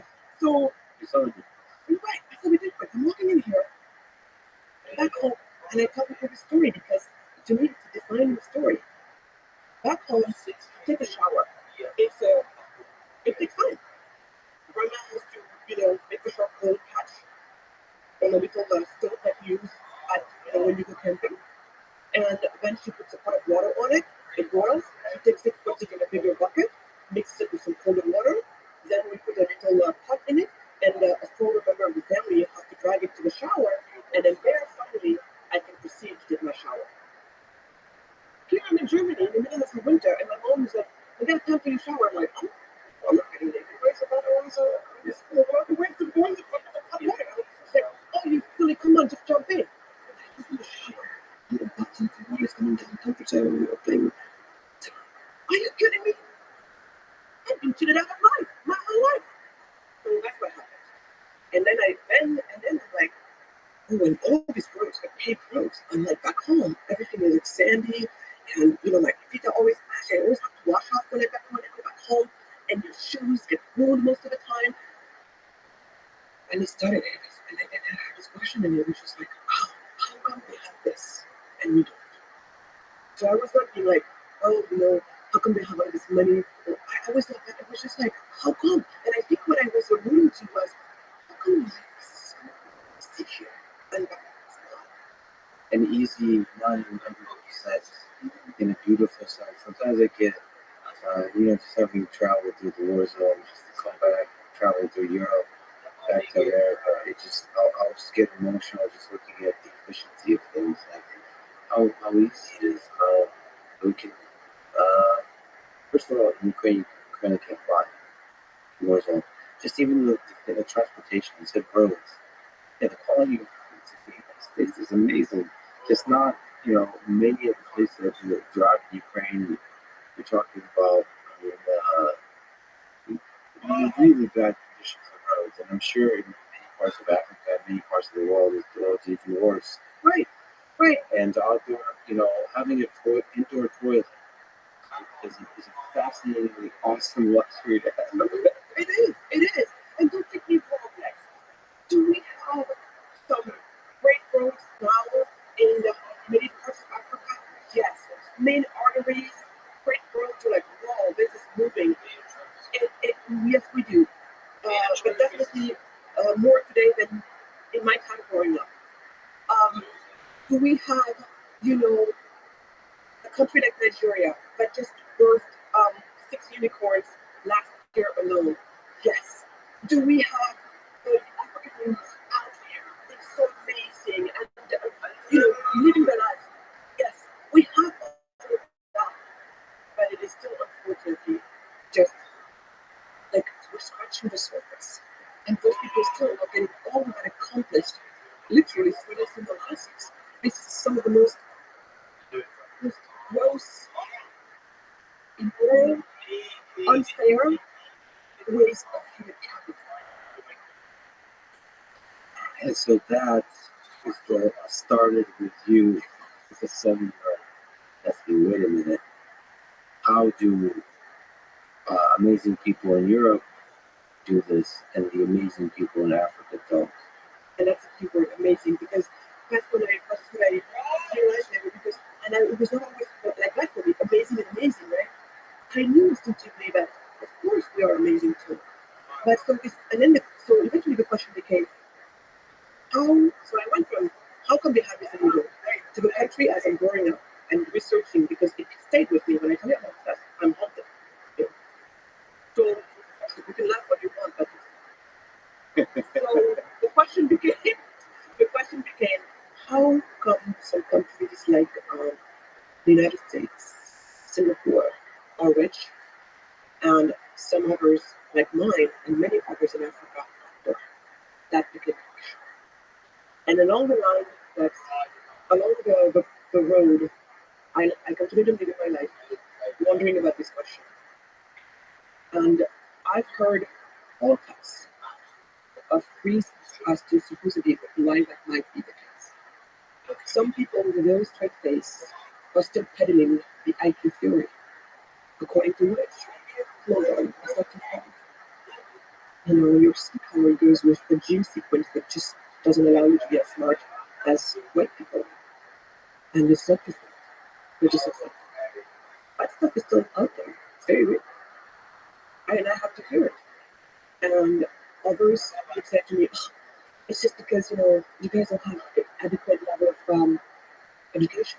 And I say, maybe you gotta go say that to most of the street sellers you go see in Senegal. You go up to any of the street sellers in Senegal. They are waiting for cars, moving cars, under the hot sun, fumes thrown at their face, trying to sell you anything that you think you might be able to use. Whether we're talking about an ironing board, to an umbrella, to Q-tips, to toothpicks, selling you whatever you need from your car. These are street sellers. And you ask them, hey, do you have any degree? Yeah. I have this, but it's a degree in math or it's literature or whatever. From very, very educated people. Yeah, and right there, this is what they're doing. So that's just that scale, wasted human potential. Thank you. So that has to do, the wasted human potential has to do now with the system, with something about the laws, with something about sort of the things that limit or enable the entrepreneur. Yes, because when I've heard this, people say, yeah, your IQ is no good. Yeah, you don't have enough degrees. or you're not educated. Yeah, some people would even say it's just against the malnourished. Malnourished. Maybe you need to be fed. Others, oh well, maybe I give you some shoes and maybe something's gonna change, whatever. And then so I heard all of this nonsense next. But guess what? None of it makes sense. You know why it didn't make sense? Because if any of that crap was true, why, oh why is it that Happens in that my it's parents not. or any other people from these places? And oh, by the way, some people call it those places God-forsaken land. That's also the type of prick you always have to hear. When it's not just flat out SHIT, whole countries from, one person 2 years ago, president of this country. That sentiment is sometimes It is. As I go on with my life, trying to find the answer to why some countries like mine poor while others are rich, I'm hearing all of these reasons thrown at me. And then they make no sense. Because then how come then, if my parents move, as it is usually anyone else who moves from a poor nation to a nation that's supposed to be rich, all of a sudden they get to manifest their greatest potential. So I'm starting to think this has nothing to do with the person per se, because it wouldn't have to be the same person, same background, and me, features, everything. Now I'm starting to think maybe it doesn't have to do with the person. Maybe we're talking about something that has to do with the place that they came from or the place that they're going to. So this little thing is starting to in my mind. Again, remember, this is not something that I woke up to overnight. I'm like, oh, I got my point. It took me for a long time, and I had to face off, to have many different ideologies face each other. I had to really have a reckoning, literally in my heart and in my mind. And so then that's what I'm thinking. It cannot be. It cannot be. No. It's just the same people. It has to be about the place. But then what about the place? But then even about the place, you're thinking, again, two countries, different backgrounds, same outcome, same background, different outcome. What is this? And then I go on, I'm in Silicon Valley in the late 90s, early 2000s, that can boom, all that. And I'm starting to discover this concept of this thing called entrepreneurship. I'm in Silicon Valley, and just getting to experience what seems so cliche right now. Actually, people getting together on the back of a napkin, talking about an idea, putting it out, and then they go out and they talk to some of the risk investors who can invest in it. Then they have the lawyers who can, put all this stuff together, and then they have the big four CPA, this whole ecosystem of what they call of entrepreneurship. And eventually, this concept of entrepreneurship being this idea of creating something out of nothing. So there I am, and at some point I became an entrepreneur myself. And the way I became an entrepreneur was not like I woke up and I'm like, I want to make money, so I'm going to become an entrepreneur. No. And this is also another problem I have with people who have a problem with entrepreneurs or business people. Most entrepreneurs do not start a business to become rich. Most entrepreneurs start a business because they have found and identified a problem that bothered them enough that they said, enough is enough. I'm going to do something about it. But entrepreneurs are what people criticize by creating. Do they always get it right? No. As a matter of fact, the failure of entrepreneurship is humongous. It's kamikaze path to take the entrepreneurship path. We lose our spouses. My first husband passed away as soon as I was about to sign my first term sheet, and yet I had to keep going. What force to keep you going after you just lost the love of your life? What force to keep you going? The force of, I still can live. No. When the whole world is upside down, and you just want to quit, you just want to go into your and death. I started why? As the same reason why I started my company. I stayed because the women who I had put back to work by then, we're talking about some of the most vulnerable women in my country. These are women who grow the hibiscus, which we need to make the sap, which is the juice of Teranga. Remember, this is our national identity drink. And for the longest time, women grow this hibiscus that we use for the national drink, for this drink. And now at Coca-Cola, we see all that have made it through the marketing that it is more cool to drink those beverages. Now there is no more market for the hibiscus. And with that comes the livelihood efforts of these women. And for me, my father did not. Because in that course, I saw two things. One was a part of my culture. You can't have my I mean, part of my cultural identity for myself. But just a Jehovah. You asked me, what defines you? I said Jehovah. There's a Jewish word. So my culture is disappearing. And at the same time, these women are sliding into abject poverty because what they used to make no one needs anymore. So that is what got me to start the company. And the company was created just because of that. I wanted to build a company that would allow me to not only preserve this very important aspect of my cultural identity, and at the same time put these women back to work. And maybe it's more difficult to put into words, but there's a kind of, it's a basic human spirit where you see the place where you came from breaking apart in some kind of way, and you have the entrepreneurial fire that dreams of helping. Yes. And that sometimes it's hard to convert that into words. You have to tell nice stories and so on, but it's the basic human desire to help. And Especially when you decide by creative, especially when you've been, especially when, and let's face it, are we all a bundle of circumstances, some happy, some worse. Yes, we are. And oftentimes I ask myself, my God, why you? Why did you get to have the opportunities that you have? What makes you different from it, let's say even your cousin that is still home, trapped? Because we call ourselves trapped citizens. When you start in these countries that go nowhere, we're like a bunch of trapped citizens.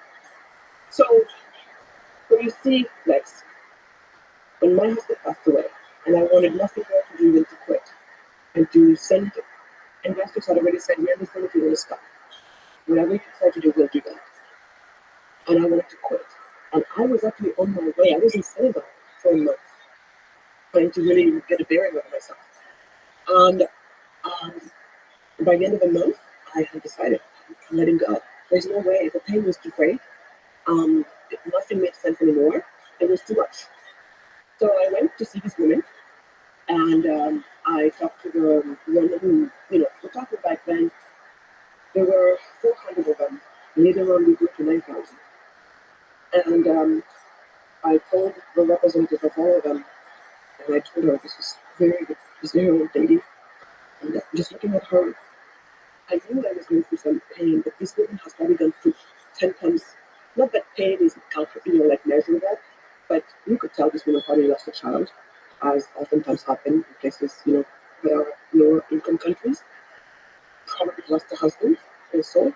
Probably, who knows, so many losses out of her life. you can see the pain. I could see the pain. Yet she's so dignified. She's so dignified. And that already kind of made me like, I got to stop crying. But and I told her that I was quitting. I could not get her in the eyes. And I just said, look at me. I could not grin. I said, just look at me. And I looked at her. And she said, I know you're but where your husband is, where your beloved is, there's absolutely nothing that you can do for him. But for us, you can change everything. And I went back. So that's what entrepreneurs are at their best. She helped you find your strength. Yes. And I was weak still, but I said, you put that aside, there's a job to do here. And I went back. And I fought with everything that I had. And this company that I started in my kitchen became this company that had the who's who of the beverage world. With at some point Roger Enrico, the chairman of Mexico, sitting on my board. Yeah, I went back because of that. So the reason why I tell this story to me is important. Because I feel that the world needs to understand that there's a viable way of caring and of being part of a solution for the lesser fortunate in terms of not keeping them where they are and we're like the saviors coming and giving them food and all that. No, no, no, no, no. But it's like just like the leg up I got in my life, give somebody else a leg up. What are the things you're fighting against in Africa when you try to build a business like that? So then we're building this company.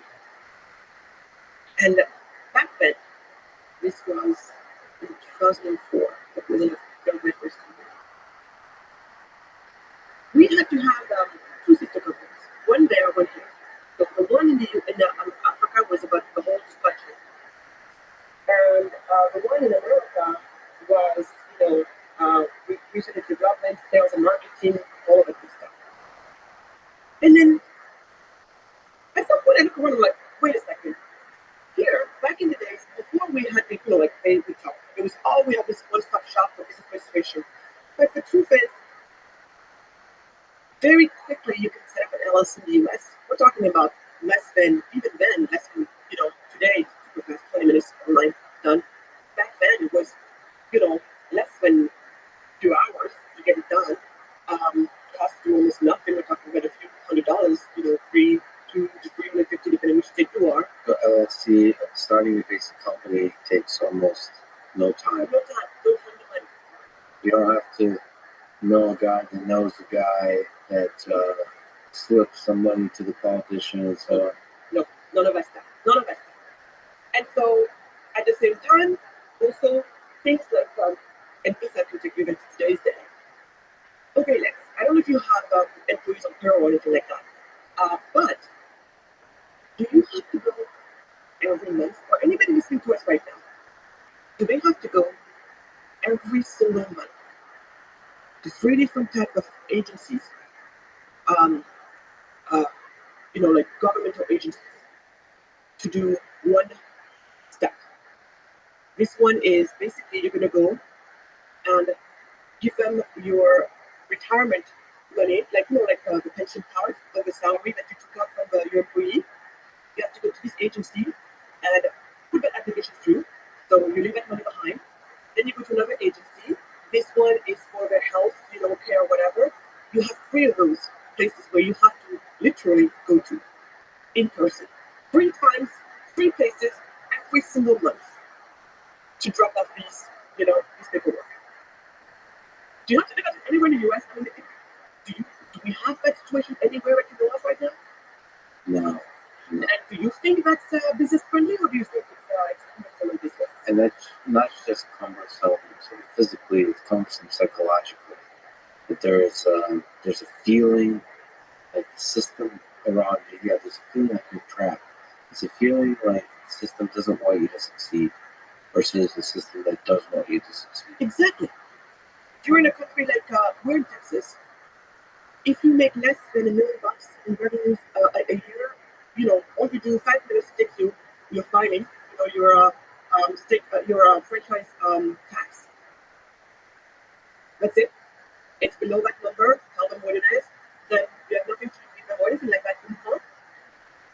Us, even if I make this much, there is a minimum tax that you have to pay, which is $1,000 in Senegal right now. But the listener, the guy was holding up a 0. We make some money. You still have to pay. So, and then, let me walk you through what happened to me when we had to try to get the electricity hooked up on our first office. So we go, they say, first you have to apply, we apply. And then we apply, we pay the money. Remember again, here you have to also go. This was like that, you go to the office and you pay. And then we wait, and we wait, and we wait. And when I say we wait, I'm not talking about we waited 24 hours, we waited 48 hours. A month, 2 months, 3 months, 4 months, 5 months. You go, you send your assistant, she goes, she comes back. Well, they say we send it to wait. At some point, I'm like, I gotta go there. So I go there, and I ask to speak to the head of the district, and I'm just like going on and on and on and on about how we've been delayed, this is the problem, we have to produce, everything is delayed, and I'm risk losing my business. We already pre-sold some of these products to our customers. Something is to happen. So at some point, the gentleman looks at me. He's like, "Lady, look over there." I look over there. I see a pile of paper this high. We're talking about maybe hundreds of applications. Each one of them is a single sheet. Each single sheet is an application for getting the electricity. And it says, "Do you see that?" I said, "Yeah." And I said, "Look over there." I look over there to the inside. I said, 2 meters. He's like, "Each of these applications needs one of those." "How many do you see?" I said, 2. Then I knew I was in trouble. And then I said, "What do I do?" And he said, "Maybe it's not at our level." And I agreed with him. It was not on his level. But eventually, by now you can tell that I pretty much get what I need because, and at that point, what I did was not threaten him or anything like that. I didn't even pay a bribe or anything, but you could see why people pay bribes. Because when you have a pile like that, then the only way to advance your file, and that, by the way, happens even in the passport office. You come, you apply for your passport, which is your right. They force us to have passports. It's your right as citizens to have a passport. And even there, if you want yours to go into the process, you have to write somebody so you can go even the pace it's supposed to go, let alone faster. So here, I'm thinking I have a problem. And at that point, I did what I do. I talked to him about all of his things. I explained to him why I'm here, why I'm trying to do this. And even him said, "Maybe someone like you have no reason to even be here. You could be back in America, living your life, maybe the local. You don't have to be here." So that I think gained a lot of his respect. And I said, if you don't help me with this, I understand. I shouldn't be able to hurry or anything like that, but I beg you, I beg of you, I need for this to go on this week. And he said, "Okay." That's how I got my meter. One of those 2 meters became mine. So the lady said, "But we have a problem." And I said, "What?" He said, "Well, the truck, we need a truck to be here to do it because of where you are from the pole, we need long cable lines to get it all done. But the truck is, I don't know where the truck was because they had this one truck, I don't know how many customers. So I went to the mayor of a town with whom I'm quite friends, and then, but you see, I know people, but it shouldn't be this way. So I wrote to the mayor of the town, and I said, "Mayor, he happens to have the same name as me, first, last name, same, but except he's the ugly one, I'm pretty well, you can see that." He's, So people can tell you apart. exactly, I'm pretty what it is, though. So I get to the mayor, and I'm like, "Mayor, I need your help, you need to help me with this." He's like, "Now what?" And I explained to him, and he's like, "Okay, you can take the truck from the city hall, I'll tell the guys that they can allow you to have it, and then they come, and then you guys can do this." And then we arrived there. Guess what? I thought I was done. I was not done. Because, well, the electricity company, by the way,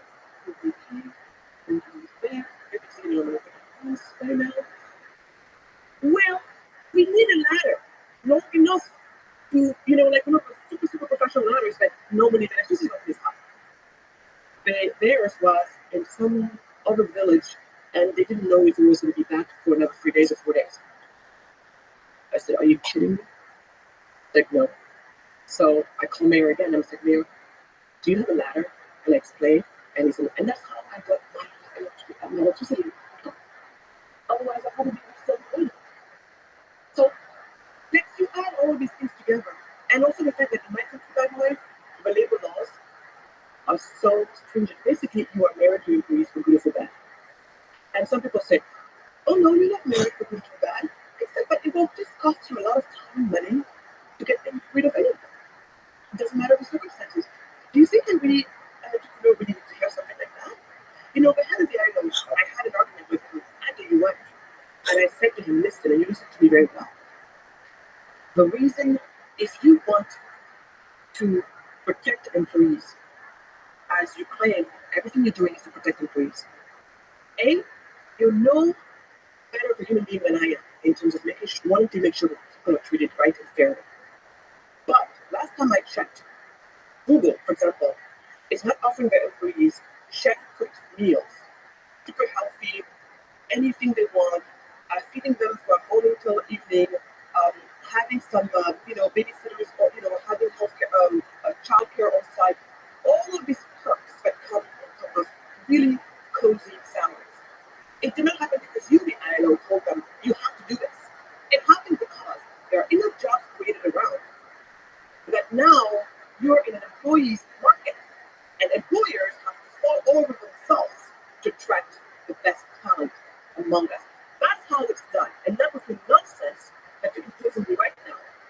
which the only result you're going to get, like in my country, do you know what we have to show for all of these? The fact that the celebrities employees, the most protected employee on paper in the world, well, we're one of the 25 poorest countries in the world.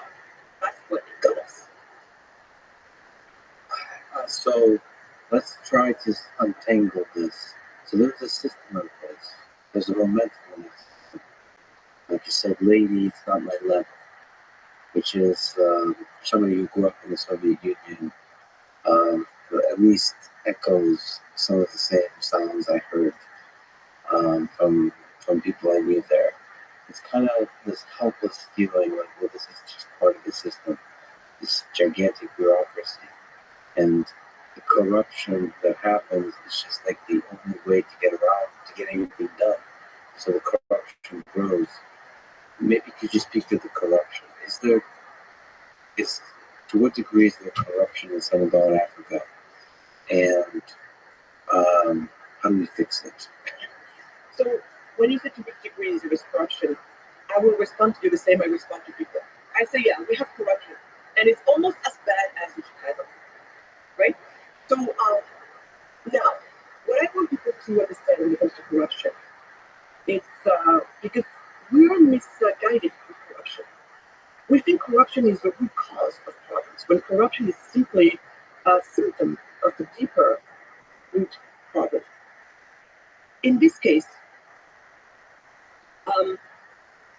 if you make the laws so senseless, meaning, let me give you an example of senseless laws. Every time I have to import something in my country, I have a business. We're making lip balms to this case and other skincare products. Some ingredients I'm able to find in the country at the standard that I need in order to remain competitive. Because, for example, our products are sold on the first market. You can understand it's a pretty sophisticated and really, they don't just put anything in the shelves. But the thing is, it means that on the other end, my inputs has to be right. So out of those, we have 7 ingredients, 7 items that need to come from abroad to go into the making of this product. Some packaging, some raw material. But guess what?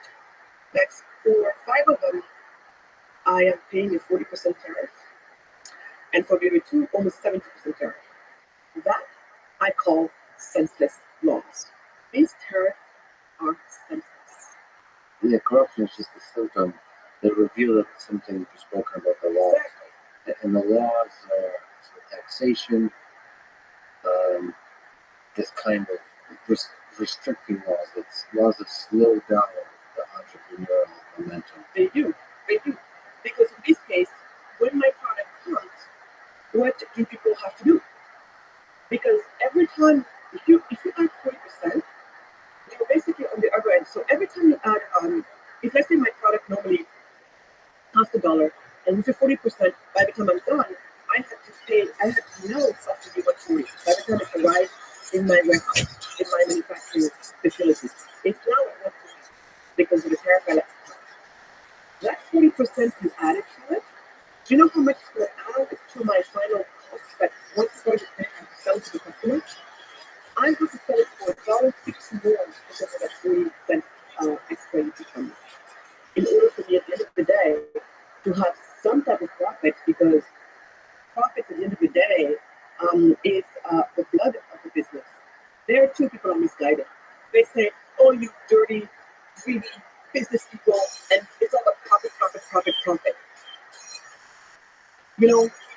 I belong to this organization called, I'm a board member of the Conscious Capitalism. It is the largest organization of purpose-driven businesses and entrepreneurs.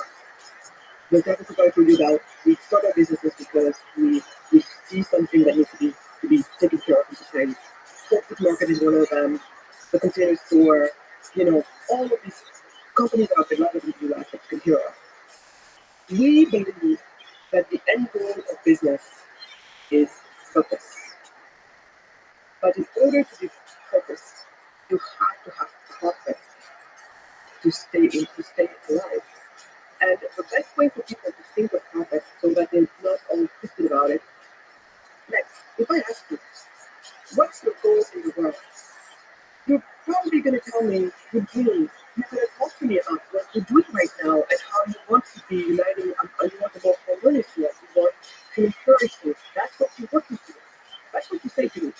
You're not going to say, well, my biggest goal in the world is to be many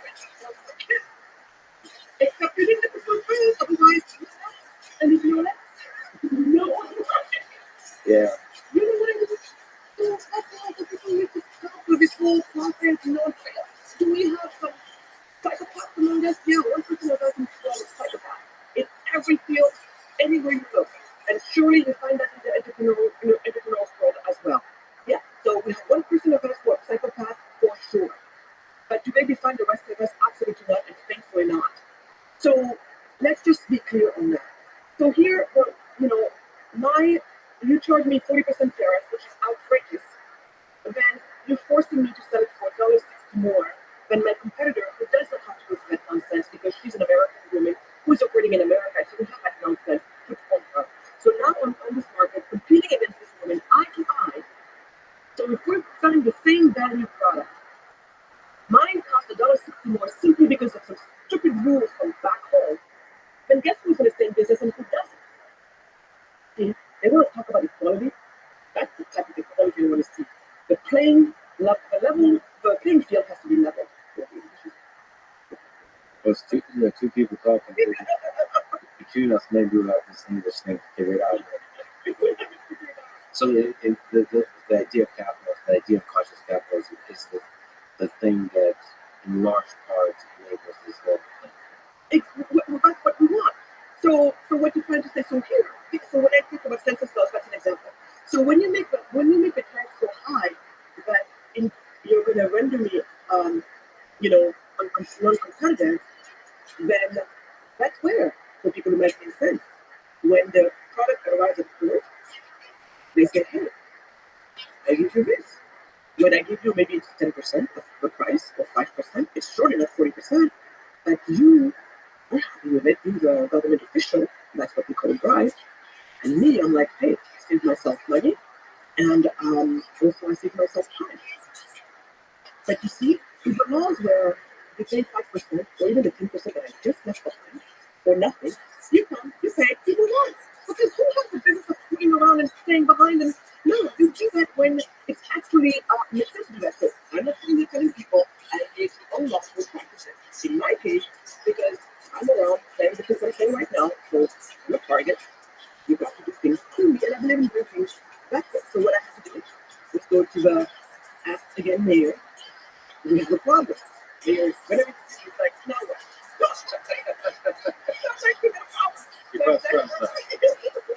So I said, now it's the customs. And he's like, what do you want me to do? I said, do you know anybody in customs? I need to hire out the customs here. I got to explain to them what's going on here. They all know, of course, but I think they're not always maybe understanding, or maybe they understand it. And in this case, he understood. So we went, and he's like, yeah, I know this is not very nice. And I said, what do we do now? And I told him, going through binders and binders in his office, because he's going to try to go and look where in the law can we find something that can help me escape these rules. And you know what best he found, Lex, was? Oh, well, here, see, this one. If you've been in business for 2 years, then we can allow you, there's a special term for it, it's French technical. We can allow you to bring your raw material, but you have to tell us exactly how much you're bringing, and it has to match your formulation, because we don't want you to bring in more that you need, and maybe sell some of that to the rest of the market, and they can make their money on it. So there it means I have to give them my recipe. Imagine Coca-Cola being asked to give their secret sauce to go to officials in a country that you can't even let my house. Let alone, even in business, you don't do that. I mean, trade secret is trade secret. But here, you're actually putting it in front of some people in the West New York. Because they're going to get, okay, so the recipe calls for X amount of candidate, X amount of coconut oil. Okay, and on top of that, you have to think about how much storage you might need or not. Because again, we don't want to buffer them there. So you have to get negative for them in terms of your recipe, which might end up only going to be served tomorrow. Maybe competition, or maybe even better. It's not a business that they compete with you, but you've seen that.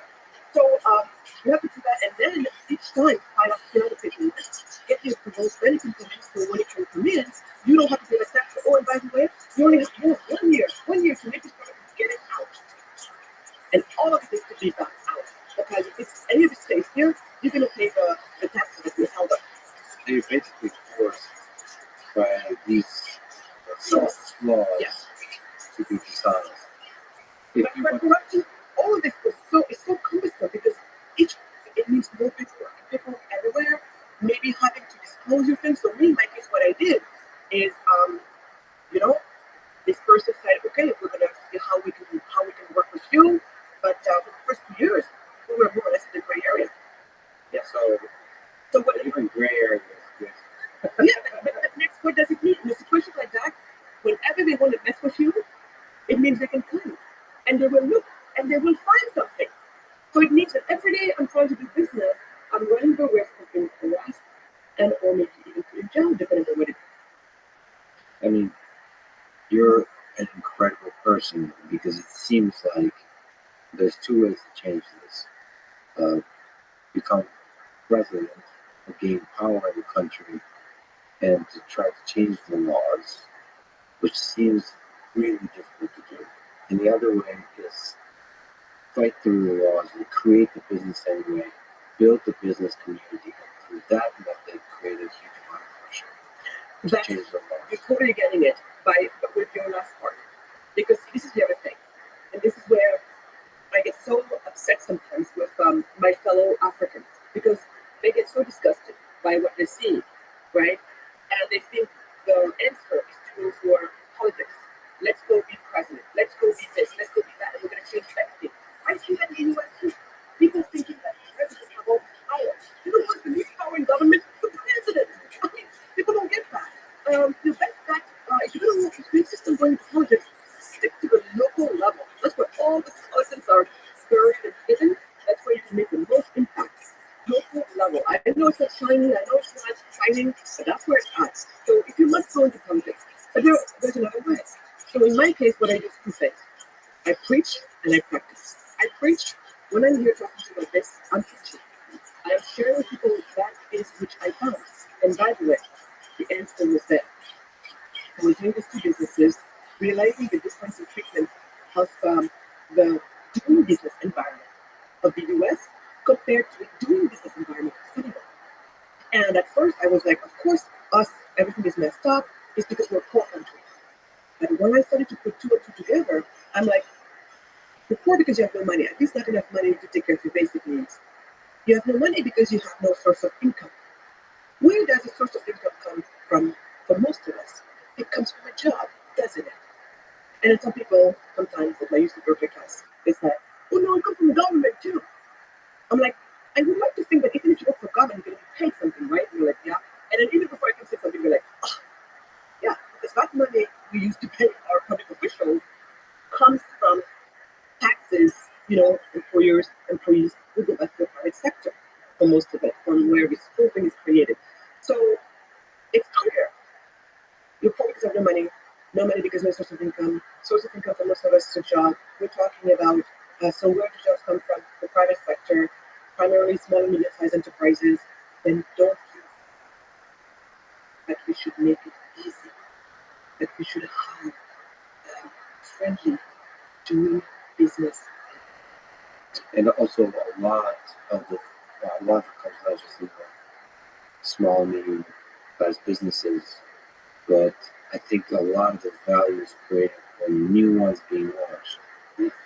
Right? It's not just like me, like saving somehow the regulation, the ones that are already No. It's like letting the market, letting the new, better ideas flourish. Yes. It's about what I mean by doing business environment is all the things that you and I talked about earlier.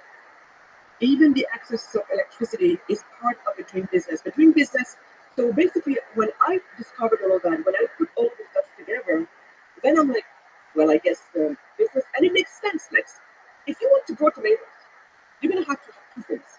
One is a good seed, right, that has good attributes, and then you're going to have a good environment for it. Is the soil the right one? What's your pH level? All of those good nutrients you can put in it. Is it in a place that has tons of sun, how much sun exposure or not? the climate control is cold, whatnot. You can have some beautiful tomatoes in the night meadows of Siberia, last time I checked. So same thing here. You know, Mohammed Yunus, the Nobel laureate for peace, said, poor people are bonsai people. They're the same people. If you put them in the normal, natural, friendly habitat where they can thrive, they become the tallest tree in the forest. Poor people are bonsai people. So you see that tiny pot around the bonsai tree? That's the tiny pot that's created by giving you such a hostile business environment that basically were put together by the set of laws that have put that basically I have to jump through as a business person practicing business in my country. If you turn that environment into a friendly environment where I am not married to employees, I have flexibility of the labor laws are simple, straightforward, clean, where the tax code is very simple, it's not worth truckloads of laws like in my country, it's so complicated. You have to hire a CPA, which costs more money, and even them tell them, girl, we're gonna make some mistakes. They don't talk to me like that. It's, they don't tell me, girl, they better not. But they say, what they say? I'm just scared. I'm just scared. you know,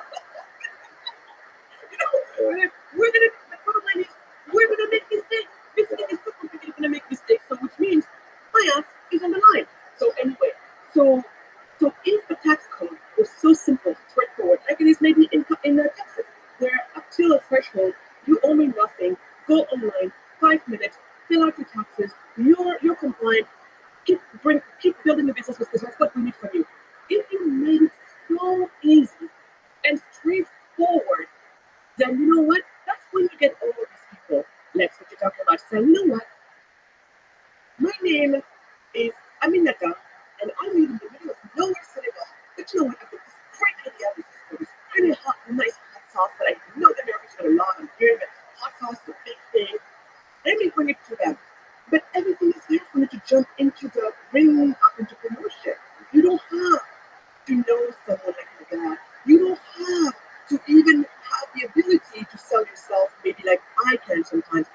You are someone with a great idea, you're willing to work hard for it, and pour everything you got into this work. It's there. You can get into the race. You can be a dreamer, and you can be a dreamer in the little village, and that has ripple effects throughout the entire country. Young kids growing up, I want to be the next X, Yes. whatever. And it doesn't have to be the next Steve Jobs. That's just really far away. All levels. It's at all levels. You create local heroes because representation matters. Yes. Right? So, and we are so badly in need of that. And so that's what all the things that have been stolen from us as long as things remain the same. So once I found out that basically at the end of the day, the answer is economic freedom, and that when it comes to that, the indexes, economic indexes that measure that, whether it's the Green Business Index right from the World Bank or the Fraser Economic Freedom Index of the Heritage Foundation, when you look at all of those indexes and others, what do they have in common? One after another, they show you that it is harder to do business in almost anywhere sub-Saharan Africa than it is, per se, anywhere in Scandinavia. So it is telling you that Scandinavian nations, that socialist Americans tend to love so much to take as an example, over there to show you that they don't understand what's going on really in Scandinavia, that Scandinavia is more capitalist. Scandinavian nations are more capitalist than almost any sub-Saharan African nations. Ultimately, the political systems actually don't matter nearly as much as the private sector being able to operate the machinery of capitalism. There you go. There you go. There you go. And it's almost like I said, it's almost like its own little widget within it. You can have whatever type of society you want to exercise at whatever level you want to. But if you're serious about becoming a middle to high income nation, there is no other pathway that we know of at this point. And you know what made me super excited about that, beyond having finally found my answer? I have to tell you, when I found that answer, I literally to my knees. It was the type of feeling that, you know, if something is not well with you, whether it's physical or mental, something is not well, you're not well. And you go around and you go to a so-called specialist, some of them, you know, you're going around for years, going around, trying to get help for your ailment. And here they go. Here they tell you things that you can't tell why, but you just know it's not true. They're this, they're that. And it's going on for years after year after year. And finally you meet this one person.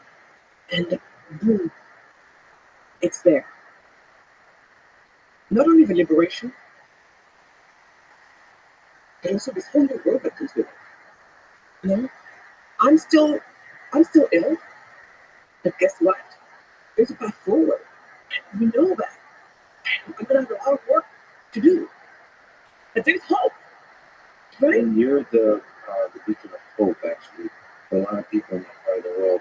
And those beacons are actually really necessary. So not only is there hope where you can become, the beacon for your people, your home, this power that you see, that you feel all around, to become to escape the feeling of being trapped. Is there advice you can give to people to young girls and boys dreaming somewhere in Africa of how to change the world? That's right. And by the way, I want to say there are bigger beacons, there are better beacons than me. I just happen to be someone who has the chance of talking to you. And one of my goals is to open the same doors that were open for me, because together, our voice, there's such amazing stories out there. And so bigger beacons, better beacons out there. One thing here for me, the reason why I do what I'm doing right now, and it's almost to a point of self-destruct in my own life. I feel invested with such a mission of, I have been afforded the truth, so it is my moral duty to try to dig it around. I know I sound, people sometimes say, priest, I feel like I'm talking to a priest. And I'm like, because the gospel, so anyway, the thing is, yes, who tells you these things? To this day, when they talk about the poverty of Africa, what do they talk about? They're sitting there telling you, oh yes, because of communism, it's because of racism, it's because of imperialism, it's because they're stealing raw material, blah blah blah. Is any of those guilty to some level of where we are today? One of maybe part of the reason where we are today? Maybe. Is that the only reason or the overwhelming reason? No. Is that unsurmountable? Absolutely not. But for me, don't stay in that place of that steals and robs you of your agency.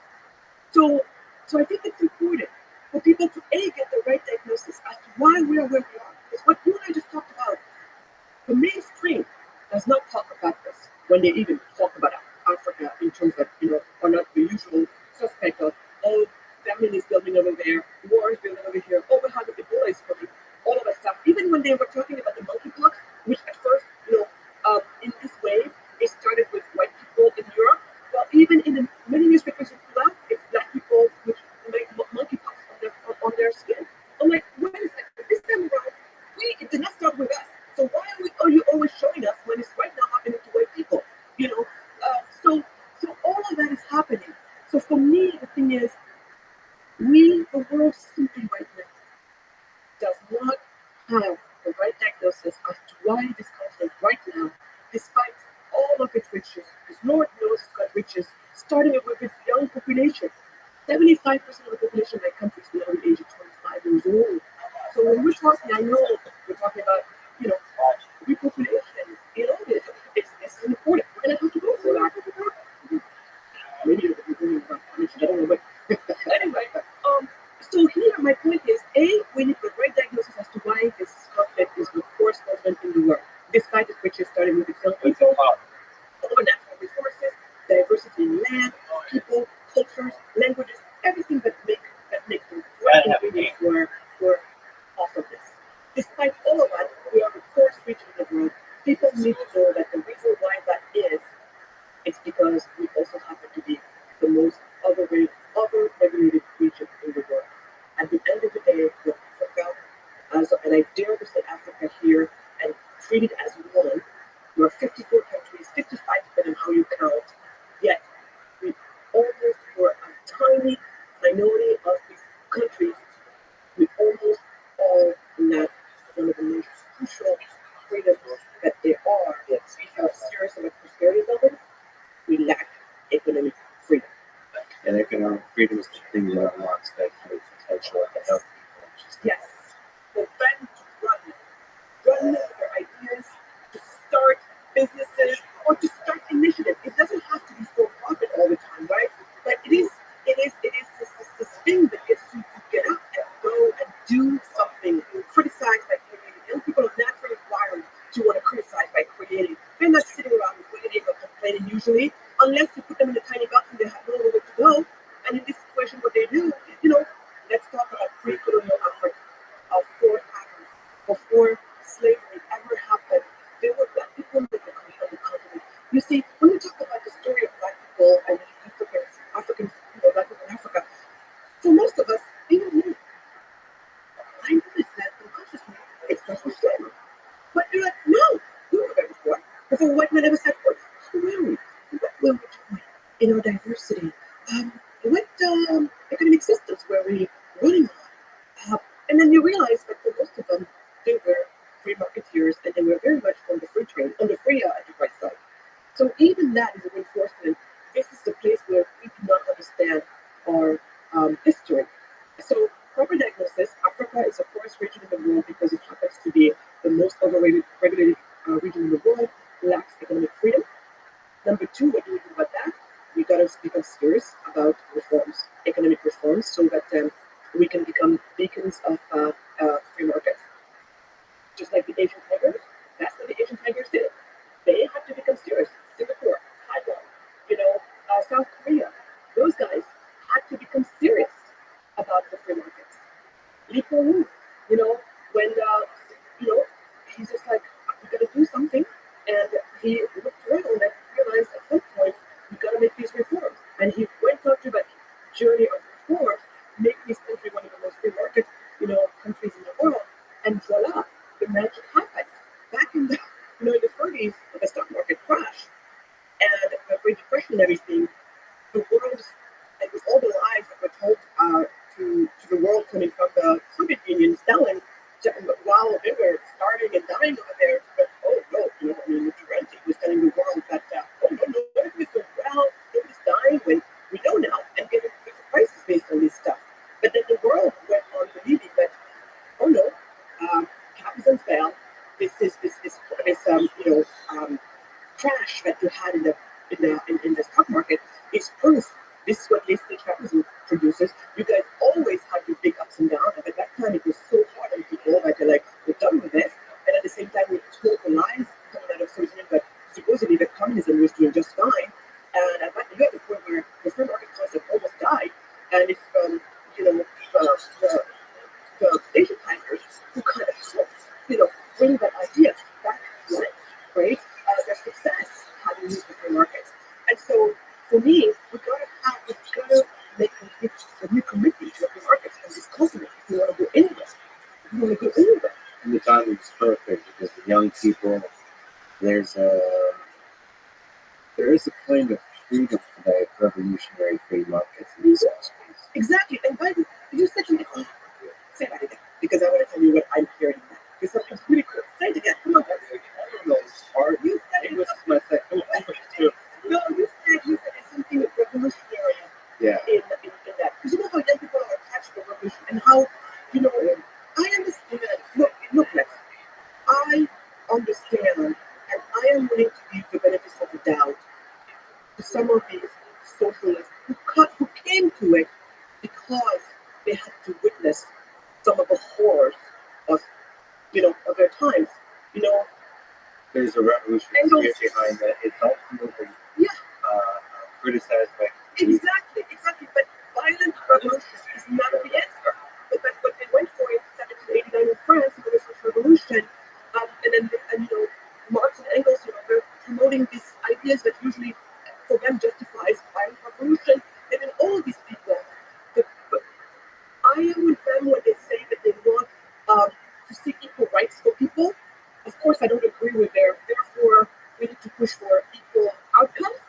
Equal rights is right, but equal outcomes is not right. So, but I am with them for all the way to equal rights, but this is where the two paths go this way, and also they're non-fact that they have no issue with violent revolution. People get killed. People get put in gunas, and people get. That's not right. So what you just said here just gave me goosebumps because there is revolution in the free markets, but that's the type of revolution we want.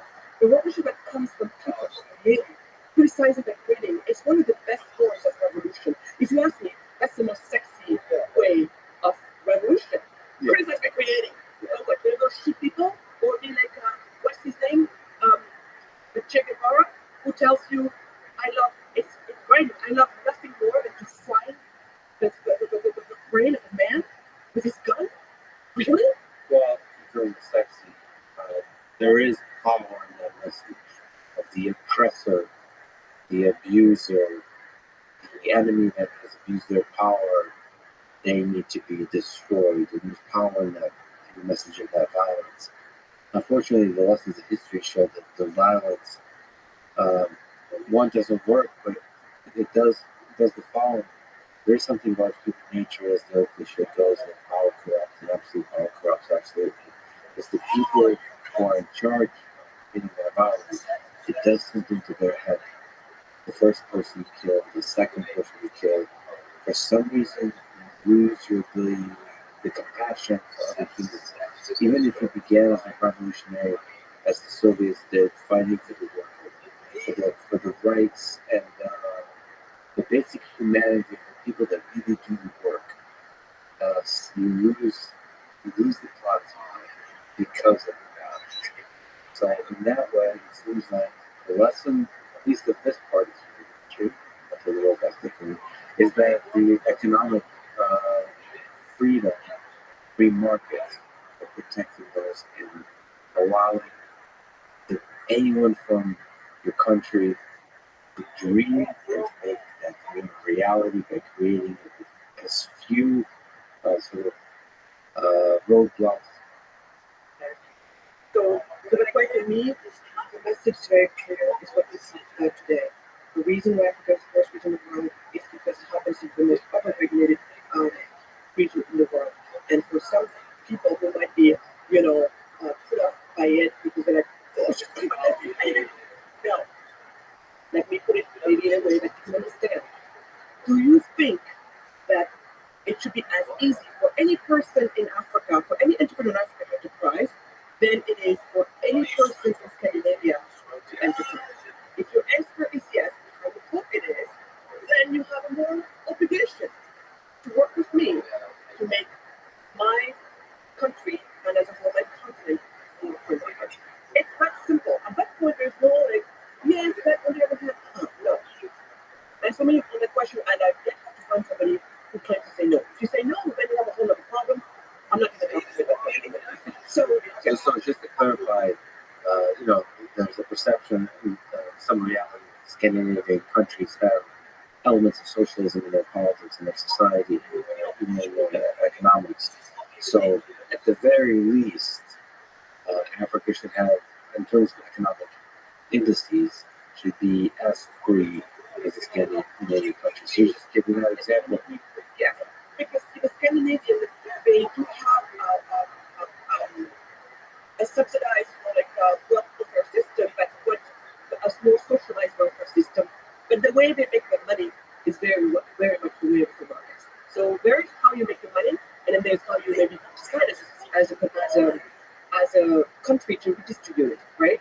And so even there, even in Scandinavia, again, yes, we have more economic freedom. So when from there, next what we go is my goal is for every single African, young and to know what I have come to learn. We are not doomed. It's not over for us. We will never catch up. The time for catch up is gone. But guess what? We've got strong possibility and chance to leapfrog. And the leapfrog we will. It is still time. But for that to happen, like I said, we need to know what we just talked about today because that is not what you mainstream. Keeps us impressed. When you go to the World Bank, they don't necessarily talk along these lines. There's still, it's not, when you go to universities, I will ask you, MIT, the MIT Econ Department, or even some of most of the professors, are they free market oriented? We find that oftentimes in academia, there is a strong anti-capitalist bias. There's a strong anti-free market bias. So this is a problem. This is a problem. Nobody cares about the commerce anyway. Just trying. I want in MIT, the spirit of the entrepreneur burns bright, not in the economics department because they just write op-ed articles, but in the dreamers, the young undergrads that actually write. Well, I get that, but then we cannot be stifling their efforts by putting these artificially made regulations and laws that stand them in their ways. So that's why when you were saying, what advice do you give to them? The advice I give to them is, each one of them, they have to pay attention to this discourse we just had. I will ask everybody to agree with me on face value. Go back, because then I come very much from the left of the life to believe that. But I had to have my own intellectual journey. And in this case, my intellectual journey was very much complemented by my own life. Having to build these companies on two separate continents and having to, I had found the proceed of the differences. At first, I thought it was this way just because we're poor and therefore we're messed up and therefore it's like this. But eventually I learned that no, we're poor because we lack economic freedom, and if the country allows its citizens the economic freedom to enterprise, then they become rich. So yeah, I had it upside down, you see. And so it's important for people to know that. Number one, know your facts. Because your facts will empower you. In this case, I like to use that word. Facts will empower, and they will even furthermore, they will power you. Empower and power you. So power is like inside, and power is like push you forward and up. So that's what it does to the facts. And then go on and look around you. Where are the best practices of this? Who is it at the cutting edge of a free market? We're still in a way where people don't necessarily be left behind or anything like that. We're in 2022 for Christ's sake. We don't have to do entrepreneurship the same way maybe it was done 50 years ago, 100 years ago, but as a community, as a people who were maybe less enlightened because of our times. Right? We can update this thing and move forward. The update is definitely not build back what do they call it? Build back new or whatever they're calling it. The WF, like whatever nonsense and stop the smoking over there.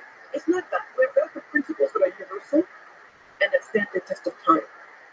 Those we have to keep, and on top add the new things we learn from our times and from life. So that's what I want them to do. Learn your facts, be empowered and powered, and then look around, think about it, and look to see where the best practices are around the world, because the world is yours. You might be African, but the world is yours. So stop this nonsense of, oh well, it's done by white people, so we're not going to do it.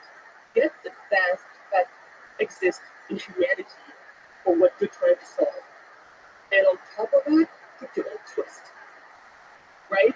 Bitcoin is all of our stake. Bitcoin is not the white man's thing, so therefore, because we have a misguided pride. We don't want to use Bitcoin because it's white man's stuff. Bitcoin is math, okay? Math is universal, so it belongs to all of us. There's no color. Exactly. In the space of economics, in the space of ideas. Take and there's a chance to leapfrog too. Exactly. It's just really Exactly. Because here we will leapfrog. And I'm not crazy. This is going to happen. You love my words. But it's going to happen if as many people hear what we're talking about today. Because at some point, the solution is not going to come. It's not me. It's not. It's going to come from the wisdom of the crowd. This is why I love it. There's no better wisdom than the crowd, and that's also why I believe in free markets. It's concept of emergent order. There's no way. There's no central planning that is smart enough, that has a level of intel, that's treats people trying to create something. It's just, we just have to be humble. There's just something at the bottom of a pyramid that just bubbles up and happens. They're the best. I think the cynicism, the idea that people are dumb, is at the core of a lot of things that prevent the flourishing of society. You know, this kind of anecdotal, people are like, that's stupid, say that jokingly. But the reality is, people are incredible. They have the capacity for kindness, for love, for innovation, for brilliance in all kinds of dimensions. You might suck at math, but you might be amazing at carpentry. You have to find that thing. And there's something about, and there's freedom to find that thing. When people interact, get excited about shit together, and then they build. It's, if you look at authoritarian, at places that limit that freedom, at the core is the idea that people are dumb, let us take care of everything. We'll come up with the rules and the regulations because people are too dumb to manage things themselves. And then that idea goes on top of itself, and you think that the entire populace is much lesser than the wise sages sitting at the top, and you add violence on top of that, you know, this corruption and to corrupting the human mind of the leaders, and the whole thing becomes a giant mess. The antidote to that is economic freedom. You have freedom to enterprise. And look, Lex, when you allow for that to happen, have you looked around and looked at the level of niche that has happened in this country?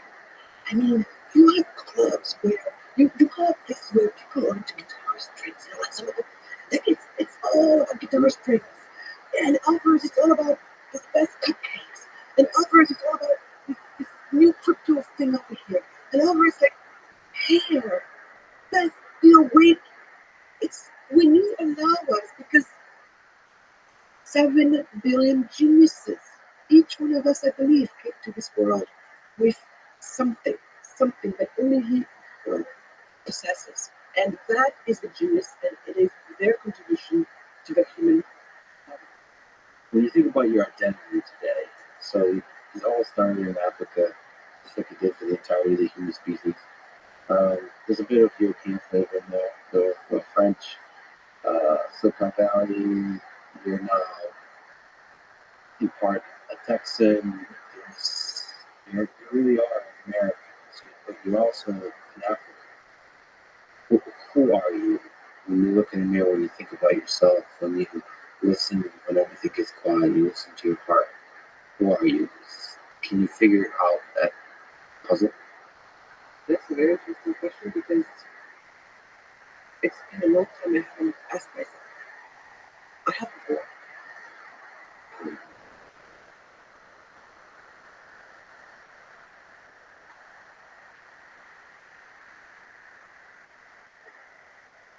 What I have found is,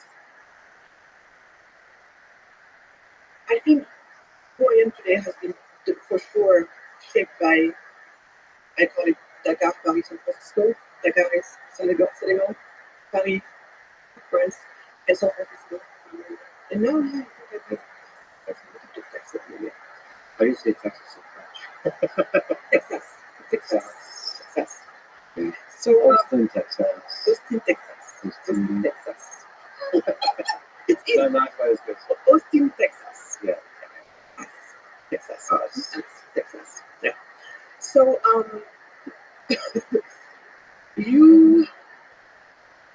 I was formed by those three.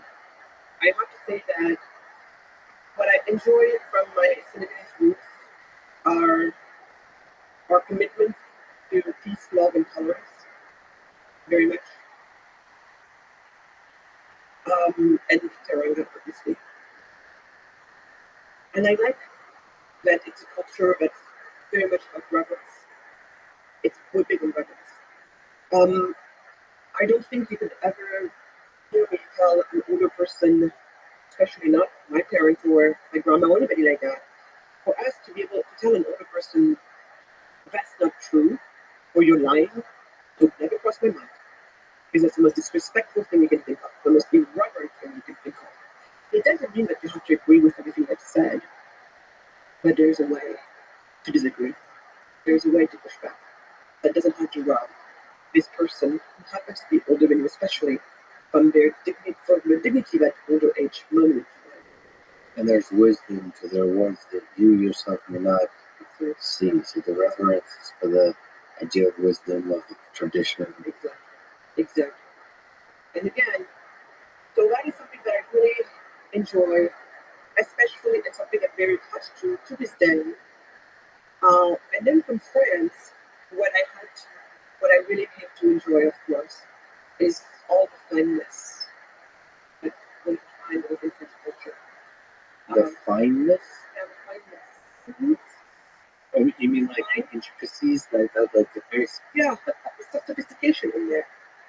I mean, French lingerie, for example. I mean, la dentelle, the lace, all of that, super. It's exquisite. So the fashion, food. fashion, the food. I mean, there's something to be said about all of it. And it's very beautiful. And I love also, even when I talk about cleanness, it's like a meal is not about this big thing that takes on it. You get to know small portions, enjoy what you're eating, and spend time at the table. Like the eating time, it's not necessarily just this function of feeding yourself, which I understand it, but for this is something that they share with the Senegalese culture. Eating is a moment of communion. It's a moment of friendship, family. It's a precious moment. To this day, and my husband is American, we eat our meals together all the time. I would not have it any other way. And there's a prep time and all this stuff. It doesn't matter how busy I am. We're doing it. Actually, to push back a little bit, it's interesting. Yeah, the camaraderie of a meal is a beautiful thing. Mhm. I was in a pretty dark place because on the way to Ukraine, I traveled to Paris and I stayed in Paris, and I wasn't able to enjoy the fineness because there was almost a distraction from like the humanity for some reason to me, because there's such a focus on the heart of it all that you lose the basic connection with humanity. Now, that said, That's what you're talking about. I think some of the lack of connection with humanity was the fact that while I did know how to speak French for a long time, I forgot most of the language. And so part of it, there is a barrier with hospitality. There is a bit of a barrier in French culture to where in order to be welcomed in, you have to hear the music, you have to play the music with the people. And if you don't, there's a bit of a barrier. I must admit on that end that it is true. You would feel less that if you're with a group of Senegalese people, per se, or I would even say of a group of Spanish people. And I think this is maybe the other side of for the French people. They can be a little bit, uppity up there. And I think maybe that's what you're sensing there. If you don't have the codes, which is what you call you don't sing the music, then it's hard for you to be part of it. But I was thinking here from the standpoint of you're in. Yeah. Also, coming from Texas and also Ukraine, I should say, some of the best steak and meat I've ever had. Cheap. Texas, some of the greatest. The size of the meals in France. Like, what are we doing here? I get it's hard. I like to look at my heart on the ball, and then eat my damn steak. Did you go? So maybe okay, no. Okay, now here I have to defend the although sometimes that's my work. No. Did you go to some Michelin star restaurant? Maybe that's why. That's why. Because next time you go to France, I'll take you to the countryside or any French home. They will serve you multiple times. I mean, by the time you're done, even if it's the portions are smaller, they're small if you want to, but because that way you get the chance to really feel what you're eating and then have more and all that stuff, and then they got like this, and then but no, you don't eat plenty, but it's because you went to Michelin places where they were like. I'm sure the warmth of people's there. It almost makes me sad sometimes. I think to properly be in a place I really should spend a long time there. Yeah. And also be emotionally ready. Again, I was emotionally unavailable. I was just like, I would imagine you're going to be Ukraine, right? But in your identity, a bit of Texas, a bit of San Francisco, And yeah, San Francisco. And I guess from America, the defining thing for me for America is it's the freedom and the entrepreneurial mindset. See, very quickly when I moved from France to the United States and I started becoming successful in the United States, I found myself, me and my husband, he was French and my first husband he passed away. We found ourselves at some point, we stopped talking to our friends in France who stayed in France because we were talking to them about things that were so outside of their comprehension. What do you mean you're in your 20s and you just raised I don't know $1 million or $2 million, especially from back in those days. Today, it's here and there. So even in France, that entrepreneurial spirit did run quite as bright. I mean, don't get me wrong. Do you have some entrepreneurial in France? Yeah, but to the level that you have it in the US, absolutely not. It's just, in France, still very much, you're born in this area, you go to school in that area, your parents live around, eventually you'll marry and be where your parents are, or maybe go to where your spouse's parents are, and you buy your house, and you buy it once, and you're not going to do like the Americans 3 years ago, I sell my house and go somewhere else. You don't have any, and then what do you mean, just stopping from nowhere, you're going to do it, you're going to do what, start a business, and you have nothing to back you up, or whatever. Oh, and even this idea of, going and fundraising, this venture capital, especially back in the days, venture capital, all of that, it's very American, we take it for granted, but it's very American. Who would have made a bet on me in France? The same person. I would not have found the same people. I would never in France have been able to raise it. At some point it was $32 million for my first business. Never would have been able to do that in France. And it doesn't mean the French people are bad people or anything like that. It's just something that's just not so in the culture, right? Just like this whole concept of philanthropy. It's not that the French people don't do philanthropy, but philanthropy in America is very different from the level and also the magnitude of maybe what the French people do. And also they have this always like this behind the scene. Money is suspicious, success is suspicious. So at some point my husband and I just felt like our friends actually were maybe thinking that we're maybe some drug dealers or something. So we just stopped because it just was not flowing anymore. And so yes, in America I found this entrepreneurial spirit, but then I was able to link it with something that I'm very familiar with in my country. See, back home in Senegal, I'm part of this, you have what they call a movie. I'm a movie. So what it is one of the 4 brotherhoods in Senegal, Mouridism is the most influential of them and the biggest one. And us, it's all about entrepreneurship as well. Of course, there's the whole religious part, but our mantra is pray as if you will die tomorrow and work as if you will never die. And the way the way somebody will say that somebody passed away, we say somebody has retired. Somebody has retired from their work, right? Right? So I think it's funny because in that community, we're very much entrepreneurial. Left to our own devices, we're entrepreneurial. But then what happens is the minute people start going to, they're being educated through the education system, like the French, especially the system, but tend to read more like the French bureaucrat mindset, then you can see all the entrepreneurial mindset kind of starting to dwindle down. So it's kind of very interesting. So in a way, America helped me reunite with that side of my roots, where America tells me, reinforces that side of my roots, and also gives me more tools to practice that side of my roots. If that makes sense. Through all of that, that's what brings out the heart of a cheetah, which I think is a beautiful, beautiful thing that encapsulates that whole trajectory, which I think is the best possible answer anyone could give. Makes me want to really think about who I am, because you really have brought together so many cultures within yourself. But just talking to you makes you feel like we are just all one people. Because at the end we are. At the end we are. And when you come from at the end we are, and also I think for me, if people could take anything from my story, it's at the end of the day, I am very clear about it, and I'm all for harmony among people and among us peoples. If kind of sucked, cliche that some people make so true. But we're all humans.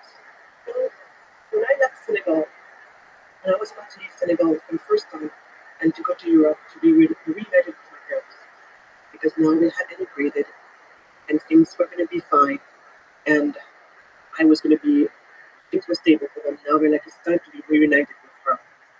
They brought me over, but before I left Senegal, my grandma sat me down. She lowered herself down to my level and she said, so my dad, you're about to go to this place where most people will not go to. And most people speak a language that's going to be different from yours. And you're going to realize that all the kids are going to school and you're never going to school because, you know, I was, like I said, a free grade and I was just living life. And she said, but I don't want for any of that. And she said her words, said, I don't want for any of that to intimidate you. She said, you could be impressed by some of it if you want, but no intimidation.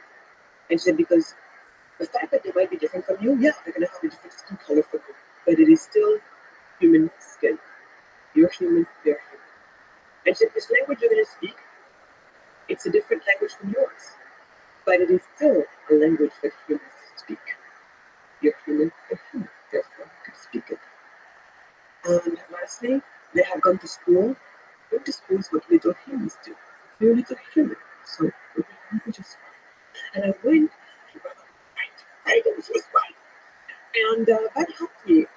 And I think when you internalize that so early on, it just makes you belong to the human family that you're part of. I am part of the human family. And I would have no problem going to Russia, for example, and be totally open. You can go right now. No, not now. Maybe not now, you're right. But At least don't bring weed. So, no, yeah, right. That girl, I don't know what she was thinking, but no. So, but what I'm trying to say next is, I feel like I can go anywhere in the world, including some of the most unfriendly places in the world, to someone like me, because there are places like that. And yet, I know that somehow, somewhere, someone will take care of me. Someone will help me. When I first came to this country, I came as a tourist, and but you know, we had this amazing family who had a family business in Indiana, Columbus, Indiana. The Wences, Carol and Ellen Wentz. I owe them everything that I have in this country, that I am in this country. They are Americans in mid-America, from a place that most other Americans would maybe, you know, look down on because, you know, and some people would be like, oh, you're going to this place where they have more churches and cows and people, you know, that type of behavior, because, you know, the Christian elites. But it is in the Midwest, that I found that black, young women coming out of nowhere, found support. They all rallied around me. I didn't even come from the same faith as they are from. Yet the whole church rallied around me to find me an apartment. My whole family found me, got me a job, and it was not a pity job. They were like, we're in serious need of getting our accounting under control and our marketing and all of that. And I had to catch up years of accounting, like 2%, and come up with markets, all of that. And I did it way faster than they thought I would ever be able to do that. At some point, they look at me and they're like, look, there is a future for you. And we are too small for that future. And now we could be selfish and keep you here with us, and we want nothing more than that. Because really, they're like my parents. To this day, I just came back from them. And they said, oh, there's so much more for you. And you don't have it. So we want you to go and find out what it is. And that's literally when I, you know, because something was brewing up in San Francisco when I said I left my heart in San Francisco. Because, you know, the man who become my husband, we went to the same business school in France, but then he was older than me, so he had come to San Francisco and started a business there. And it just looked like there was something there. And so I was like, you gotta go to San Francisco and find out what the man knows what's going on. And I went and I left my heart in San Francisco. I'm leaving. You're going to use my apartment. So, no, but so this is it. This is what I'm saying, especially in this time when this country lost well on, you know, you're bad because you have a skin color. Here are people with completely different skin color than mine, completely different faith than mine, yet generously protected me, paid for my visa, for my lawyer, for my H-1B, everything, and also paid emotional support for me. And no one asked him to do that. I didn't have to do it, but I didn't. So what I'm saying is, and this has been the story of my life, everywhere I go, regardless of the hostility around me, you betcha that there's always going to be somebody who shows up for you, and somebody who's at the extremes of the antipodes of where you are, who you are, and that tells me something. In the end, we are good people. Most people are good people. And there's so much power to that. The internalizing idea that we're all just human, and there's human kindness all around us. I've seen it a lot where people internalize that. They're able to walk lightly against hate, and walk past it. It doesn't stick to them in a way that they build resentment and paralyzes them. If they internalize the world as human, they can be in, just like you said, in the worst places in the world for that. And someone somewhere that human magic and touch is there. Yeah, it will find it. It will find it. And well, yeah. And the other thing too, Lex, is especially in these times we're walking in, it is to remind yourself. I think this is where we all are called to practice more courage. I call it courage. It's the courage to show up with curiosity, with empathy, and with love. To me, those three are the antidotes to pretty much anything. Curiosity and love. In the face of fear, can you show up with curiosity? In the face of hate, can you say, I'm gonna engage with love, even if I'm scared to death, and even if I'm pissed off to death by this? But can you do that? In the face of just like judgment or whatever, can you show up with empathy? And I had just found that when you try to do that, you engage very different parts of the brain. That's proven by the way by the brain scientists. But you also can feel it in your body that you engage in very different parts of your soul. And so I try myself. I'm not always good at it, but it's a practice. But I try to honor, which is curiosity, empathy, and love. As I told you offline, I agree with you 100% on that.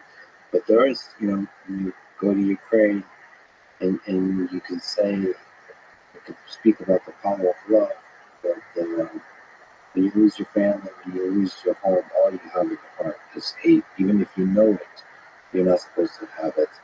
You're still, all you have is hate. So sometimes it's a very human thing to have resentment, to have hate. But it is about trying not to stay there. Yeah. And it's okay if it takes you years. But it is about trying, and I mean the word trying. It is about trying not to stay there. Let me ask you about some of the things you see in this country from your perspective of everywhere you've been. What do you think about the Black Lives Matter movement here in America that does struggle with the role of skin color today and throughout the history of this country, maybe even throughout the history of the world? Well, Black Lives Matter has been a very hard one for me. Because do Black Lives Matter? Those three words together in that order, what they mean? They mean everything.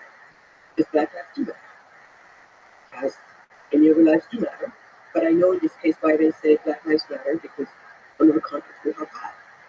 Now, while I agree with the principles that Black Lives Matter, I have a big problem with the organization and what it stands for.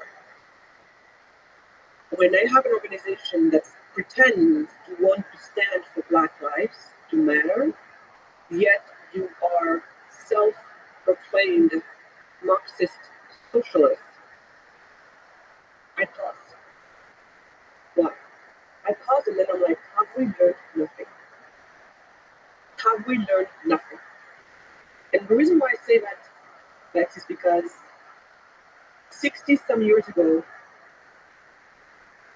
it started before even 60 some years ago, Black people, in this case, I'm talking about the African folk. I'm talking about the Black Africans who would go on to really cement this concept of African emancipation and African liberation. And here I'm taking us back to 1945.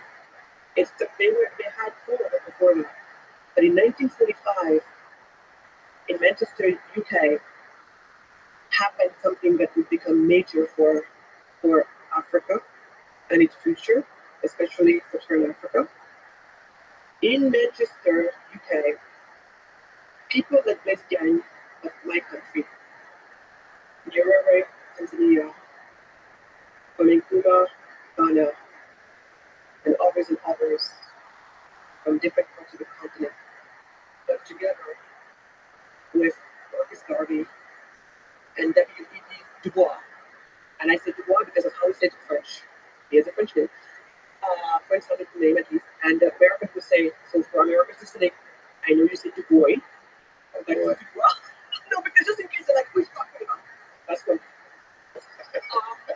So all of those people got together in the UK, and with W.E.B. Du Bois and Marcus Garvey being African American intellectuals of all times.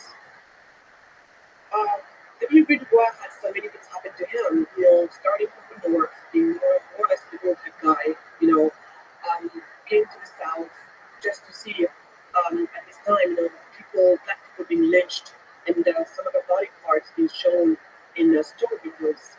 I mean, just for a second, we put ourselves in his shoes. I put myself in his shoes. And that's when he started to become radicalized, right? Because at first it was like, oh, we're forced. And then I was like, God darn it, these people, we don't have to be forced. And eventually, little by little, things going through, you have these people very much on the Marxist socialist train. Do you think a lot of the sort of it's a political movement they're just using? Yeah, because what happened back in those days, it is true that to their credit, communist socialists were fighting for equal rights. They were fighting for the rights of black people to have equal rights. So, of course, I could see why one could say, especially in this times, you're being lynched, bodies burnt, body parts showcased at window stores. Meanwhile, in Africa, under colonization, in your own country, in your own land,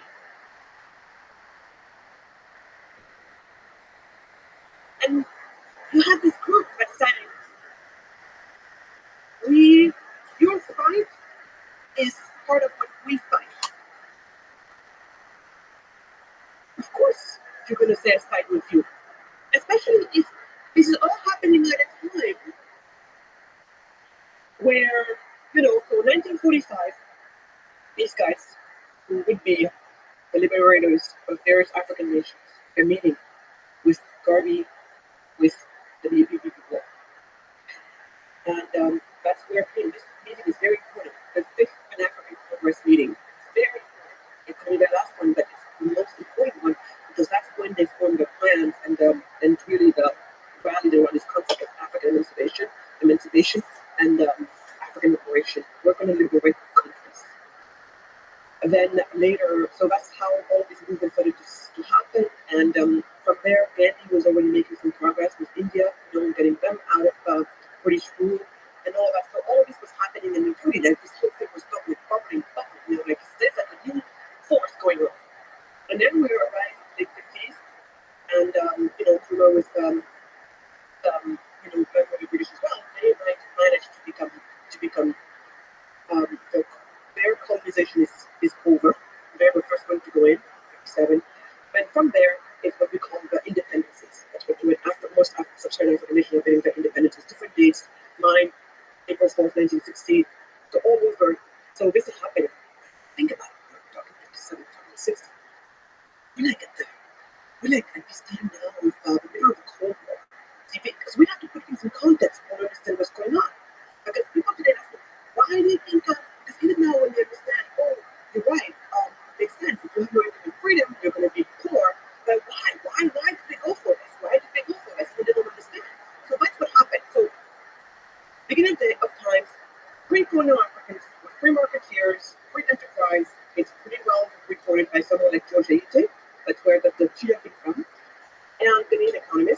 then slavery happened, colonialism happened, and then the independences, late 50s, early 60s for most African countries, most sub-Saharan African countries.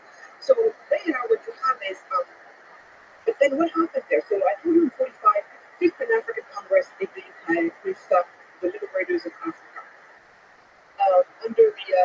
under the leadership, because he was the wise, eldest man, Dubois, who was in his 70s back in the day. So he's older than now, and he's got all these ideas and everything. So we're like, so there we are. Now in the late 50s, early 60s, we're starting to make progress with the independences. India has gone there before. So all of that is starting to happen. And at that time, remember, they already were being introduced to the concept of socialism, Marxism, all of that way before by some of these, black African American intellectuals of their time who were very socialist Marxists by that time. So now they're becoming independent because I do independent like this because I reckon that there's still neocolonialism going on. So now this is happening, they're becoming free. But then you look around, what do you see? Like now, most of these liberators of their nations become the president of the nations. But remember what I told you?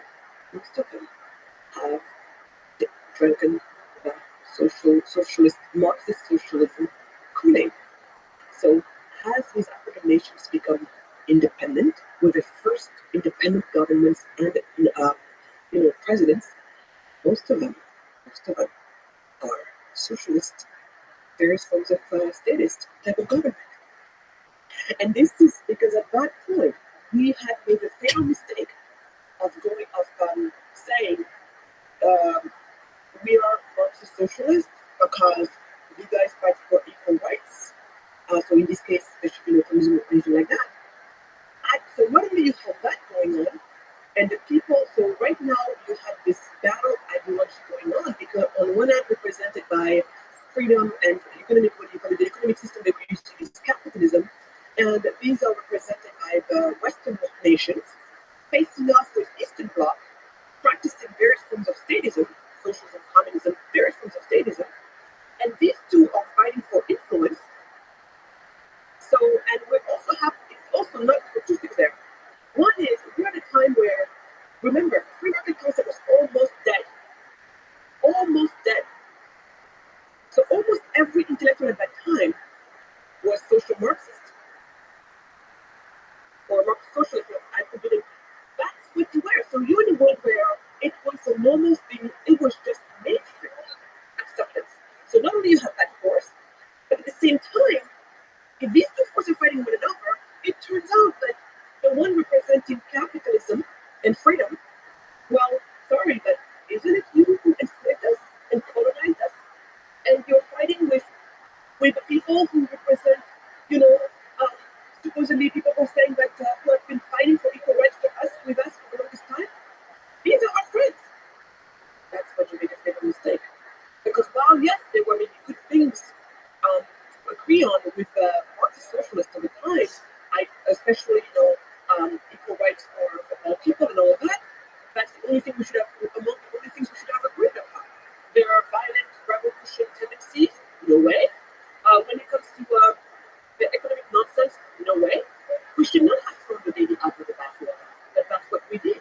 And that's when we made the fatal mistake. So when we became free, all of these nations, and most of them started with socialist or communist leaders. My country, socialist. Leopold Sédar Senghor, he was a socialist. And they stayed in power for 40 years.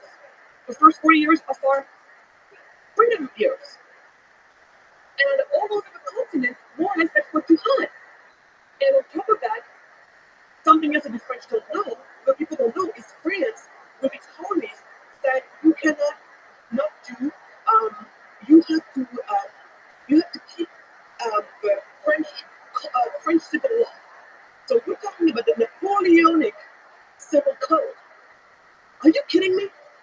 So that's what happened. So the reason why I go back to BLM is while I have all the respect in the world and all the compassion in the world for people like Cuba, for people like Nyerere, for people, all of those people, all those times, the liberators of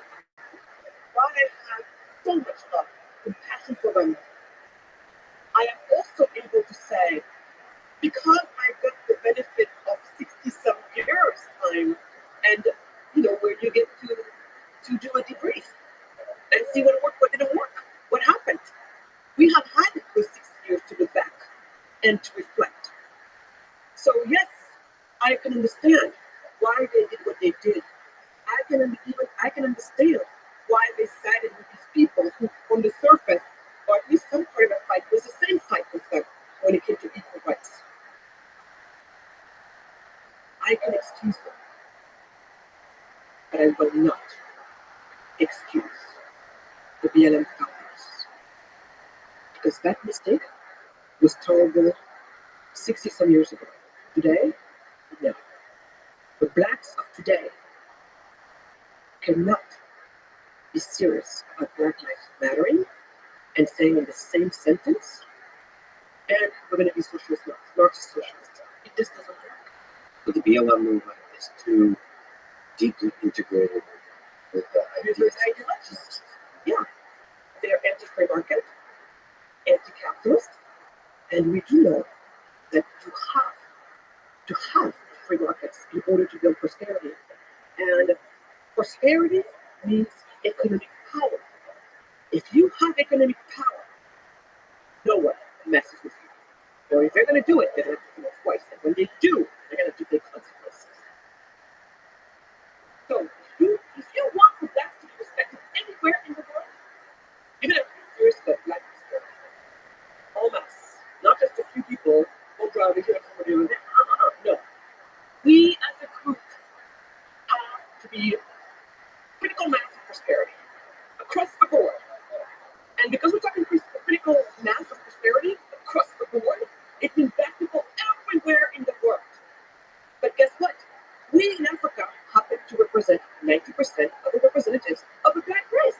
So you're going to be serious about Black Lives Matter without being serious, or Africa, the 1 billion people in Africa that are black, and for them to have access to the free markets and yes, fossil fuels, so that they can rocket, up prosperity-wise. and the resources of the young people, the young Yes, audience. so that all of these young people in their minds finally manifest their greatness for that role they have. And then they show it to us every day despite the obstacles. That's what we need. Senegal becomes rich, and Senegal can become and will be richer than France, with Colonel, and Singapore did it, we can do it. Mali rich, Nigeria rich, functioning as well. Malawi rich, Tanzania rich, Uganda rich, Zimbabwe rich, Niger rich, everywhere rich, prosperous. As prosperous, if not more prosperous than Switzerland, or Singapore, or the US dollar, or Liechtenstein, or Luxembourg, places that have no natural resources.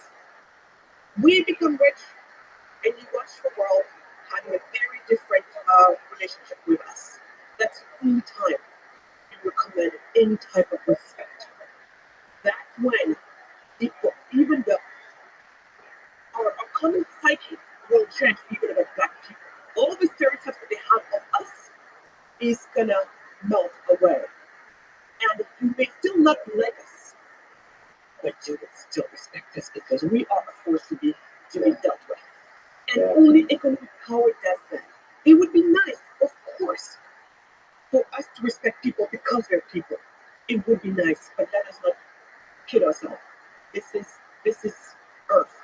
And someone said, nice people will make it to heaven, but not to Harvard necessarily. It's interesting that pity does not ever turn into respect. It did. It would be nice, but it doesn't. Prosperity is the only thing. And the way we do that is just like all of us humans have to inhale oxygen and exhale carbon dioxide. That's a human way of breathing. You and me are not, but you want to be foolish or be like, oh, sorry, that's how white people breathe. So us black people, we're going to have to do something different. Well, good luck with that. Right? Yeah. So this is here why I'm saying I have no patience for Black Lives Matter. They're making a mistake that was made 60-some plus years ago. Even more than that, maybe even 100 years ago, when we were siding with the Marxist socialists because they're the ones who've been fighting for equal rights. let me ask you though about racism. Do you, as you travel through this world, as you travel through America, feel the burn of hatred? You've spoken about the revolutions that have been fought throughout the 20th century against racism. But today, as people talk about educating, reminding the world, even with more philosophical ideas and critical race theory, for example, do you think this is still a battle that needs to be fought at the forefront of culture in the United States? Does racism exist? Yes, it does. But all forms of isms exist. Some people, it's about various forms of ableism. Others, it's about size. And racism, yes, is one of them. Does it exist? Yes, it does. But is it what's going to stop anyone from manifesting their greatest potential? I say no. I say no. Many people in this country have showed it. Whether they're African Americans or African immigrants, I'm an African immigrant. You have African Americans like Oprah and others, and other people even before her, who, despite the nastiness around them, were able to make it. So we do know, especially as Black people, but I think it's humanity as a whole. And that's what I love about the human spirit. It's resilience. But resiliency only can happen if you don't allow yourself to be beaten down and to lose your self of agency. It's, of course, easier said than done. And some among us need a little bit more help to not succumb to it than others do. And I've seen it. It might be harder for you if you're somewhere in a, inner city, inner city Black America. Maybe the environment might be a little bit tougher for you to try and get your act together and all of that stuff. And it's okay. But even in that situation, we need to, I think it's important that we still do not rob you of your agency. And this is where I am mad as heck against those who supposedly care and their idea of how to make sure that I don't become or stay a victim of racism is through all the things we talked about, the CRT, the anti-racism crap of, Ibram X. Kendi and what's her name, Robert DiAngelo. I mean, I'm shocked. A woman is making all of this money, supposedly fighting a war on our behalf. I'm like, lady, I hear you loud and clear, but you are a true racist. I know, but you told me you are. And for you to think that your anti-racism makes you less racist, and that happens too. She comes from a race background. Fine, she's saying it, it's true. But this idea that every walking person on earth belongs to one category or the other, depending on what which skin color you came with, it's problematic at its root. So my point is, does racism exist? Yes. Do you think it's going to stop me from doing anything I have to do? No. Might it make it harder, longer? No. Well, maybe. But it will not stop me. But for it not to stop me, I can't engage in victimhood mentality. I can't lose myself as self. I got to use all the agency that I have to fight back and fight the other. See? It's just just going to fight back. You fight back and you fight the other. Because at some point, yeah, and. It's this concept of yes, and. So, this is why I have lost the job. So when I have somebody who is like, oh, anti-racism is so weird, we're going to go and tell all the Black, all the white kids that, because they happen to be white, that they're really repressors, blah, blah, blah. And the Black kids, because they're Black, you're not changing anything when you're doing that. Nothing except that you're putting problems where there were no problems to start with. All we had to do was maybe go for a different route from there. Kids are kids. Kids are born kids. And this, I'm not sure if you want to get me going into the whole science of bias, because that's something that's spent years of my life on. And my journey on the science of bias the days of Philando Castile, Eric Garner, that whole summer of 2016, when we had this horrendous situation of black people being killed by the police, where they shot before asking, and the people left to die the most inhumane way for the rest of us to watch from the social media. That's me. That's when my Twitter moment happened. Not 4 years ago when the whole world is like, you know. So that set me on a journey of understanding what discrimination is and bias is. And in a way, that's the reason why I started this company that I even called Skin is Skin. That's where it came from. Again, criticized by creating. I needed to understand what discrimination was. How does it work?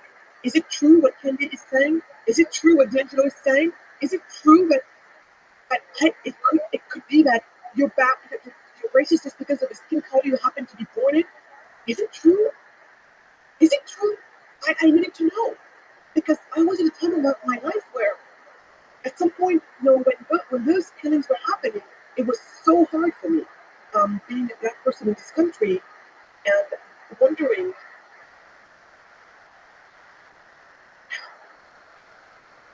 I mean, what is this? And what do we do with this? Yeah, is it true? How much discrimination am I operating under in the system? All of that. And You need to understand the full characteristics of if you're dreaming of making a big change by building companies, you have to kind of intuit what am I up against? what am I up against, right? And so this is why, spend all of this time on some of the work, and then eventually I understood that discrimination, if you wanted to understand it beyond, beyond the big lines of, especially the clickbait lines, would make it very black and white. Then I had to really take a moment, and I spent time, with the world of brain scientists, with behavioral psychologists, with evolutionary biologists, all of this ecosystem that together form what one might call the science of bias. And especially, I came across the work of this team of scientists at the University of, I think it's Wisconsin, and they were the only ones who made sense in this sea of nonsense back then. And this article was political, saying something that I could relate to. And eventually, what I learned was, and this part comes from the evolutionary biologist people, they, in a way, tell you that right around age 3, and how it's really related, that's when we're all different. But you go from this person who has to rely on these other people, usually your parent, to stay alive. Be fed, to be housed, to even to diaper change, all that stuff, right? To now, something is sticking in, where you have to, in order for you to survive, and this is all wired in, so you don't even understand it consciously as I'm saying it now, where in order for you to survive, in order for you to go from this state of dependency to the next stage, and more and more and more, you're going to have to develop this ability to make sense of the world. And what making sense of the world at its most basic level means is, can you determine if a situation or a person is good or bad for you? Failure, and you need to be able to do so ever so quickly. Because failure to be able to do that means that you might not be alive the next second. It's so wired in. So this process is starting to kick in. And at that point, your brain is going to be your best ally for that. And what the brain is going to do is it's going to help you. And the way the brain works is it works with it's all wired for efficiency. And the way it goes for efficiency is through automation. Meaning that every time it has computed, and you probably know this means way better than me, every time it has computed one algorithm, it doesn't want to do it again. It's almost like this, okay, got it, store, right? And then it adds maybe some little levels of complexity to it, but it has to be something new, a new level of complexity for it to even be willing to reconsider. Otherwise, so then all of a sudden what you have is these neurons in the back of your head, and they have created pathways, right? So, and every time neurons have created a pathway among themselves, because basically they're attached, and here's the pathway. Well, this pathway in the world of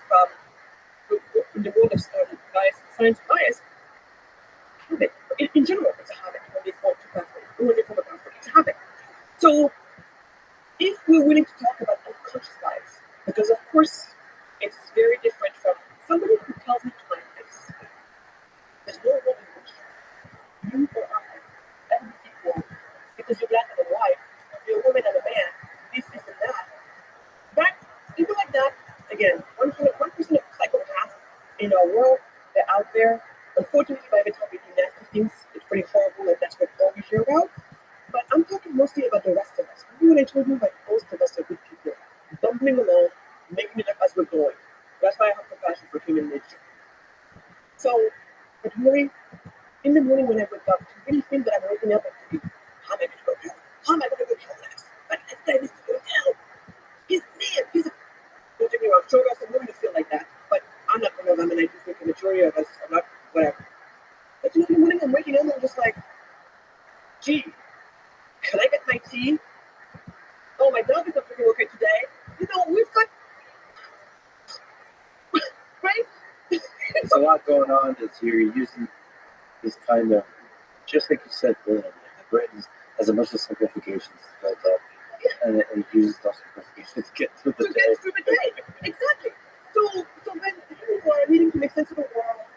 And then the brain is the best ally in that. The way it's going to do it is through efficiency. Efficiency done through automation. So every time it thinks it's figured something out, it's never